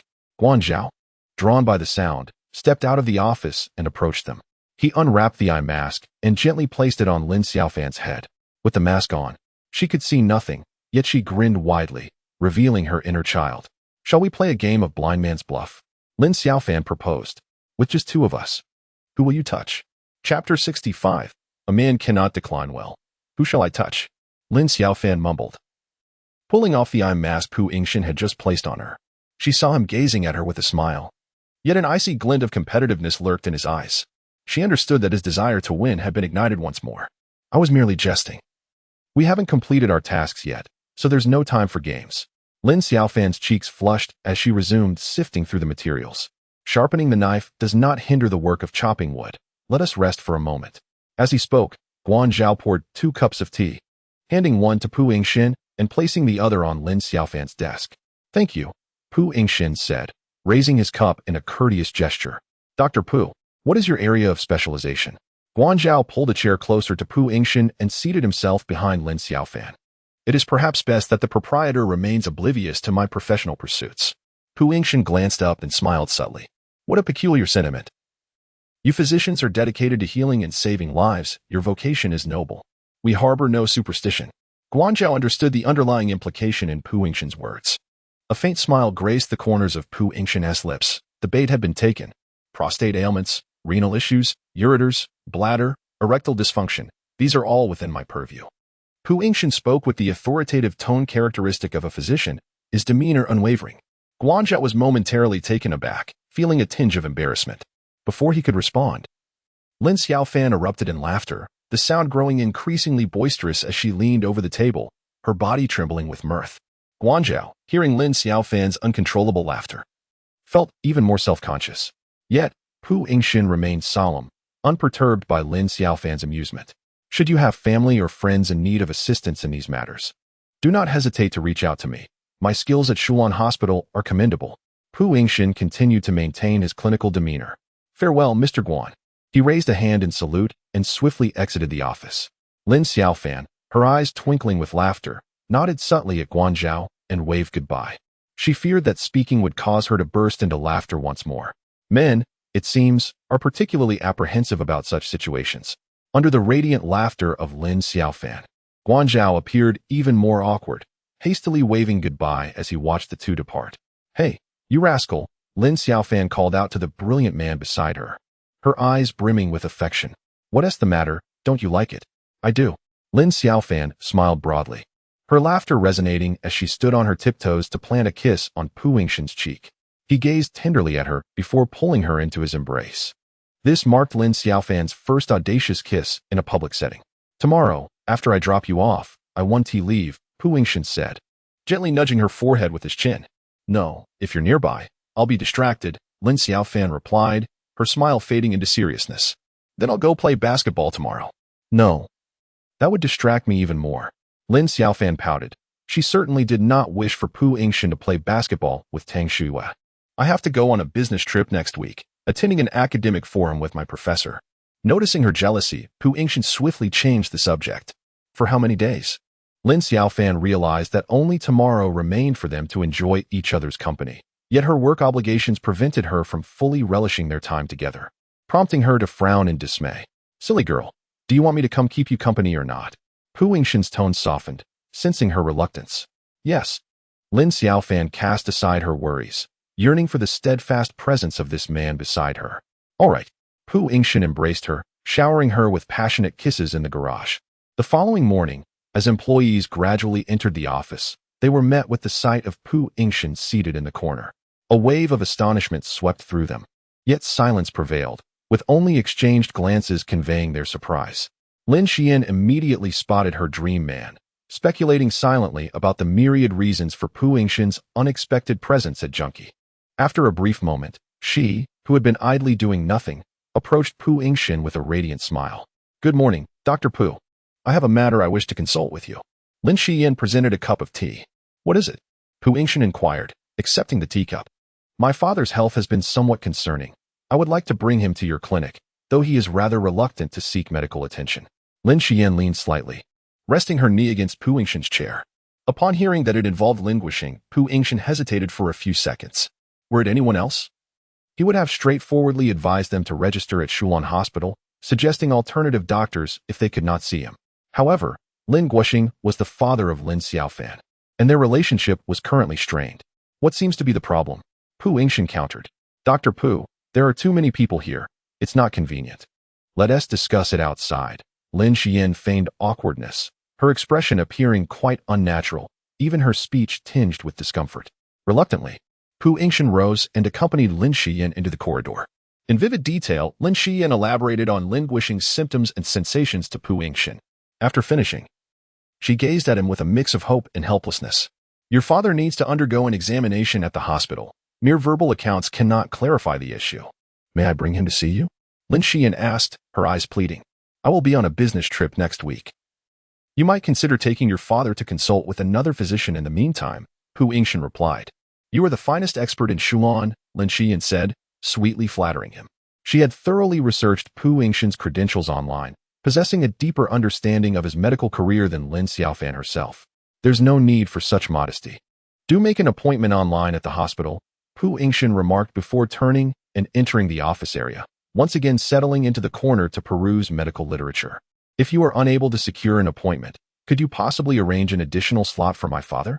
Lin Xian inquired, closely trailing him and crouching beside him. Certainly. Pu Yingxin acquiesced. Xian, please photocopy all these materials, making 2 copies, Lin Xiaofan commanded with an air of authority from a distance. Coming right up. Lin Xian responded with a smile, betraying not a hint of displeasure. Sister Xiaofan, if there is anything else I can assist you with, do not hesitate to call upon me. Lin Xian's eagerness was palpable. Lin Xiaofan suppressed her irritation, fully aware of Lin Xian's unwarranted affections for Pu Yingxin, who clung to him like a persistent adhesive. However, she found herself unable to confront Pu Yingxin directly. She feared that doing so would plunge them into a melodrama reminiscent of a romance novel, wherein 2 sisters vie for the same man, a notion she found repugnant. Chapter 66. The 7-flavored goddess tea. The last to arrive at work was the boss, Guanzhao. Upon entering the office area, he failed to notice Pu Yingxin seated in the corner. Xiaofan, this is for you, 7-flavored goddess tea. Guanzhao promptly handed a cup of trendy tea to Lin Xiaofan. Oh dear, boss, you truly show favoritism. Is it only Xiaofan who receives such a treat? Wang Wei feigned complaint, secretly wishing to flatter Lin Xiaofan. Xiaofan worked late into the night yesterday. One must nurture one's health to maintain productivity, Guanzhao replied, gazing at Lin Xiaofan with a warm smile. He was indifferent to the opinions of other employees. His sole aim was to bestow special treatment upon Lin Xiaofan. Thank you. Lin Xiaofan felt a tinge of embarrassment as she placed the tea on the table without taking a sip. In a corner, Pu Yingxin cast a discreet glance at them. Remaining utterly composed, Lin Xian sensed an opportunity to initiate conversation. She set down the materials she needed to photocopy and eagerly approached Lin Xiaofan, examining the tea blend with great interest. With its 7 ingredients, angelica, dangshan, goji berries, longan, astragalus, yuzu, and red dates, she inquired, Senior, did you create this blend? How could I possess such skill? I am not a medical student, Lin Xiaofan replied, casting a sidelong glance. Guanzhao observed Lin Xiaofan's reaction keenly. Dr. Pu, do you think this goddess tea aids those who stay up late? Lin Xian exclaimed as she rushed over with the tea. Lin Xiaofan lifted her gaze to meet hers, feeling a surge of irritation. Guanzhao wore a stiff expression, his demeanor somber. Only then did he notice Pu Yingxin sitting in the corner of the office area. He was already aware that Pu Yingxin was waiting for Lin Xiaofan. Yet he chose to feign ignorance, refraining from any form of acknowledgement or greeting. I am not versed in traditional Chinese medicine. My studies are in Western medicine, Lin Xiaofan retorted. Xian, have you completed the photocopying of your documents? She called out in frustration. Guanzhao, upon hearing this, resolved not to incite Lin Xiaofan's displeasure as he had the previous day. Lin Xiaofan realized that his every action affected her deeply. Her thoughts then drifted to the contract signing between Junkie and Jiuan scheduled for the following Tuesday, and a sense of unease gripped her, knowing that Pu Yingxin would not be by her side. Xian, could you help me verify the numbers in this form? Is the decimal point correct? I truly feel my age. After reading it several times, my eyes have become blurry, Wang Wei called out to Lin Xian. All employees exerted themselves tirelessly, working until 8 in the evening, finally preparing all the necessary materials, awaiting the resumption of procedures at the Governmental Management Department on Monday. At that moment, Pu Yingxin was downstairs, ready to depart in a taxi. "Once you arrive, do let me know you are safe," Lin Xiaofan said, leaning in to plant a gentle kiss on Pu Yingxin's lips. "Relax, if you miss me, just give me a call. And if you encounter any issues, don't hesitate to reach out. You need not fear disturbing me." After speaking, Pu Yingxin affectionately kissed her again. At that moment, only Lin Xiaofan and Guanzhao remained in the office area. "Xiaofan, perseverance is victory," Guanzhao signaled encouragingly. "It has not been easy." Lin Xiaofan offered a faint smile in response. "Tomorrow, we will split into several teams to visit the relevant departments. I have already reached out to acquaintances, so there should be no significant issues." "All right," Lin Xiaofan replied, this time securing all materials in her office, locking them away. She understood that no further mishaps could occur. By tomorrow at the latest, Jiyuan would surely inform us of the lead investor's situation, Guanzhao confidently asserted. Lin Xiaofan refrained from responding. Ever since she chose to trust Pu Yingxin and persuaded Guanzhao to invest, she had ceased to ponder who the lead investor truly was. What she was certain of was that Pu Yingxin would never betray her. "Xiaofan, who is your source of information?" Guanzhao inquired, his sharp gaze scrutinizing her. "A friend," Lin Xiaofan replied, sensing Guanzhao's desire to dig deeper and anticipating his suspicion towards Pu Yingxin. "Once the contract is successfully signed, if convenient, please introduce us," Guanzhao continued, his eyes still fixed intently on her. The atmosphere outside was equally bustling. The office of Junkie felt as if it were on holiday, with everyone engaging in lively chatter. "If the Jiyuan project succeeds, shall we celebrate once more?"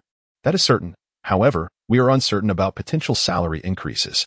While we may not know about our own raises, Lin Xiaofan is undoubtedly poised for a promotion and a pay increase.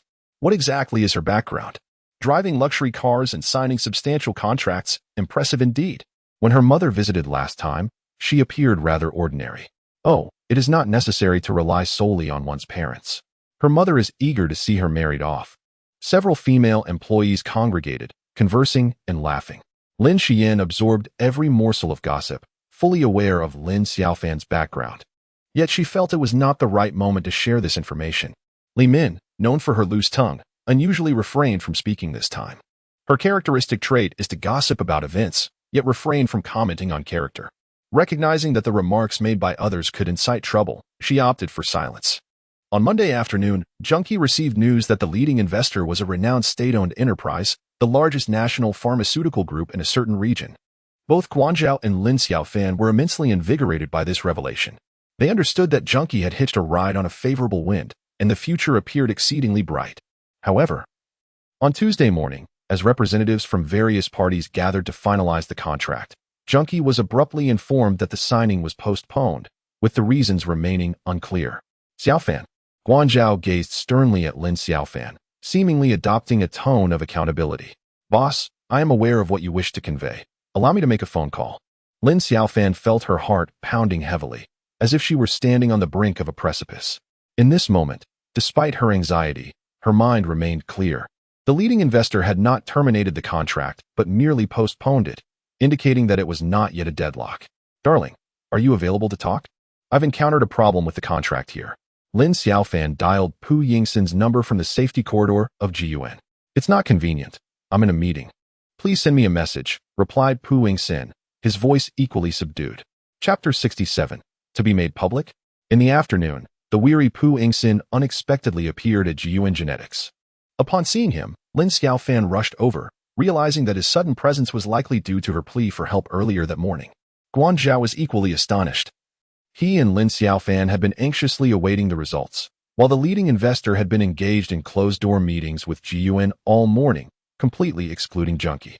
Although he had speculated that Pu Yingxin might be Lin Xiaofan's source of information, his direct appearance in this context still left him utterly astonished. "Of course I had to come. This is your trust in me," Pu Yingxin stated gravely, his gaze stern. "Mr. Yingxin, hello?" Li Lily greeted him with a beaming smile, warmly extending her hand for a handshake. The representative from the leading investor, General Manager Wang, also rose enthusiastically to shake hands and exchange pleasantries with Pu Yingxin. "Yingxin, it's been a long time." Guanzhao observed the scene closely from behind, noting that Pu Yingxin's treatment far surpassed that of a mere surgeon. Lin Xiaofan stood beside Guanzhao, feeling a mixture of fear and trepidation.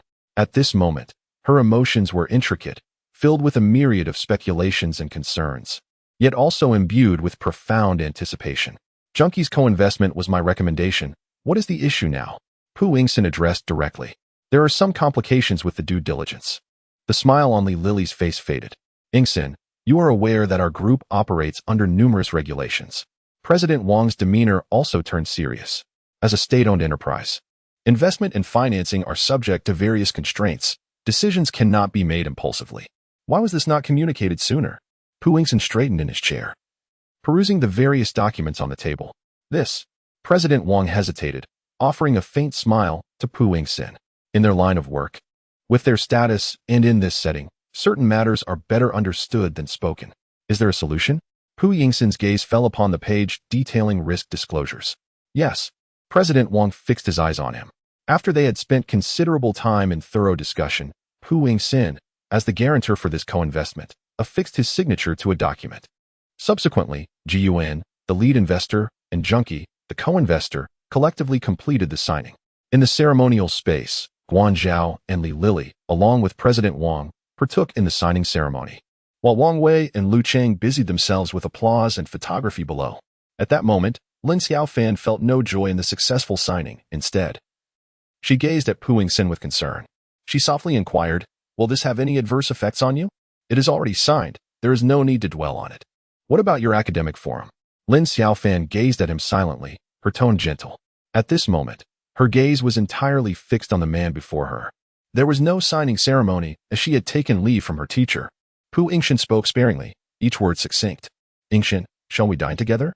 When General Manager Wang finished signing and was about to leave, he took the initiative to greet Pu Yingxin. "Manager Wang, this is my girlfriend, Lin Xiaofan, who is currently employed at Junkie." A faint smile graced Pu Yingxin's lips. Lin Xiaofan felt a jolt of surprise. She had not anticipated Pu Yingxin would publicly acknowledge their relationship in such a setting, yet she endeavored to maintain an outward composure. "Hello, Manager Wang. I am Lin Xiaofan, the investment department manager at Junkie." Her heart raced as she stepped forward to extend her hand in greeting. Nearby, Wang Wei gasped in astonishment, covering her mouth. At that moment, Guanzhao emerged from the venue and noticed Lin Xiaofan engaging in conversation with General Manager Wang. "Manager Wang, this is Lin Xiaofan, the project lead.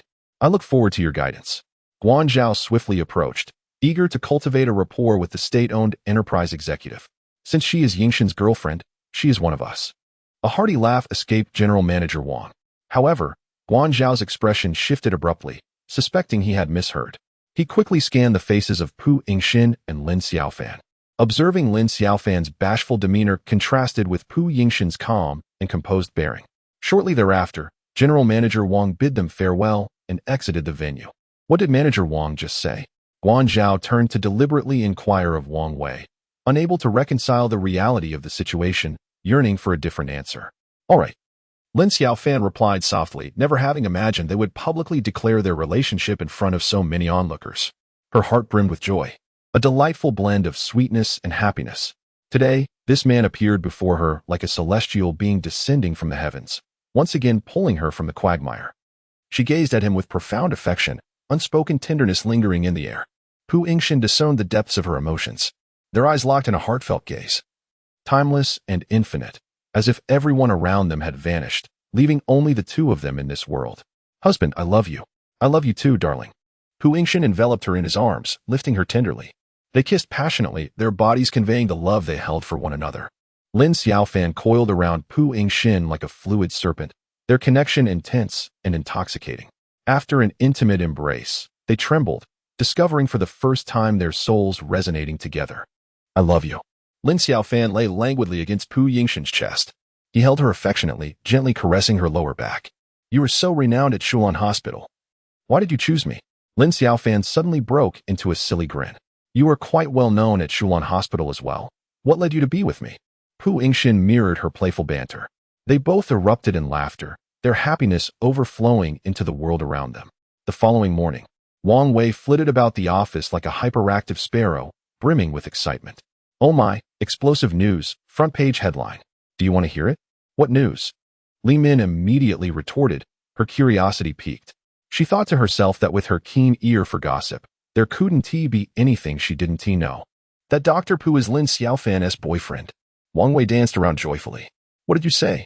Lin Xiaofan's face turned pale, her voice trembling. Doctor, Pu and Xiaofan are a couple, a fact that Lu Chang also noticed. Wang Wei patted his chest and exclaimed, my goodness. Isn't her mother pressuring her to go on blind dates at the company? What on earth is this? A dog that bites remains silent, and that is truly formidable. The room buzzed with chatter. Such salacious news spreads easily, and soon everyone in the company was aware of it. No discussing others' private matters in the workplace. A stern voice commanded, echoing through the office. Coincidentally, Lin Xiaofan, who had spent a night of passion, arrived late, just as the commotion unfolded. Chapter 68. The tall tree is struck by the wind. Lin Xiaofan felt a twinge of embarrassment as she greeted her colleagues, sensing their whispers were about her. Xiaofan, congratulations, Li Min said with a smile, stepping forward. The office fell into a hush. Congratulations on your successful signing, Li Min quickly clarified, realizing her words could be misinterpreted. At that moment, the atmosphere shifted, and discussions about how to celebrate the signing began anew. Darling, come have dinner with me, Pu Yingxin called during lunchtime. Having just concluded the signing, Lin Xiaofan found her workload significantly lighter and spent the morning enveloped in the sweetness of her romance. Upon receiving Pu Yingxin's call, her heart soared, and she promptly abandoned her work lunch at Junkie to rush to Shulan Hospital. Are you ready? As soon as Pu Yingxin saw her, he enveloped her in his arms, his eyes brimming with affection. Ready for what? Lin Xiaofan, beaming, momentarily failed to grasp his meaning. What do you think? Pu Yingxin replied with a smile, linking his arm with hers as they walked into the staff cafeteria of Shulan Hospital. Upon stepping into the cafeteria, Lin Xiaofan felt the piercing gaze of a multitude, all directed towards her. Almost everyone in the cafeteria scrutinized her, nestled in the embrace of Pu Yingxin, including medical staff, cleaning personnel, and the lunch ladies. Instantly, Lin Xiaofan's face flushed crimson. She could only lower her head and fixate on the tray in her hands. From now on, she would come here every day whenever she had the chance. Pu Yingxin cast a teasing glance. All right. Although Lin Xiaofan felt bashful, she did not refuse. She understood clearly that now that their relationship was public, everything needed to fall into place, and she would have to gradually adapt. The cafeteria is profiting. With such unpalatable food, they have gained another patron, Pu Yingxin jested. Lin Xiaofan thought to herself that dining with him made everything taste delightful. Yet she could not articulate this sentiment. She merely gazed at the man with an alluring glance. Don't look at me. I am not your meal. Pu Yingxin teased once more. Unable to contain herself any longer, Lin Xiaofan erupted into laughter, covering her mouth. This man could always effortlessly see through her. After 3 consecutive days of dining with Pu Yingxin at Shulan Hospital, on Friday afternoon, Tang Shuye entered Junkie to submit her resignation. Manager Guan, my research obligations are quite demanding. I can no longer continue serving Junkie. Without greeting anyone, Tang Shuye directly entered Guan Zhao's office. Guan Zhao found the situation sudden and sought to dissuade her, yet Tang Shuye remained resolute in her decision to leave. Dr. Tang, could you recommend someone for us? Guan Zhao could only settle for a compromise. You can ask Pu Yingxin for a recommendation, Tang Shuye retorted sharply, leaving the statement hanging before turning on her heel and exiting Junkie. Sister Shuye, Lin Xian affectionately called out, immediately chasing after her.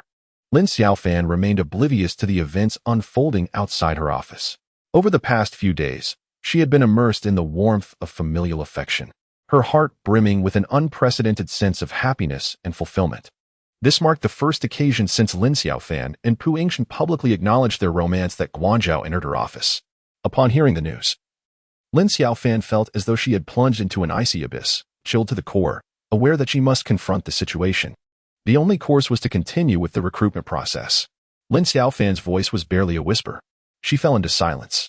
Suspecting that Tang Shuyue's resignation stemmed from her relationship with Pu Yingxin, sensing Guan Zhao's discontent towards her.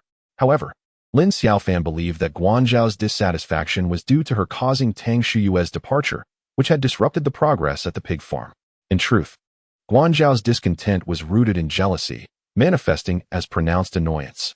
All right, Lin Xiaofan murmured, lowering her head, her voice barely audible. Observing Lin Xiaofan's delicate demeanor, Guan Zhao's heart softened. Feeling protective. It's all right. We will find a solution, Guan Zhao reassured her with a smile. I will see you to safety and then leave. I promised your mother I would fulfill this. Guanzhao was resolute. Lin Xiaofan acquiesced. Throughout the journey, Guanzhao remained silent, driving quietly without engaging Lin Xiaofan in conversation. After safely delivering Lin Xiaofan to Guoliping, he politely greeted her and promptly departed. Are you in a relationship with Pu Yingxin? Guoliping interrogated Lin Xiaofan, confining her in the bedroom. Yes, she replied. The entire Shulon hospital buzzed with congratulations for my fortunate engagement to a promising suitor, yet I remained blissfully unaware.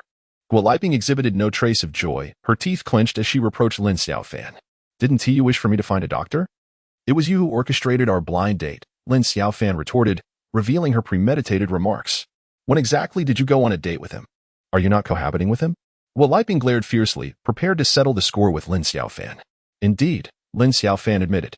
Why did you keep this from me? Guoliping, unable to contain her fury, slammed her hand upon the table.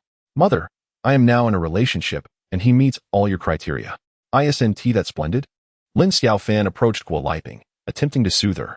I disapprove, Guoliping shouted, then plopped down onto the bed. Why? Lin Xiaofan retorted loudly, perplexed by the sudden shift. Throughout her single days, Guoliping had incessantly pressured her into blind dates. Now, with a suitable partner who met all her standards, her mother had begun to oppose the union. Such a person is unworthy of our family. Guoliping shot a stern glance at Lin Xiaofan. Feeling dejected, Lin Xiaofan lowered her gaze in silence. Guoliping had struck a chord within her. Sensing Lin Xiaofan's inner turmoil, Guoliping adopted a serious tone. Ultimately, it is precarious. My dear, what if you two part ways after a while? You would miss the prime of your youth, making it challenging to find another suitable partner, and your value would diminish. Let us end this. I shall continue to seek someone for you. Guoliping rose and grasped Lin Xiaofan's shoulders. Chapter 69. Do not force me. I will not divide. Lin Xiaofan's gaze and tone were resolute. Ignoring the wisdom of the elders leads to imminent regret. Mother would never harm you.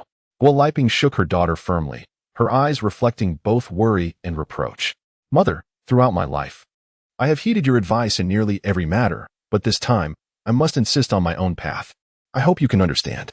Lin Xiaofan intended to speak earnestly with Guoliping. I cannot comprehend this. Look at how your mother's life has been marred by marriage. In my youth, I had many suitors, yet I chose poorly and ended up in this situation. Your grandmother introduced me to a high school teacher, and I was even engaged to him before I called it off to marry Lin Guoxing, despite your grandparents' opposition. It was rare for Guoliping to appeal to her daughter's emotions and reason with her. Lin Xiaofan was taken aback to learn that her mother had once had a fiancé. Your mother has always regretted that if she had never met Lin Guoxing, life could have been different. Guoliping sighed deeply. I am not you, and Pu Yingxin is not Lin Guoxing. We each have our own lives, Lin Xiaofan calmly replied. Seeing Lin Xiaofan's unwavering stance, Guoliping lost her patience. Let me make myself clear. Unless I am dead, you shall not be with Pu Yingxin, Guoliping declared, her anger palpable as she fixed her furious gaze upon her daughter. Lin Xiaofan felt a tightening in her chest, as if her heart were being crushed, leaving her in profound distress. She felt that there was no longer a necessity to communicate with Guoliping, thus she restrained her anger and disappointment, leaving her home. She needed time to clarify her thoughts and settle her inner turmoil. In the crowded subway, as the bustling crowd hurriedly moved up and down, Lin Xiaofan brushed past them. She realized that these passers-by might merely be fleeting encounters in her life. She acknowledged that perhaps she and Pu Yingxin would not reach the end together. Yet they had at least walked alongside each other for a time. With a profound sense of attachment and love, Lin Xiaofan threw herself into Pu Yingxin's embrace. He opened his arms to receive her. At last, she comprehended that she could only exist in the present, treating each day as if it were the last. To love and to live fully. What is it? Pu Yingxin sensed her intense emotions. It's nothing. I just miss you. Lin Xiaofan nestled her head against his chest, feeling the comfort, safety, and warmth it provided. Silly girl. I'm here. Pu Yingxin gently tightened his hold around her, kissing her cheek. Lin Xiaofan softly replied, her heart brimming with unspoken love and longing. That night, they were entwined in a passionate embrace, their souls merging as one. Lin Xiaofan surrendered herself completely, oblivious to whether there would be a tomorrow with this man. Darling, do you have something on your mind? Pu Yingxin held the trembling Lin Xiaofan closely. He sensed the fear and despair hidden beneath her fervent passion. Tang Shui has resigned, Lin Xiaofan whispered while curled up in his embrace. She cleverly masked the deeper issue within her heart with another question. Pu Yingxin smiled slightly and kissed Lin Xiaofan a few more times. It's fine. I will handle it. Is this acceptable for you? Lin Xiaofan had unconsciously started to consider the feelings of the other party. Just wait, Pu Yingxin remarked, pinching her chin with a mischievous grin. Indeed, as Pu Yingxin had claimed, Lin Xiaofan had no choice but to wait. The renovation of the pig farm was entirely conducted under the guidance of Tang Shuyue. Coordinating with the platform, and Junkie had no other professionals on hand. With Tang Shuyue's sudden resignation, no one could take over her responsibilities, leaving not only Junkie in a state of disarray, but also the platform utterly perplexed. Xiaofan, what is your solution? Guanzhao summoned Lin Xiaofan to his office for a discussion. He noticed that Lin Xiaofan, who had always been proactive and decisive in her work, seemed rather indifferent toward this matter. I haven't thought of anything yet. Lin Xiaofan replied candidly. Guanzhao paused for a moment, his thoughts drifting elsewhere. The performance of the Jiayuan project was currently under review by the Human Resources Department. This was Junkie's first experience with such a large project, and they were still learning and exploring. Your reward will not be insignificant. Guanzhao assumed Lin Xiaofan's apparent lack of enthusiasm stemmed from not receiving tangible rewards. Lin Xiaofan smiled faintly, choosing not to respond, feeling that anything she said would be inappropriate. The dormitory provided by the company is ready for you to move in. The Human Resources Department will hand over the keys in the next couple of days. As Guanzhao spoke this, his gaze became somewhat erratic. Lin Xiaofan remained silent, aware that this issue also involved Guo Liping. If she refused, Guo Liping would undoubtedly create a scene at the company. If she agreed, she would find it impossible to clarify the matter to Pu Yingxin. Guanzhao perceived her predicament with a sense of satisfaction. Xiaofan, this is a company benefit. Consider it carefully and feel no pressure. Junkie is a humane company. He rose and approached Lin Xiaofan, leaning in closer. Just as he intended to make his move, Tang Shuyuan knocked on the door with an icy demeanor. Dr. Tang, hello. Guanzhao promptly opened the door. A fleeting glance from Tang Shuyue at Lin Xiaofan darkened her expression, stripping away her usual polished grace. Xiaofan, you are here too. Tang Shuyue remarked coldly. The moment their eyes met, tension crackled between the two women. Shuyue, why don't you discuss matters with the boss? I shall take my leave. Lin Xiaofan stated, eager to avoid confrontation. I wish to resign. However, my teacher taught me to see things through to the end and to complete this meritorious task. Tang Shuyue's words dripped with sarcasm, each syllable infused with reluctance. Now, left with no choice, she was compelled to see the project through. And it was understandable that she sought to vent her frustrations on Lin Xiaofan. Thank you for your hard work, Shuyue. It is our honor to have such a talented student join us, Lin Xiaofan flattered her. What kind of talented student am I? The true prodigy of my teacher is Pu Yingxin, Tang Shuyue retorted, dismissing Lin Xiaofan's compliment with a sharp rebuttal. Guanzhao, sensing that further conversation would hinder the project's progress, swiftly interjected. Dr. Tang, I apologize for my oversight during the last health check. You must attend the celebration for Junkie's new project. A hint of a cold smile crept onto Tang Shuyue's face as she stipulated her conditions. No problem. Will Pu Yingxin be attending? If he is coming, then I shall too. Chapter 70. The eternal affection that refuses to be forgotten. Upon hearing Tang Shuyue's words, Guanzhao fell into deep contemplation. Pu Yingxin had stood as a guarantor for Junkie during the contract signing, and as the owner of Junkie, he deserved to express his gratitude. In a sense, they were comrades in the Jiayuan project, sharing both triumphs and tribulations. Guanzhao, nearly lost in his infatuation with Lin Xiaofan these past few days, gradually began to clarify his thoughts. Rest assured, Dr. Tang, I shall extend the invitation to Dr. Pu, he stated, his demeanor returning to its original maturity and composure. Tang Shuyue immediately cast a glance at Lin Xiaofan, who remained unperturbed. She too adopted a nonchalant facade and turned to the office area to discuss the pig farm matters with Wang Wei. Indeed, Xiyin, Tang Shuyue replied with a cheerful smile. The rapport between her and Lin Xiyin had transformed, and they engaged in lively conversation. Guanzhao realized that he had perhaps been overly distant with Lin Xiaofan in recent days. With a warm smile, he remarked, Xiaofan, you truly possess the demeanor of a great leader. Lin Xiaofan felt a weight in her heart, aware that the challenges she needed to confront were arriving one after another. And there was no escaping them. From the fact that Lin Xiaofan had not outright rejected the dormitory arrangement today, he inferred that her relationship with Pu Yingxin was somewhat unstable, leading him to believe that he had not yet lost his chance. As Friday's workday drew to a close, Pu Yingxin arrived at Junkie to escort Lin Xiaofan away. She temporarily set aside all her burdens. Her face aglow with a sweet smile as she cheerfully climbed into the passenger seat. Once inside the car, they exchanged a kiss before greeting one another. And Lin Xiaofan had gradually grown accustomed to this form of expression. Since they began cohabiting, each day has been punctuated by morning kisses, goodnight kisses, pre-sleep kisses, post-encounter kisses, gratitude kisses, farewell kisses, and reunion kisses. They are perpetually immersed in expressing their affection through kisses. Now let us roll the dice, Lin Xiaofan said mischievously. She and Pu Yingxin had planned an impromptu weekend getaway, and she proposed the idea of determining their destination by the roll of a die. Pu Yingxin, undeterred, readily agreed. Angie, Lin Xiaofan exclaimed, her smile radiant as she gazed at the die. The mountain roads are numerous and it will be nighttime. You mustn't distract me while I drive. Pu Yingxin looked at her with a knowing smile, aware of her playful tendencies. I understand. Lin Xiaofan replied sweetly. I can at least talk to you, right? She appeared exhilarated. It was her first trip with Pu Yingxin. Certainly. Have you ever been to Anji? He inquired. I am from Zhejiang and visited as a child. But I've nearly forgotten everything. You are truly a conversation ender. Can you not share what is delightful there? Lin Xiaofan pouted playfully. No. The fun lies in our shared discovery, Pu Yingxin replied with a double entendre. Lin Xiaofan covered her face, laughing. By the time they arrived at their hotel in Anji, it was already around 8 or 9 in the evening. Pu Yingxin wrapped one arm around Lin Xiaofan while maneuvering the suitcase with the other as they entered the hotel lobby. Are we still going to strategize for the evening? Lin Xiaofan leaned into Pu Yingxin's embrace, looking up to ask.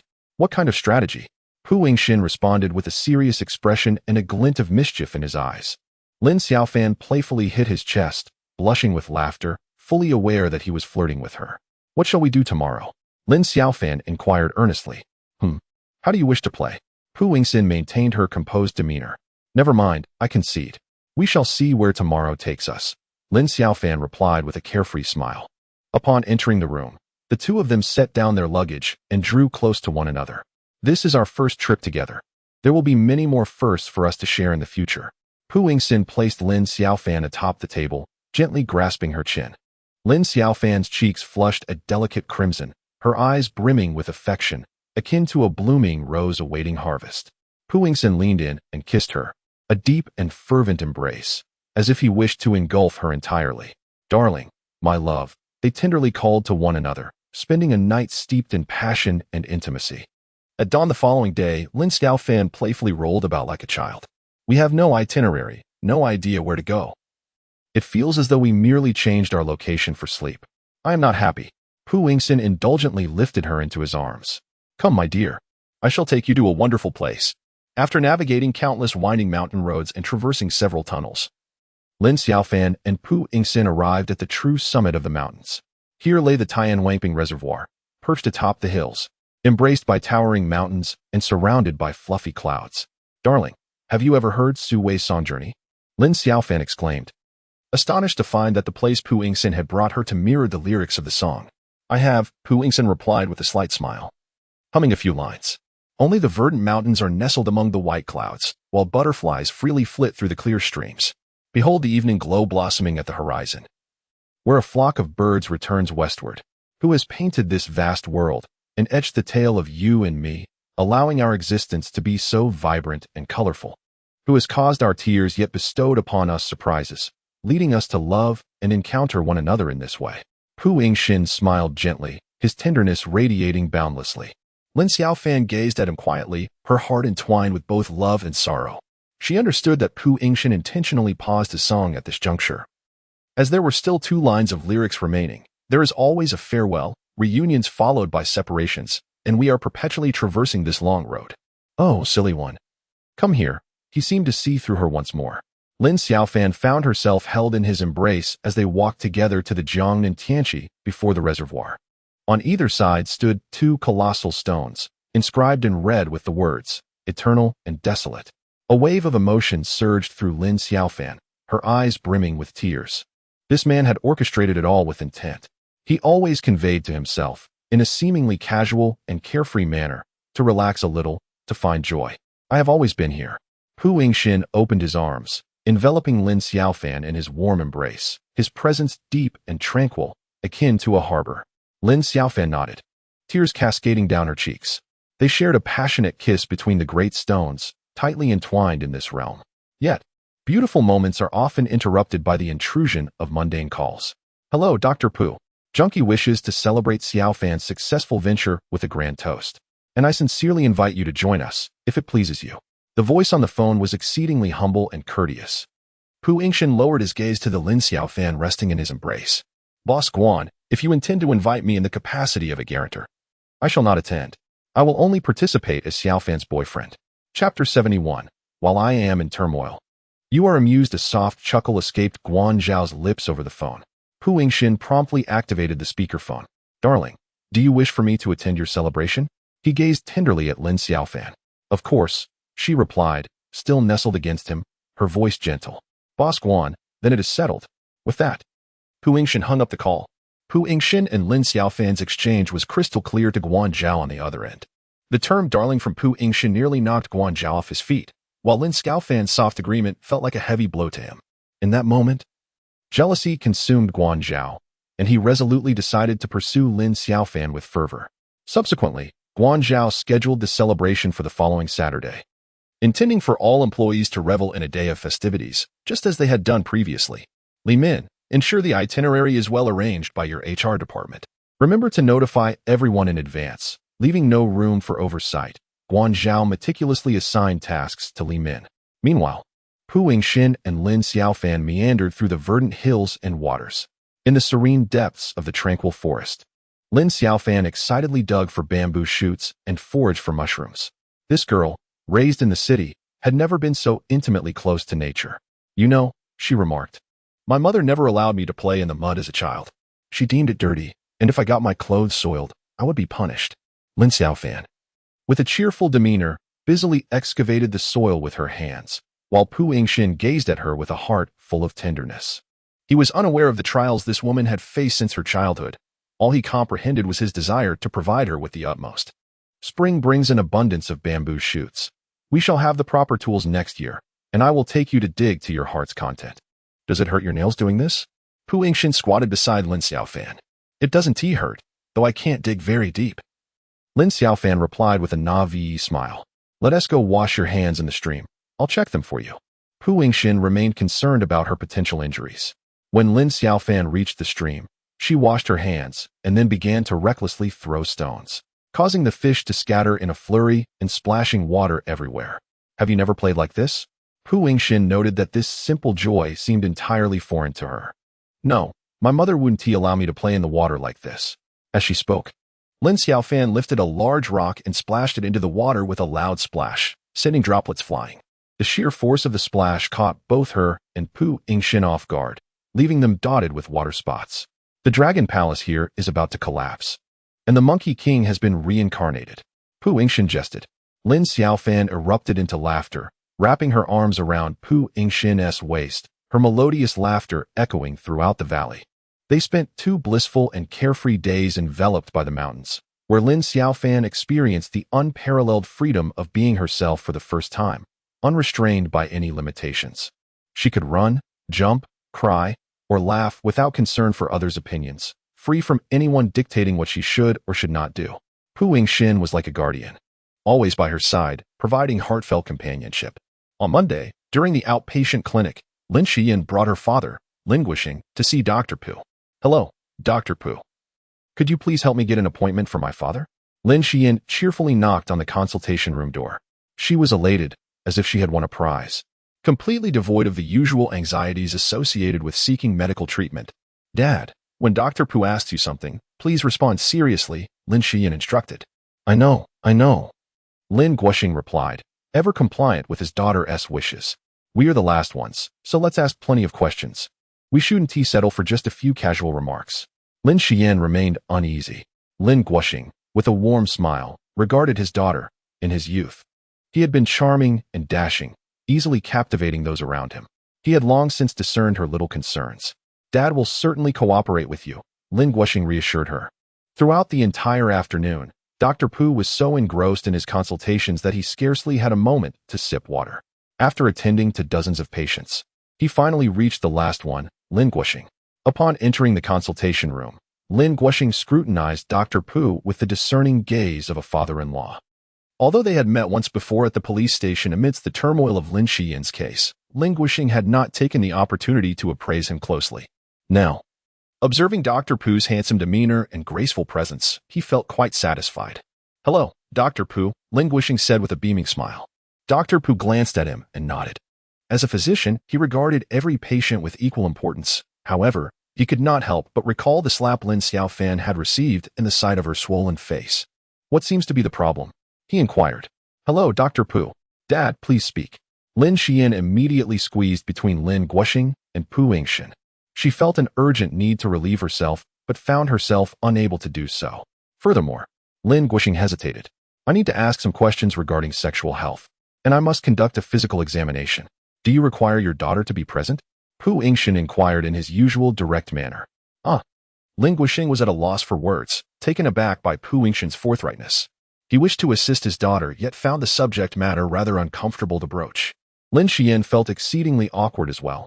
After all, she was still a university student and not quite at ease with the thought of listening to her father discuss intimate matters or witnessing him undergo a physical examination in the nude. "I think I should step outside." Lin Xian's spirits sank. After a thorough consultation and examination, Pu Yingxin issued several test requisitions, instructing Lin Guixing to return for follow-up once the results were available. "Is it serious, Dr. Pu?" Lin Guixing felt a wave of apprehension wash over him. "The diagnosis will depend on the specific area of concern.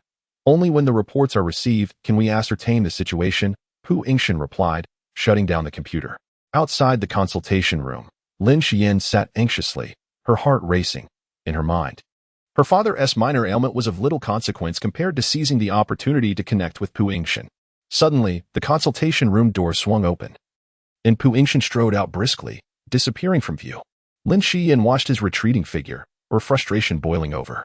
"Dad, why didn't you call me in after the examination?" Dad was a bit nervous just now. Lin Guixing clutched a stack of test requisitions, his heart in turmoil as he worried about his condition. Lin Xian's carefully devised plans and lofty hopes to draw closer to her idol were effortlessly dissolved by Pu Yingxin. During dinner, Pu Yingxin proactively brought up the matter with Lin Xiaofan. "Your father visited my clinic today." Lin Xiaofan lowered her head, hesitating momentarily. Deep down, she understood that this was Lin Xian's idea, and she found herself unable to ascertain whether Lin Guixing was genuinely ill or merely feigning illness. What happened to him? Despite her profound disappointment in Lin Guixing, she could not turn a blind eye to the situation. "The examination report is not yet available, but I initially suspect it is caused by benign prostatic hyperplasia." Pu Yingxin deemed it necessary to inform Lin Xiaofan of this matter. Regardless of the nature of their father-daughter relationship, it was imperative for the couple to maintain transparency. "Is it serious?" Lin Xiaofan raised her gaze to meet his. Pu Yingxin's lips curled into a slight smile. "That depends on the perspective from which one assesses the situation." Lin Xiaofan rested her chin on her hand, gazing at Pu Yingxin with admiration, speculating that the issue was likely not severe.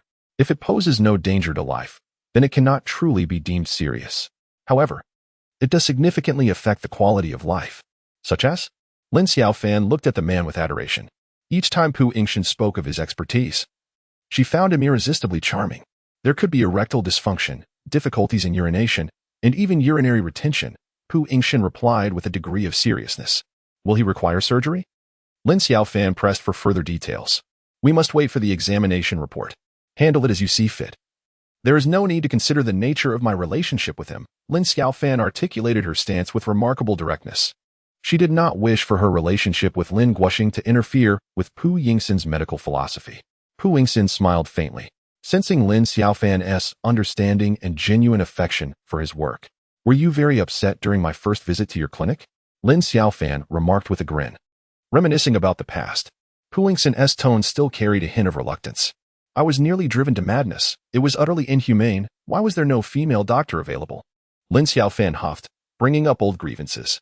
"You booked an appointment with me. I did not force you to come," Pu Yingxin retorted with a hint of pride. Lin Xiaofan playfully shot him a glare. He immediately pulled her into his embrace, gazing at her with tenderness and infatuation. "Have you perhaps transformed into a cunning fox to bewitch me?" Lin Xiaofan blushed and laughed shyly. "Did I hurt you that day?" Pu Yingxin's voice was laced with a heated ambiguity.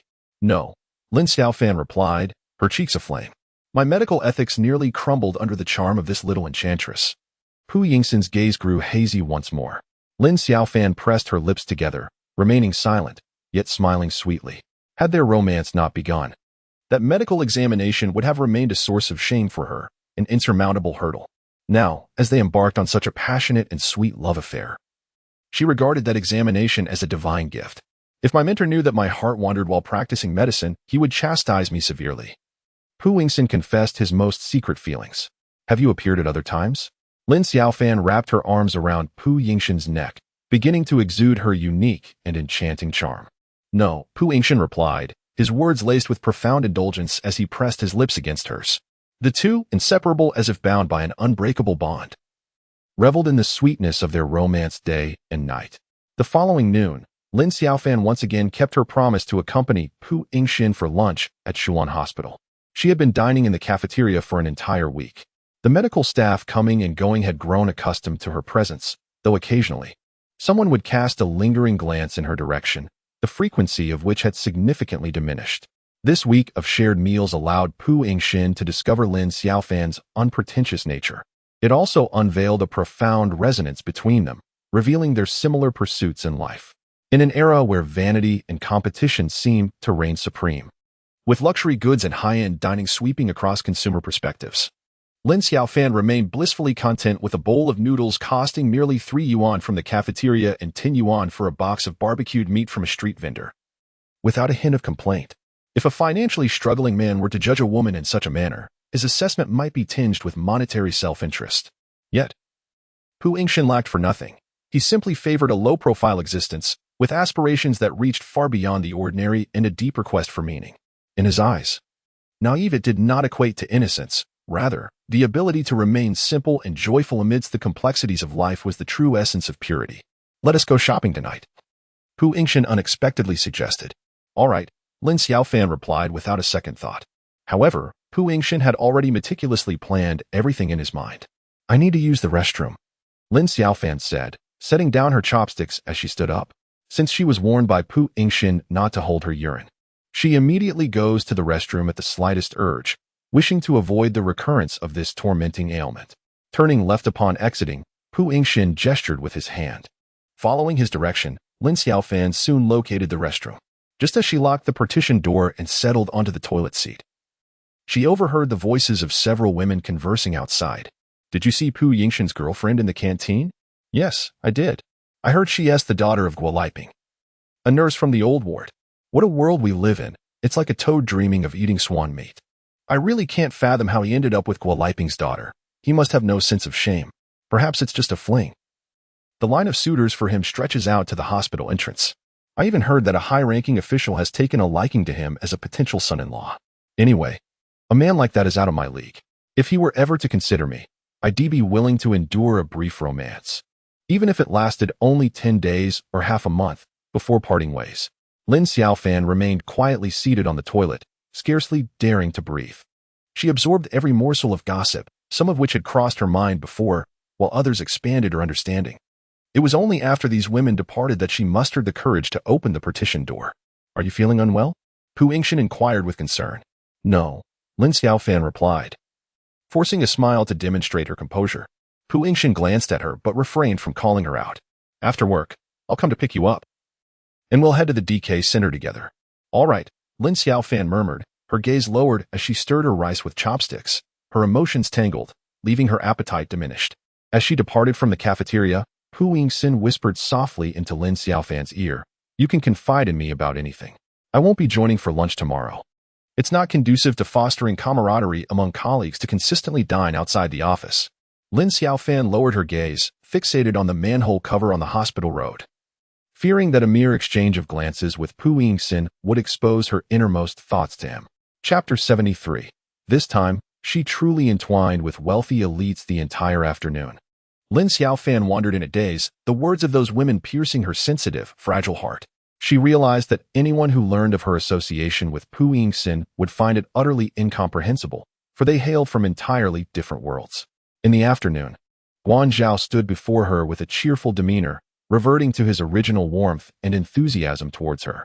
She understood that Guo Liping would stop at nothing to orchestrate their separation. Lin Xiaofan pressed her forehead, feeling a throbbing ache in her head. Guan Zhao did not anticipate Lin Xiaofan's plea for assistance. which prompted him to adopt a suddenly gentle and considerate demeanor. I can inform your mother that I have matters to attend to today and will discuss it with her in a few days. Lin Xiaofan glanced at Guan Zhao and nodded slightly. Thank you for your help, she murmured. Xiaofan, I am a man of my word. I will soothe your mother. And she certainly won't come to the office to create trouble for you, provided you grant me authorization. Guan Zhao smiled, revealing a bright set of white teeth. What authorization? Lin Xiaofan was uncertain whether Guan Zhao was jesting. Before the contract with Ji Yuan, did I not manage to placate your mother quite effectively? Now that the contract is signed, if you authorize me, I will continue to charm her. It's not the same. Lin Xiaofan furrowed her brow. She could not articulate that the previous conflicts between her and her mother stemmed from a blind date, while their current discord revolved around Pu Yingxin. In truth, Guan Zhao had long perceived all of this. There was nothing fundamentally different. The underlying logic of appeasing elders remained consistent. Guan Zhao once again presented a series of workplace arguments, attempting to persuade Lin Xiaofan. However, she rebuffed him, unwilling for matters to become more convoluted. Her mind was in utter disarray, leaving her devoid of the energy to confront such a situation. Noticing Lin Xiaofan's resistance, Guan Zhao refrained from pressing further. He understood that to ascend in his ambitions, he had to devise a long-term strategy. After work, Pu Yingxin arrived at Junkie to pick up Lin Xiaofan, and together they headed to DK Center, the largest shopping mall in S City. Hello, Dr. Pu. Lin Xian once again spotted her idol, standing in the corridor outside. Hello, Pu Yingxin replied nonchalantly. My father's examination. Lin Xian beamed at him. Xiaofan. Upon seeing Lin Xiaofan approach the door, Pu Yingxin extended his hand, disregarding what Lin Xian was saying. Lin Xiaofan cast a fleeting glance at Lin Xian beside Pu Yingxin, feeling a shiver run down her spine, as if she were surrounded by ambushes. Unlike Lin Xian, he understood the nuances of tension and release, striking at the right moments. Are you feeling down today? Pu Yingxin inquired with concern as soon as they were in the car. Not at all. I'm quite well. Lin Xiaofan hurriedly concealed her emotions, forcing a cheerful smile. Then why didn't you kiss me? Pu Yingxin gazed at her with an inviting expression. Lin Xiaofan blushed and laughed, her mind too chaotic to recall the moment. She leaned forward, planting a gentle kiss on Pu Yingxin's cheek. The DK Center was a convergence of renowned luxury brands from both domestic and international realms. Lin Xiaofan had only ever caught fleeting glimpses of these shops while passing by, never having truly stepped inside. What do you wish to purchase? Lin Xiaofan inquired, gazing up at Pu Yingxin. She was acutely aware of the vast chasm that separated her from this man, and she understood her duty as a girlfriend to partake in selecting appropriate attire for him. Yet, she lacked any prior experience and knew little of such matters. Upon entering the mall, she felt an inexplicable wave of anxiety at the sight of the shops and their attendants. Just browse and buy whatever you fancy, Pu Yingxin suggested with a slight smile, recognizing her discomfort. He enveloped Lin Xiaofan in his embrace, leaning down to softly reassure her. Do not concern yourself with others' opinions. Simply follow your heart. Lin Xiaofan responded with a smile, finding depth in his words as she reminded herself to calm down. 2 hours later, Lin Xiaofan surveyed the array of bags at her feet, shaking her head and chuckling. Why did I buy so much? This was a question she posed after much contemplation. Initially, she wished to express her bewilderment at his generosity. However, she understood the importance of providing positive feedback in a relationship, thus rephrasing her inquiry. You have what others possess, and you also have what others lack, Pu Yingxin observed adoringly. To him, the value of these items was irrelevant, as was their status as luxury goods. What mattered most was ensuring that this woman felt fulfilled. In an instant, Lin Xiaofan comprehended Pu Yingxin's sentiments. She gazed at him with deep affection, uncertain of how to articulate her overwhelming love and gratitude. Material possessions were inconsequential. Pu Yingxin chuckled softly as he patted Lin Xiaofan's shoulder. He typically maintained a low profile. Had it not been for their profound understanding and intimate connection, few would discern the nature of his family background. Yet, he was acutely aware that this was a conscious choice he made. He could opt for opulence and flamboyance or embrace modesty. More importantly, he recognized that Lin Xiaofan had never been afforded such choices. Now, he intended to bestow upon this woman the power of choice, enabling her to pursue whatever she desired in life. Alas, I can no longer absolve myself of the stigma associated with being a gold digger, Lin Xiaofan thought, chuckling at her own self-deprecation. To find such a companion is an accomplishment in itself. Do you think it is that simple? Pu Yingxin displayed a proud smile. Do you not wish to purchase anything for yourself? He inquired. Lin Xiaofan playfully tapped his chest, grinning. Next time, it will be my turn. I shall entrust my wardrobe to you. Pu Yingxin's eyes sparkled with anticipation as he spoke earnestly. I feel immense pressure, Lin Xiaofan laughed foolishly. At that moment, she began to gradually understand the essence of mutual growth within a romantic relationship. The preceding 29 years had been marked by monotony and subservience. With no one caring for her desires or preferences, she had continually sought to appease others, yearning for her father's attention and her mother's approval.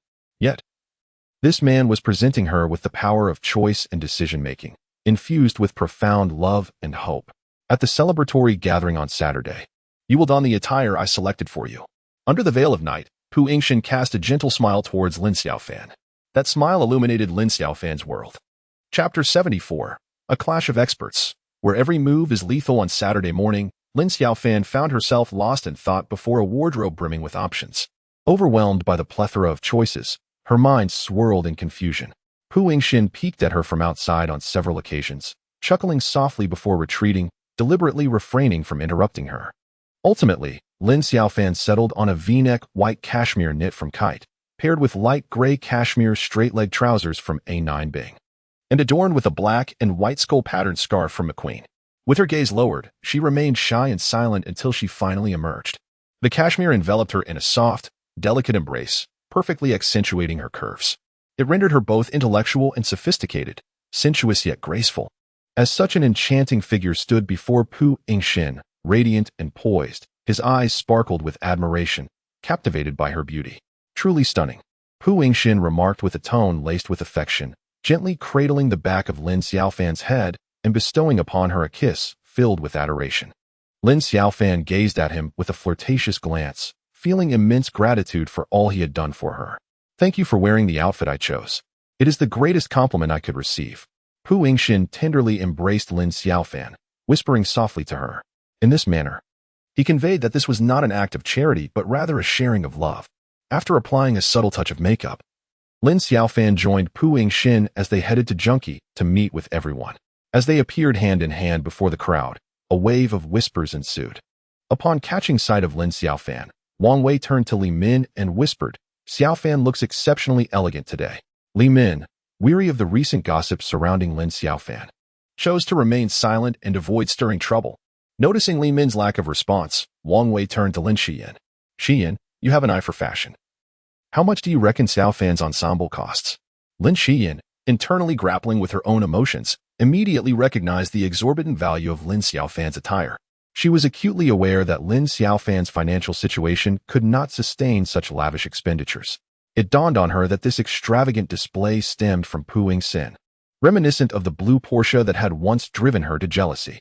She had always believed that as long as Lin Guoxing cherished her, Lin Xiaofan would never rise to prominence, allowing her to remain in a position of superiority.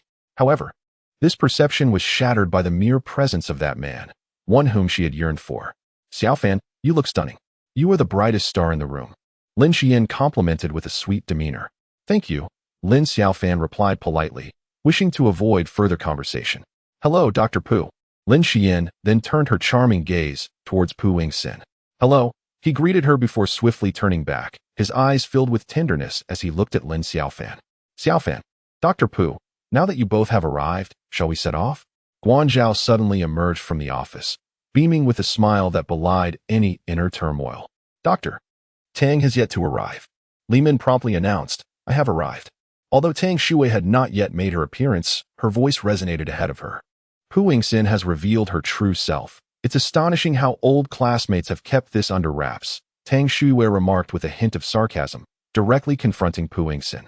Guanzhao, witnessing Tang Shui take the initiative, observed with a bemused smile as events unfolded. Boss, are we ready to depart?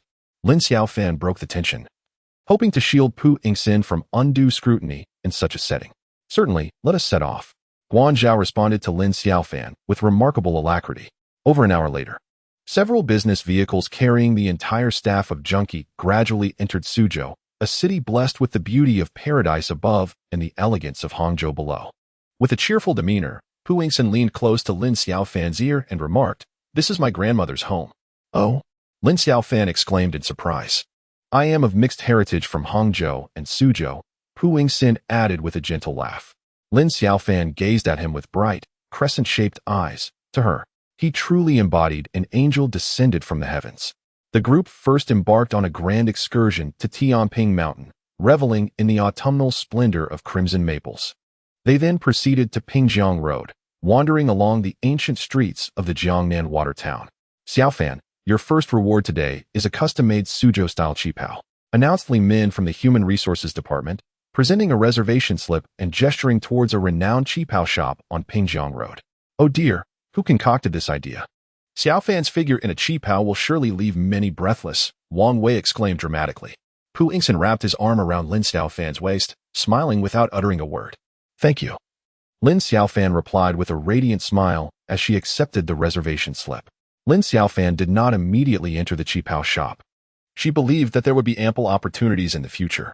Today, she felt it prudent not to draw attention to herself by measuring and trying on clothes in front of others. Do you have a fondness for qipaos?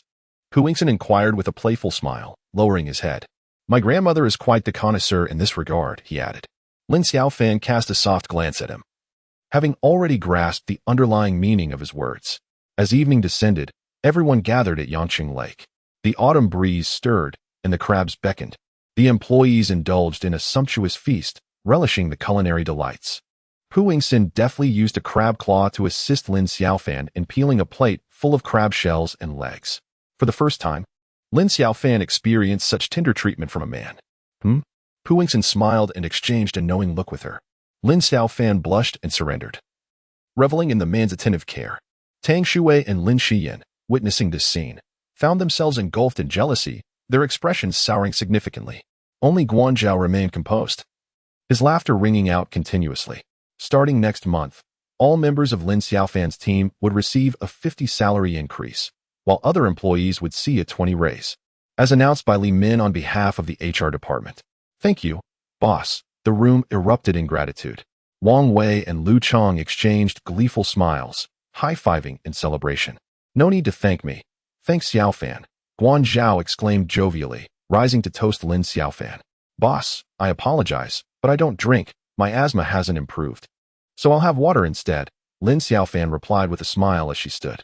It's perfectly fine. You needn't drink, Guan Zhao responded, embodying the warmth of a true gentleman. Pu Yingxin continued to focus intently on peeling the hairy crab before him, completely oblivious to the events unfolding around him. Xiaofan, today your second reward is this. Li Min said with a cheerful smile, presenting a palm-sized square red velvet gift box. Wow, don't tell me this box contains diamonds or emeralds. Perhaps it's gold bars, the employees chattered excitedly, gathering around in curiosity. Hurry up and open it, Xiaofan. Someone urged. Lin Xiaofan felt a twinge of embarrassment. She sensed that this evening was unlike any other, and the atmosphere felt excessively grandiose. With her head lowered, she slowly extended her hand, lifting the lid amidst the crowd's gasps. Chapter 75. One key to unlock a door. Inside the box lay a solitary key. The crowd fell abruptly silent, hesitant to speculate. Lin Xiaofan released her grip on the box, her complexion paling as fear washed over her. Tang Shuiwei and Lin Xiyan noticed her change, a flicker of cold amusement passing through their eyes. Pu Yingxin slightly lifted his eyelids, but continued to focus on his crab. Xiaofan, this is the dormitory key prepared by the company at your mother's request, Li Min explained with a smile. Lin Xiaofan clenched her fists, remaining silent, her body rigid as a stone. The property rights of this house belong to the company, so you may use it indefinitely. We carried out environmental processing on it half a month ago. Noticing Lin Xiaofan's pallor and lack of joy, Li Min quickly provided further clarification. Xiaofan, this is a reward from the company. How you choose to utilize it is entirely up to you. Guanzhao promptly informed Lin Xiaofan of his unwavering support for her. Tang Shui and Lin Xiyan simultaneously turned their gazes towards Pu Yingxin, keenly observing his reaction. A person as astute as Pu Yingxin had already gleaned substantial information from the unfolding situation. Despite the tumultuous thoughts surging within him, he maintained an outward demeanor of calm. It turns out this pertains to the usage rights. Why not simply transfer them to Xiaofan, dear boss? Wang Wei immediately seized the opportunity to flatter, attempting to curry favor. Certainly, the Human Resources Department will facilitate the transfer by tomorrow, Guan Zhao remarked nonchalantly. Wow, where is this property located, and how spacious is it? If I land a significant deal next time, would the boss also gift me a house? Li Min exclaimed, her heart racing with excitement. What are you all so agitated about? Just look at Xiaofan. She is so overwhelmed she can hardly articulate a word. Ha! The restaurant erupted in a cacophony of enthusiastic exclamations. Lin Xiaofan's mind buzzed as she rapidly contemplated and organized her thoughts. She understood that refusing this key was not an option. Otherwise, Guo Liping would soon storm into the company, causing a scene. At that point, the opposition from Guo Liping would make her relationship with Pu Yingxin publicly known, jeopardizing not only her own ability to work but also potentially implicating Pu Yingxin. Lin Xiaofan quickly glanced at Pu Yingxin and noticed that his expression remained unchanged. He did not look up and continued to focus on the crab legs. 2 rooms and 1 hall, located in Xinyuewi. Upon hearing the name of his community, Pu Yingxin's hand momentarily paused in the act of shelling crab legs. But he swiftly resumed his task. Lin Xiaofan felt beads of sweat forming on her forehead as she realized she had become the proverbial fish on the chopping block. Thank you, boss. Thank you, company, she murmured, sealing the box. As the crowd observed her perfunctory demeanor, their chatter erupted once more. Xiaofan, do you have any idea how expensive Xinyuewi is? A 2-bedroom unit costs at least over 10 million, and a flat can be pricier than many ordinary villas. One exclaimed, overwhelmed with excitement. Goodness, I feel like I might need oxygen. How can Xiaofan remain so composed? Among all present, only Tang Shuiyue and Guan Zhao were aware that Lin Xiaofan currently resided in Xinyuewi. Tang Shuiyue, a longtime acquaintance of Pu Yingxin, understood him well. Seeing him quietly peeling crab legs, she surmised that he was unaware of the dormitory situation. Although Lin Xiyan was oblivious to the details, she sensed that the moment for entertainment had arrived, her eyes sparkling with anticipation. Guan Zhao wore a knowing smile, refraining from excessive commentary. As the orchestrator of these events, he recognized that the crowd's natural reactions were his finest strategy. Thank you. Thank you. I'm a bit bewildered. Let us not prolong the teasing, Lin Xiaofan urged, eager to conclude the situation. Today is a celebration. We're here to celebrate you. Should we save the teasing for next year? Indeed, Xiaofan. We won't let you off the hook that easily. Let Xiaofan show us around Xinyuewi. I've never been in such a high-end community. I shall take the lead on this.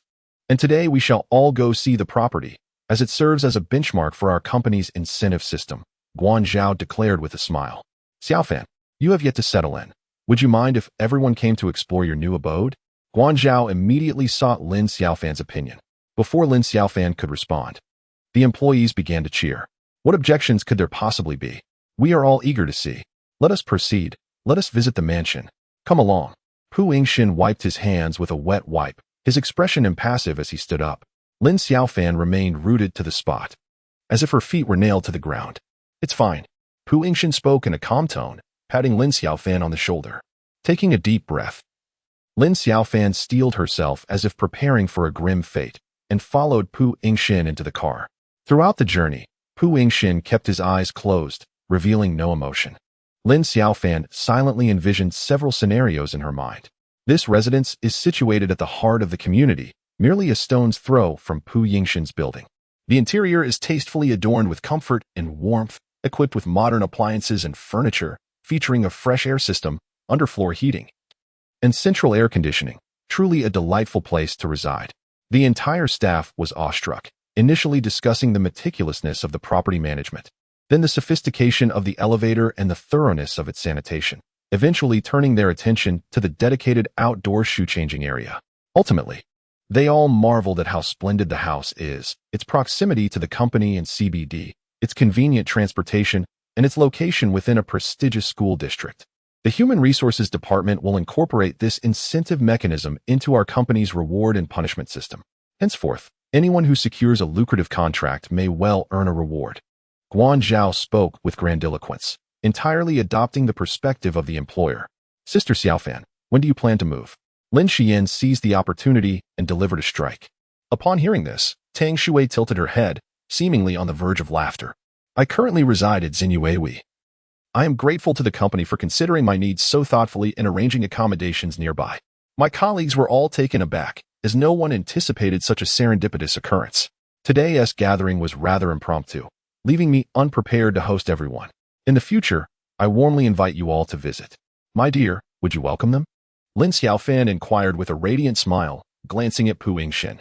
Of course, you are most welcome, Pu Yingxin replied with a knowing smile. Chapter 76, Master Pu takes the stand. Speak, then. Pu Yingxin leaned against the sofa in the living room, wearing a half-smile that conveyed the air of an official taking the stand. Lin Xiaofan scratched her head, uncertain of how to begin.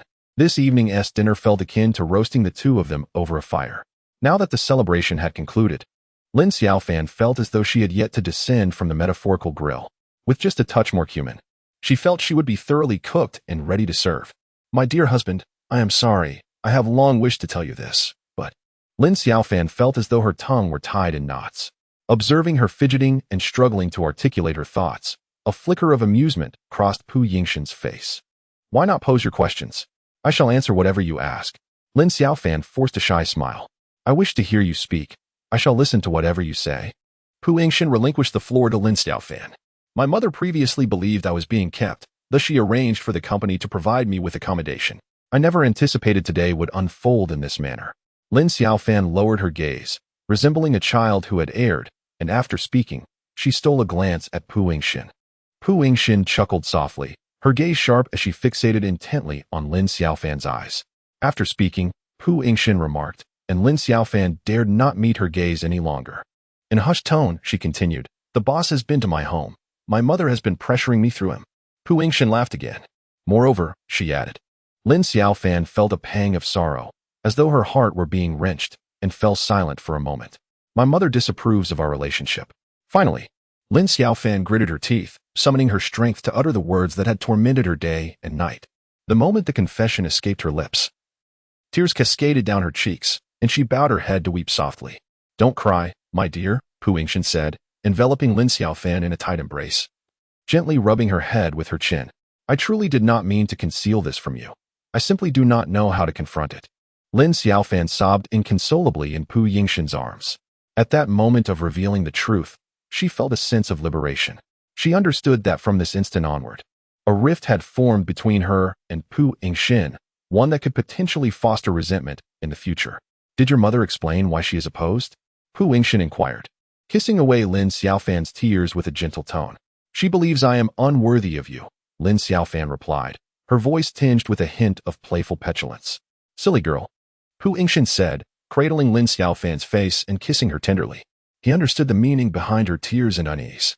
He realized that words would be futile. The chasm between them could not be bridged by mere language. He needed to instill confidence in this woman through his actions. From tomorrow onwards, continue to accompany me at Shulan Hospital for meals, and I shall forgive you.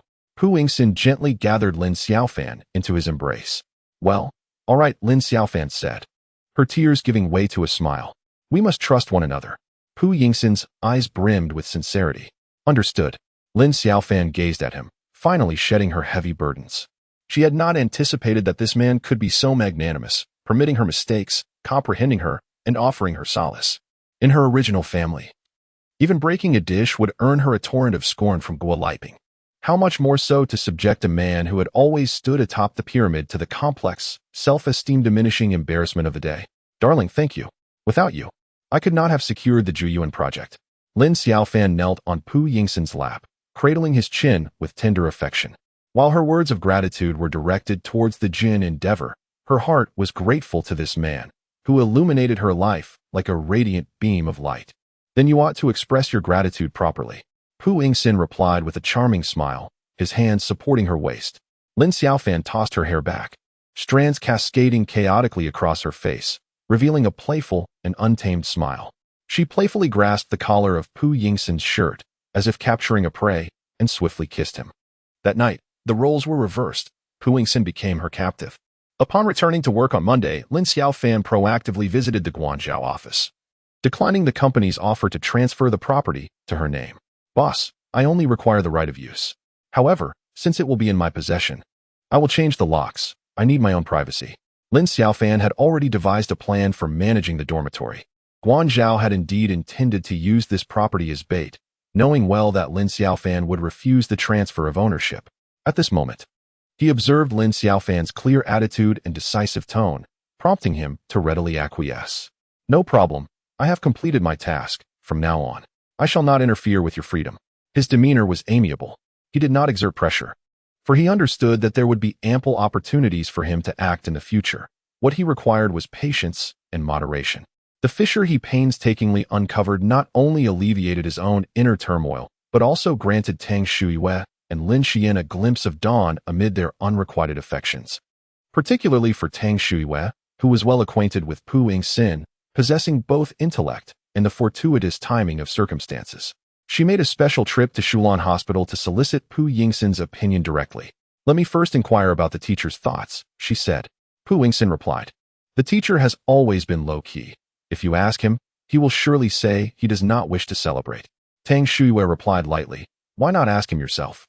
Pu Yingxin sensed that Tang Shuiwei was subtly urging him to make a decision, which left him somewhat dissatisfied. "Fine, I shall ask." Tang Shuiwei beamed, eagerly accepting. She hoped to take the reins of the teacher's birthday celebration, and her request for Pu Yingxin's input was merely a pretext. Both Pu Yingxin and Lin Xiaofan found themselves under scrutiny. As soon as Guo Liping spotted Lin Xiaofan, she began to berate her loudly. "Just this past weekend, our company held a celebratory meeting in Suzhou. Did I not text you?" Lin Xiaofan wished to avoid conflict, always holding on to the hope of persuading Guo Liping. "Your boss said the dormitory key has already been given to you. When will you move in?" Guo Liping glared at Lin Xiaofan like an aggressive watchdog. Chapter 77. The relocation of lovebirds. At this moment, Guo Liping found herself utterly dumbfounded. She had anticipated that Lin Xiaofan would surely argue with her and would never consent to leaving Pu Yingxin's residence. "My dear, mother knows you are still obedient. I am not unreasonable." Guo Liping's expression and tone softened slightly. "Before the move, I have a condition," Lin Xiaofan asserted. "I am your mother. What conditions do I need to discuss with you?" Guo Liping retorted angrily, unwilling to negotiate with her daughter. "I possess a spacious home of over 200 square meters, yet am expected to reside in a modest 80 square meter apartment. Am I not entitled to propose a condition?" Lin Xiaofan challenged her mother with her own logic. She realized that only by employing the mundane calculus of pros and cons could she effectively bargain with Guo Liping, who would then likewise weigh the situation.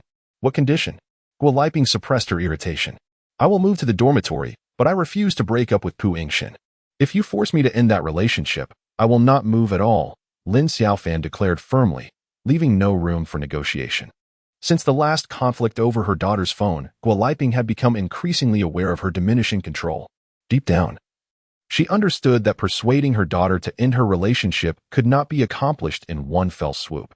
It would require a gradual approach, beginning with their separation. "Very well. If you choose not to move and deceive me, do not blame me for being impolite," Guo Liping warned, pointing a finger at Lin Xiaofan. Lin Xiaofan refrained from further provoking her mother's emotions, recognizing that this was the most favorable outcome she could achieve at present. Upon returning to Pu Yingxin's home, Lin Xiaofan rested her chin on her hand, leaning over the dining table as she observed Pu Yingxin enjoying his dinner. "Did you receive another reprimand from my mother on my account?" Pu Yingxin inquired between bites. "I negotiated with my mother. I agreed to move into the dormitory, and she consented to me not breaking up with you," Lin Xiaofan candidly replied, fully aware of the significance of trust. With a mouthful of food, Pu Yingxin suddenly burst into laughter. "What are you laughing at?" Lin Xiaofan, initially serious and even concerned that her decision might displease him, felt her heart flutter at his mirth. "Are you really moving?" Pu Yingxin set down his chopsticks, a playful glimmer in his eyes. "Yes, I'll be moving this weekend. I even plan to record a video to update my mother," Lin Xiaofan pouted. Pu Yingxin chuckled again, for he knew this woman all too well. "So, will you meet me on the Bridge of Magpies then? Is that not possible?" Lin Xiaofan leaned closer, playfully teasing him. "Sure. You can try it for a couple of days, get a feel for it," Pu Yingxin replied, his left arm encircling Lin Xiaofan's waist as his right hand continued to eat. "You agree to this?" Lin Xiaofan was taken aback by how easily and cheerfully he accepted. "I have no objections," he said with another laugh. "Don't you feel any reluctance at all?" Seeing him so cheerful, Lin Xiaofan refrained from clinging to him and playfully pinched him. "Why should I feel reluctant? It's not like we won't see each other." Pu Yingxin laughed even more heartily. Lin Xiaofan shot him a coy glare, but Pu Yingxin, refusing to take the bait, engaged in a silent contest of wits between them. Aside from the playful banter and subtle competition between the couple, Lin Xian was also silently vying for attention. As soon as Lin Guoxing's examination report was released, Lin Xian promptly brought him to seek an additional appointment with Dr. Pu Yingxin, hoping to secure more consultation time than what a standard appointment would afford. Dr. Pu noticed that they had ample opportunity to schedule an appointment days in advance, yet they chose to seek his assistance in this manner, leading him to form a judgment in his mind. Dr. Pu, is my father in serious condition? Lin Xiaofan inquired, positioning herself protectively in front of Lin Xiaofan. Benign prostatic hyperplasia is a common ailment among middle-aged and elderly men, Dr. Pu replied while reviewing the examination report. Does he need surgery? Lin Xiaofan pressed further. Not at this time, he assured her. Subsequently, Dr. Pu efficiently issued a prescription and provided medical advice. Upon realizing that she and her father were about to be dismissed, Lin Xiaofan quickly interjected, Dr. Pu, my dad feels quite unwell. Is surgery truly unnecessary? Lin Xiaofan immediately chimed in. Yes, Dr. Pu, I really do feel uncomfortable. My diagnosis indicates a common condition. As I just mentioned, we will begin with medication for 3 months before scheduling a follow-up. If you have further concerns, perhaps consider consulting another physician, Dr. Pu concluded, shutting his computer and rising from his seat. Dr. Pu, it's not that we don't trust you. It's simply that we lack understanding, which is why we're asking. Lin Xiaofan observed Dr. Pu's displeasure and quickly altered her tone. For your next follow-up, please ensure to book your appointment online in advance. My additional slots are reserved for truly needy patients. Dr. Pu's expression grew stern, his tone grave, as he cast a cold glance at Lin Xiaofan before departing. Lin Xiaofan trembled with anger as she recalled witnessing Pu Yingxin's tender treatment of Lin Xiaofan during the celebration banquet. Now, however, he treated her with such indifference and cruelty, humiliating her in front of Lin Xiaofan.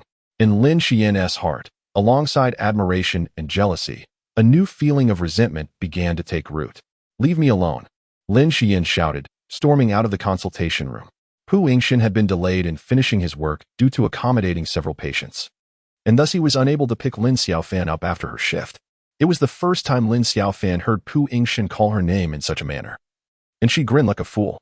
Pu Yingxin embraced Lin Xiaofan, showering her with kisses while informing her of Lin Xiaofan's condition.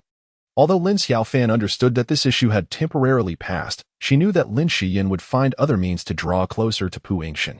She gazed at the man, hesitating whether to drop him a hint. What was she even thinking? Pu Yingxin gently cradled Lin Xiaofan's head. It's nothing, Lin Xiaofan chuckled, realizing once more how her intellect paled in comparison. I have something I need your clever mind to ponder. Pu Yingxin's eyes sparkled with excitement. Upon hearing this, Lin Xiaofan felt invigorated, as if she had just received a surge of adrenaline. This highly intelligent man, whose mind typically raced faster than a rocket, actually sought her assistance. She could not let this opportunity slip away. What is it? Lin Xiaofan's eyes widened, rolling up her sleeves and preparing for action. My teacher's birthday is this Sunday, and I need to prepare a gift, something not too ostentatious, yet not overly ingratiating. You understand? Pu Yingxin bestowed a subtle smile upon Lin Xiaofan, his gaze imbued with profound meaning. Lin Xiaofan regarded Pu Yingxin with an extraordinary tranquility. After a moment of contemplation, she embraced his neck and articulated her suggestion. Chapter 78. I must try this bed. I require some bird's nest and snow frog to rejuvenate my strength. Lin Xiaofan lay languidly upon the bed, resembling a puddle of mud. At that moment, her limbs felt feeble, her calves cramping, leaving her utterly devoid of energy to move. I too am fatigued and am unable to assist you with the relocation. Pu Yingxin turned over, closed his eyes, and commenced slumber. Lin Xiaofan playfully slapped his back.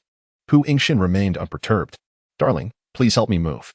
Lin Xiaofan rolled over and embraced him from behind.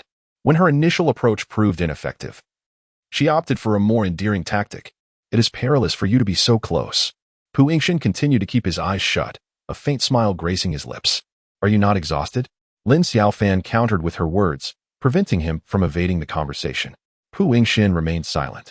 What are you pretending for? Lin Xiaofan propped herself up, biting his shoulder. Not moving, Pu Yingxin remained unmoved.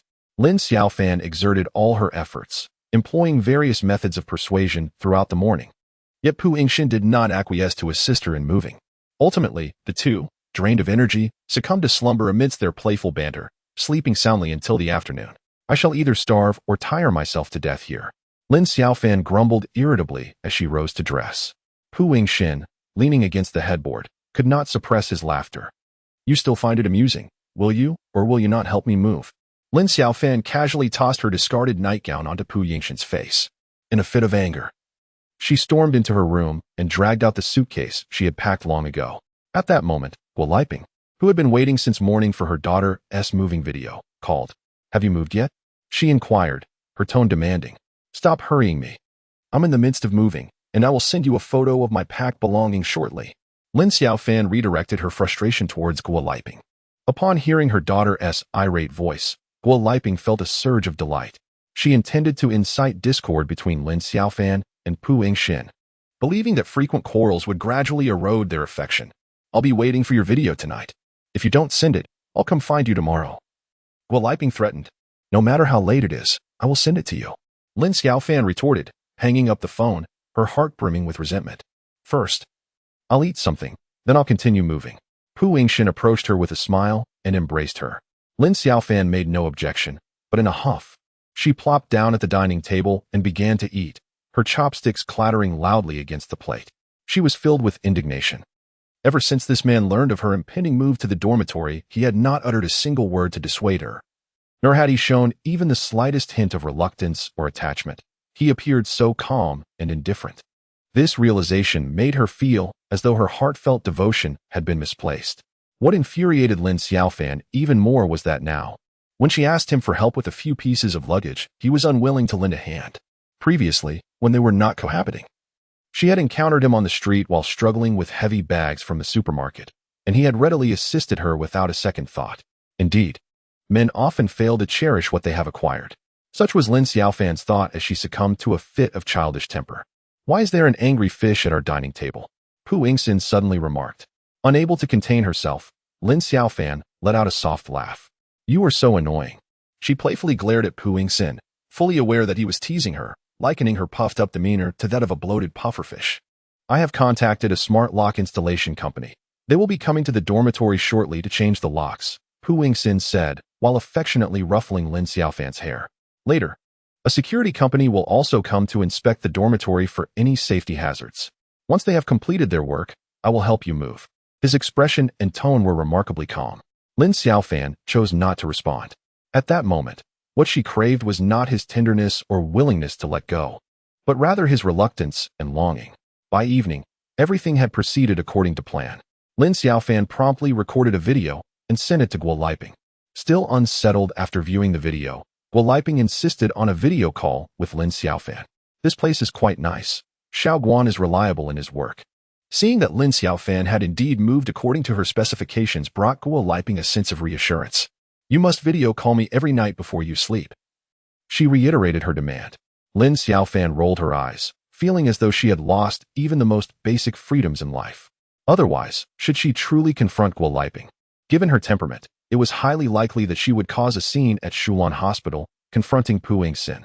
After ending the call, Lin Xiaofan sat alone on her bed, lost in despondent thoughts. Her beloved man resided in the adjacent building. Though merely a step away, it felt like an insurmountable distance. Having just moved out, her longing had already escalated into an overwhelming flood, leaving her at a loss for how to endure the long, solitary nights. While Lin Xiaofan indulged in her own melancholy, the sudden beeping of the password lock interrupted her reverie as the door swung open. Instinctively, she dashed into the living room, fearing an intruder. Standing at the threshold, Pu Yingxin pushed 2 suitcases before him. "How could you open the door after I locked it?" Lin Xiaofan exclaimed in a panic. "I possess administrative privileges." Pu Yingxin replied with a mischievous grin. "What are you doing?" Lin Xiaofan gestured toward the suitcases. "What else can I do? My wife has run away, so I must follow her," he said, releasing the suitcases and seizing Lin Xiaofan. She erupted in laughter, realizing she had once again fallen victim to his schemes. This man had orchestrated everything in advance, calmly accepting her decision to move out. He relied not on elaborate displays or sweet words. His sole weapon was sincerity. Meanwhile, she had spent the entire day wallowing in sorrow, fretting over one thing after another. "You can't escape," Pu Yingxin declared with a smile as he swept her into his arms and tossed her onto the bed.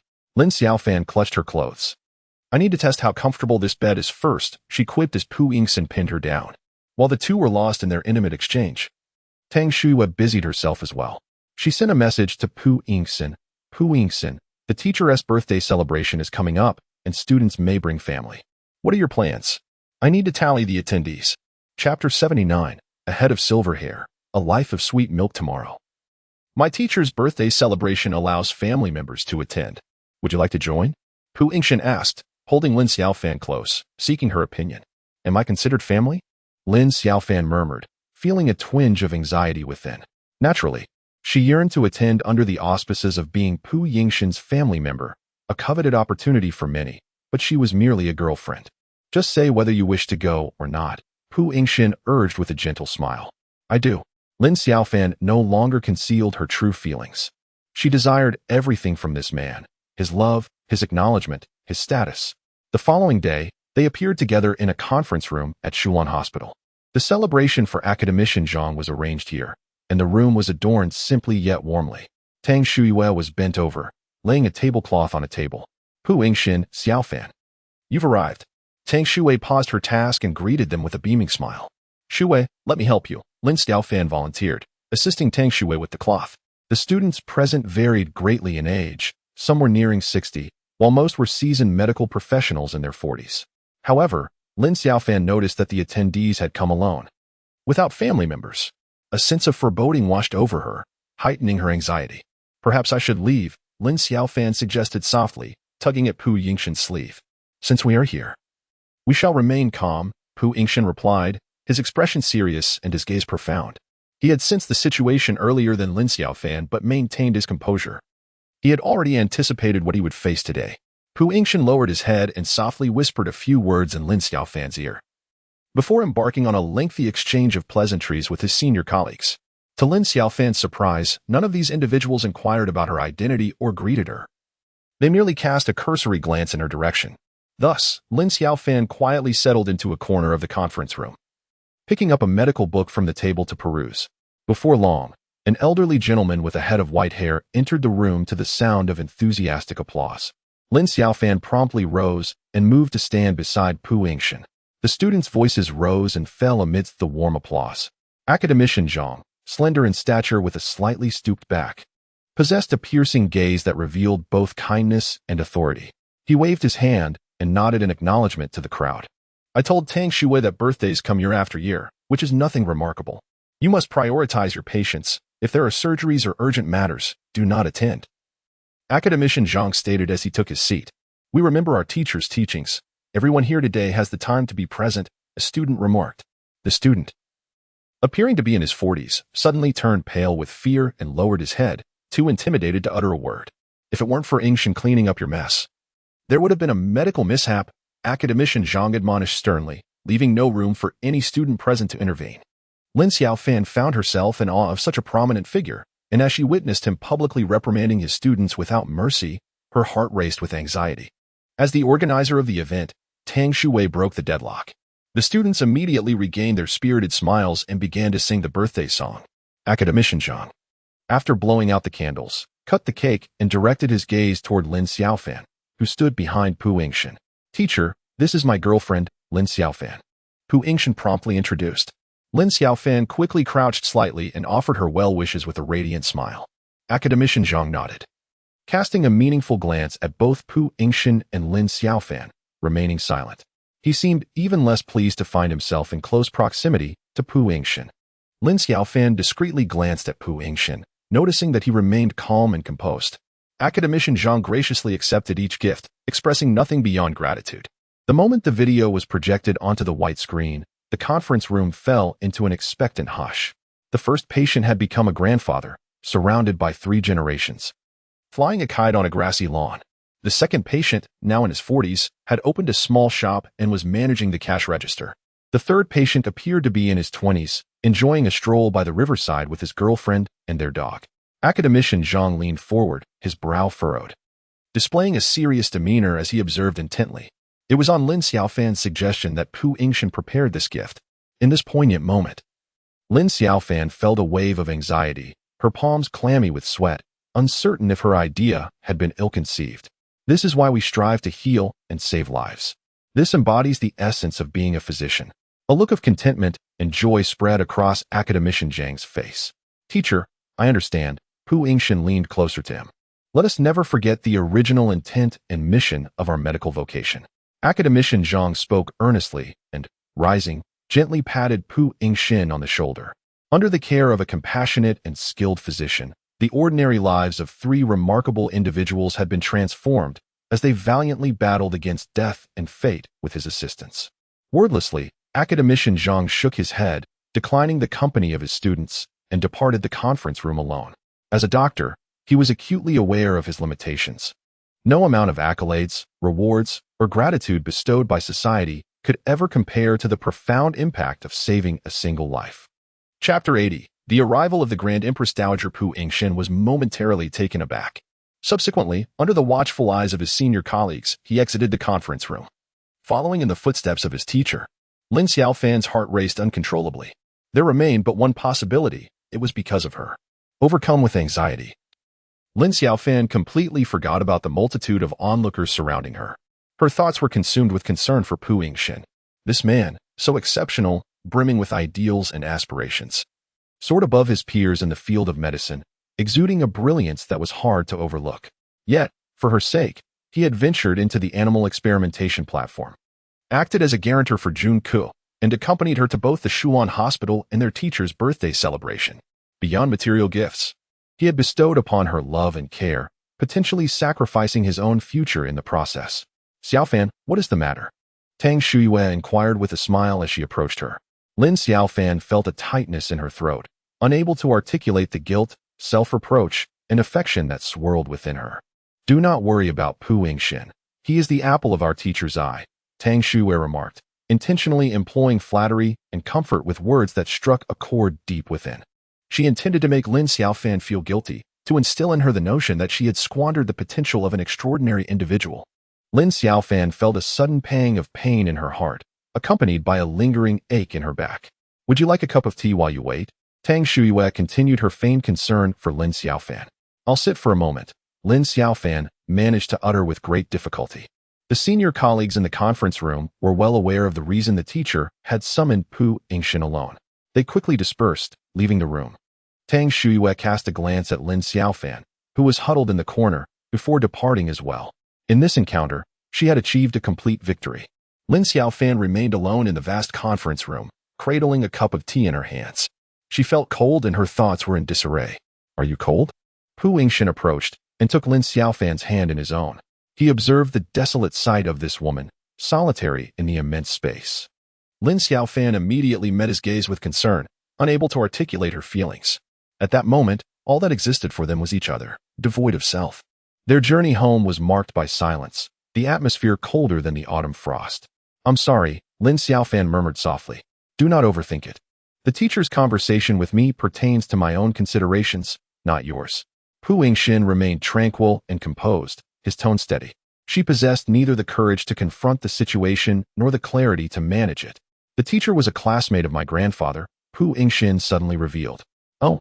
Lin Xiaofan gasped in astonishment, her mouth agape. Observing her surprise, Pu Yingxin chuckled softly, realizing that her momentary forgetfulness of her troubles was a sign of his understanding of her. He could deftly navigate her emotions at any moment. Is your grandfather a doctor as well? Lin Xiaofan could hardly contain her curiosity and immediately inquired. No, he studied medicine but does not practice. Upon noticing Lin Xiaofan's demeanor had relaxed considerably, Pu Yingxin also broke into a smile. What kind of family do you come from? Please, enlighten me. Lin Xiaofan playfully pouted. Huh? She ran her fingers through her hair, her already disordered thoughts further unraveling. Seeing her stunned expression, Pu Yingxin couldn't help but smile. I. Lin Xiaofan stammered, utterly at a loss for words. She was unaware of the multitude of uncertainties she was about to confront. It became evident that Lin Xiaofan had overly contemplated distant matters, neglecting the imminent crisis at hand. After sharing a living space with Pu Yingxin in the dormitory for a week, her attentive observations began to unveil discrepancies. As the dormitory belonged to the company, the real-time bills for utilities could be accessed at any time. The home she had painstakingly prepared to please Lin's mother had, unfortunately, become a vestige for someone else. A notion that was utterly unacceptable to her. Calling Lin Xiaofan into the office, Guan Zhao presented her with a small box. Lin Xiaofan was taken aback, not expecting Guo Liping to share her fondness for gardening with Guan Zhao. Did my mom mention this? Lin Xiaofan asked, her tone laced with skepticism. Yes. She called to thank me for arranging your accommodation and said she wanted to gift me a rose plant. Guan Zhao replied with a cheerful grin. You truly resonate with my mom, Lin Xiaofan muttered. I specialize in charming the elders, Guan Zhao hinted slyly. Thank you, Lin Xiaofan said with a smile as she accepted the gift. Her affection for Guan Zhao remained unnoticed by her. Initially, she believed Guan Zhao's enthusiasm stemmed from the pig farm project. But now she perceived his involvement in her life as a disruption caused by the pressures from Guo Liping. The pig farm is set for inspection next week. If all goes well, we will begin to profit in the coming year, and you will receive your rightful share of the dividends. The Human Resources and Finance departments are currently deliberating. Thank you, boss. Lin Xiaofan beamed with joy. She had awaited this moment for a long time. The full-time consultant must be in place swiftly. You and Li Min should oversee the hiring progress, as I will not be involved. All right, rest assured. You are the best boss. Lin Xiaofan held great admiration for Guan Zhao, appreciating his generous trust in employees and the utmost respect he afforded them. Upon hearing this, Guan Zhao was overjoyed. I'm not merely the best boss. Guan Zhao's words carried a deeper meaning. During dinner on Friday, Lin Xiaofan conferred with Pu Yingxin about their weekend plans, expressing her desire for a short trip together. Very well, Pu Yingxin acquiesced. Where shall we go? Lin Xiaofan's eyes sparkled with excitement. You decide. To Hangzhou? Lin Xiaofan slyly glanced at Pu Yingxin. Unable to restrain his laughter, Pu Yingxin replied, Sure, are we staying in a hotel or at my place? He intentionally posed the question, knowing this woman was merely putting on a facade. If it came to actually going to Hangzhou, she would be too timid to do so. I was joking. Lin Xiaofan promptly backed down. Then let's go to Ninghai for a hot spring retreat, Pu Yingxin suggested. Lin Xiaofan was elated.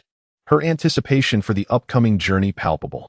She devoured her meal in a frenzy, finishing within mere moments, then pecked at Pu Yingxin's face before dashing off like a whirlwind, seizing her bag. In the instant the door swung open, Lin Xiaofan was so startled that her bag tumbled to the ground. Guo Liping sat cross-legged at the entrance, resembling a serene Buddha in meditation. Chapter 81. The mother-in-law's increasing discontent with her son-in-law. Mom, what are you doing here? Lin Xiaofan's voice trembled, her mind racing with a cacophony of ominous thoughts. Guo Liping leisurely rose from the ground, brushing off her backside.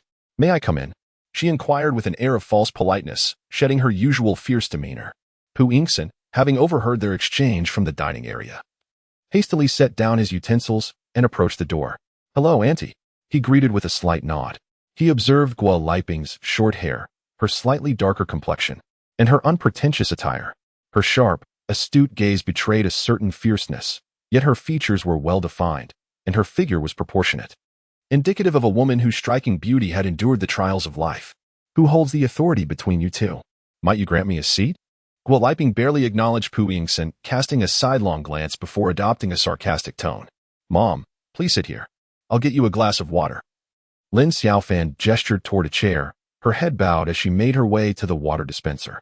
She could scarcely predict what would unfold next. All she hoped was that if a storm were to brew, it would do so here rather than at Shulan Hospital, lest it jeopardize Pu Yingxin's future. Auntie, I am Pu Yingxin, from the urology department of Shulan. Pu Yingxin sat solemnly opposite Guo Liping, introducing himself with gravity. I have seen you at the hospital before. However, someone like me, a mere caregiver, would hardly catch your attention, and you certainly wouldn't remember me. Guo Liping shot him a sideways glance, continuing her sarcastic tone. Mother, warm water. Lin Xiaofan handed her a glass of water, deliberately interrupting the tense exchange. I do not approve of your relationship. I have already discussed this with Xiaofan. Guo Liping was forthright, her gaze fixed menacingly on Pu Yingxin. He had been raised in an intellectual household where conversations were gentle and measured. He had never encountered such a brazen and unsparing elder. Mother, we have our own thoughts on the matter. Lin Xiaofan shifted her chair closer to Guo Liping. Guo Liping glared, slamming her hand on the table. Lin Xiaofan's words had infuriated her. Who among you is unwilling to part ways? If my daughter is clinging to you stubbornly, that is my failure as a parent. I will discipline her. Auntie, it is both of us who are reluctant to separate. Very well, let me ask you, how many nurses at Shulan Hospital have pursued you? Guo Liping's approach was entirely unconventional. If she had posed such a question to another man, Lin Xiaofan would have certainly found it amusing. Yet now, Guo Liping was putting Pu Yingxin on the spot. Leaving Lin Xiaofan unable to smile, she felt her mother was behaving rather disgracefully. Before knowing you, Xiaofan had never been in a relationship. Someone like you is simply unworthy of her. Have a little compassion for us, mother and daughter, and spare her. Guo Liping shifted her tactic, veiling her criticisms with insinuations. Aunt, my family is quite traditional, and my upbringing places significant emphasis on family values. What kind of admirable tradition is it for you to cohabit with my daughter before marriage? Mother, what era are we living in? Isn't this quite common now? Lin Xiaofan, noticing Guo Liping's unreasonable attitude, immediately retorted. Silence. Guo Liping glared fiercely and reprimanded. Regardless of Guo Liping's incessant bickering, Pu Yingxin remained steadfast in his earnest approach. No matter how loud you shout, I still disagree. This is Xiaofan's dormitory. You must vacate it immediately. Guo Liping pointed an accusatory finger at Pu Yingxin. Mother, what are you doing? Since this is my dormitory, I shall make my own decisions. Lin Xiaofan grasped Guo Liping's hand that was pointing at Pu Yingxin, feeling it was exceedingly rude and humiliating. You little brat, negotiating conditions with me about moving into the dormitory, bringing a man into the space. What does that even mean? Move out? You are cunningly plotting against your mother, yet I wonder who will end up deceiving you in the end. Guo Liping shook off Lin Xiaofan's hand and began to scold vehemently. Aunt, Xiaofan did not deceive you. She indeed moved out on her own accord, and I followed her. What a perfect romance. When I mention Xiaofan, you can't bear to part with her, but when I bring up you, she becomes displeased. It seems that I, as her mother, am left in an impossible position, am I not? Guo Liping slammed the table with a resounding bang. This scene was truly unfamiliar to someone of Pu Yingxin's background. He had thought such characters only existed in melodramatic television dramas. Lin Xiaofan had long since become accustomed to such antics. She understood that Guo Liping had only just begun and had many more tricks up her sleeve. The two lovers exchanged a knowing glance, each comprehending the other's thoughts. Aunt, since it bothers you so much, I shall promptly pack my belongings and move out, Pu Yingxin declared, rising to fetch her suitcase and organize her things. Upon witnessing Pu Yingxin's capitulation, Guo Liping ceased her scrutiny and turned to Lin Xiaofan to voice her demands. At last, Lin Xiaofan could bear it no longer. She had left her job at the bank and sought employment at Junkie precisely to escape Guo Liping's grasp. Now, however, Guo Liping was blackmailing her with work, meddling in both her romance and her life. What was the purpose of her struggle if she remained ensnared? Upon hearing that her daughter intended to relocate, Guo Liping was overcome with tears and sobs. I am getting old and no longer of use. When I rely on my children, they are nowhere to be found. I should never have raised you alone. You would have fared better with languishing and your stepmother, Pang Weiwei. As the saying goes, better to follow a beggar than a powerful father. No, that's wrong. One should indeed be with a wealthy father. A beggar is a burden. Hearing Guo Liping wailing in the living room, Pu Yingxin set down her suitcase and rushed out to console the mother-daughter duo. Aunt, please stop crying. Would you like me to take you for a walk? Pu Yingxin bent down, gently resting a hand on Guo Liping's shoulder. Who needs your feigned sympathy? Guo Liping retorted, her tears instantly ceasing as she shouted at Pu Yingxin. Mom, we agreed that I would stay in the dormitory, but I will not break up. If your words hold any weight, then let us adhere to our prior agreement, Lin Xiaofan declared, firmly establishing her boundaries. Chapter 82. While others seek wealth and pleasure, this man seeks life. Very well, Guo Liping readily acquiesced. Her purpose for visiting today was to assert dominance over Pu Yingxin. Aware of the current predicament, she recognized the necessity of knowing when to withdraw. Guo Liping had prepared contingencies. If worst came to worst, she could facilitate a separation between the two. Should her tactics prove effective, she might even compel Pu Yingxin to retreat. Subsequently, Guo Liping personally oversaw Pu Yingxin's departure from the dormitory. Before returning to Liyuan Lane, she tossed a warning to Lin Xiaofan. Child, while the monk may run, the temple remains. You may escape to another city, but Pu Yingxin cannot sever ties with Shuan Hospital. Alone in the living room, Lin Xiaofan trembled with rage, her eyes brimming with unshed tears. Guo Liping's final words served as a stark admonition. She comprehended the underlying threat, yet felt utterly powerless. Lin Xiaofan understood that Guo Liping's actions today were merely a trial run, with many more strategies yet to be unveiled. She realized that every decision she made moving forward would need to consider not only her own interests, but also those of Pu Yingxin, as she did not wish to ruin this man. In truth, Guo Liping had not departed. She remained concealed in the hallway, lurking until midnight. On Saturday morning, Lin Xiaofan and Pu Yingxin, two lovers who had endured a night of longing, finally reunited. Did you not sleep well last night? Pu Yingxin gently brushed his fingers through Lin Xiaofan's hair. I apologize on behalf of my mother. Lin Xiaofan gazed at Pu Yingxin with a heart full of self-reproach, feeling that this man had borne too much pressure and unfounded blame. Silly girl, you should not endure this alone. It pains me. Pu Yingxin gently enveloped Lin Xiaofan in his embrace, as if his body were a sanctuary built just for her. Overwhelmed with emotion, Lin Xiaofan's tears flowed like rain. She had thought that such a proud man would be furious after enduring Guo Liping's humiliation, but to her surprise, his thoughts were centered on her. What are you crying for, my little fool? Pu Yingxin cupped Lin Xiaofan's face in his hands, nuzzling her nose with his, before tenderly kissing away the traces of her tears. I'm sorry, I love you. Aside from repeatedly uttering these two phrases, Lin Xiaofan found herself at a loss for words. Stop crying. Let us go to Ninghai. I have already purchased the high-speed train tickets, Pu Yingxin said, his eyes sparkling as he looked at the tear-streaked beauty before him. All right, Lin Xiaofan acknowledged, aware that she must cherish the present, for the day might come when she unexpectedly loses this man. More than 3 hours later, they arrived in Ninghai, Zhujiang. This time, Pu Yingxin orchestrated the itinerary, having reserved an exceptionally private hot spring resort nestled in a tranquil valley. They enjoyed exclusive access to an entire villa suite, complete with its own private hot spring and swimming pool. The cost for a single night amounted to a 5-figure sum. Is the toilet in our room made of gold? Lin Xiaofan teased, pulling a funny face. I cannot say whether the toilet is golden, but I do know that my precious gem is indeed golden. With a playful smile, Pu Yingxin gently rubbed Lin Xiaofan's cheek. He had chosen to book the largest villa suite precisely to provide them with a secluded sanctuary, free from prying eyes. If monetary means could resolve all their issues, it would undoubtedly be the simplest solution for Pu Yingxin. Alas, it was not so. This hot spring, aptly named Paradise Spring, enveloped him in a misty embrace as he reclined, a smile gracing his lips. Lin Xiaofan understood the man's subtle invitation and swam over. She leaned against his chest, her damp hair clinging to her neck, her enchanting eyes sparkling with mischief, resembling a mesmerizing mermaid capable of ensnaring hearts. Pu Yingxin steadied himself by grasping the edge of the hot spring.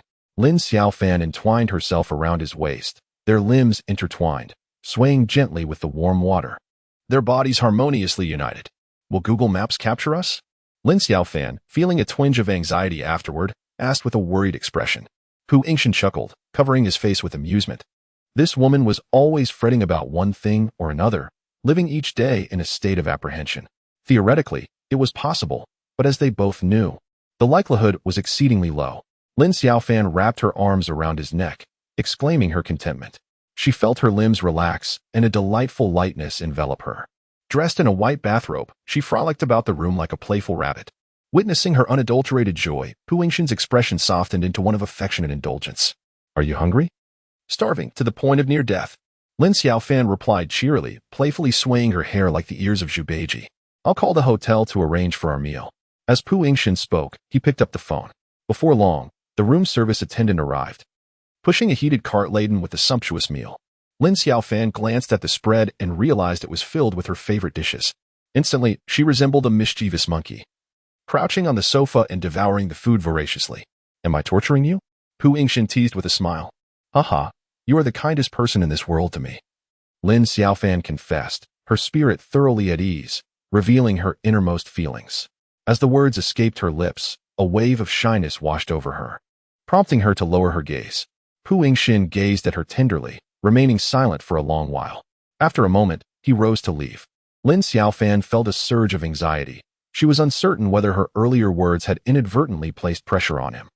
She had always believed that love was about giving and sharing, not about taking. A golden bank card was presented to Lin Xiaofan. What is this for? She inquired, nearly choking on a spoonful of black truffle mushroom soup. This is my salary card, containing all my earnings. It includes my wages, benefits, and all the rewards I have ever received. I have never used it and have no idea how much is in there. Pu Yingxin looked at her with a radiant smile, his tone exceedingly gentle. What is this for?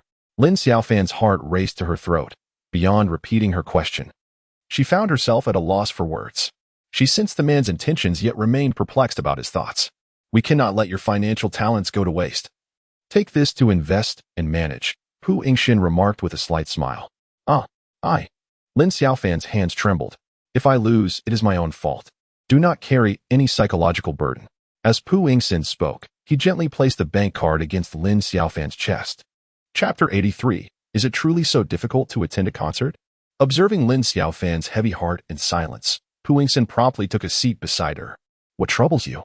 He tenderly caressed her head. Thank you for your trust, but is it really appropriate for me to use your salary card for investments? Lin Xiaofan stammered. Feeling utterly at a loss for words, unable to articulate her inner turmoil appropriately, she sensed Pu Yingxin's genuine sincerity, filled with profound trust and intense affection. She feared that a refusal might wound Pu Yingxin's heart, yet she found herself unable to accept it with ease, considering they had only been together for a few months. This is practice. If you do not start with small amounts now, how will you dare to handle larger sums in the future? Pu Yingxin smiled gently, his gaze softening as he continued to stroke Lin Xiaofan's hair. Lin Xiaofan discerned the underlying meaning in Pu Yingxin's words. She yearned to delve deeper but hesitated to inquire further. In our family, the finances are managed by the matriarchs, my grandmother, my mother, and myself. Pu Yingxin, with a playful smile, grasped Lin Xiaofan's chin and gazed deeply into her eyes. Can it be the same? Lin Xiaofan verbally countered. Yet her face betrayed a hint of sweet amusement. This acknowledgement and trust from her beloved warmed her heart like the sun on a winter's day. I believe it is the same, unless you wish to be unlike them. Pu Yingxin's words were laced with double meanings, intentionally placing pressure on Lin Xiaofan. After months of passionate romance, Pu Yingxin had come to understand Lin Xiaofan profoundly. He recognized that this woman harbored a psychological sense of unworthiness, rooted deeply in her loveless childhood and family background. He was acutely aware of her sensitivity and fragility. Her instinctive reaction to his fervent affection was always to retreat. Much like their initial night together. Silly girl, you deserve all the beautiful things. Pu Yingxin gazed at Lin Xiaofan with infinite tenderness. All right, Dr. Pu, she replied, leaning against his chest with tears in her eyes. Why do you call me Dr. Pu? Pu Yingxin chuckled as he playfully pinched her cheek. Because you are healing my heart. They reveled in the languid comfort of the hot spring hotel for 2 blissful days, gazing at the stars from the terrace at night, basking in the first rays of morning sun, and listening to the chirping of birds outside their window. Lin Xiaofan stood barefoot on the top of Pu Yingxin's feet, wrapping her arms around his waist, gazing at him with deep affection. She was reluctant to leave this paradise, wishing to linger here with him day and night. To drink and sing, how fleeting is life. Like morning dew, the past is filled with sorrow. Suddenly, Lin Xiaofan recited a few lines from short song style. She burst into laughter, her hand slipping into Pu Yingxin's robe to caress the muscles of his back. You want a touch of artistry, don't you? Pu Yingxin replied with a mischievous smile. Very well, let us engage in poetry. The loser must kneel. Lin Xiaofan gazed at him with eyes as clear as autumn waters, giving him a gentle pinch. You better not regret it. Pu Yingxin lowered his voice. Night after night, the mandarin ducks nestle together, envious not of the enchanting flowers of Xianglin. Lin Xiaofan initiates the melody, setting the tone. With a delicate purchase of silk from Wuling. What need is there to ponder length? My lord is accustomed to holding me, and every measure is to be considered with care. Pu Yingxin, upon completing her task, smiles with a subtle amusement. Lin Xiaofan gently bites her lip, smiling yet silent, aware of her disadvantage. With unkempt hair cascading over her shoulders, she reclines gracefully upon his knee. Who could resist such a sight? Lin Xiaofan softly loosens the belt of her bathrobe, pressing against Pu Yingxin's chest. Her eyes sparkling with a playful allure, a smile lingering unspoken. She kneels down. A voice, rich with masculine charm and bearing the essence of raw conquest, resonates in her ear. This is a dance of affection, a mutual game of seduction, where pleasure is derived from each other's advances. They revel in this intoxicating affair, lost in its embrace. Where have you been, you wretched girl? On the way back to S-City, Lin Xiaofan receives a frantic call from Guo Liping. Upon discovering her daughter absent from the dormitory, Guo Liping is beside herself with worry. I'm on the train. It's not convenient. Lin Xiaofan lowers her voice, wishing to avoid a quarrel in the high-speed train carriage. When will you be home? Around 9 tonight. A sense of heaviness envelopes Lin Xiaofan's chest, akin to an asthma attack. She feels her life is deeply fragmented. Moments ago, she was with Pu Yingxin, reveling in their intimacy. And now she must confront the reality of her mother's relentless pressure. Then I cannot wait for you. I shall be traveling tomorrow. Excitement tinges Guo Liping's voice. This is a collective event organized by Shulan Hospital, a trip to the picturesque Guilin in Guangxi, intended to honor diligent nurses like Guo Liping. who are nearing retirement after years of dedicated service. Guo Liping has toiled throughout her life without ever indulging in leisure. The event organized by the hospital not only acknowledges her hard work, but also presents her with an opportunity to fulfill her own desires. When I am away, take care of yourself. Do not presume that your mother is oblivious. My gaze is always upon you. On the eve of her departure, Guo Liping reminds her daughter, as she wishes to prevent Lin Xiaofan from spending time with Pu Yingxin in her absence. Guo Liping understands that the most effective way to separate a couple is through distance. With separation comes estrangement. Given time, their bond will inevitably fray. Honey, I have wonderful news. Lin Xiaofan exclaimed joyfully after hanging up the phone. What is it? Pu Yingxin asked, enveloping her in a warm embrace, his hand gently caressing her waist. My mother is going to Guilin for 5 days. Lin Xiaofan's voice unconsciously rose with excitement. Pu Yingxin smiled knowingly. On the high-speed train, they found themselves unable to converse further, yet their eyes locked in a passionate gaze as they leaned into each other. They were granted 5 precious days amidst numerous obstacles to relish each other as company, sharing tender moments day and night. However, they had clearly underestimated Guo Liping's resolve. On Monday morning, as work commenced, Lin Xiaofan received unexpected news of a business trip. Xiaofan, we are heading to Beijing for a project, Guanzhao indicated towards his suitcase. What? Why so sudden? Lin Xiaofan was taken aback, her plans disrupted without warning. The project will not wait for us. I only confirmed it this morning, Guanzhao asserted, his demeanor serious, exerting pressure upon her. Lin Xiaofan felt a lump in her throat. As she had made plans with Pu Yingxin to attend a concert that evening, which now appeared to be in jeopardy. You have 1 hour left to prepare, urged Guanzhao. Lin Xiaofan took a deep breath, helplessly dialing Pu Yingxin's number, but there was no answer. She surmised that Pu Yingxin was undoubtedly in the operating room. Chapter 84. The war begins before boarding the train. Lin Xiaofan had sent a message to Pu Yingxin, explaining the unexpected situation. Over 4 hours later, Lin Xiaofan and Guanzhao arrived at Beijing South Station. Xiaofan, is there something on your mind? Guanzhao inquired, feigning ignorance. No, boss, Lin Xiaofan replied, her gaze downcast, feeling somewhat embarrassed. After all, she had come on a business trip. She was aware that her distracted state affected her work performance. What are your thoughts on the materials I showed you in the car? Guanzhao continued to press. Lin Xiaofan fell silent. She hadn't truly absorbed the information. Although her body was on the train, her heart remained in S-City. Pu Yingxin had completed a major surgery that day, spending more than 7 hours in the operating room. Ms. Lin, it is a pleasure to finally meet you. The project you invested in has garnered considerable attention in the industry. Mr. Ding from the reception team beamed, showering Lin Xiaofan with flattery. I am honored. But it is Guanzhao who possesses exceptional insight. I merely assist him, Lin Xiaofan responded courteously. Just then, her phone vibrated on the dining table. Guanzhao shot her a stern glance, compelling Lin Xiaofan to decline Pu Yingxin's call, unable to muster the courage to answer. The dining table was alive with clinking glasses and lively conversation. Though Lin Xiaofan abstained from alcohol, she had indulged in plenty of beverages. After several hours of raucous chatter, a throbbing headache assailed her. Guanzhao wasted no time. As soon as they left the table, he began to inquire about her thoughts on the discussions that had taken place. Xiaofan, we must reach a conclusion regarding this project tonight. Lin Xiaofan realized that she might have to work through the night, and quickly concocted an excuse to contact Pu Yingxin. All right, I need to use the restroom. Lin Xiaofan hurried away. However, by unfortunate coincidence, Pu Yingxin's call once again went unanswered. He attended the concert they were supposed to enjoy together alone. Having silenced his phone as per the performance's requirements, Guanzhao was acutely aware of everything unfolding. He either refrained from intervening or acted with precision when he did. Come to my room. We must complete the materials tonight. I will assist you. Guanzhao outlined the work requirements. Lin Xiaofan, clutching her laptop, reluctantly followed Guanzhao into his hotel suite.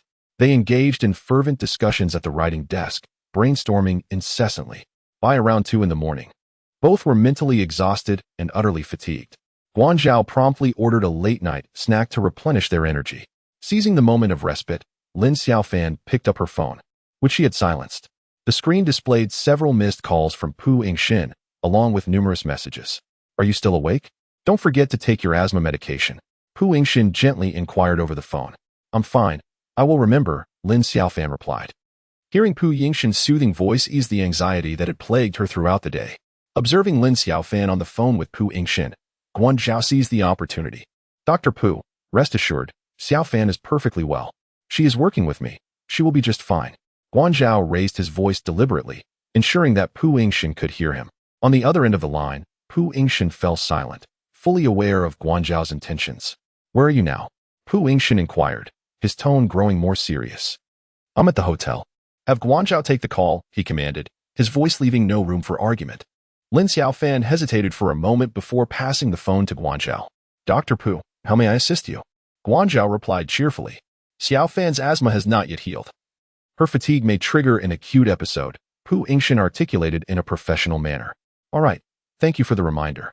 I will certainly take good care of her, Guanzhao responded, maintaining an unflappable demeanor, his replies precise and incisive. Pu Yingxin detected the provocation in Guanzhao's tone, a surge of anger rising within him. It was intolerable for him that in the dead of night, under the guise of work, Guanzhao would allow Lin Xiaofan to be alone with him in a hotel room. Which hotel are you staying at? Pu Yingxin demanded. The two men faced off, tension palpable in the air. Send me the room number, he instructed Lin Xiaofan. Still bewildered by the unfolding situation, she believed Pu Yingxin was merely concerned for her health and safety. A moment later, late-night snacks began arriving at the room, a selection of Beijing's delicacies. Guanzhao leisurely began to eat, fully aware that he was instilling apprehension in Pu Yingxin regarding his proximity to Lin Xiaofan. He understood that Lin Xiaofan prioritized her work, and if Pu Yingxin intervened excessively, it would inevitably lead to conflict between them. Xiaofan, I sense that Dr. Pu is quite worried about your health. Perhaps we should put this project on hold for now. Guanzhao promptly adjusted his tone in private.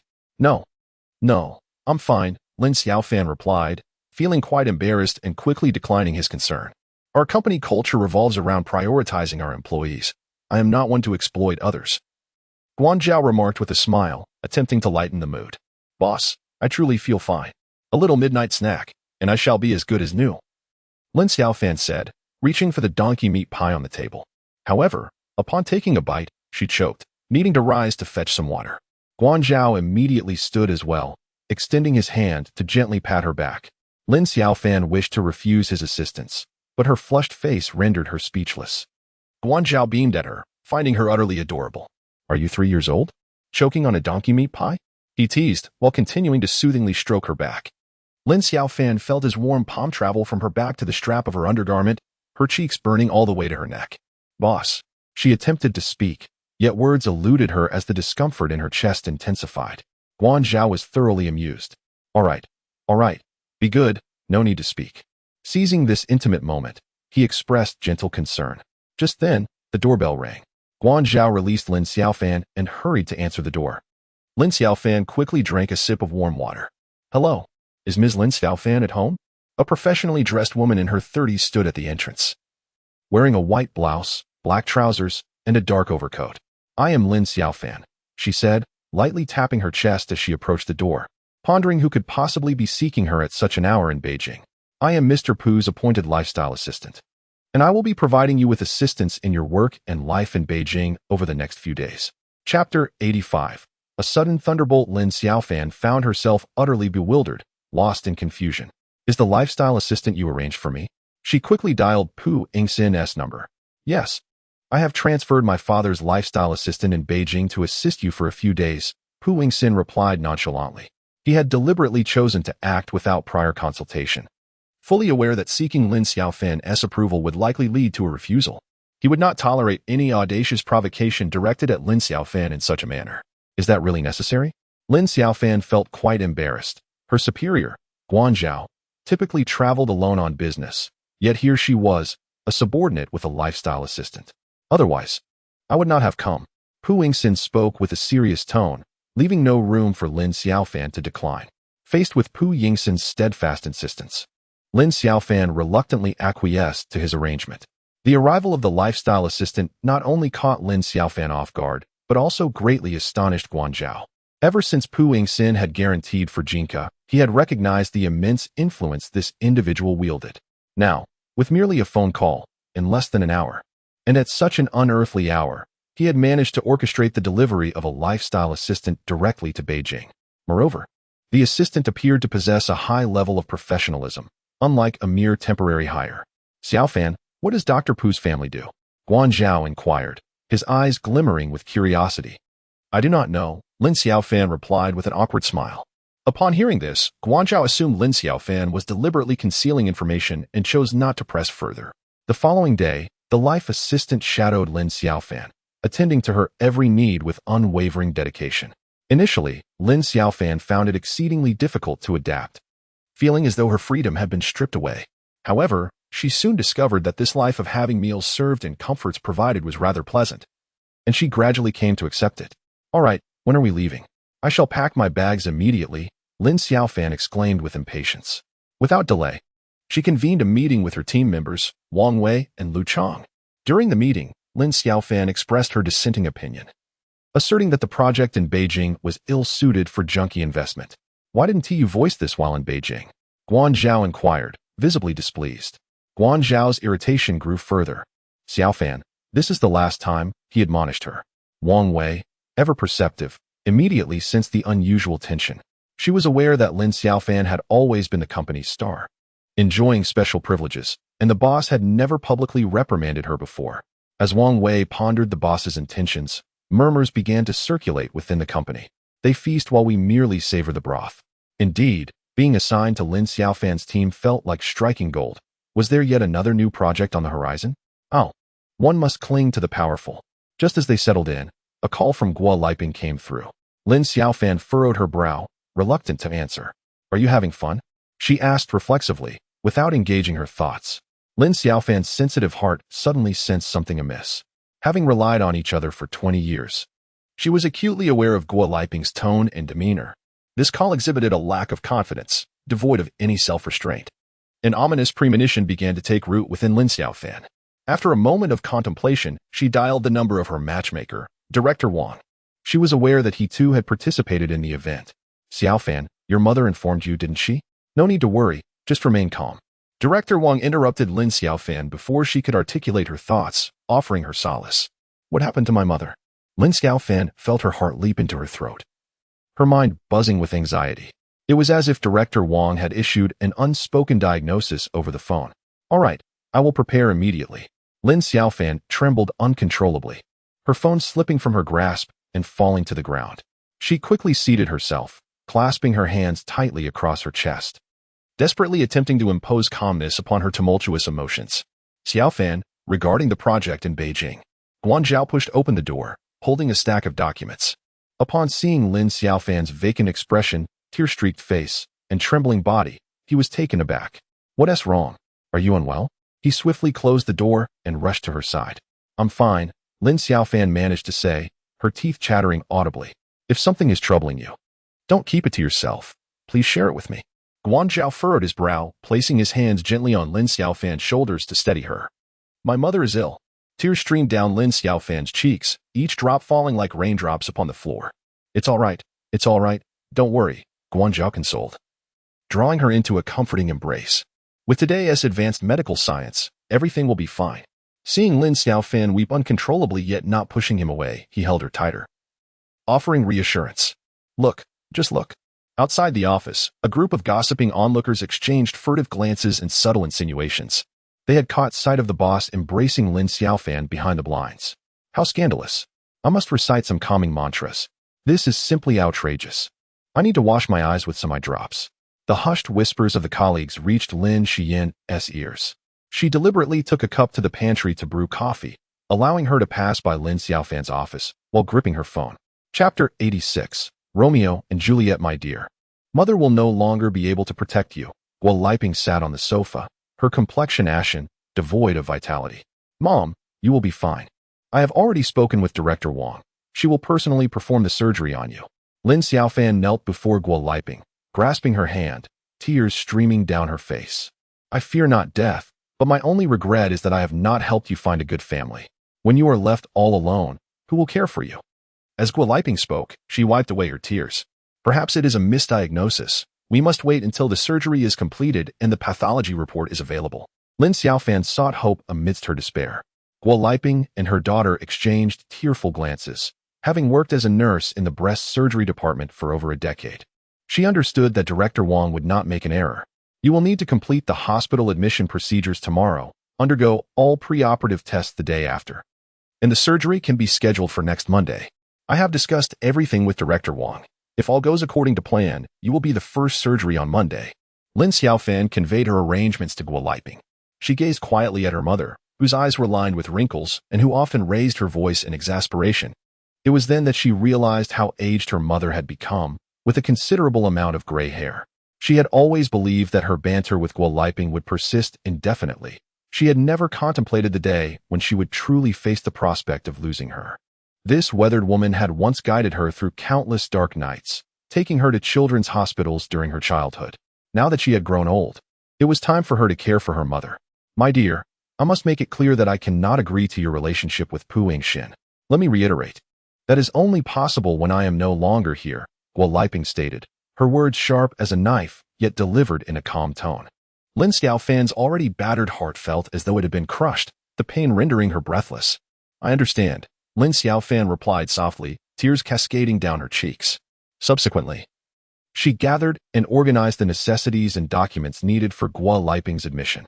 Lin Xiaofan remained awake throughout the night, her pillow drenched with tears, which she would dry only to have them flow again, repeatedly weeping until dawn broke. The following morning, Lin Xiaofan escorted Guo Liping to the breast surgery department at Shulan Hospital. Director Wang, I entrust her care to you, Lin Xiaofan choked out. Xiaofan, your mother is also a staff member here. We will take good care of her, so do not worry, Director Wang reassured her. Now, go and arrange your work.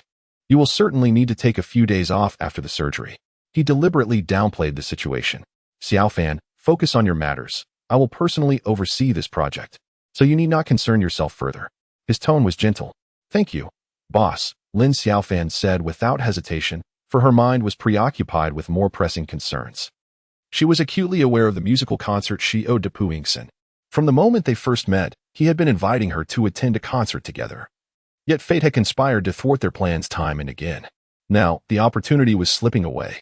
Lin Xiaofan scoured the internet, searching every major site and performance institution. But she could not find the concert scheduled for that day. In a moment of desperation, she purchased 2 tickets for Romeo and Juliet. Darling, I invite you to see a musical after work today, Lin Xiaofan said, deliberately adopting a light and cheerful tone over the phone. Sounds great. Pu Yingxin replied with evident delight. It's been 3 days since we last saw each other. I can't wait to see if my beloved has lost weight or gained some. His voice was gentle, like a spring breeze brushing against her. Lin Xiaofan felt a lump in her throat, unable to respond as tears streamed down her cheeks. I'll see you later. I'm going to undergo surgery, she managed to say. Pu Yingxin, blissfully unaware of the anguish tearing at Lin Xiaofan's heart, chuckled and hung up the phone. That evening, they reunited at the theater. My darling, Pu Yingxin said as he tenderly embraced the woman he had longed for. Lin Xiaofan remained still, savoring the warmth of his embrace. She had expended every ounce of strength to compose herself, hoping for a beautiful night. You're treating me to Romeo and Juliet. Just don't cry during the show, he remarked, noticing the large poster in the theater, only then realizing the tragic nature of the play Lin Xiaofan had chosen. I had initially intended to treat you to a concert, but it's not being performed today. I could only obtain these tickets, Lin Xiaofan lamented, feeling regretful for not fulfilling Pu Yingxin's small wish. On New Year's Day, there will be a New Year's concert, and I will make a reservation. Pu Yingxin tenderly caressed Lin Xiaofan's head, his eyes filled with affection. Lin Xiaofan's gaze wandered around the theater, yet she dared not look at this man, fearing that a moment of carelessness would unleash her tears. Yet, those tears were destined to flow. Throughout the entire musical, Lin Xiaofan wept profusely, unable to contain her sorrow. Oblivious to the world around her, Pu Yingxin found himself at a loss, unable to comfort her despite his efforts, and he considered taking her out before the performance concluded. Silly girl, even Shakespeare would be brought to life by your tears.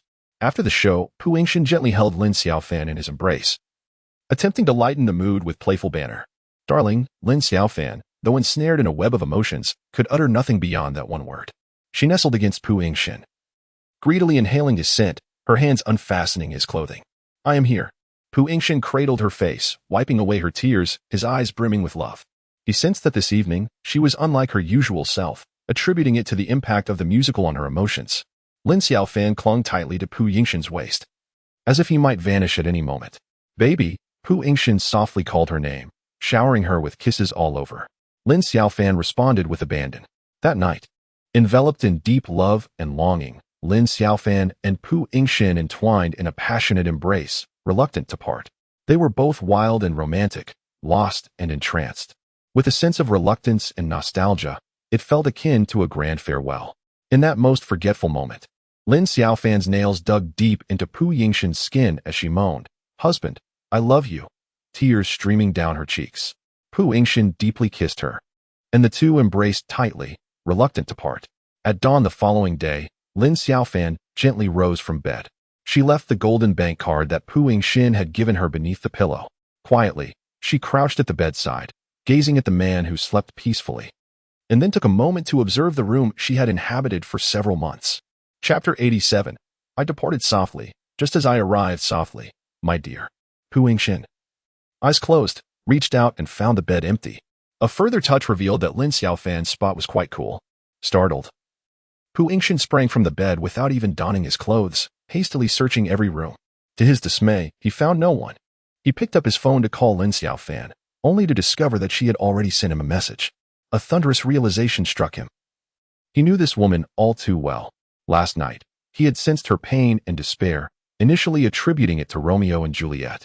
Unaware that she was bearing such torment alone, Lin Xiaofan chose to leave without a word, quietly departing because she understood she could not confront the anguish of parting from Pu Yingxin. From the moment she fell in love with him, she had been ensnared by a profound fear of the inevitable separation. Yet, that which was destined to come ultimately arrived. That morning, Pu Yingxin could not reach Lin Xiaofan by phone, and anxiety clawed at his heart. He longed to find her immediately, but he was bound by the responsibilities of a doctor, aware that many patients awaited his surgical expertise that day. When Pu Yingxin arrived at Shulan Hospital with a somber expression, Tang Shuiwei appeared in his office with a radiant smile. Pu Yingxin cast a fleeting glance at her, neglecting to greet her, as his mind was preoccupied with the thought of seeking Lin Xiaofan immediately after completing the surgery. "I'm here to collect some clinical data." Tang Shuiwei leaned closer to him. "I'm about to enter the operating room. You'll have to find it yourself," Pu Yingxin replied curtly, lacking the inclination to engage in conversation. "I've already searched and found nothing. This is precisely what I need." Tang Shuiwei pulled out her phone and held it up for Pu Yingxin to see, flipping through the medical records captured on it. However, as her finger glided across the screen, a photo surfaced that depicted Lin Xiaofan being embraced. No, Tang Shuiwei muttered to herself. Pu Yingxin's keen eyes caught sight of the image in that fleeting moment, and he felt a pang in his chest, swiftly repressing his emotions. He was aware that his patients awaited him, and if he allowed himself to be distracted or his feelings to spiral out of control, it could lead to a medical mishap. Choosing not to respond to Tang Shuiwei any further, Pu Yingxin strode directly towards the elevator, heading to the operating room. The photograph was a creation of Lin Xian. Meanwhile, Lin Xiaofan, ensnared in a myriad of circumstances, had first gone to the Human Resources Department that day to apply for leave. "Li Min, here is my leave request. I'll be off from next Monday to Wednesday. And the boss has already approved it." All right, Li Min replied, her eyes narrowing into a gleeful slit, adopting an attitude befitting the boss's wife. "You and Dr. Tang can select the animal consultant. The boss will conduct the interviews," Lin Xiaofan added. Subsequently, she convened a meeting with her team members. The pig farm is due for inspection in a few days, and at such a critical moment, she finds herself needing to take a leave of absence, which leaves her somewhat unsettled. "Wang Wei, while I am away next week, should any issues arise, please consult the boss. Do not delay the progress," Lin Xiaofan instructed. "No problem. Are you going on a trip, Xiaofan?" Wang Wei inquired, attempting to glean her whereabouts. "Not at all. I have some family matters to attend to. I shall leave the project in your capable hands along with Lu Chong." Lin Xiaofan refrained from disclosing her personal affairs. In the afternoon, after Lin Xiaofan had concluded all her company responsibilities and was preparing to leave, Guan Zhao hurried into her office. With a warm and friendly smile, he said, "I will accompany you." Lin Xiaofan, feeling despondent and disheartened, promptly declined. "There's no need, boss. I can handle this myself. Thank you. I have a good rapport with your aunt. Since I am aware she is unwell, I see no reason not to visit her. I intend to keep her company and perhaps alleviate her anxiety before the surgery," Guan Zhao expressed thoughtfully, articulating a well-reasoned perspective. Lin Xiaofan felt compelled to accept his kindness. "You needn't drive. Take my car instead. My trunk is spacious and can accommodate more," Guan Zhao suggested, gesturing towards his Mercedes SUV. effectively preventing Lin Xiaofan from departing in her white Porsche. He was now acutely aware that the car was a gift from Pu Yingxin to Lin Xiaofan. As Lin Xiaofan sat in the passenger seat of Guanzhao's vehicle, she lowered her head and silently scrolled through her phone, discovering an overwhelming number of calls and messages from Pu Yingxin. "Xiaofan, where are you?" After Dr. Pu Yingxin completed the surgery, he hurriedly made his way to Junkie. "Hello, Dr. Pu. Xiaofan has taken leave." Li Min, noticing Pu Yingxin's anxious demeanor, deliberately refrained from mentioning that Lin Xiaofan had left with Guanzhao. Although she was quite talkative, she understood the bounds of gossip. Upon hearing this, Pu Yingxin was taken aback, for he had just seen that white Porsche parked in the garage moments ago. "Dr. Pu." Sister Xiaofan left with the boss, Lin Xian interjected gracefully. Pu Yingxin paused, sensing the knowing gazes of the Junkie staff upon him at that moment. "Do you know where she went?" he pressed. "I don't know," Lin Xian replied with a gentle smile. Defeated and forlorn, Pu Yingxin departed. He could only make his way to Liyuan Lane, waiting beneath Lin Xiaofan's building, as he did not even know her door number. He fixated on the corridor she had frequented, fearful of missing a glimpse of his beloved. However, after a prolonged wait, it was not Lin Xiaofan who emerged, but Guanzhao, who sauntered out of the familiar corridor with a package in hand.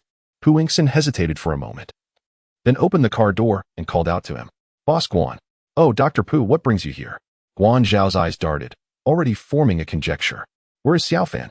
Pu Yingxin wished to avoid a lengthy exchange. He simply yearned to find Lin Xiaofan. "She isn't home." "Is her mother at home?" Pu Yingxin had already surmised Guanzhao's intentions, and he swallowed his frustration, determined only to see the woman he cherished. He was not at home. The playful smile that accompanied his words was laden with provocation. In this manner, he conveyed to Pu Yingxin that he had access to Lin Xiaofan's residence, whereas Pu did not. He could see Lin Xiaofan's people, while Pu could not. Pu Yingxin clenched his fists, his chest feeling as though it might burst. He had always been a calm and composed individual, yet today, Lin Xiaofan's departure pierced his heart. His rational mind urged him not to torment himself here, recognizing that Guanzhao was deliberately inciting his anger. "Goodbye, Dr. Pu." Guanzhao waved his hand dismissively. Chapter 88. When I miss you, you are in the distance. When I miss you, you are before my eyes. Pu Yingxin took several deep breaths to steady his emotions. He swiftly reached out through personal connections to the relevant department at Shulan Hospital, inquiring about any medical records or hospitalization information pertaining to Guoliping. Initially, he had intended to handle his private affairs discreetly. However, he now found himself compelled to resort to such measures. The duty nurses were taken aback by Pu Yingxin's appearance that evening. They had long been aware of the romance between him and Lin Xiaofan. The prominent figure of Shulan Hospital had indeed come to visit his future mother-in-law. "Is Guoliping resting?" Pu Yingxin quietly inquired at the dimly lit nurse's station. It was already past 8 in the evening, and the lights in the inpatient department had dimmed significantly, with many patients already asleep. "I will check," one nurse replied, hastening away. "Is her daughter accompanying her?" Pu Yingxin asked. The two duty nurses exchanged knowing glances, momentarily transforming into onlookers. "She visited in the afternoon but is not here now," the nurse informed him. Pu Yingxin sensed the curious gazes of his colleagues but could not afford to be distracted by such matters at this moment. "Has anyone else come by?" Pu Yingxin inquired once more. "A man arrived in the afternoon," came the reply. Pu Yingxin had already surmised that this individual was Guanzhao, and he recognized that he could not press further. In truth, he had once again missed an opportunity with Lin Xiaofan. At that moment, Lin Xiaofan remained in the ward, conversing with Director Wang regarding Guoliping's preoperative examination, signing several informed consent forms relevant to the surgery. She and Pu Yingxin had perfectly missed each other. Standing at the nurse's station, Pu Yingxin dialed Lin Xiaofan's number once more, yet it went unanswered. The following day was Saturday.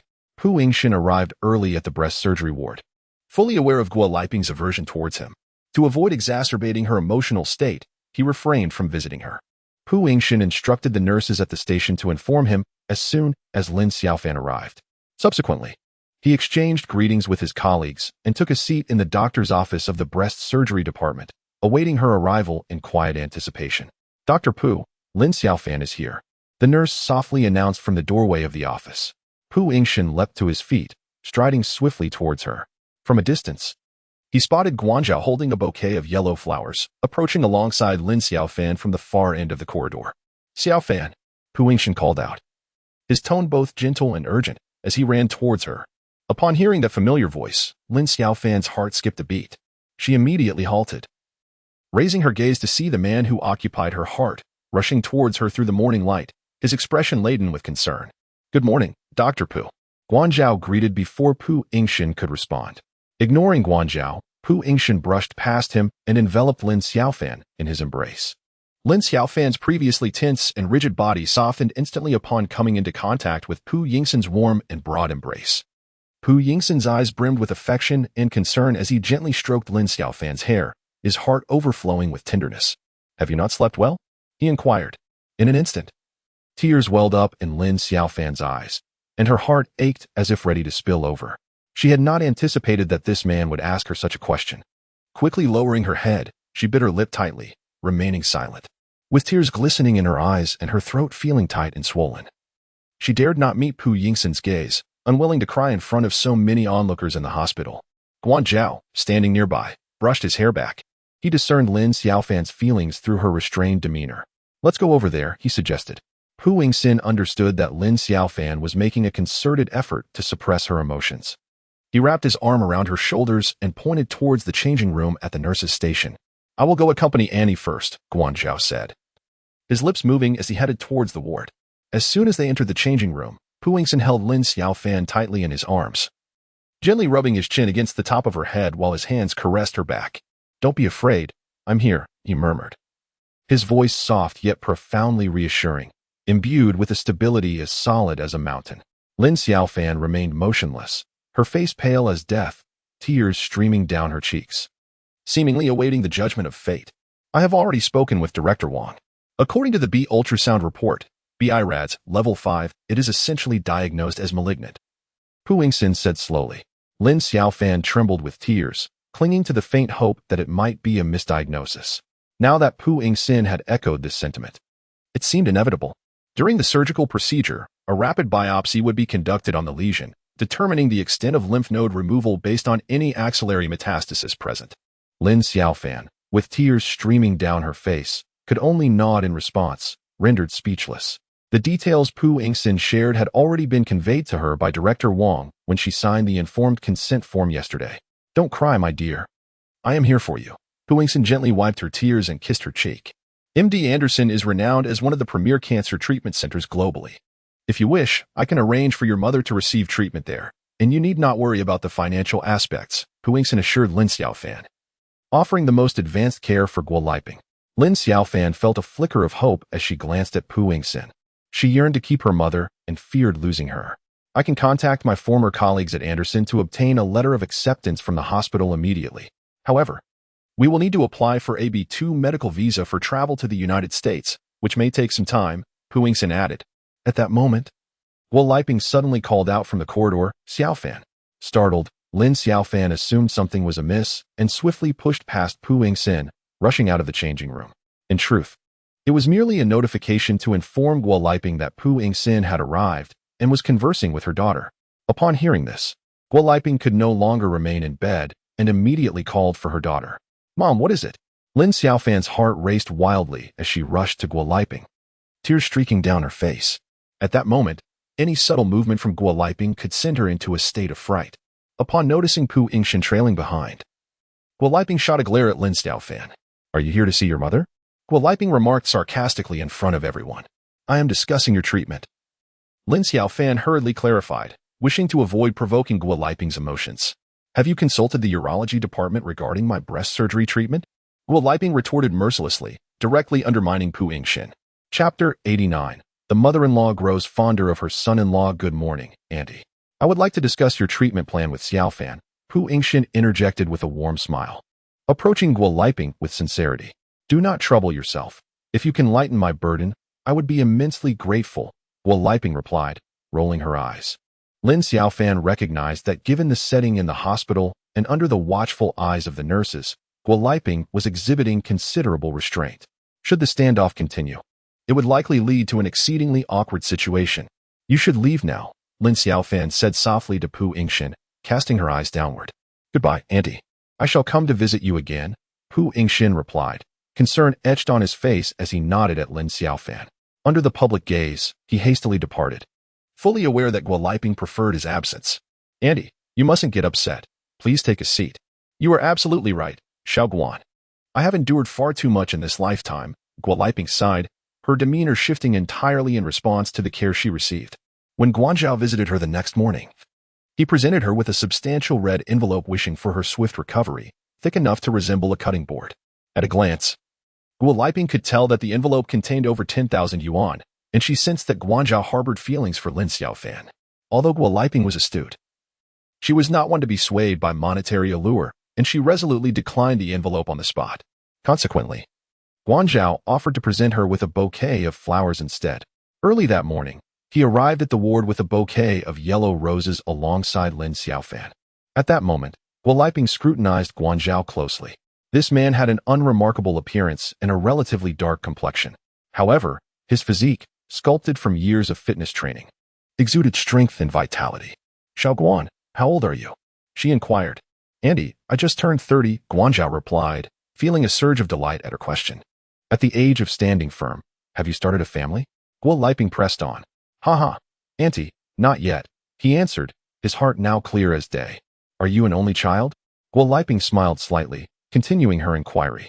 Mom, what are you doing conducting a census? She awkwardly retorted, feeling exposed. Even a fool could discern the intent behind Guo Liping's questions. Guanzhao was her employer, and if Guo Liping were to meddle in his affairs, how could she continue her work and live her life? I still have my morning urine under the bed. Please help me deliver it to the nurse's station quickly, or I won't make it in time for the test. I am an only child. My father runs a factory, and my mother is a full-time housewife. Guanzhao added with a cheerful smile, providing further clarification. Guo Liping smiled faintly, saying nothing, yet her mind was racing. If she had not fallen ill, she would have ample time to find a suitable partner for her daughter. However, now that her life was on a countdown, she realized she would no longer possess the capability or time to arrange a match for Lin Xiaofan.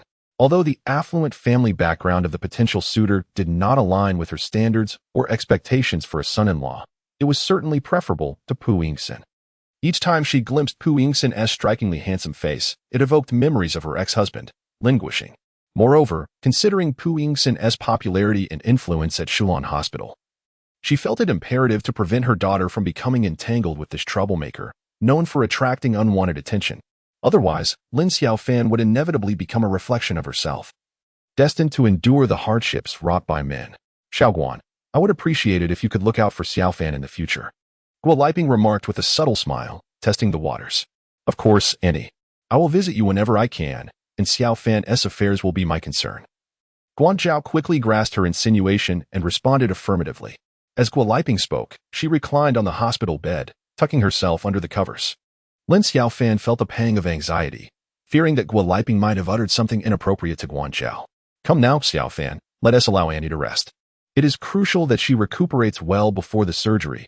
Guanzhao promptly understood Guo Liping's intent. His heart swelled with joy as he led Lin Xiaofan out of the ward. Receiving the endorsement and support of his future mother-in-law was an extraordinary blessing for him. As soon as they departed, the breast surgery ward erupted in conversation, with the on-duty nurses and doctors discussing Lin Xiaofan and Pu Yingxin, along with the unexpected emergence of Guanzhao. It was a classic case of one force subduing another. How could someone like Pu Yingxin be subdued by the daughter of Sister Liping? Oh, you should have seen the look in Pu Yingxin's eyes last night, heartbroken. It's incomprehensible. One cannot discern who will ultimately prevail. That man pales in comparison to Pu Yingxin. I too am perplexed. I cannot fathom Sister Liping's thoughts. At this moment, Pu Yingxin remained downstairs in the hospital, patiently awaiting Lin Xiaofan. Xiaofan. Upon seeing Lin Xiaofan and Guanzhao emerge from the elevator, he hurried towards them. Dr. Pu hasn't left yet, Guanzhao remarked with a hint of mockery. Pu Yingxin shot a sharp glance at Guanzhao, sensing the latter's aggressiveness and provocation. He wrapped an arm around Lin Xiaofan's waist, pulling her away from Guanzhao. Let us go, darling, he whispered softly in her ear. Guanzhao, undeterred, confronted Pu Yingxin directly. With Sister Guo Liping's approval in hand, Guanzhao felt emboldened to face him head-on. Lin Xiaofan sensed the peculiar tension in the air. Yet she had not delved deeply into the matter. She was unaware that Guo Liping had granted Guanzhao considerable authority. Lin Xiaofan intended to alleviate the awkward atmosphere, not wishing for Guanzhao to fail in her duties or to incur Guo Liping's displeasure before the operation. However, her words bore little significance for Guanzhao. The formidable presence of Pu Yingxin effectively undermined the rights typically afforded to him as a boyfriend. Xiaofan. Pu Yingxin grasped Lin Xiaofan tightly. His expression was grave, his tone laden with gravity, and his gaze bore an oppressive intensity. May I attend as an observer? It would provide a valuable opportunity to acquire medical knowledge. Guan Zhao interjected cheerfully. No, this concerns patient confidentiality, particularly that of a female patient. Lin Xiaofan spoke up, leaving Guan Zhao momentarily stranded, unable to respond directly. I shall await your return. Guan Zhao remained resolute. He would not squander this opportunity to sideline Pu Yingxin. Let us depart. Pu Yingxin ushered Lin Xiaofan under his arm, swiftly exiting the hospital building. Chapter 90. I shall warm your bed, where shall we convene? Lin Xiaofan inquired softly. To Liyuan District, your family home. Pu Yingxin replied with utmost seriousness. Lin Xiaofan looked up at him, momentarily taken aback, nearly breaking into laughter. Is it so wrong to familiarize myself with my wife's family residence? Observing Lin Xiaofan's expression lighten, Pu Yingxin teased her. With her head bowed, Lin Xiaofan's lips twitched slightly. She realized that his presence significantly uplifted her spirits. Send a photo to your mother, informing her of your safe arrival home. Upon entering room 503 of Liyuan District 11, Pu Yingxin promptly assigned Lin Xiaofan a task. My boss is still waiting for me. Lin Xiaofan feigned innocence. What of it? Pu Yingxin scoffed lightly. Recognizing that his competitive spirit was resurging, Lin Xiaofan offered a subtle smile, choosing not to oppose him. Pu Yingxin swiftly surveyed the room before guiding Lin Xiaofan into her bedroom. While seeking treatment at Anderson would undoubtedly yield the best results, the time constraints were far too significant. Pu Yingxin settled onto Lin Xiaofan's bed, drawing her into his embrace. The primary concern was the expedited visa process. Delaying surgery posed considerable risks, and the psychological burden on your mother would be immense. Therefore, I propose we proceed concurrently. We should adhere to the original plan and have the surgery at Shuan Hospital immediately, allowing us to assess the severity of the situation. I will simultaneously advance matters at Anderson, so that any subsequent chemotherapy can be conducted there. At the last moment, Pu Yingxin hesitated, refraining from mentioning the worst-case scenarios, such as a high degree of malignancy and inadequate treatment domestically necessitating a second surgery at Anderson.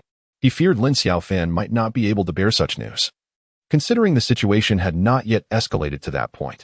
Upon hearing Pu Yingxin's direct and resolute advice, Lin Xiaofan felt a degree of relief wash over her, alleviating her earlier anxiety and uncertainty. She placed her trust in this man. Over the past few days, Guo Liping's illness had left her utterly overwhelmed, engulfed in sorrow and nearly devoid of rational thought. Does your mother wish to preserve her breast?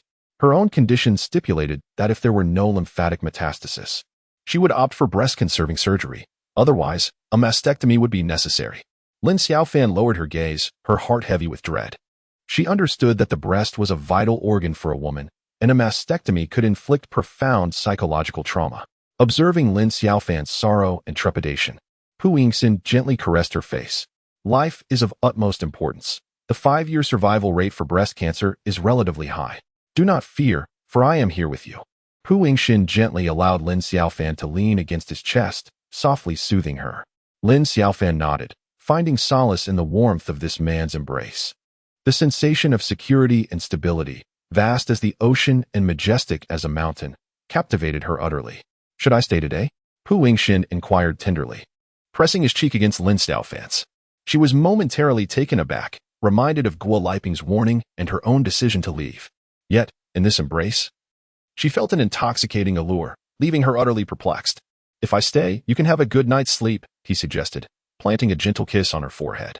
He had noticed her poor complexion that morning, with dark circles under her eyes and an overall haggard appearance. He understood that she had likely spent the previous nights in restless anxiety, unable to find peace in slumber. What troubles you? Are you afraid I might harm you? Pu Yingxin attempted to lighten her mood. No, Lin Xiaofan replied softly, her thoughts in disarray. Then it's settled. Go take a shower and then rest, he urged with a smile. Lin Xiaofan remained momentarily stunned, her mind a tangled mess. She was indeed weary and in need of rest. The emotional turmoil and a barrage of negative news over the past few days had drained her completely. Do you want me to help you wash? Pu Yingxin chuckled lightly. No, Lin Xiaofan quickly responded, rising from his lap to fetch some clothes from the wardrobe. She hurried to the bathroom, turned on the faucet, and soon returned. It was daytime, and the notion of sleep seemed ludicrous. Lin Xiaofan frowned, gesturing toward the window outside. She felt as though her mind had deteriorated. Blindly following the directives of this man, Pu Yingxin observed her bewildered expression and smiled gently. Silly girl, you need to catch up on your rest. Regardless of whether it's day or night. Then why should I take a shower? Lin Xiaofan retorted. To ensure a more restful sleep. Go on, Pu Yingxin replied, rising from his seat and guiding her into the bathroom. After a refreshing shower, Lin Xiaofan emerged, feeling warm and considerably more relaxed, clad in a thick bathrobe. Upon entering the bedroom, she found Pu Yingxin already nestled beneath the covers. Come here, he called tenderly, his eyes brimming with affection. Lin Xiaofan hesitated for a moment before obediently climbing into bed, resting against his warm, tranquil embrace, akin to a solitary boat anchored in a serene harbor. In truth, upon entering this home, Pu Yingxin had quickly realized that there was no heating. The place felt frigid in stark contrast to the comfortable living conditions at XINU's. Thus, while Lin Xiaofan showered, he had taken the liberty of warming the bed for her. Place your hand here, he instructed, guiding Lin Xiaofan's hand to his chest. Enveloping her within his arms, she nestled closely against him, inhaling his familiar scent and listening to the reassuring rhythm of his heartbeat, which had lulled her to sleep countless nights before. It was in this moment that she experienced the most profound slumber since arriving in Beijing. As Pu Yingxin gazed at the woman peacefully resting in his embrace, he fell into a deep contemplation. Yet he understood that the moment was not right. He realized that he could not exert any further pressure on this delicate woman. He repeatedly reminded himself to remain composed during this challenging time, to protect this fragile soul. He knew he could not directly inform Guo Liping that Lin Xiaofan had left with Pu Yingxin, for that would surely incur Lin Xiaofan's wrath. Li Min, come to Shulan Hospital. After much contemplation, Guanzhao devised a plan. Chapter 91. A hidden retreat. An hour later, Li Min arrived at Shulan Hospital. Having prepared everything as instructed by Guanzhao, he had informed her of the floor and bed number, requesting her to visit Guo Liping on behalf of the company. Hello, Auntie. I am Li Min, a colleague of Xiaofan's, here to represent all the employees of our company and wishing you a swift recovery. Li Min smiled as she presented a fruit basket, a bouquet of sunflowers, and a letter of condolence, followed by a substantial stack of red envelopes. Guo Liping sat up abruptly in bed, taken aback by the sight of the numerous envelopes. Xiaoguan has already visited me. I appreciate your kindness. But you need not bring the red envelopes, she promptly declined. Then I shall call Xiaoguan. Guo Liping picked up the phone, but Li Min quickly removed any trace of Guanzhao's involvement. Faced with a dilemma, Guo Liping had no choice but to call her daughter. Lin Xiaofan, nestled comfortably in Pu Yingxin's embrace, was sound asleep. Upon hearing the phone ring, she stirred, momentarily disoriented and unable to discern her surroundings, instinctively reaching out in confusion. Concerned that Lin Xiaofan might catch a chill, Pu Yingxin leaned out from under the covers, retrieving the phone to hand it to her. Mom, what is it? Lin Xiaofan felt a wave of anxiety upon seeing Guo Liping's call. Your colleague is here to visit me on behalf of your company, and they are currently in the hospital room. You must come quickly, Guo Liping urged. After hanging up the phone, Lin Xiaofan rubbed her face, still groggy from sleep. Utterly exhausted. I need to go to the hospital, she yawned. Is there something important? Pu Yingxin swiftly draped a robe over Lin Xiaofan's shoulders. A colleague from my company has come to see my mother, Lin Xiaofan replied, still in a daze. Under normal circumstances, a colleague's visit would have been arranged in advance with Lin Xiaofan, disregarding whether it was convenient for the patient and simply showing up unannounced. Does your colleague know which ward your mother is in? Pu Yingxin intentionally inquired. As Lin Xiaofan prepared to rise from the bed, she suddenly realized the implications of the question. Her eyes widened as she looked at Pu Yingxin, her drowsiness dissipating entirely. Pu Yingxin smirked slightly, leaning against the headboard. Indeed. Who informed them? Lin Xiaofan asked, her face a mask of confusion. It certainly wasn't me, Pu Yingxin teased, casting a knowing glance at Lin Xiaofan. Although Lin Xiaofan suspected that Guanzhao was behind this, she could not fathom the motive. She felt a twinge of discontent at Guanzhao's unauthorized disclosure of her family matters, not wanting to feel exposed in front of her colleagues, devoid of any privacy. This is truly bothersome, Lin Xiaofan muttered as she got out of bed to dress. Pu Yingxin, speaking as she descended from the bed, asked, Aren't you coming along? Lin Xiaofan gazed at Pu Yingxin in bewilderment. Pu Yingxin fixed her sideways glance on Lin Xiaofan. Lin Xiaofan realized that her previous question was rather inappropriate. As if she were hastily urging Pu Yingxin to leave. She felt momentarily at a loss, This man had just cradled her in his warm embrace while she slept. And now it seemed she was about to turn her back on him. "Stop overthinking, silly girl," Pu Yingxin said, pulling her closer and planting a gentle kiss on her. "Just don't open the door casually." Lin Xiaofan's demeanor softened considerably. Pu Yingxin couldn't help but chuckle. "What are you laughing at?" Lin Xiaofan gazed at him, a bit dazed. He understood that this woman had been tense for the past few days, her thoughts and actions distorted by anxiety. Finally, with a soft giggle, Lin Xiaofan revealed a radiant smile before her beloved. "Keep smiling. It suits you beautifully." Pu Yingxin's eyes brimmed with affection as he kissed her lips once more. Liyuan Lane was quite close to Shulan Hospital, and Lin Xiaofan soon found herself at the inpatient department. Li Min insisted on keeping the red envelope, believing it to be a task assigned by the boss, and they engaged in a friendly tug-of-war, unable to reach a resolution. At that moment, Guoliping interjected, "Xiaofan, why don't you take your colleagues out for lunch? It's getting late." Lin Xiaofan hesitated, although Pu Yingxin was waiting for her at home to share a meal. Out of politeness and social obligation, she felt compelled to accept. On her way to the hospital's restaurant with Li Min, they unexpectedly encountered Guan Zhao, who had been informed by Li Min of her arrival. "Xiaofan, have you finished discussing the treatment plan? I've been waiting for you." Guan Zhao made a blunder upon their meeting, overly eager and misjudging Lin Xiaofan's feelings towards Pu Yingxin and the situation at hand. He wished to evoke feelings of guilt within Lin Xiaofan regarding his waiting, seeking emotional compensation for himself. Ironically, Lin Xiaofan, already dissatisfied with the intrusion of privacy, felt angered upon hearing Guan Zhao's pressure. "I never asked you to wait," Lin Xiaofan said, her expression stern, showing no leniency as she confronted him head-on. My child has a tutoring class this afternoon, and I don't have time to eat. Xiaofan, I must take my leave now. Perhaps next time." Upon sensing the shift in atmosphere, Li Min quickly bid farewell and discreetly departed.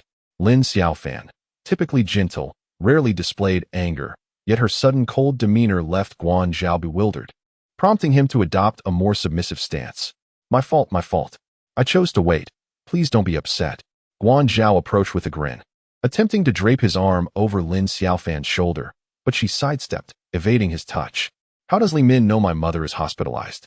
Lin Xiaofan had long endured Guan Zhao's repeated interference in her personal affairs, and his recent comment ignited the fire of her indignation. "I am not aware of that. You cannot blame everything on me. You should ask Li Min directly." Guan Zhao, unwilling to accept responsibility, shifted the blame onto the absent Li Min. He resorted to mentioning Guoliping. Lin Xiaofan immediately recalled that Pu Yingxin's car remained parked beneath her building. If Guan Zhao were to see it, it would undoubtedly lead to chaos, with Guoliping likely causing a scene. Chapter 92. Catching Thieves, Uncovering Infidelity. Let us go, Guan Zhao urged, taking hold of Lin Xiaofan's hand. He observed Lin Xiaofan's flustered demeanor, her hands tugging at her hair, and could not help but begin to speculate. Lin Xiaofan dismissed Guan Zhao, momentarily at a loss for a solution. After all, Guan Zhao was her superior, and she could not truly afford to sever ties with him unless she was prepared to abandon her job. The more she resisted, the more suspicion Guan Zhao harbored. Convinced that this matter was undoubtedly linked to Pu Yingxin, "I will accompany you to shop. I prefer to be alone for a while. I wish to purchase a few items by myself," Lin Xiaofan replied, her tone laced with impatience. She was utterly fatigued by Guoliping's constant pressure through Guan Zhao. "All right. I want to insist. Please do not be upset." Guan Zhao recognized that he could no longer press Lin Xiaofan, for doing so would render Guoliping's leverage ineffective. However, upon reaching her own residence, she discovered that Pu Yingxin's car had already departed. As she stepped inside, the house was indeed devoid of occupants. Lin Xiaofan seated herself at the dining table, gazing at the steaming dishes laid before her, when suddenly she broke down in tears.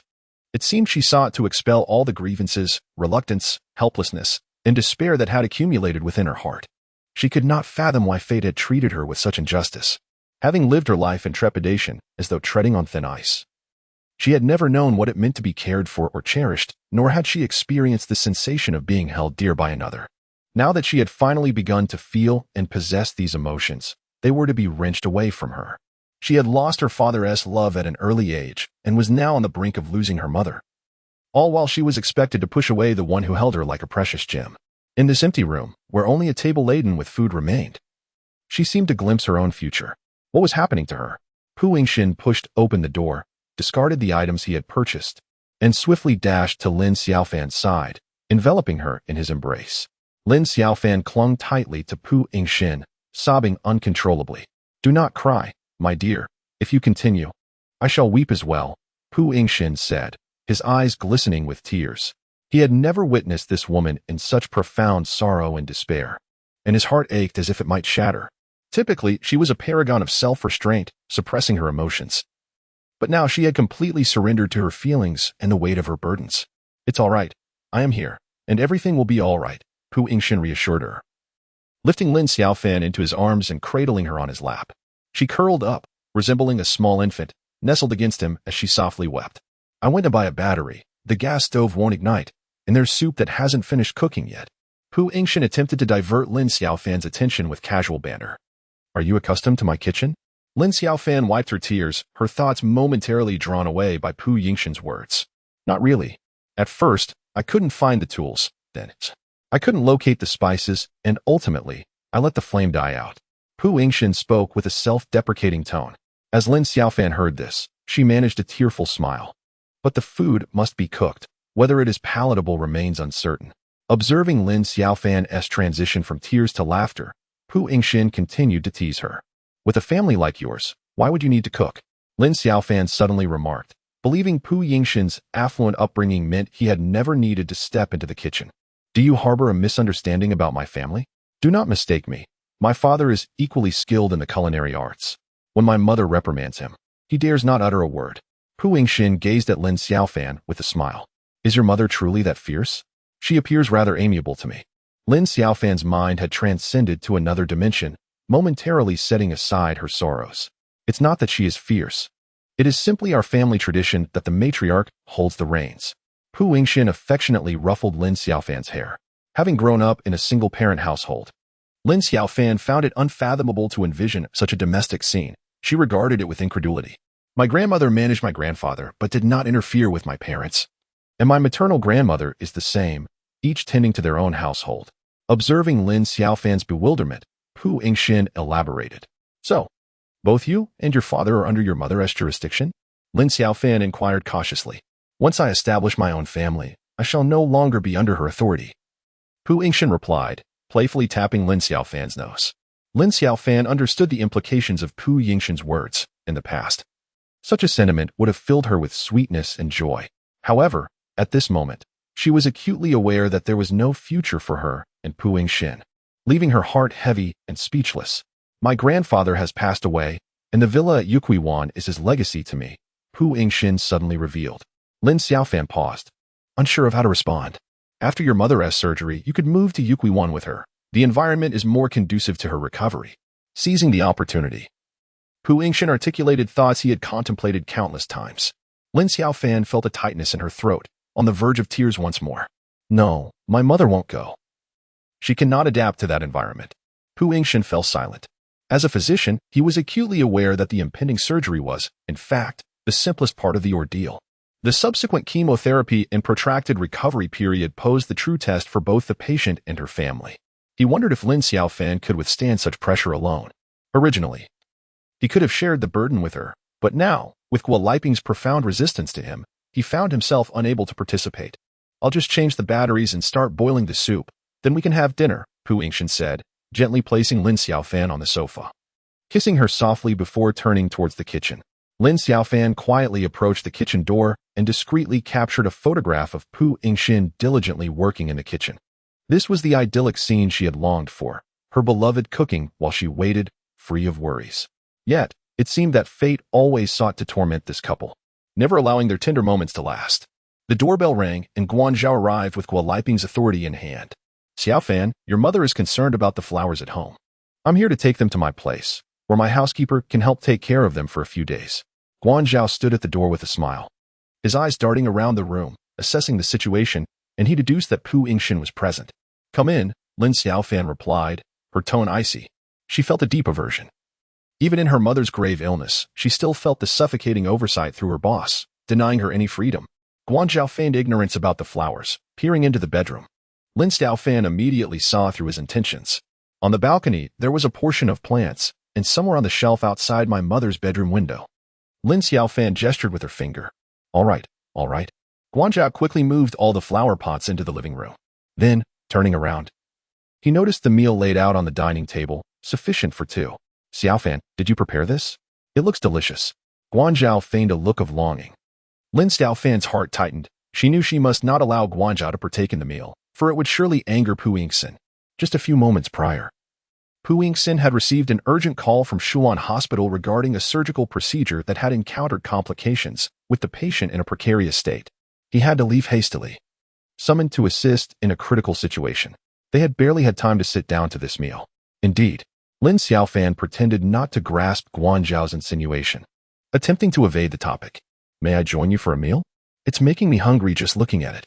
Guanzhao leaned closer to the plate, inhaling the aroma. His action was both a probe of Lin Xiaofan and an invitation to share lunch. Since this morning, after Guo Liping had bestowed upon him a significant opportunity, he had been relentless, showing no intention of granting Pu Yingxin a moment's respite. Guanzhao's eagerness to seize this rare chance to oust Pu Yingxin frustrated Lin Xiaofan. No. I'm quite tired. I wish to be alone for a while. Lin Xiaofan's expression hardened as she firmly rejected Guanzhao. She sensed that Guo Liping and Guanzhao had spoken of matters that should remain unsaid, and Guanzhao's demeanor had shifted from that of a typical employer. Then take a good rest. Should anything arise, do not hesitate to inform me. I am always at your beck and call. Upon noticing Lin Xiaofan's stern demeanor, he decided to retreat and promptly remove the flowers. He trusted his instincts, convinced that Pu Yingxin had not departed. Have you not had lunch? Pu Yingxin observed that the dishes on the table remained untouched, evoking both feelings of gratitude and concern within him. Aren't you hungry, silly girl? Pu Yingxin gazed deeply into her eyes, perceiving the unspoken love she harbored for him. Yet, she had endured hunger throughout the afternoon, solely to share a meal with him. Darling, I love you. Pu Yingxin enveloped Lin Xiaofan tightly in his embrace, tenderly caressing her back as if he wished to merge her essence with his own. I love you too. I love you, my dear. Pu Yingxin professed his feelings once more, the tide of affection swelling within his heart. When words fail to encapsulate the depth of one's love, it is only through the body that the soul may express its innermost feelings. He lowered his head and passionately kissed the woman in his arms. Lin Xiaofan trembled slightly, but did not shy away. She felt Pu Yingxin's overwhelming passion, as if he were about to engulf her entirely. They lost themselves in an ardent kiss, their hearts entwined, and love deeply rooted within them, seemingly impervious to any force that could tear them apart. This time, everything between them transmuted into love, imbuing their union with a sense of divinity. Within it lay understanding, companionship, tolerance, sacrifice, and an unending flow of genuine, pure love. I am truly famished. My legs are trembling with hunger. Lin Xiaofan languidly rested her head on the dining table, awaiting Pu Yingxin's warm dishes. Are you certain it is due to hunger? Pu Yingxin chuckled mischievously. Lin Xiaofan smiled foolishly. Once again, she resolved to live in the moment, even if it meant spending just a day with this man. On Sunday, Pu Yingxin remained at Liyuan Lane to accompany Lin Xiaofan. In the morning, Lin Xiaofan first visited Guo Liping at the hospital, then proceeded to procure some daily necessities. After a night of contemplation, he took the lessons learned from Saturday to heart and refrained from rushing. His mindset had stabilized. He understood that time was on his side. While it was Pu Yingxin who ought to feel the urgency. On Monday morning, I had already submitted a request to halt my consultations. Pu Yingxin shared his plans with Lin Xiaofan. Lin Xiaofan was holding an electric iron, ironing clothes for Pu Yingxin, as Pu Yingxin had no clean garments to change into. And there was no dryer at Lin Xiaofan's home. He could only wait for her to finish ironing. At that moment, he was wrapped in a blanket, awaiting her. Yes. Lin Xiaofan replied softly, her head bowed. You need not worry. Once your mother awakens from the anesthesia, I will leave. She won't see me and thus won't be upset. Pu Yingxin understood Lin Xiaofan's concerns and swiftly alleviated her worries. All done. You may put it on. Lin Xiaofan approached the bedside with the freshly ironed clothes. As Pu Yingxin reached for the garments, he noticed that Lin Xiaofan had not released her grip.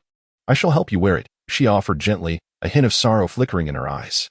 She lived each day as if it were her last, yearning to experience everything she had yet to do with Pu Yingxin, fearing that she might never have another opportunity. Pu Yingxin saw through her facade. He extended his hand in complete cooperation, watching Lin Xiaofan earnestly assist him in donning his garments, fastening each button with care and gently smoothing out every corner.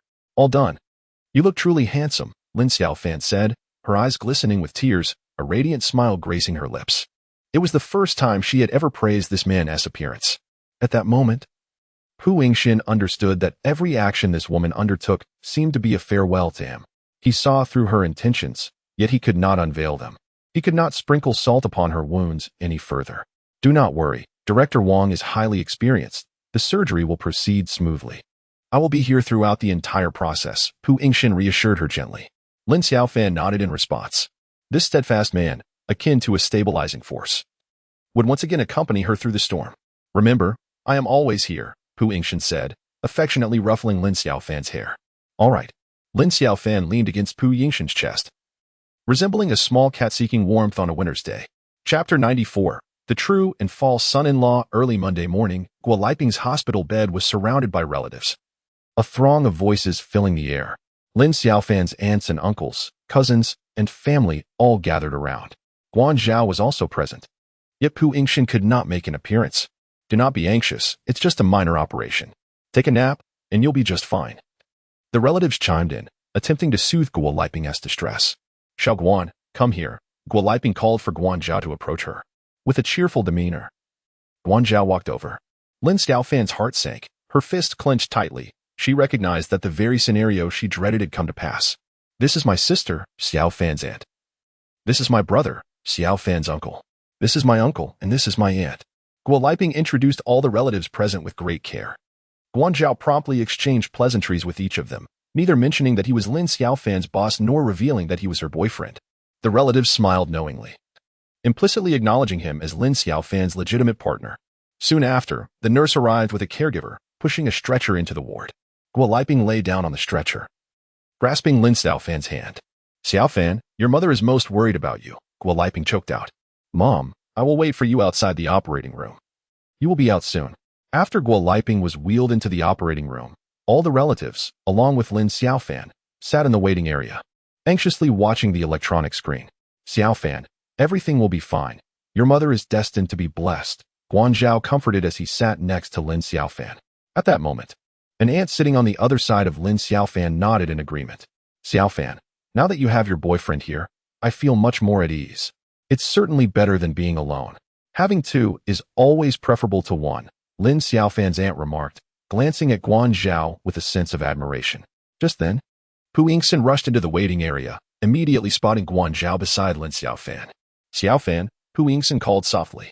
Lin Xiaofan quickly rose and stepped towards him, and he instinctively draped his arm around her shoulders.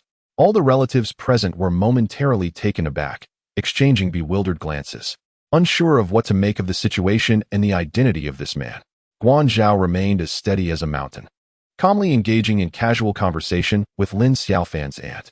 After enduring a day of lessons on Saturday, Guan Zhaoming came to realize the advantage he held. It was merely a matter of time before Pu Yingxin would be eliminated. His primary concern was to avoid inciting Lin Xiaofan's anger. The family representative of Guoliping was summoned to the doorway of the operating room. Suddenly, the intercom in the waiting area for surgeries crackled to life. Lin Xiaofan trembled in fear, nearly losing her footing. It's nothing to worry about, just an intraoperative notification regarding rapid slicing. Pu Yingxin enveloped Lin Xiaofan in his embrace, softly soothing her as they made their way towards the operating room. The malignancy shows positive margins with infiltration, necessitating an expanded excision. No metastasis was found in the axillary sentinel lymph nodes. The nurse in the operating room recited a barrage of medical terminology as if rehearsed. Lin Xiaofan felt both anxious and bewildered, at a loss for words. It's nothing. This is standard notification. Falling within the anticipated scope, Pu Yingxin continued to reassure her. Leaning against him, Lin Xiaofan felt profoundly grateful for his presence. Otherwise, amidst her confusion, she would have been utterly lost to the nurse's discourse. More than 2 hours later, the surgery concluded successfully, and Guoliping was wheeled into the recovery room to await the effects of the anesthesia to wear off. Director Wang, garbed in surgical attire, peeked out from the operating room. Would you like to see the excised lesion and tissue, Xiaofan? Lin Xiaofan's face paled in an instant, trembling all over. Show me, she managed to say. Pu Yingxin, aware that this could leave Lin Xiaofan with a psychological scar, decided against letting her see it for now. Within a stainless steel vessel lay a generous portion of breast tissue. Pu Yingxin glanced at it, took a photograph, intending to present it to Lin Xiaofan at a more appropriate time. Do not fear, I am here with you. Lin Xiaofan rested her head upon Pu Yingxin's shoulder. For the past 2 hours, her heart had been in turmoil, her nerves taut. Now, utterly exhausted. She yearned for a fleeting moment of solace and comfort in the embrace of this man. Who is this man? Who is truly Xiaofan's boyfriend? Could it be Xiaoguan? What is the nature of this situation, with him holding Xiaofan so tenderly, while Xiaoguan remains unperturbed? This man possesses remarkable charm. Relatives could no longer suppress their whispers. My dear, when your mother awakens, I must take my leave. Do not be afraid. Feel free to call me if you need anything, Pu Yingxin spoke softly. Lin Xiaofan nodded. She wished for this steadfast man to remain, yet she knew she could not keep him. Post-surgery, due to the extensive wound, your mother may experience significant pain for the first couple of days. If it becomes unbearable, seek the doctor for additional pain relief, and ensure your mother gets ample rest. There will be a drainage bag on her side containing blood. Do not be alarmed, it is entirely normal. Pu Yingxin meticulously outlined every precaution. Stay in touch. I love you. He gently kissed the forehead of his beloved woman before reluctantly departing the surgical waiting room. For the next 3 days, Lin Xiaofan devoted herself tirelessly to caring for Guo Liping. Despite being drenched in sweat from the pain, Guo Liping uttered not a single sound. The trials of decades had forged her into a woman of iron resolve. While other patients cried out in anguish, she grit her teeth and bore the pain in silence. In her eyes, the pain of heartbreak and separation is trivial, utterly incomparable to such immense physical suffering. Auntie, you appear to be in much better spirits today, Guanzhao remarked, bending slightly at the bedside with genuine concern. Xiaoguan, I appreciate your daily visits, Guo Liping replied, her voice frail. At that moment, a fellow patient from the adjacent bed interjected, is he your son or son-in-law? Guo Liping smiled at Guanzhao and replied, he is neither. The other day, I saw him taking your urine bag out. Many sons wouldn't do such a thing. You are truly fortunate. It's nothing, just a matter of course, Guanzhao chuckled, helping Guo Liping to sit up. Guo Liping felt a surge of joy as she observed Guanzhao, believing him to be a wealthy heir who treated her, a caregiver, with utmost humility and kindness, even handling the discarded urine bag. Such a man, she mused, would surely ensure a life of comfort for her daughter. Meanwhile, Lin Xiaofan, who had been by her side for several days, entered the room slowly, carrying a thermos filled with hot water. Young lady, I was just speaking with your mother. Your boyfriend is quite commendable, the patient remarked. Lin Xiaofan jolted at the unexpected comment, her expression shifting in alarm, fearing that Pu Yingxin had arrived and would upset Guo Liping once more.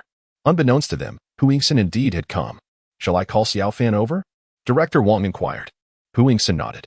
Half an hour prior, Pu Yingxin had made a special trip from the new hospital to the old one during a break in his duties. Xiaofan, please come to my office. Director Wang stood at the entrance of the ward and called out. Guo Liping, who had been chatting with Guanzhao, immediately concealed her smile. Realizing that her pathology report had been released, Lin Xiaofan quickly followed in Director Wang's footsteps, her heart filled with unease. Upon entering the office, she laid eyes upon the man she longed for. It had been 3 days since they last saw each other. In that moment, concern, yearning, heartache, and guilt surged within them both. Pu Yingxin rose and embraced Lin Xiaofan, gently patting her back, his gaze brimming with compassion and affection. He noticed that the woman in his arms appeared both haggard and weary, her eyes sunken and her face diminished. With a hint of playfulness and an abundance of love and expectation, Lin Xiaofan leaned against his shoulder, silently gazing at him. Their love, though silent, resonated profoundly. In this poignant scene, Director Wang could only lower her head to peruse the report. She had already heard the nurses gossip about their relationship. Your mother's pathology report has arrived. It is invasive ductal carcinoma, stage 2, Director Wang sighed. I just spoke with Yingxin. We must initiate chemotherapy promptly to prevent distant metastasis. The weight of Director Wang's sigh, coupled with Pu Yingxin's professional demeanor, quickly led Lin Xiaofan to conclude that Guo Liping would not be able to wait for a medical visa to the United States. Is my mother in grave condition? Lin Xiaofan gazed at Pu Yingxin, her eyes brimming with tears. It's not about severity, it's about timing. The lesion is infiltrative, which increases the risk of distant metastasis. However, lymphatic spread has not yet been detected, so we must commence chemotherapy without delay to avert such an occurrence. The presence or absence of metastasis significantly impacts survival rates. We cannot afford to wait. Pu Yingxin provided a thorough explanation to Lin Xiaofan.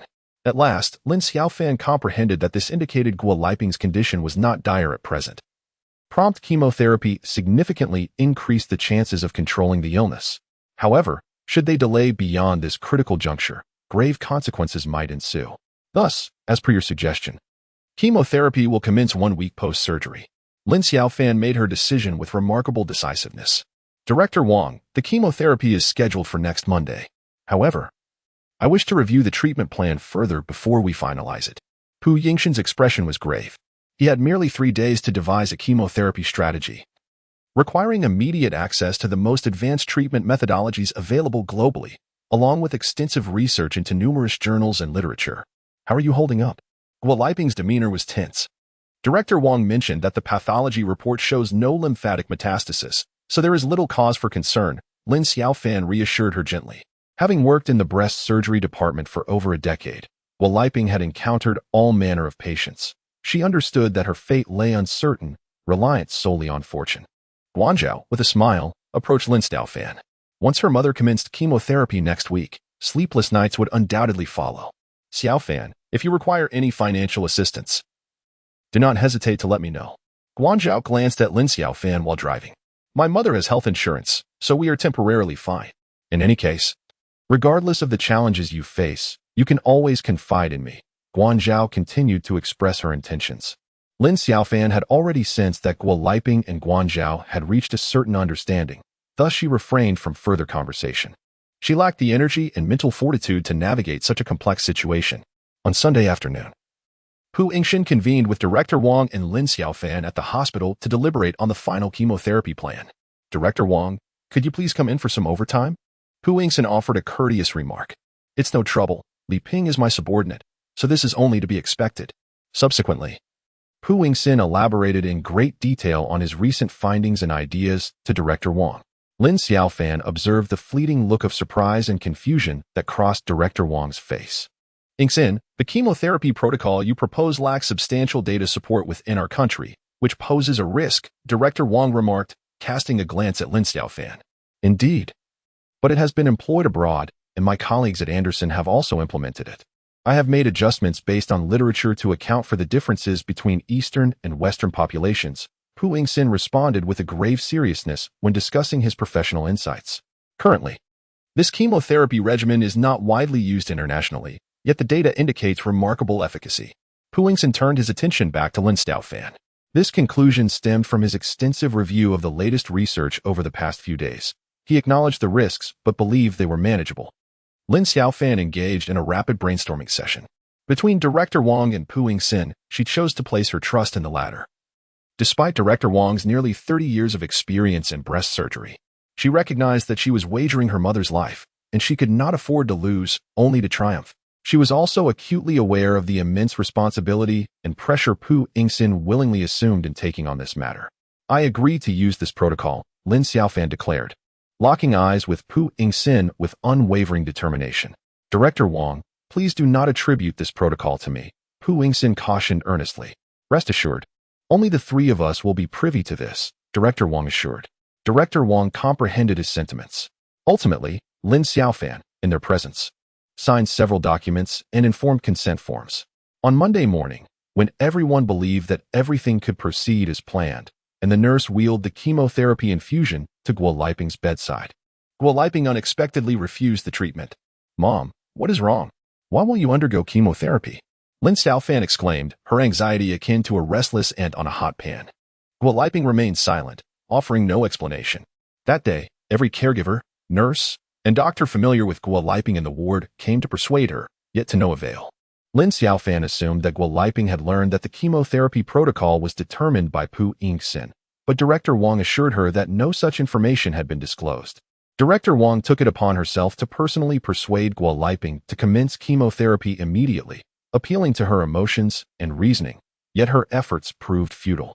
After a protracted day and night of negotiations, on Tuesday morning, a helpless Lin Xiaofan, in tears, implored her mother to begin chemotherapy. She understood the urgency. Time was of the essence.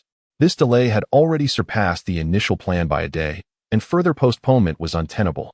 Mom, please undergo the chemotherapy. It offers hope for your recovery. Are you not concerned about my solitude? Lin Xiaofan pleaded, her tears flowing as she desperately beseeched her mother. If you want me to undergo chemotherapy, then you must break up with Pu Yingxin, Guo Liping replied, her expression impassive, her tone icy. Resolutely determined to wager her life as collateral. Mom, please don't do this, Lin Xiaofan sobbed inconsolably. She could not bear the thought of trading her love for her mother's life, nor could she accept sacrificing her mother's life for her own love.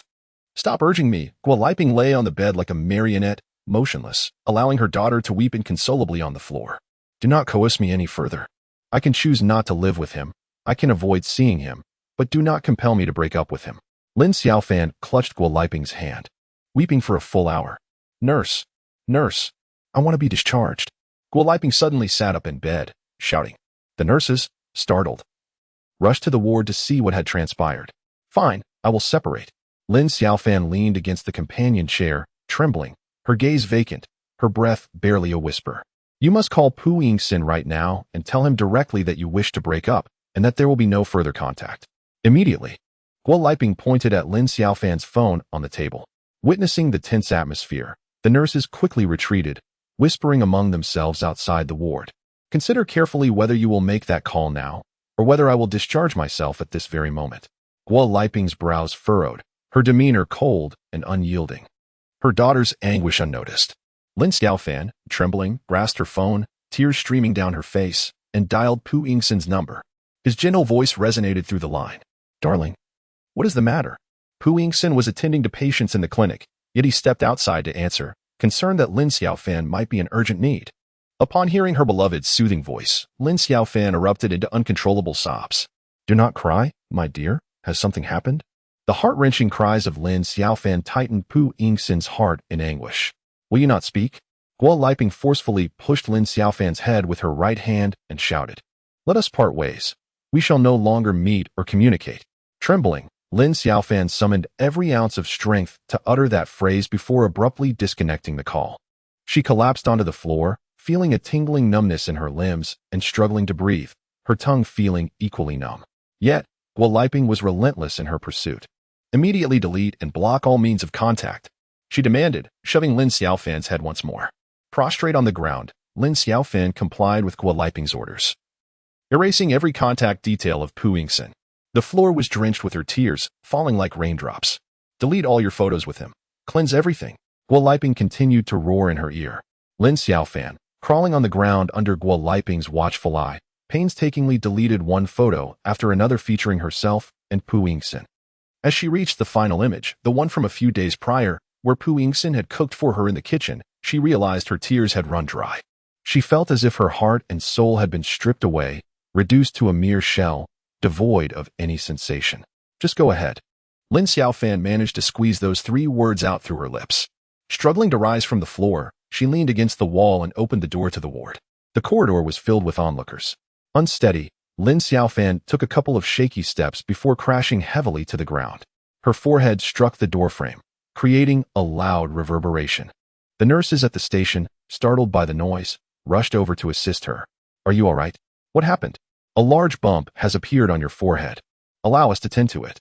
The nurse tugged at her, but Lin Xiaofan firmly stood her ground and pushed them away.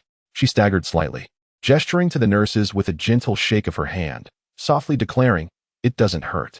Director Wang stood at the nurse's station, watching Lin Xiaofan's retreating figure. Unable to hold back her tears, "Had I known it would come to this, I would never have acted as a matchmaker."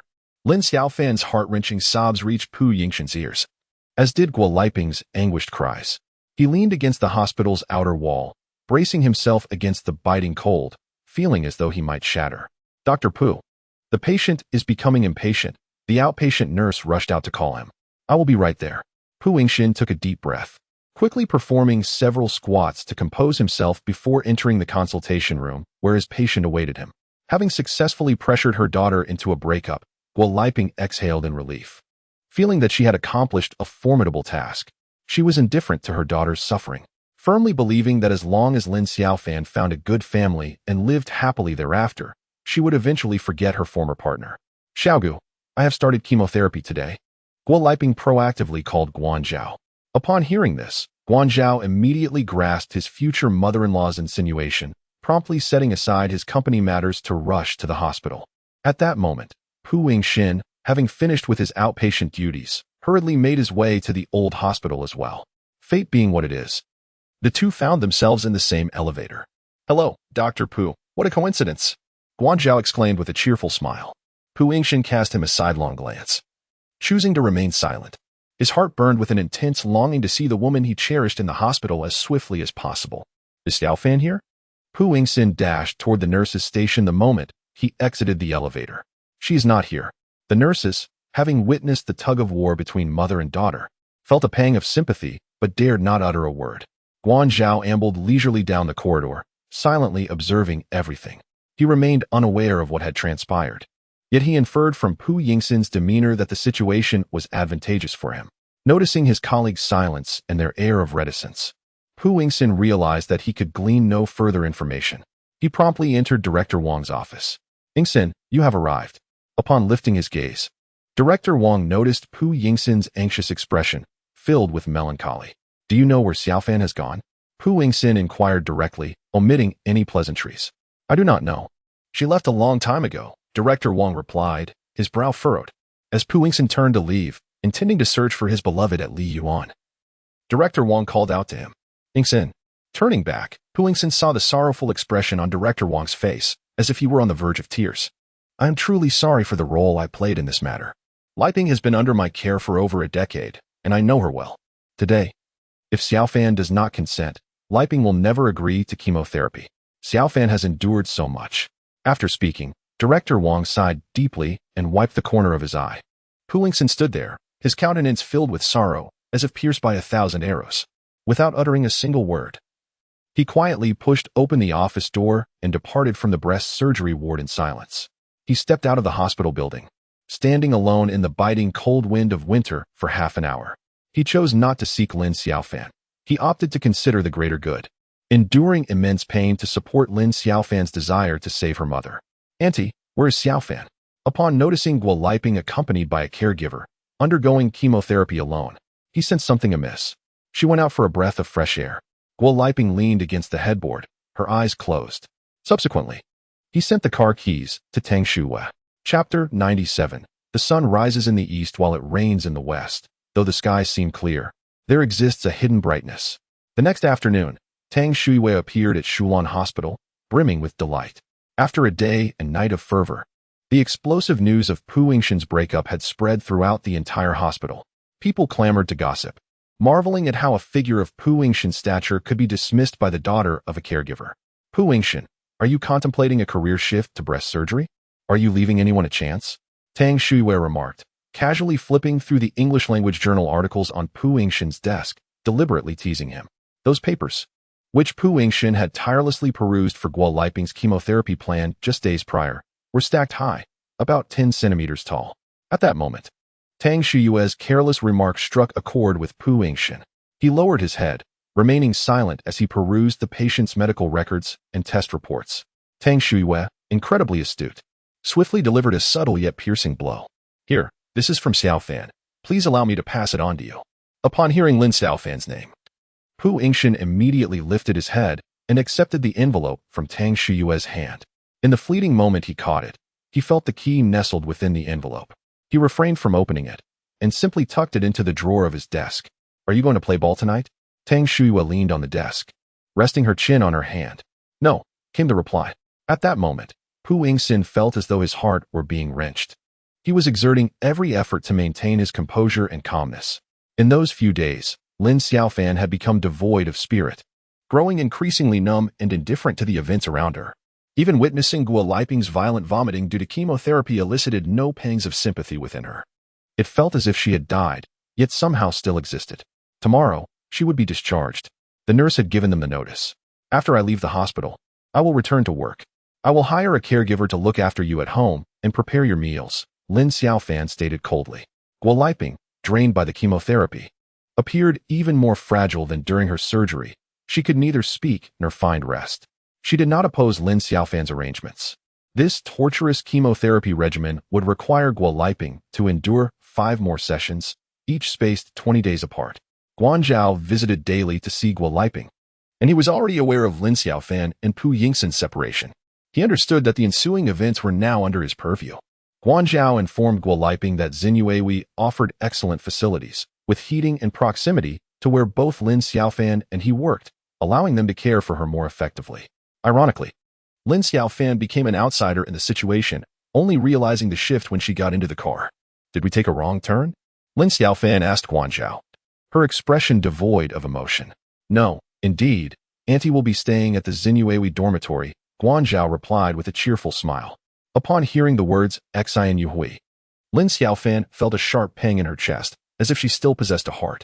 Xinyuhui was conveniently located near the company, allowing for a swift response should any issues arise with her aunt. Guanzhao displayed an air of authority, seemingly in control of the situation. Lin Xiaofan refrained from voicing her thoughts, having lost the desire to express herself any further. Xiaofan, I will come by every morning to check on your aunt and conveniently take you to work, Guanzhao said with a cheerful demeanor. Lin Xiaofan understood that Guoliping and Guanzhao had already conspired, leaving her feeling like a turtle trapped in a jar, with no escape. Whatever, she replied, devoid of emotion, akin to a lifeless being.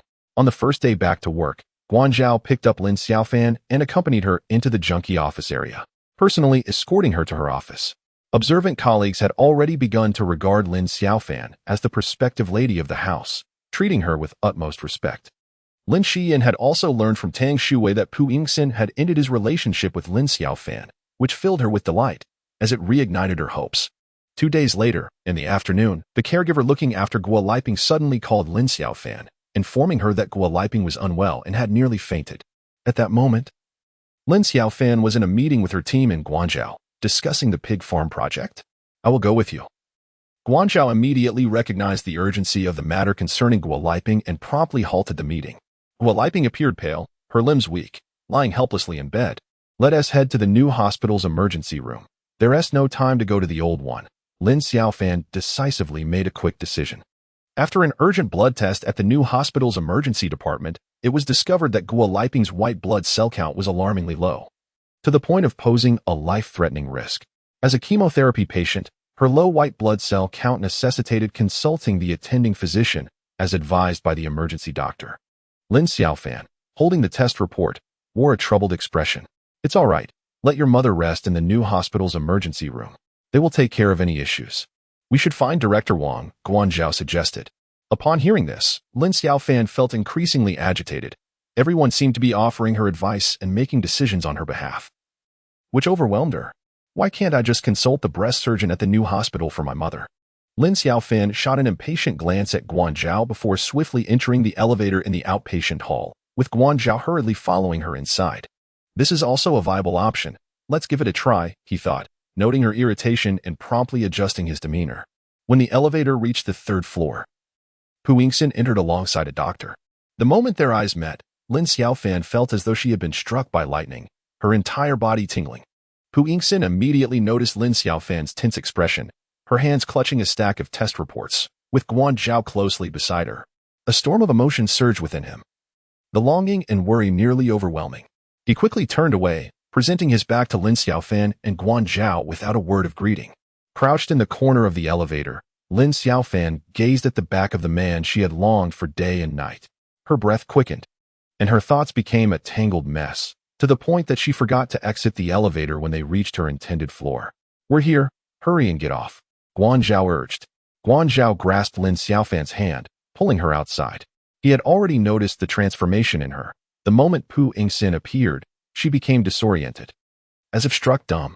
The physician from the new hospital's breast surgery department, citing unfamiliarity with Guoliping's chemotherapy regimen, suggested that Lin Xiaofan promptly visit the old hospital. Director Wang, my mother currently has very low white blood cell counts and is in the emergency department of the new hospital. They recommended I come to the old hospital. Lin Xiaofan quickly dialed the phone. Director Wang hesitated for a moment, but ultimately expressed what she felt compelled to convey.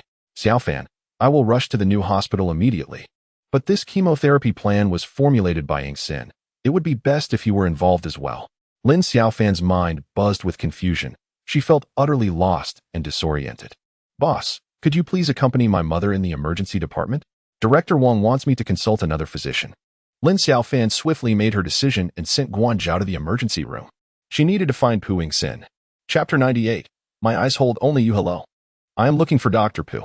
Lin Xiaofan hurried to the urology department's office, gently tapping on the ajar door. Upon seeing Lin Xiaofan, Pu Yingxin's colleagues discreetly vacated the office. Pu Yingxin lifted his gaze, remaining seated and composed. My mother has low white blood cell counts. Director Wang is hurrying over from the old hospital, and she asked me to find you. Lin Xiaofan kept her head down, fixated on the report in her hands. Too timid to meet the man's eyes, her voice barely audible, akin to a whisper. Why didn't you ask me in the elevator just now? Pu Yingxin also averted his gaze, continuing to review the medical records. A sudden wave of sorrow surged within Lin Xiaofan. She gasped for breath, realizing that her heart had once again awakened. Do not be afraid, allow me a glimpse. Pu Yingxin sensed Lin Xiaofan's emotional turmoil and took the report from her hands. After meticulously examining it several times, he proceeded to call Director Wang. It is merely a case of low white blood cell count. I have discussed it with Director Wang. And once she arrives at the new hospital, we will administer a white blood cell booster to your mother. We will observe her condition, and if the numbers improve, there will be no cause for concern. His heart brimmed with unexpressed affection. He feared that he would succumb to the impulse to embrace and kiss her. Once again, she felt her heart racing and was acutely aware of the pain in her chest, akin to 1,000 daggers piercing her soul. Thank you, Lin Xiaofan said, turning to leave. What happened to your forehead? Pu Yingxin asked gently. In the elevator, he had observed his beloved woman, her forehead swollen like that of a birthday celebrant. Bruised and mottled. It's nothing, really. Lin Xiaofan could not face the concern in her lover's gaze. In a moment of panic, she reached for the door. But instead of opening it, she inadvertently slammed it shut behind her. Pu Yingxin opened the drawer of his desk and retrieved the envelope that Tang Shuwei had given him days prior. He extended it toward Lin Xiaofan from a distance. Upon hearing the rustle, she paused her attempt to turn the doorknob and glanced back, realizing it was the envelope she used to hold her keys. She stood frozen, unsure of how to proceed. Pu Yingxin rose and approached her, taking her hand and placing the envelope firmly within it. The moment their bodies made contact, Lin Xiaofan trembled uncontrollably. She met Pu Yingxin's gaze, deeply touched by the emotion reflected in his eyes, as if they were on the verge of shattering. She accepted the envelope. Pu Yingxin gently lowered his head, leaning close to Lin Xiaofan's ear. He gazed at the woman with deep affection, just about to kiss her when a colleague outside turned the doorknob. Lin Xiaofan immediately stepped back, maintaining her distance. The moment the door swung open, she darted away like a gust of wind, tightly clutching the envelope that Pu Yingxin had given her. On her way back to the emergency department, Lin Xiaofan unsealed the envelope she had sealed herself and discreetly slipped the car keys into her pocket. She glanced at her reflection in the hospital's window and thought that her winter attire was quite thick, with something tucked in her pocket. Gualiping likely wouldn't notice. Xiaofan, who did Director Wang ask you to find yesterday? Quite impressive, Guan Zhao inquired with a cheerful smile, reminiscing about Lin Xiaofan's encounter with Pu Yingxin in the elevator. This was his territory, and he wished for no further contact between Lin Xiaofan and Pu Yingxin. An esteemed veteran in the field of breast surgery, he harbored suspicions. Lin Xiaofan lowered her head, crafting a lie. She was acutely aware of Guan Zhao's suspicions regarding Pu Yingxin and could not allow him to uncover the truth. Otherwise, Gualiping would surely refuse chemotherapy again. Upon returning home, Lin Xiaofan was beset by worries. She was uncertain where to hide the keys, convinced that any location in her dormitory would be discovered by Gualiping. After much contemplation, she resolved to take the keys to her workplace and conceal them in Junkie's office. As she crouched there, hiding them, she heard Tang Shuyue's voice. Xiaofan, you've lost weight recently. Tang Shuyue entered Lin Xiaofan's office with a light step. Hello, Shuyue. Lin Xiaofan smiled faintly and quickly rose to her feet. What are you doing? Tang Shuyue inquired, her sharp eyes glinting with intrigue. Lin Xiaofan promptly circled around. You asked me to deliver something to Pu Yingxin. My task is complete. Tang Shuyue intentionally provoked Lin Xiaofan. She had long heard of the incident where Gualiping coerced Lin Xiaofan into breaking up with Pu Yingxin, and now she approached with vengeful intent. Thank you. Realizing she had not achieved her goal, Tang Shuyue sulkily exited Lin Xiaofan's office to seek out Wang Wei. In this chaotic scene, Lin Xiyin, the instigator of mischief, was also present. A few days prior, upon learning from Tang Shuyue that Pu Yingxin had parted ways with Lin Xiaofan, she hurriedly scheduled an appointment for her father, Lin Guixing, to see Pu Yingxin. Given the difficulty in securing an appointment, she could only manage one for 2 weeks later. Hello, Dr. Pu. I have brought my father for a follow-up, Lin Xiyin said, grasping Lin Guixing's hand with a facade of filial piety as they entered the consultation room. Pu Yingxin nodded, remaining silent. The sight of the father-daughter duo reminded him of Lin Xiaofan. He could see everyone but the woman he cherished most, while others could connect with him. The one he loved remained unreachable. It had been 10 days since their last parting in the office, and the pangs of longing gnawed at his heart day and night. "Dad, please sit here," Lin Xiaofan urged, guiding Lin Guixing to sit before Pu Yingxin, while she squeezed onto a stool between them. "How are you feeling now?" "Much better, Dr. Pu, thank you." Lin Guixing appeared quite pleased. Lin Xiaofan cast a sidelong glance at Lin Guixing, prompting him to quickly amend his words. "It's much better now, though the urination is still a bit troublesome. You lie down for an examination, and I shall check you once more." "There's no need," she replied. "I can remain outside the curtain, facing away from you." Having learned from her previous experience, Lin Xiaofan was determined not to step outside again.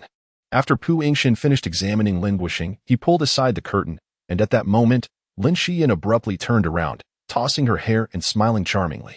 In that instant, he felt as though Lin Xiaofan had materialized before him. Though the half-sisters bore little resemblance, at certain angles and moments, they undeniably reflected fragments of each other's essence. Pu Yingxin stood there, lost in a haze of tenderness, his gaze fixed on Lin Xiaofan. Chapter 99. When will you return? Lin Guixing, an experienced player in the realm of romance, quickly sensed something unusual. He sat motionless on the examination bed, fearful of disrupting the ethereal atmosphere. As Lin Xiaofan caught sight of Pu Yingxin's fervent and affectionate gaze, her heartbeat quickened, and her cheeks flushed with warmth, leading her to shyly smile back at him. He realized that this was Lin Xiaofan, not Lin Xiaofan. Feeling a touch of awkwardness, Pu Yingxin hastily took a seat, directing his attention to the computer screen to begin writing a prescription. Lin Xiaofan, unaccustomed to such treatment, was exhilarated. Having just been regarded by her idol with such profound affection and admiration, leaving her utterly enraptured. "Dr. Pu, our family is immensely grateful for your care regarding Xiaofan's situation, and she has been eager to extend her apologies. Would it be possible to invite you for a meal?" Observing his daughter's dazed state, Lin Guixing took the initiative, acting on her behalf. No longer. He was engaged in self-reflection. As a physician, one must consistently maintain focus and avoid distractions. Although Pu Yingxin declined the invitations from Lin Xiaofan and Lin Guixing, Lin Xiaofan had completely fallen in love. Radiating joy and delight, she left the hospital, invigorated and spirited. She believed that Pu Yingxin had developed feelings for her, akin to the admiration previously shown to Lin Xiaofan. A few days later, on a crisp morning, as Pu Yingxin prepared to depart for work from the garage, he finally caught sight of the woman he had longed for day and night. Lin Xiaofan was assisting Guo Liping, accompanied by a caregiver, as they boarded a vehicle for their appointment. Pu Yingxin understood that it was Guo Liping's second chemotherapy session. At this point, winter had fully set in, and he had always assumed that the mother and daughter resided in Li Yuan Lane, only to discover they lived just a stone's throw away in the dormitory. He had been concerned that the living conditions in Li Yuan Lane would pose significant challenges for their daily lives, but now he felt a sense of relief. The pig farm had successfully passed inspection and would begin supplying to the experimental animal platform after New Year's Day. The full-time animal consultant had also commenced duties. As a key supported project, the pig farm had even garnered media attention, following the successful investment in 2 highly regarded medical projects. Lin Xiaofan had started to gain a modicum of recognition in the field of medical venture capital. Gradually, some small biomedical enterprises began to reach out, hoping to secure investment from Junkie. In those days, Lin Xiaofan received several letters of intent from various companies, necessitating her prompt attention to research and selection. "Xiaofan, would you care to join me for dinner and a movie after work?"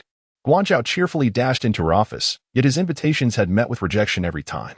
Guanzhao felt as though Lin Xiaofan had transformed into a different person. In the past, she was always considerate of others' feelings, rarely turning down a request. Now, she seemed to inhabit her own world, treating others as if they were mere shadows. "What do you wish to do?" Guanzhao inquired, maintaining his cheerful demeanor, unwilling to concede. "No need for that, boss. I require a bit of personal space," Lin Xiaofan replied, her expression turning stern. Earlier that morning, Guanzhao had used the pretext of visiting Guo Liping to give her a ride to work, leaving her with only a fleeting moment during her commute to unwind. Noticing Lin Xiaofan's sudden shift in demeanor, Guanzhao decided to relent. That evening, a winter rain began to fall, chilly and damp. Despite the cold, she felt a sense of freedom and relaxation. As she listened to Vox Magnificat, she ambled down the tree-lined path, her steps uneven. Upon reaching the entrance of her dormitory, Lin Xiaofan suddenly sensed an unsettling presence, as if unseen eyes were watching her. She tilted her umbrella slightly, and gazed into the distance. Beneath the camphor tree in the community stood a figure, holding an umbrella, tall and slender. In an instant, Lin Xiaofan recognized Pu Yingxin. In truth, Pu Yingxin had been standing under that tree, silently observing her for several days. Ever since he discovered that Lin Xiaofan resided at Xinyuehui. He had made it a point to wait there each day, provided he finished work on time. All this was for a fleeting glimpse of Lin Xiaofan, the woman who had captured his heart. Today, at last, she had noticed him. In an instant, tears streamed down Lin Xiaofan's cheeks. Her legs felt as heavy as lead, rendering her immobile, unable to walk any distance. Under the gaze of this man, each step she took felt as though it were upon a blade, sharp and painful. "My dear, has your umbrella broken? Why is your face drenched?" Guo Liping expressed concern upon seeing her daughter enter the house, the wind having blown the rain upon her. Lin Xiaofan wiped the tears from her face. From that day forth, almost every evening after work, she would catch sight of Pu Yingxin standing beneath the camphor tree, gazing at her from a distance. Her heart, initially engulfed in sorrow, gradually transformed into a habit, which then evolved into a sense of stability, followed by sweetness, and ultimately culminated in hope. In the end, all these emotions converged into love, nurturing her spirit. She understood that this man had been quietly watching over her, never truly departing. Each day thereafter, Lin Xiaofan eagerly anticipated the moment she finished work. She would always be the first to dash out of the office, her steps swift and determined, heading towards the evergreen camphor tree that resided in her heart. This pattern of mutual waiting and watching persisted for nearly a fortnight. However, just before the New Year holiday, Pu Yingxin suddenly ceased to appear. After the New Year, he remained absent. Lin Xiaofan speculated that he might be enjoying an extended holiday. A week after the New Year, his absence continued, causing her to lose her appetite and become restless, unable to find peace. She tossed and turned at night, unable to sleep.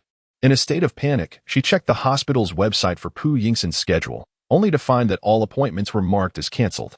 In her distress, she was left wondering why this man had vanished so suddenly and feared that something unfortunate might have befallen him. "Director Wang, are you aware of Pu Yingxin's recent situation?" Lin Xiaofan could no longer hold on. She felt herself teetering on the brink of madness. Chapter 100, A Day of Stealthy Joy. Xiaofan, Pu Yingxin has gone to America. At last, Lin Xiaofan released the anxiety that had gripped her heart. As long as this man was safe, his whereabouts and presence beside her became less significant. From that moment on, Lin Xiaofan added a new daily ritual to her life, checking the weather forecast for Houston, Texas, knowing that her beloved man resided in that city. She watched the forecast as if sharing the same azure sky and basking in the radiant Texas sunshine, regardless of where Pu Yingxin found himself. Lin Xiaofan would still glance at the solitary camphor tree after work each day. This evening was no exception. The dim streetlights cast dappled shadows upon the tree, and the area beneath it was deserted. Lin Xiaofan stared vacantly for a while before lowering her head to retrieve her access card from her bag, preparing to swipe it for entry. "Did you seek me out?" Suddenly, a familiar voice resonated beside her. Lin Xiaofan turned swiftly, discovering Pu Yingxin standing behind her, clad in a long black coat, closely pressed against her. His voice, his breath, his very presence were within her reach. At that moment, Lin Xiaofan gasped deeply, a whirlwind of panic and exhilaration coursing through her. She yearned to contain the tumultuous emotion swelling within her, yet found herself utterly unable to do so. "When Director Wang inquired about my whereabouts, I knew it was you looking for me." Pu Yingxin's eyes sparkled with a myriad of tender emotions, akin to the resplendent stars in the night sky. His tone was gentle and warm, seemingly capable of dispelling the chill of the winter night. Lin Xiaofan took a deep breath and suddenly embraced Pu Yingxin's waist. "Let us keep this a secret." She gazed affectionately at the man who had long occupied her heart, expressing her deepest desires. Pu Yingxin returned her gaze with warmth, a knowing smile gracing his lips as he took her hand and rushed towards his home. As soon as they entered the room, Lin Xiaofan leapt into Pu Yingxin's arms. All the longing, guilt, attachment, and love surged forth at that moment, uncontrollable and overwhelming. She called out to him while tugging at his clothes. "Darling," Lin Xiaofan said softly, pinning him to the bed. "Sweetheart, there are no precautions." Pu Yingxin reminded her with the last remnants of his rationality. "I don't care," Lin Xiaofan gasped. When the two of them finally embraced without any barriers, they fell into a sudden tranquility. In that moment, they seemed to perceive each other's souls. It was an unreserved connection, a mutual cherishing and commitment, filled with love and compassion. "Please love me," Lin Xiaofan implored sweetly. Pu Yingxin cast aside his reservations, flipping Lin Xiaofan onto the bed, pouring out his intense emotions. They could no longer contain the prolonged and desperate yearning, entwined in a tender embrace. Lin Xiaofan nestled against Pu Yingxin, picking up her phone. Pu Yingxin smiled subtly, realizing that this woman had changed. "What are you laughing at?" Lin Xiaofan turned, her eyes sparkling with joy. "I'm laughing because my darling has become naughty." Pu Yingxin replied gently. Lin Xiaofan chuckled helplessly. She never wished to speak with such deceit. She had always been honest and sincere with everyone. However, the harsh realities of life compelled her to act otherwise. Otherwise, she would be unable to share her love and commitment with her partner. "Should I take emergency contraception?" Lin Xiaofan inquired, resting her head against Pu Yingxin's chest, seeking his opinion. "You must not," Pu Yingxin replied, suddenly adopting a serious demeanor. As a physician, he was acutely aware that since Guo Liping had been diagnosed with breast cancer, Lin Xiaofan had thus entered the realm of a family history of the disease, categorizing her as part of a high-risk group for breast cancer. The use of contraceptive pills could trigger significant hormonal fluctuations, representing a considerable risk factor for the disease. Yet, at that moment, he could not divulge this to Lin Xiaofan, fearing it would frighten her. "What should we do then?" Lin Xiaofan posed her question, yet her expression remained untroubled. "We can only leave it to chance," Pu Yingxin said with a slight smile. Lin Xiaofan smiled back, appearing remarkably composed. Deep within, she felt at ease, unafraid. At that moment, she believed that being pregnant before marriage was inconsequential, as long as it was the child of this man. "You must quickly accompany me to Hangzhou to meet my parents," Pu Yingxin said, embracing Lin Xiaofan tenderly, his voice soft and affectionate.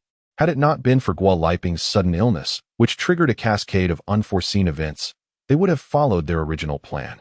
And Lin Xiaofan would have met Pu Yingxin's parents in Hangzhou by New Year's Day. Now, however, that was not feasible. Lin Xiaofan's expression darkened. "If you happen to be pregnant, I cannot allow you to meet my parents with a visible belly," Pu Yingxin said earnestly, considering Lin Xiaofan's perspective at every turn. "No, I cannot face your parents while we are entangled in a clandestine affair." Lin Xiaofan resolutely rejected Pu Yingxin's proposal. She felt that she had already owed this man far too much. She could not allow him to be her secret lover and yet boldly introduce her to his family. She simply could not reconcile this within herself. "Once my mother completes her chemotherapy, I shall be with you openly, and then we can head to Hangzhou." Lin Xiaofan embraced Pu Yingxin, her eyes shining with fervor. In that moment, she felt truly alive. She possessed dreams and hope. She desired this man, yearned for the love and happiness she sought. As she donned her attire, she declared, "Darling, wait for me." Before leaving, Lin Xiaofan bestowed a radiant smile upon Pu Yingxin. This time, she refrained from uttering apologies. She understood that mere words could not provide him with love and companionship. Pu Yingxin held her close, kissing her deeply once more. Lin Xiaofan's emotional transformation gradually caught the attention of Guo Liping and Guanzhao. However, they both assumed that Lin Xiaofan had moved on from the heartbreak of her separation from Pu Yingxin, unaware that the flames of their love had been rekindled. Guo Liping hoped her daughter would consider dating Guanzhao. Guanzhao had recounted to his future mother-in-law the numerous challenges he faced in arranging outings with Lin Xiaofan. "Very well, I shall go out for a stroll to clear my mind," Lin Xiaofan responded, now possessing her own plans, having become a strategist in her own right. Chapter 101. One night in Nanjing. Boss, this weekend, I will be visiting Nanjing for a project. Lin Xiaofan entered Guanzhao's office and handed him a letter of intent. "Why do you choose to travel on the weekend instead of a weekday?" Guanzhao, who had initially planned to arrange a meeting with Lin Xiaofan during the weekend, now found her actions particularly perplexing. He suspected that Lin Xiaofan was deliberately avoiding him. This project involves a professor's personal venture outside of the university and during weekdays. They have classes to attend, leaving no time to discuss the project with me. Lin Xiaofan had already devised her strategy. The letter of intent was meticulously selected from a pile of documents, as this company's timeline aligned perfectly with her requirements. "Then I shall accompany you. I have many classmates in Nanjing and can visit them as well." Guanzhao swiftly altered his approach. "This time it won't be necessary. The other party is rather cautious, and I will go alone to gauge the situation. If there is a potential for collaboration, you may accompany me next time." Lin Xiaofan deliberately used the word accompany, as she was already aware that a bit of reward would quell Guanzhao's desire to follow her. "Haha, all right. I will join you next time." Upon hearing this, Guanzhao felt a surge of joy. His beloved had offered him a taste of sweetness, and he knew he must cherish it. Securing Guan Zhao's favor was tantamount to winning over Guo Liping. Lin Xiaofan was aware that Guo Liping would undoubtedly verify her whereabouts with Guan Zhao, and all she needed to do was timely update Guan Zhao on the progress of her work. Early Saturday morning, Lin Xiaofan and Pu Yingxin set out separately, each departing from their respective homes to the train station.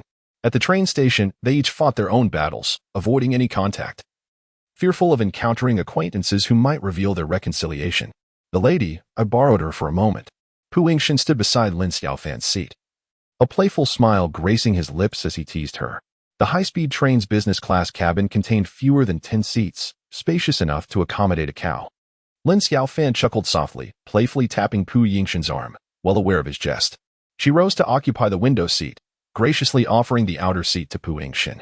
Then, Lin Xiaofan reclined her seat, comfortably lying back. In the hushed cabin, the silence was so profound that one could hear a pin drop. Thus, conversation was impractical. Instead, they turned slightly toward each other, holding hands, gazing into one another's eyes. Both understood that even such moments of togetherness were limited and precious, compelling them to cherish every second they had together. After more than an hour, the train arrived in Nanjing. "My dear wife, what are the plans now?" Pu Yingxin asked, linking his arm with Lin Xiaofan, his eyes brimming with affection. "We shall meet the client directly to discuss the project. You may consider me your assistant, taking notes." Lin Xiaofan replied with utmost seriousness. Pu Yingxin's expression transformed to one of surprise, followed by laughter. "Do you have any idea how costly I am? You want a doctoral graduate from a prestigious national university to serve as your assistant?" He teased Lin Xiaofan with a grin. "What then? If you prefer to wait alone at the hotel for me, I have no objections." "All right, I shall comply," she replied. Pu Yingxin gazed at her with indulgence, a smile illuminating his face. "Professor Su, is your project specifically focused on the research and product transformation concerning skin pain, itchiness, and allergies?" Lin Xiaofan inquired, pushing her laptop towards Pu Yingxin, resembling a leader assigning tasks to subordinates. "In our laboratory, we extract a series of plant-derived substances, such as rose hydrosol and jojoba oil, for skincare, and we have also developed rose hyaluronic acid. Are you planning to target the retail market directly, or are you aiming to cater to the medical beauty industry?" Lin Xiaofan struck with precision. Professor Su then elaborated extensively on numerous research accomplishments, speaking with great enthusiasm, yet he failed to disclose his market positioning. Lin Xiaofan and Pu Yingxin exchanged a glance, both fully aware of the situation. "Dr. Pu, what are your thoughts?" On the way back to the hotel, Lin Xiaofan intentionally adopted a leadership tone in her questioning. This time, Pu Yingxin refrained from rejecting her involvement in her work and candidly expressed his perspective. He intended to secure some investment and funding, a scenario common across various universities and research institutions, which does not guarantee outcomes, as the conversion rate of industry-university research collaboration is inherently low. Pu Yingxin smiled slightly, indeed resembling a subordinate reporting on progress, playing along with Lin Xiaofan's act. "No investment. Yet I must keep this project in limbo." Lin Xiaofan smirked cunningly. Professor Su likely shared the same sentiment. Pu Yingxin exchanged a knowing glance. Subsequently, Lin Xiaofan utilized the time in the taxi to send a brief progress report to Guan Zhao, informing him that further discussions with Professor Su were necessary. Upon entering the hotel room, Pu Yingxin pressed Lin Xiaofan against the wall, gripping her chin. In his eyes burned a fierce fire. Today, she had treated her husband as if he were her subordinate. Was she satisfied? Lin Xiaofan cast a flirtatious glance, her eyes shimmering, her voice sultry. "I am satisfied." Pu Yingxin's gaze was hazy as he smiled wickedly. "Then can I command you now?" His tone was laced with flirtation, exuding a potent mix of desire and dominance. "Feel free to command me, my husband." Lin Xiaofan's eyes curved in delight, her voice a soft whisper as she entwined herself around him like a vine. Pu Yingxin captured her lips fiercely, demanding with a possessive kiss, as if he wished to devour her. In that moment, they finally possessed a space entirely their own, a sanctuary where they could unabashedly unleash their desires and innermost feelings. "Why let Guan Zhao hold you?" Pu Yingxin pinned Lin Xiaofan down, rendering her immobile. "Husband, I was wrong. I was devastated when I learned of my mother's illness." Lin Xiaofan offered no further explanations. "As long as you understand your mistake." Pu Yingxin's body sank closer, gripping her waist. She gradually comprehended that certain matters in a relationship need not be articulated explicitly. Some questions, if posed earnestly, could easily cause discord. Conversely, if left unspoken, they might create distance. Yet, in the intimacy of their bed, mutual inquiries not only dissolved past grievances, but also heightened their passion. For they had long since trusted one another, fully surrendering their hearts. Husband, punish me. Lin Xiaofan lay beneath Pu Yingxin, as docile as a kitten. After indulging in their pleasures, they embraced each other, sharing their innermost thoughts, a torrent of longing, concern, and love. They discovered that all their experiences and tribulations elevated their connection to a new pinnacle, deepening their love.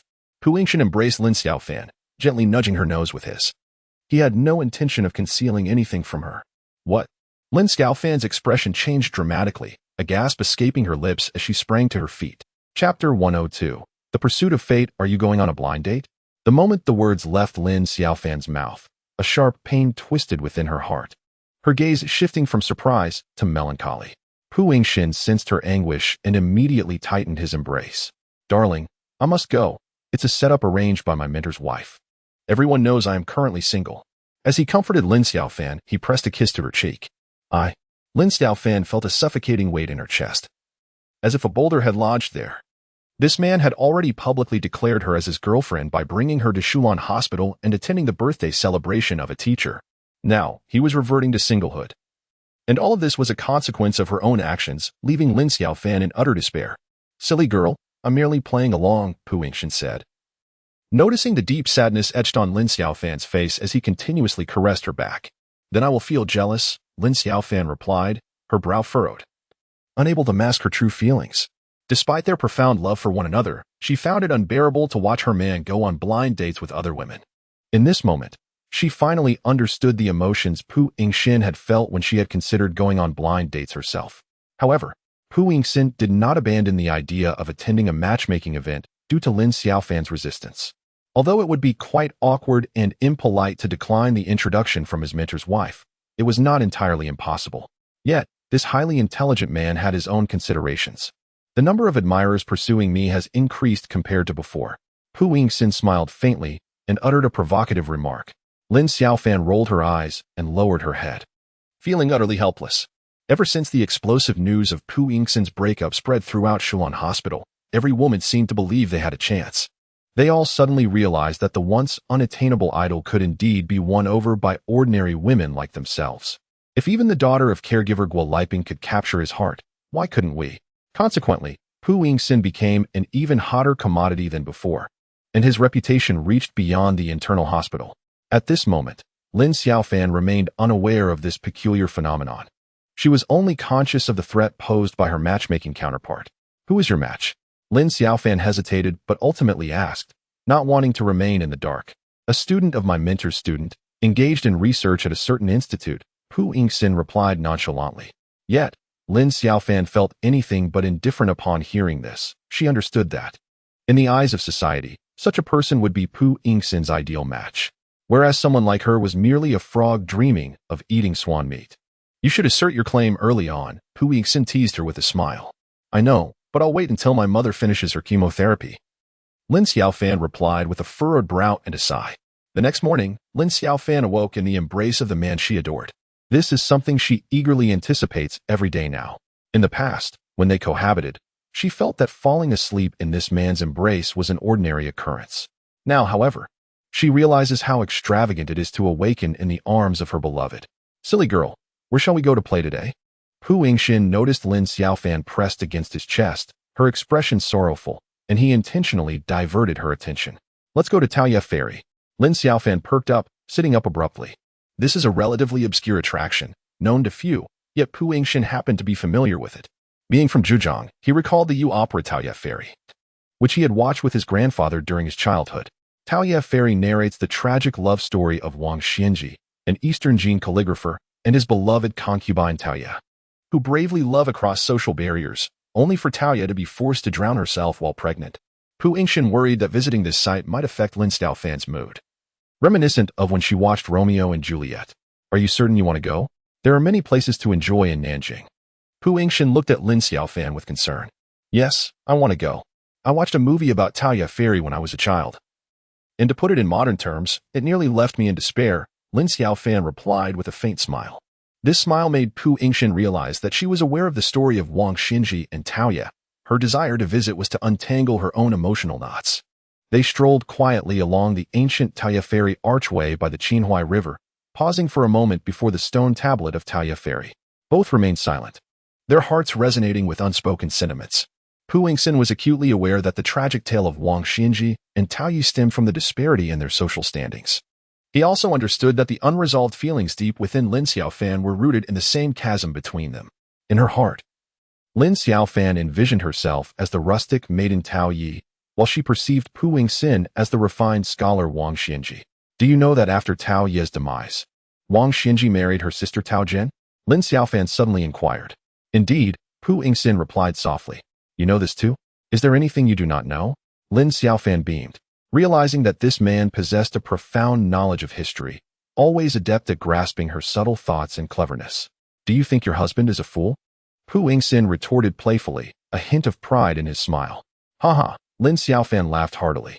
This man understood her so well that she found herself effortlessly amused, banishing thoughts of Tao Yu to the farthest reaches of her mind. Is it really that amusing? Pu Yingxin observed Lin Xiaofan laughing uncontrollably, and he, too, felt a wave of lightheartedness. If you are a fool, then what am I? Lin Xiaofan grinned widely. A little fool, Pu Yingxin replied with mock seriousness. Upon hearing the pun, Lin Xiaofan collapsed into laughter on the ground. The two engaged in playful banter, reveling in their shared world, filled with joy and exuberance. Unbeknownst to them, Guanzhao had already arrived in Nanjing. Before coming to Nanjing, he had not informed Lin Xiaofan, and upon his arrival, he chose not to reach out to her. The matter at hand was merely a few photographs of the old Mindong district shared on WeChat, accompanied by a whimsical text seeking serendipitous encounters. Lin Xiaofan, engrossed in playful banter with Pu Yingxin, was utterly oblivious, as her attention remained diverted from her phone. Around noon, they decided to find a place to dine and rest. Are you hungry? Where shall we eat? Pu Yingxin asked, pulling Lin Xiaofan close. Let us go to Old Mindong. I've researched online, and it boasts a plethora of delightful culinary offerings. Lin Xiaofan's spirits soared, her mind brimming with thoughts of local delicacies from Nanjing. Let us choose randomly, from the moment we step into the Old Mindong scenic area. We will count to the 10th restaurant and dine there, regardless of what it serves. Lin Xiaofan chuckled mischievously, her eyes sparkling with mischief. No problem.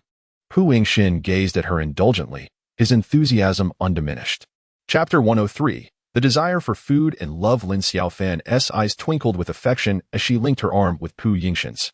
Food, love, and desire, she mused playfully. Pu Yingxin flashed a charming smile, hinting at her sentiment. Lin Xiaofan's cheeks flushed crimson as she playfully swatted him, acutely aware of their public surroundings filled with tourists. Although her thoughts were equally filled with desire for Pu Yingxin, she felt bashful being teased so openly. Let us start counting. 1, 2, 3, 4. Lin Xiaofan diligently pointed at the array of restaurants, counting with intent. Suddenly, Pu Yingxin abruptly released her hand and swiftly darted into a side alley. Lin Xiaofan, taken aback, turned to face him, bewildered by the sudden turn of events. Pu Yingxin placed her finger over her lips, signaling for silence. Subsequently, she waved goodbye and swiftly departed from the scene. Lin Xiaofan, bewildered, immediately retrieved her phone to call Pu Yingxin. In her contacts, Pu Yingxin was listed as property, and on WeChat, she was saved as client Mr. Li. Guanzhao has arrived, and he is right in front of you. I cannot ascertain whether he has noticed me. Pu Yingxin conveyed over the phone. A sudden jolt surged through Lin Xiaofan's mind, and she felt a chill run down her spine, nearly fainting. As she scanned the area, she indeed spotted Guanzhao standing less than 20 meters away. She quickly composed herself and continued to feign nonchalance as she walked forward. Guanzhao, amidst the crowd, smiled at her, remaining still and silent. Both maintained an outward calmness, while internally they scrutinized one another. Lin Xiaofan was acutely aware that she lacked acting prowess. If her pretense was too contrived, it might easily unravel. She decided to approach Guanzhao first. Boss, what brings you here? Lin Xiaofan halted, deliberately displaying an expression of utter surprise. I came to meet an old classmate.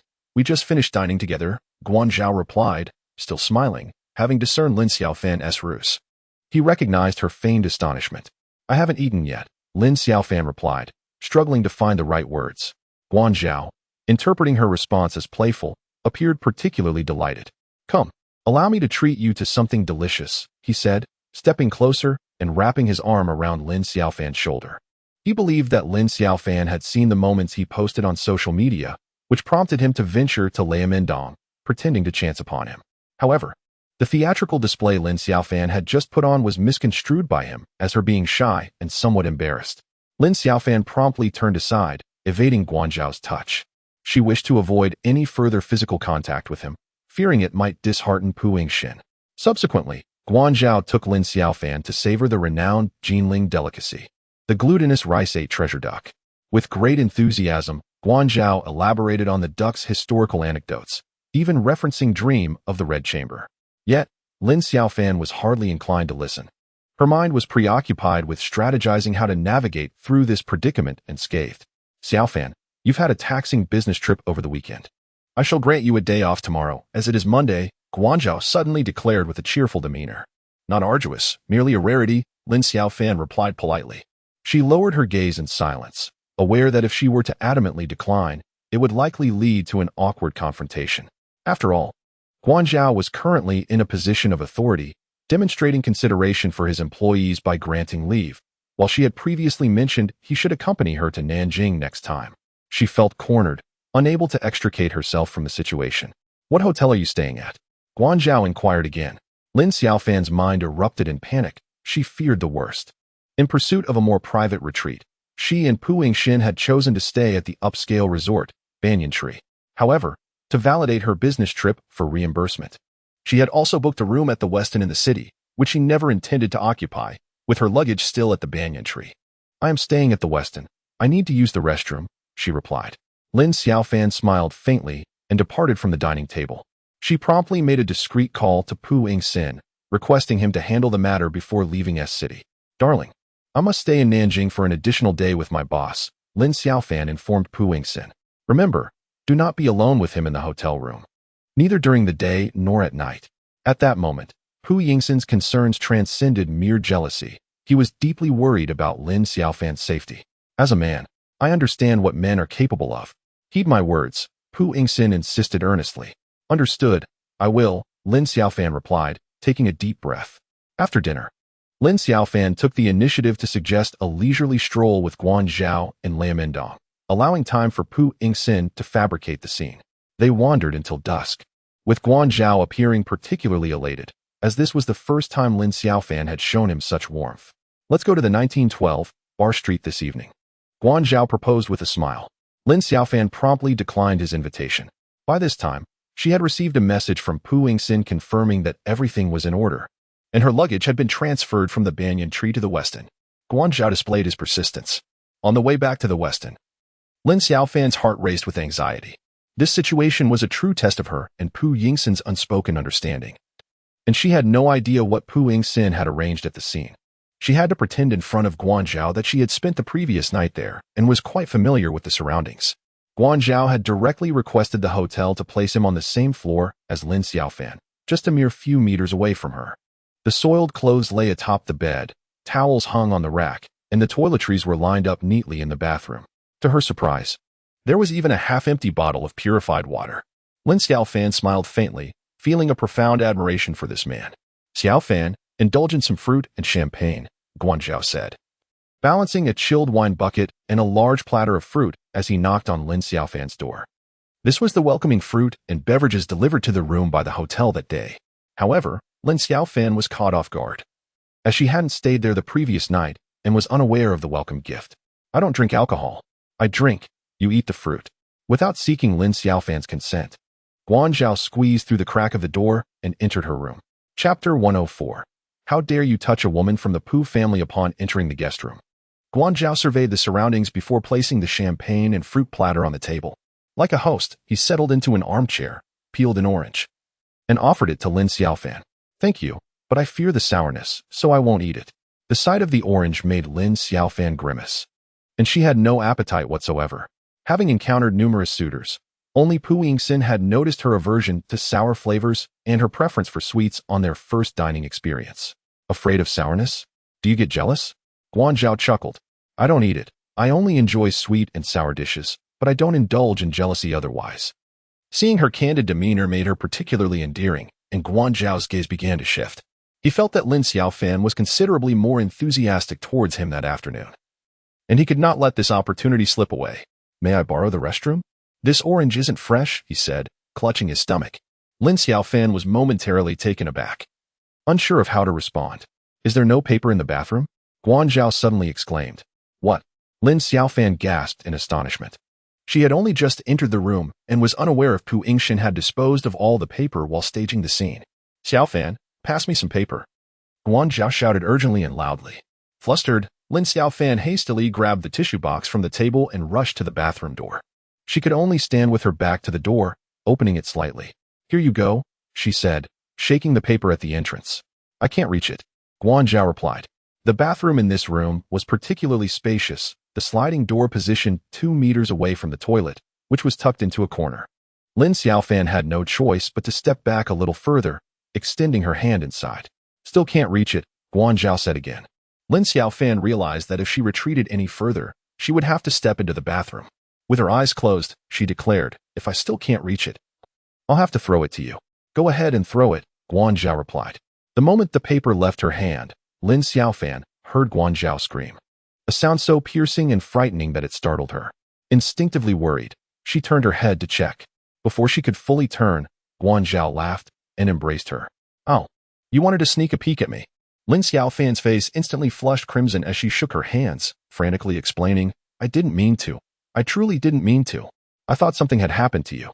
In her haste to clarify, she barely registered that Guan Zhao was holding her so tightly. "You were so worried about me." Guan Zhao suddenly withdrew his playful demeanor, his gaze clouded, leaning closer as if to kiss her. Lin Xiaofan quickly realized the situation and forcefully pushed him away. She discerned that Guan Zhao was impeccably dressed, having not visited the restroom, where there was indeed paper on the shelf. "Why are you deceiving me?" Lin Xiaofan stepped back, her expression turning fierce. If it were Pu Yingxin flirting with her, she would have felt entirely different. However, the person before her was Guan Zhao, which made her feel utterly repulsed. Yet, Guan Zhao harbored a different perspective.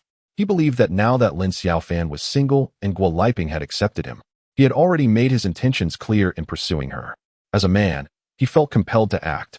One could not be overly honest, for there were moments that called for subtlety and playful teasing. Pu Yingxin had precisely understood this, which is why he had been particularly concerned for Lin Xiaofan when leaving Nanjing, offering her a warning. "Come on, I'm just teasing you. Don't be angry."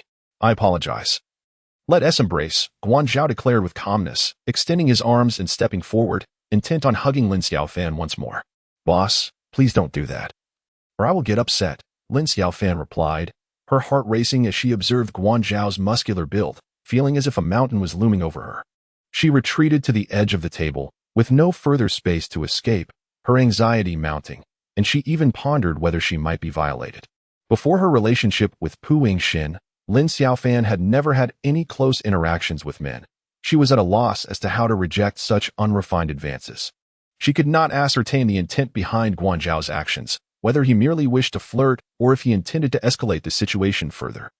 Guan Zhao gazed at her with a smile, not pausing for a moment. Instead, he drew closer, enveloping her in a firm embrace. Lin Xiaofan felt herself nearly suffocating in the grip of this muscular man, his face pressed against hers, and she could hear his heavy breaths. "Let go," Lin Xiaofan exclaimed in fury. With all her might, she pushed Guan Zhao away and sprinted downstairs to the hotel, hailing a taxi with remarkable speed. "Driver, take me to City S," she stammered, her voice trembling. As soon as she got into the car, she dialed Pu Yingxin's number. From that instant, chaos ensued. Guan Zhao felt he had done nothing more than tease Lin Xiaofan, exchanging a few playful kisses and hugs. But her reaction was so intense that she vanished in an instant, ignoring his calls. "Darling, what happened?" "Guan Zhao is harassing me. I'm scared," Lin Xiaofan replied, her voice tinged with a hint of sobbing, a wave of grievance washing over her. The taxi driver, known for his warm-heartedness, immediately slammed on the brakes upon hearing her distress. "Miss, would you like me to take you to the police station to file a report?" On the other end of the line, Pu Yingxin, still trying to comprehend the situation, broke into a cold sweat at the driver's unexpected remark. He feared that the driver, judging solely by Lin Xiaofan's appearance, assumed she had been severely harassed. "Where are you now?" "I will come find you immediately." Pu Yingxin's heart raced in his throat. 2 hours later, he met his beloved at the service area. Upon observing Lin Xiaofan, Pu Yingxin noted that her exterior bore no visible wounds. Yet her eyes flickered with fear and avoidance. He refrained from uttering a word, fearing that any inquiry might inflict further harm upon her. Instead, he gazed at her with a heart full of compassion. "It's all right. Do not be afraid. I am here," he whispered, enveloping her in his embrace and kissing her hair. His tenderness was profound, yet measured. In that instant, Lin Xiaofan's eyes brimmed with tears. Her need for this man was overwhelming, and she wished to remain by his side indefinitely. "Do not fear, my dear." As Pu Yingxin sat in the backseat of the car, he cradled Lin Xiaofan like a child, softly soothing her. He lured me into the restroom, holding me tightly, breathing heavily in my ear. In the sanctuary of her lover's arms, Lin Xiaofan finally began to articulate her fears in fragmented phrases. "I will resign. You need not worry about your job. From now on, you shall heed my directives." Flames of fury ignited in Pu Yingxin's eyes. Chapter 105, Dr. Pu's initial foray. Lin Xiaofan acquiesced to Pu Yingxin's arrangements and moved into his residence. "Without my consent, you shall not venture outside or return to work. Remain at home to eat and rest." Pu Yingxin's demeanor was grave, his gaze radiating a fierce resolve akin to that of one poised to exact vengeance. "Will my mother come looking for me?" Lin Xiaofan inquired, her eyes clouded with concern as she leaned against him. "I cannot bring myself to tell your mother." "Boss, the tax bureau just called, requesting a meeting with us," Guan Zhao reported as he entered the office of Junkie, causing an immediate stir. His mood, already soured, worsened with the unexpected news of a tax audit, compounding his frustrations. The ordeal was far from over. In the afternoon, fire safety inspectors, accompanied by the property management of the office building, arrived at Junkie, demanding immediate rectifications for fire safety violations. Before the workday concluded, officials from the Industrial and Commercial Bureau personally visited Junkie to verify the authenticity of their annual inspection information. This relentless series of challenges left Guan Zhao in a state of distress, realizing that someone was intent on making him suffer. He suspected it was Pu Yingxin, but he lacked certainty, as Lin Xiaofan and Pu Yingxin had been separated for nearly 2 months. Meanwhile, Pu Yingxin, constrained by her inability to reveal her identity and directly confront Guan Zhao, while also being mindful of Guo Liping's health, resorted to this indirect method of intimidation. "Li Min, this is Xiaofan's suitcase. Please deliver it to her dormitory." Guan Zhao devised a plan, unaware of the underlying circumstances. Li Min complied and promptly transported the suitcase to Lin Xiaofan's residence. "Where are you?" Guo Liping inquired sharply over the phone. "At a friend's house." "How did you end up on a business trip at a friend's house?" "Which friend's house?" Guo Liping retorted sternly. "Ask Guan Zhao," Lin Xiaofan replied, offering no further explanation before terminating the call. These were the very phrases Pu Yingxin had instructed her to use in advance. Guo Liping, a fiercely protective mother, immediately sensed her daughter was in distress. "Xiao Guan, what has happened between you and Xiaofan?" Guo Liping's tone was accusatory over the phone. "Andy, please do not worry. I will come to you shortly to apologize." Guan Zhao intended to utilize the suitcase delivery as a means for Guo Liping to locate Lin Xiaofan, but unexpectedly, Guo Liping had turned her attention toward him. He understood that although his future mother-in-law was in poor health, she was not someone to be trifled with. When angered, she could very well dismantle his company. "Auntie, I had a bit of a disagreement with Xiaofan," he said, attempting to maintain a cheerful demeanor. "What disagreement?" Guo Liping fixed her gaze intently on him. He embraced her, but she recoiled. Guan Zhao casually tried to brush the matter aside. Guo Liping was a shrewd woman. As a single mother, she had raised her daughter alone, acutely aware of the malice a woman must confront from society and men. She had endured similar trials in her youth. "Are you trying to deceive me?" "I am not so easily fooled." Guo Liping's eyes narrowed, exuding a fierce intensity. "Auntie, I apologize. This is truly a misunderstanding. I am pursuing Xiaofan openly. There is no need for me to act inappropriately. I simply misjudged the situation, and Xiaofan misunderstood my intentions. Are there any other secrets you are hiding from me?" Guo Liping continued to scrutinize Guan Zhao. "No, it was merely an embrace. You can ask her yourself."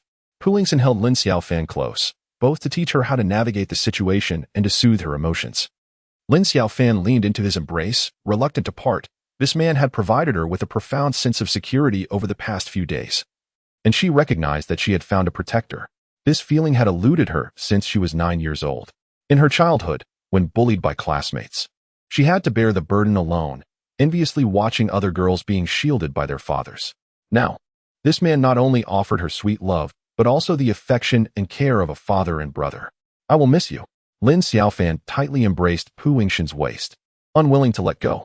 Over the past few days, she had spent every moment with this man, their intimacy reaching its zenith. Silly girl, I will miss you too. Hold on, it will get better soon. Pu Yingxin encouraged Lin Xiaofan with a smile. After your blind date, you must report back to me. Lin Xiaofan pouted, feeling quite vexed. I know, you little fool. No matter what Guo Liping asked, she remained silent, her expression betraying her urge to cry. Guo Liping felt a pang of heartache, believing her daughter had endured great injustice, and thus refrained from probing further into her whereabouts over the past few days. This incident also sowed discord in Guo Liping's relationship with Guanzhao. The next day, as per Pu Yingxin's arrangement, Lin Xiaofan submitted her resignation letter to the Human Resources Department of Junkie. Xiaofan, I apologize, it was my lack of discretion. Guanzhao earnestly declared as he rushed into Lin Xiaofan's office. After an extensive and arduous dialogue, Lin Xiaofan presented her premeditated stance. I can choose not to resign, and I can forgive you, but you must write a letter of guarantee. Lin Xiaofan displayed no signs of retreat. She remained composed and followed Pu Yingxin's guidance, compelling Guanzhao to draft a letter of guarantee. With this document in hand, a sword of Damocles now hung over Guanzhao, signifying that should he overstep in the future, he would bear legal responsibility. Consequently, he would be compelled to restrain his actions. The decision to postpone her resignation was a mutual agreement between Lin Xiaofan and Pu Yingxin. Although Pu Yingxin preferred that she resign, they opted for a more prudent course of action, considering Guo Liping's ongoing chemotherapy, wishing to avoid further complications. The news of his participation in a matchmaking event spread like wildfire, and within days, it reached Shulan Hospital. During Guo Liping's third hospitalization for chemotherapy, the nurses began to gossip openly in her presence. That Pu Yingxin is quite the catch, isn't he? A couple of scientific researchers. But what about that woman? How does she look? I don't know, but I've heard her family background is impressive. Guo Liping discerned the veiled implications in the nurse's words, which indirectly mocked her. Although many had scoffed at Lin Xiaofan when she was dating Pu Yingxin, deeming her unworthy of him, sentiment shifted when Lin Xiaofan ultimately ended the relationship. Many then felt sympathy for Pu Yingxin, believing Guo Liping to be arrogant and excessively unreasonable. Ultimately, in the eyes of his admirers, Pu Yingxin could do no wrong. His charm was an undeniable truth. However, little did these nurses, or anyone else, anticipate that Pu Yingxin would once again appear in the breast surgery ward of the old hospital. Chapter 106. A Gentleman's Revenge is Never Too Late. Hello, Auntie. I see you're undergoing chemotherapy. What a coincidence. Pu Yingxin greeted Guo Liping with a smile. As if all prior events had been erased from memory. Stunned into silence, Guo Liping stood there, unsure how to respond to his sudden entrance and overtures. I'm here to check on a patient, he said, gesturing towards the bed of her neighbor. Dr. Pu, please save me. I'm only 35.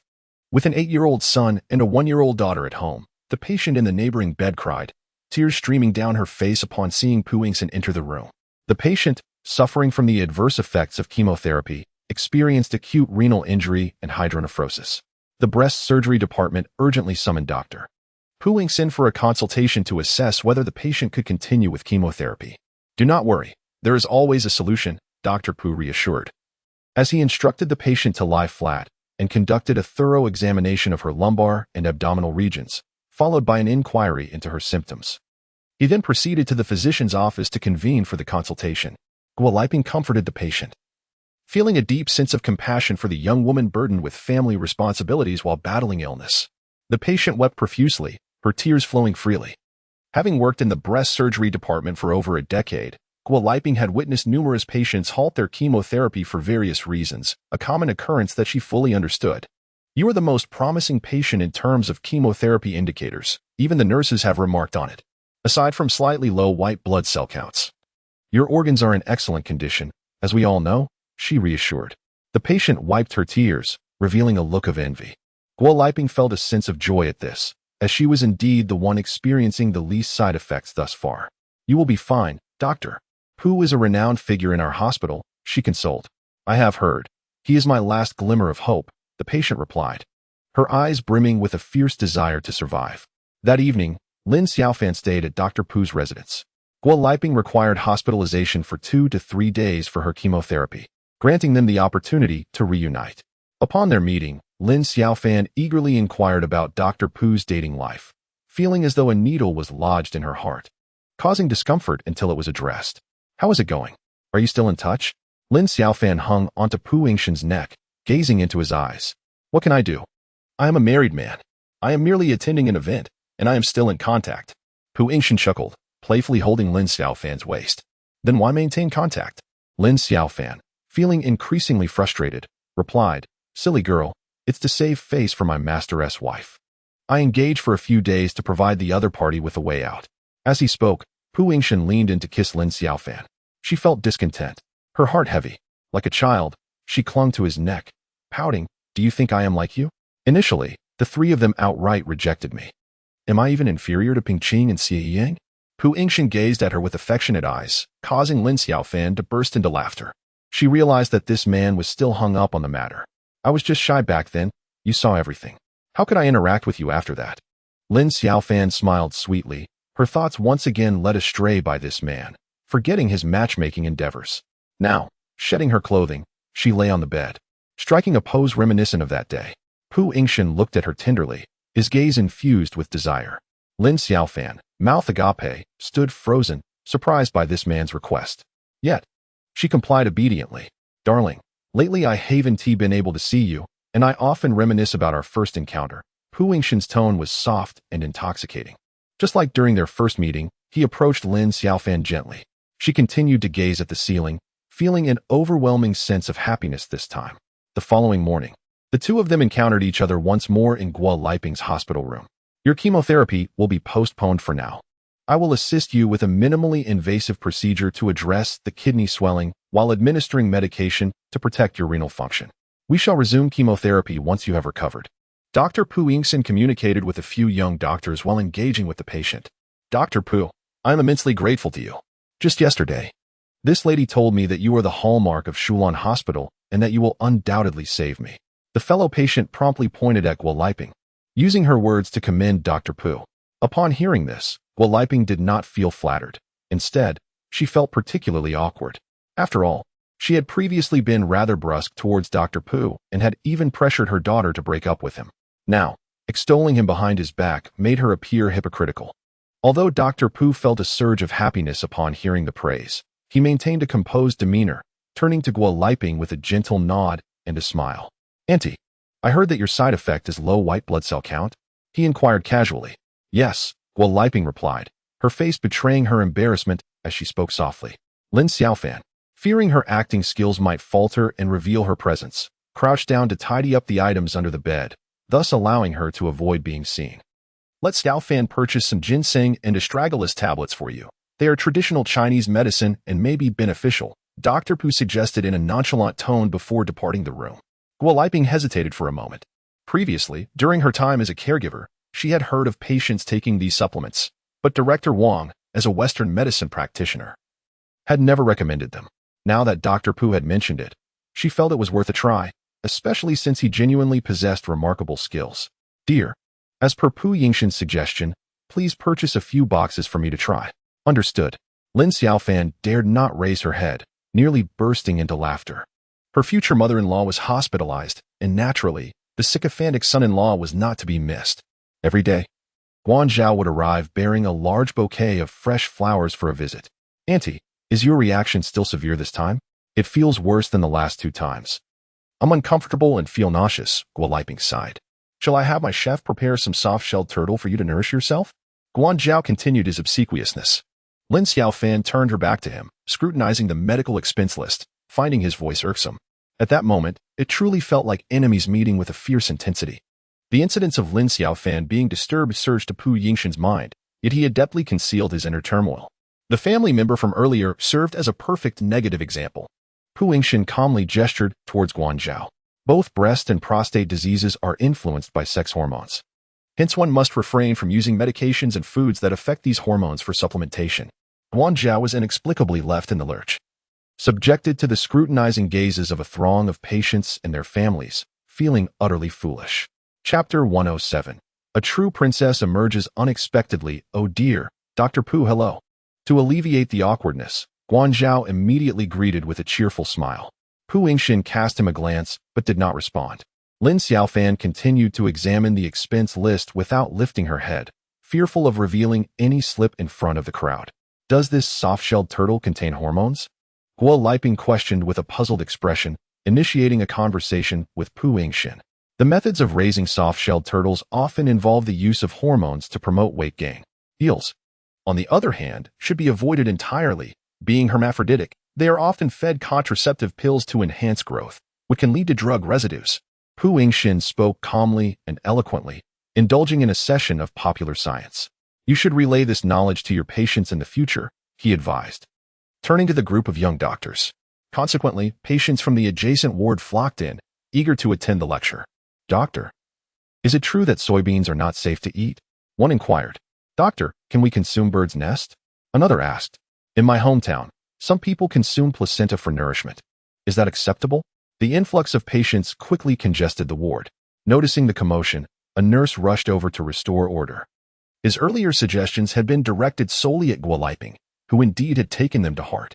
Guo Liping reflected on her previous harshness towards Pu Yingxin, recognizing his graciousness and lack of resentment as he offered her advice.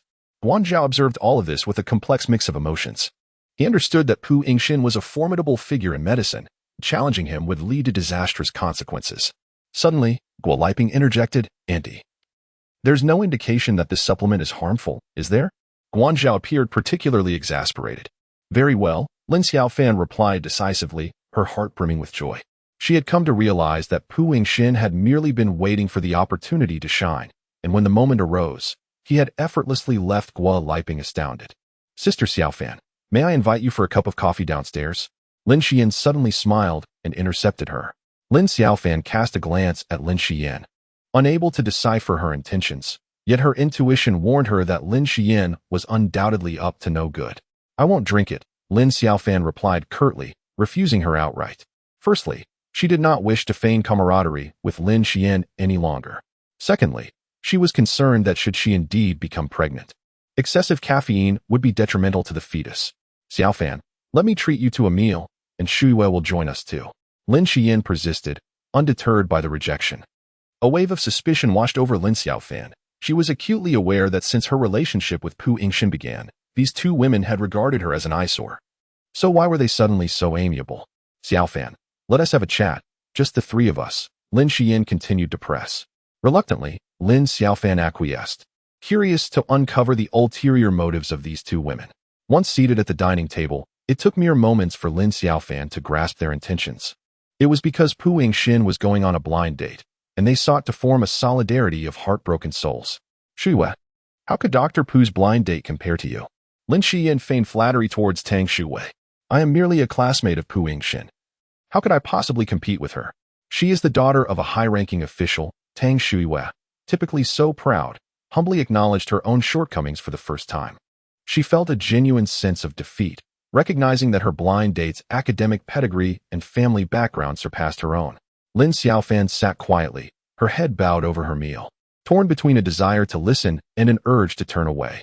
Lin Xian was initially flustered and her heart raced as Pu Yingxin scrutinized her in the consultation room, believing she had a chance. However, suddenly an unexpected rival appeared, igniting a sense of frustration within her. Sister Xiaofan, do you have any experience? Does Dr. Pu favor women like that? Lin Xian inquired. Lin Xiaofan was momentarily taken aback, unable to respond. Tang Shuiwei, observing the situation, covered her mouth and chuckled softly. At that moment, they all perceived that Lin Xiaofan, being the kind of person she was, posed the least threat. With no advanced education, no influential background, raised in a single-parent household, and holding an ordinary job, although she had fair skin and a decent figure, she was not exceptional enough to be considered a rare beauty. The crucial point was that she was quite honest, neither overly flirtatious nor too coy. Her being noticed by Pu Yingxin must have been mere coincidence.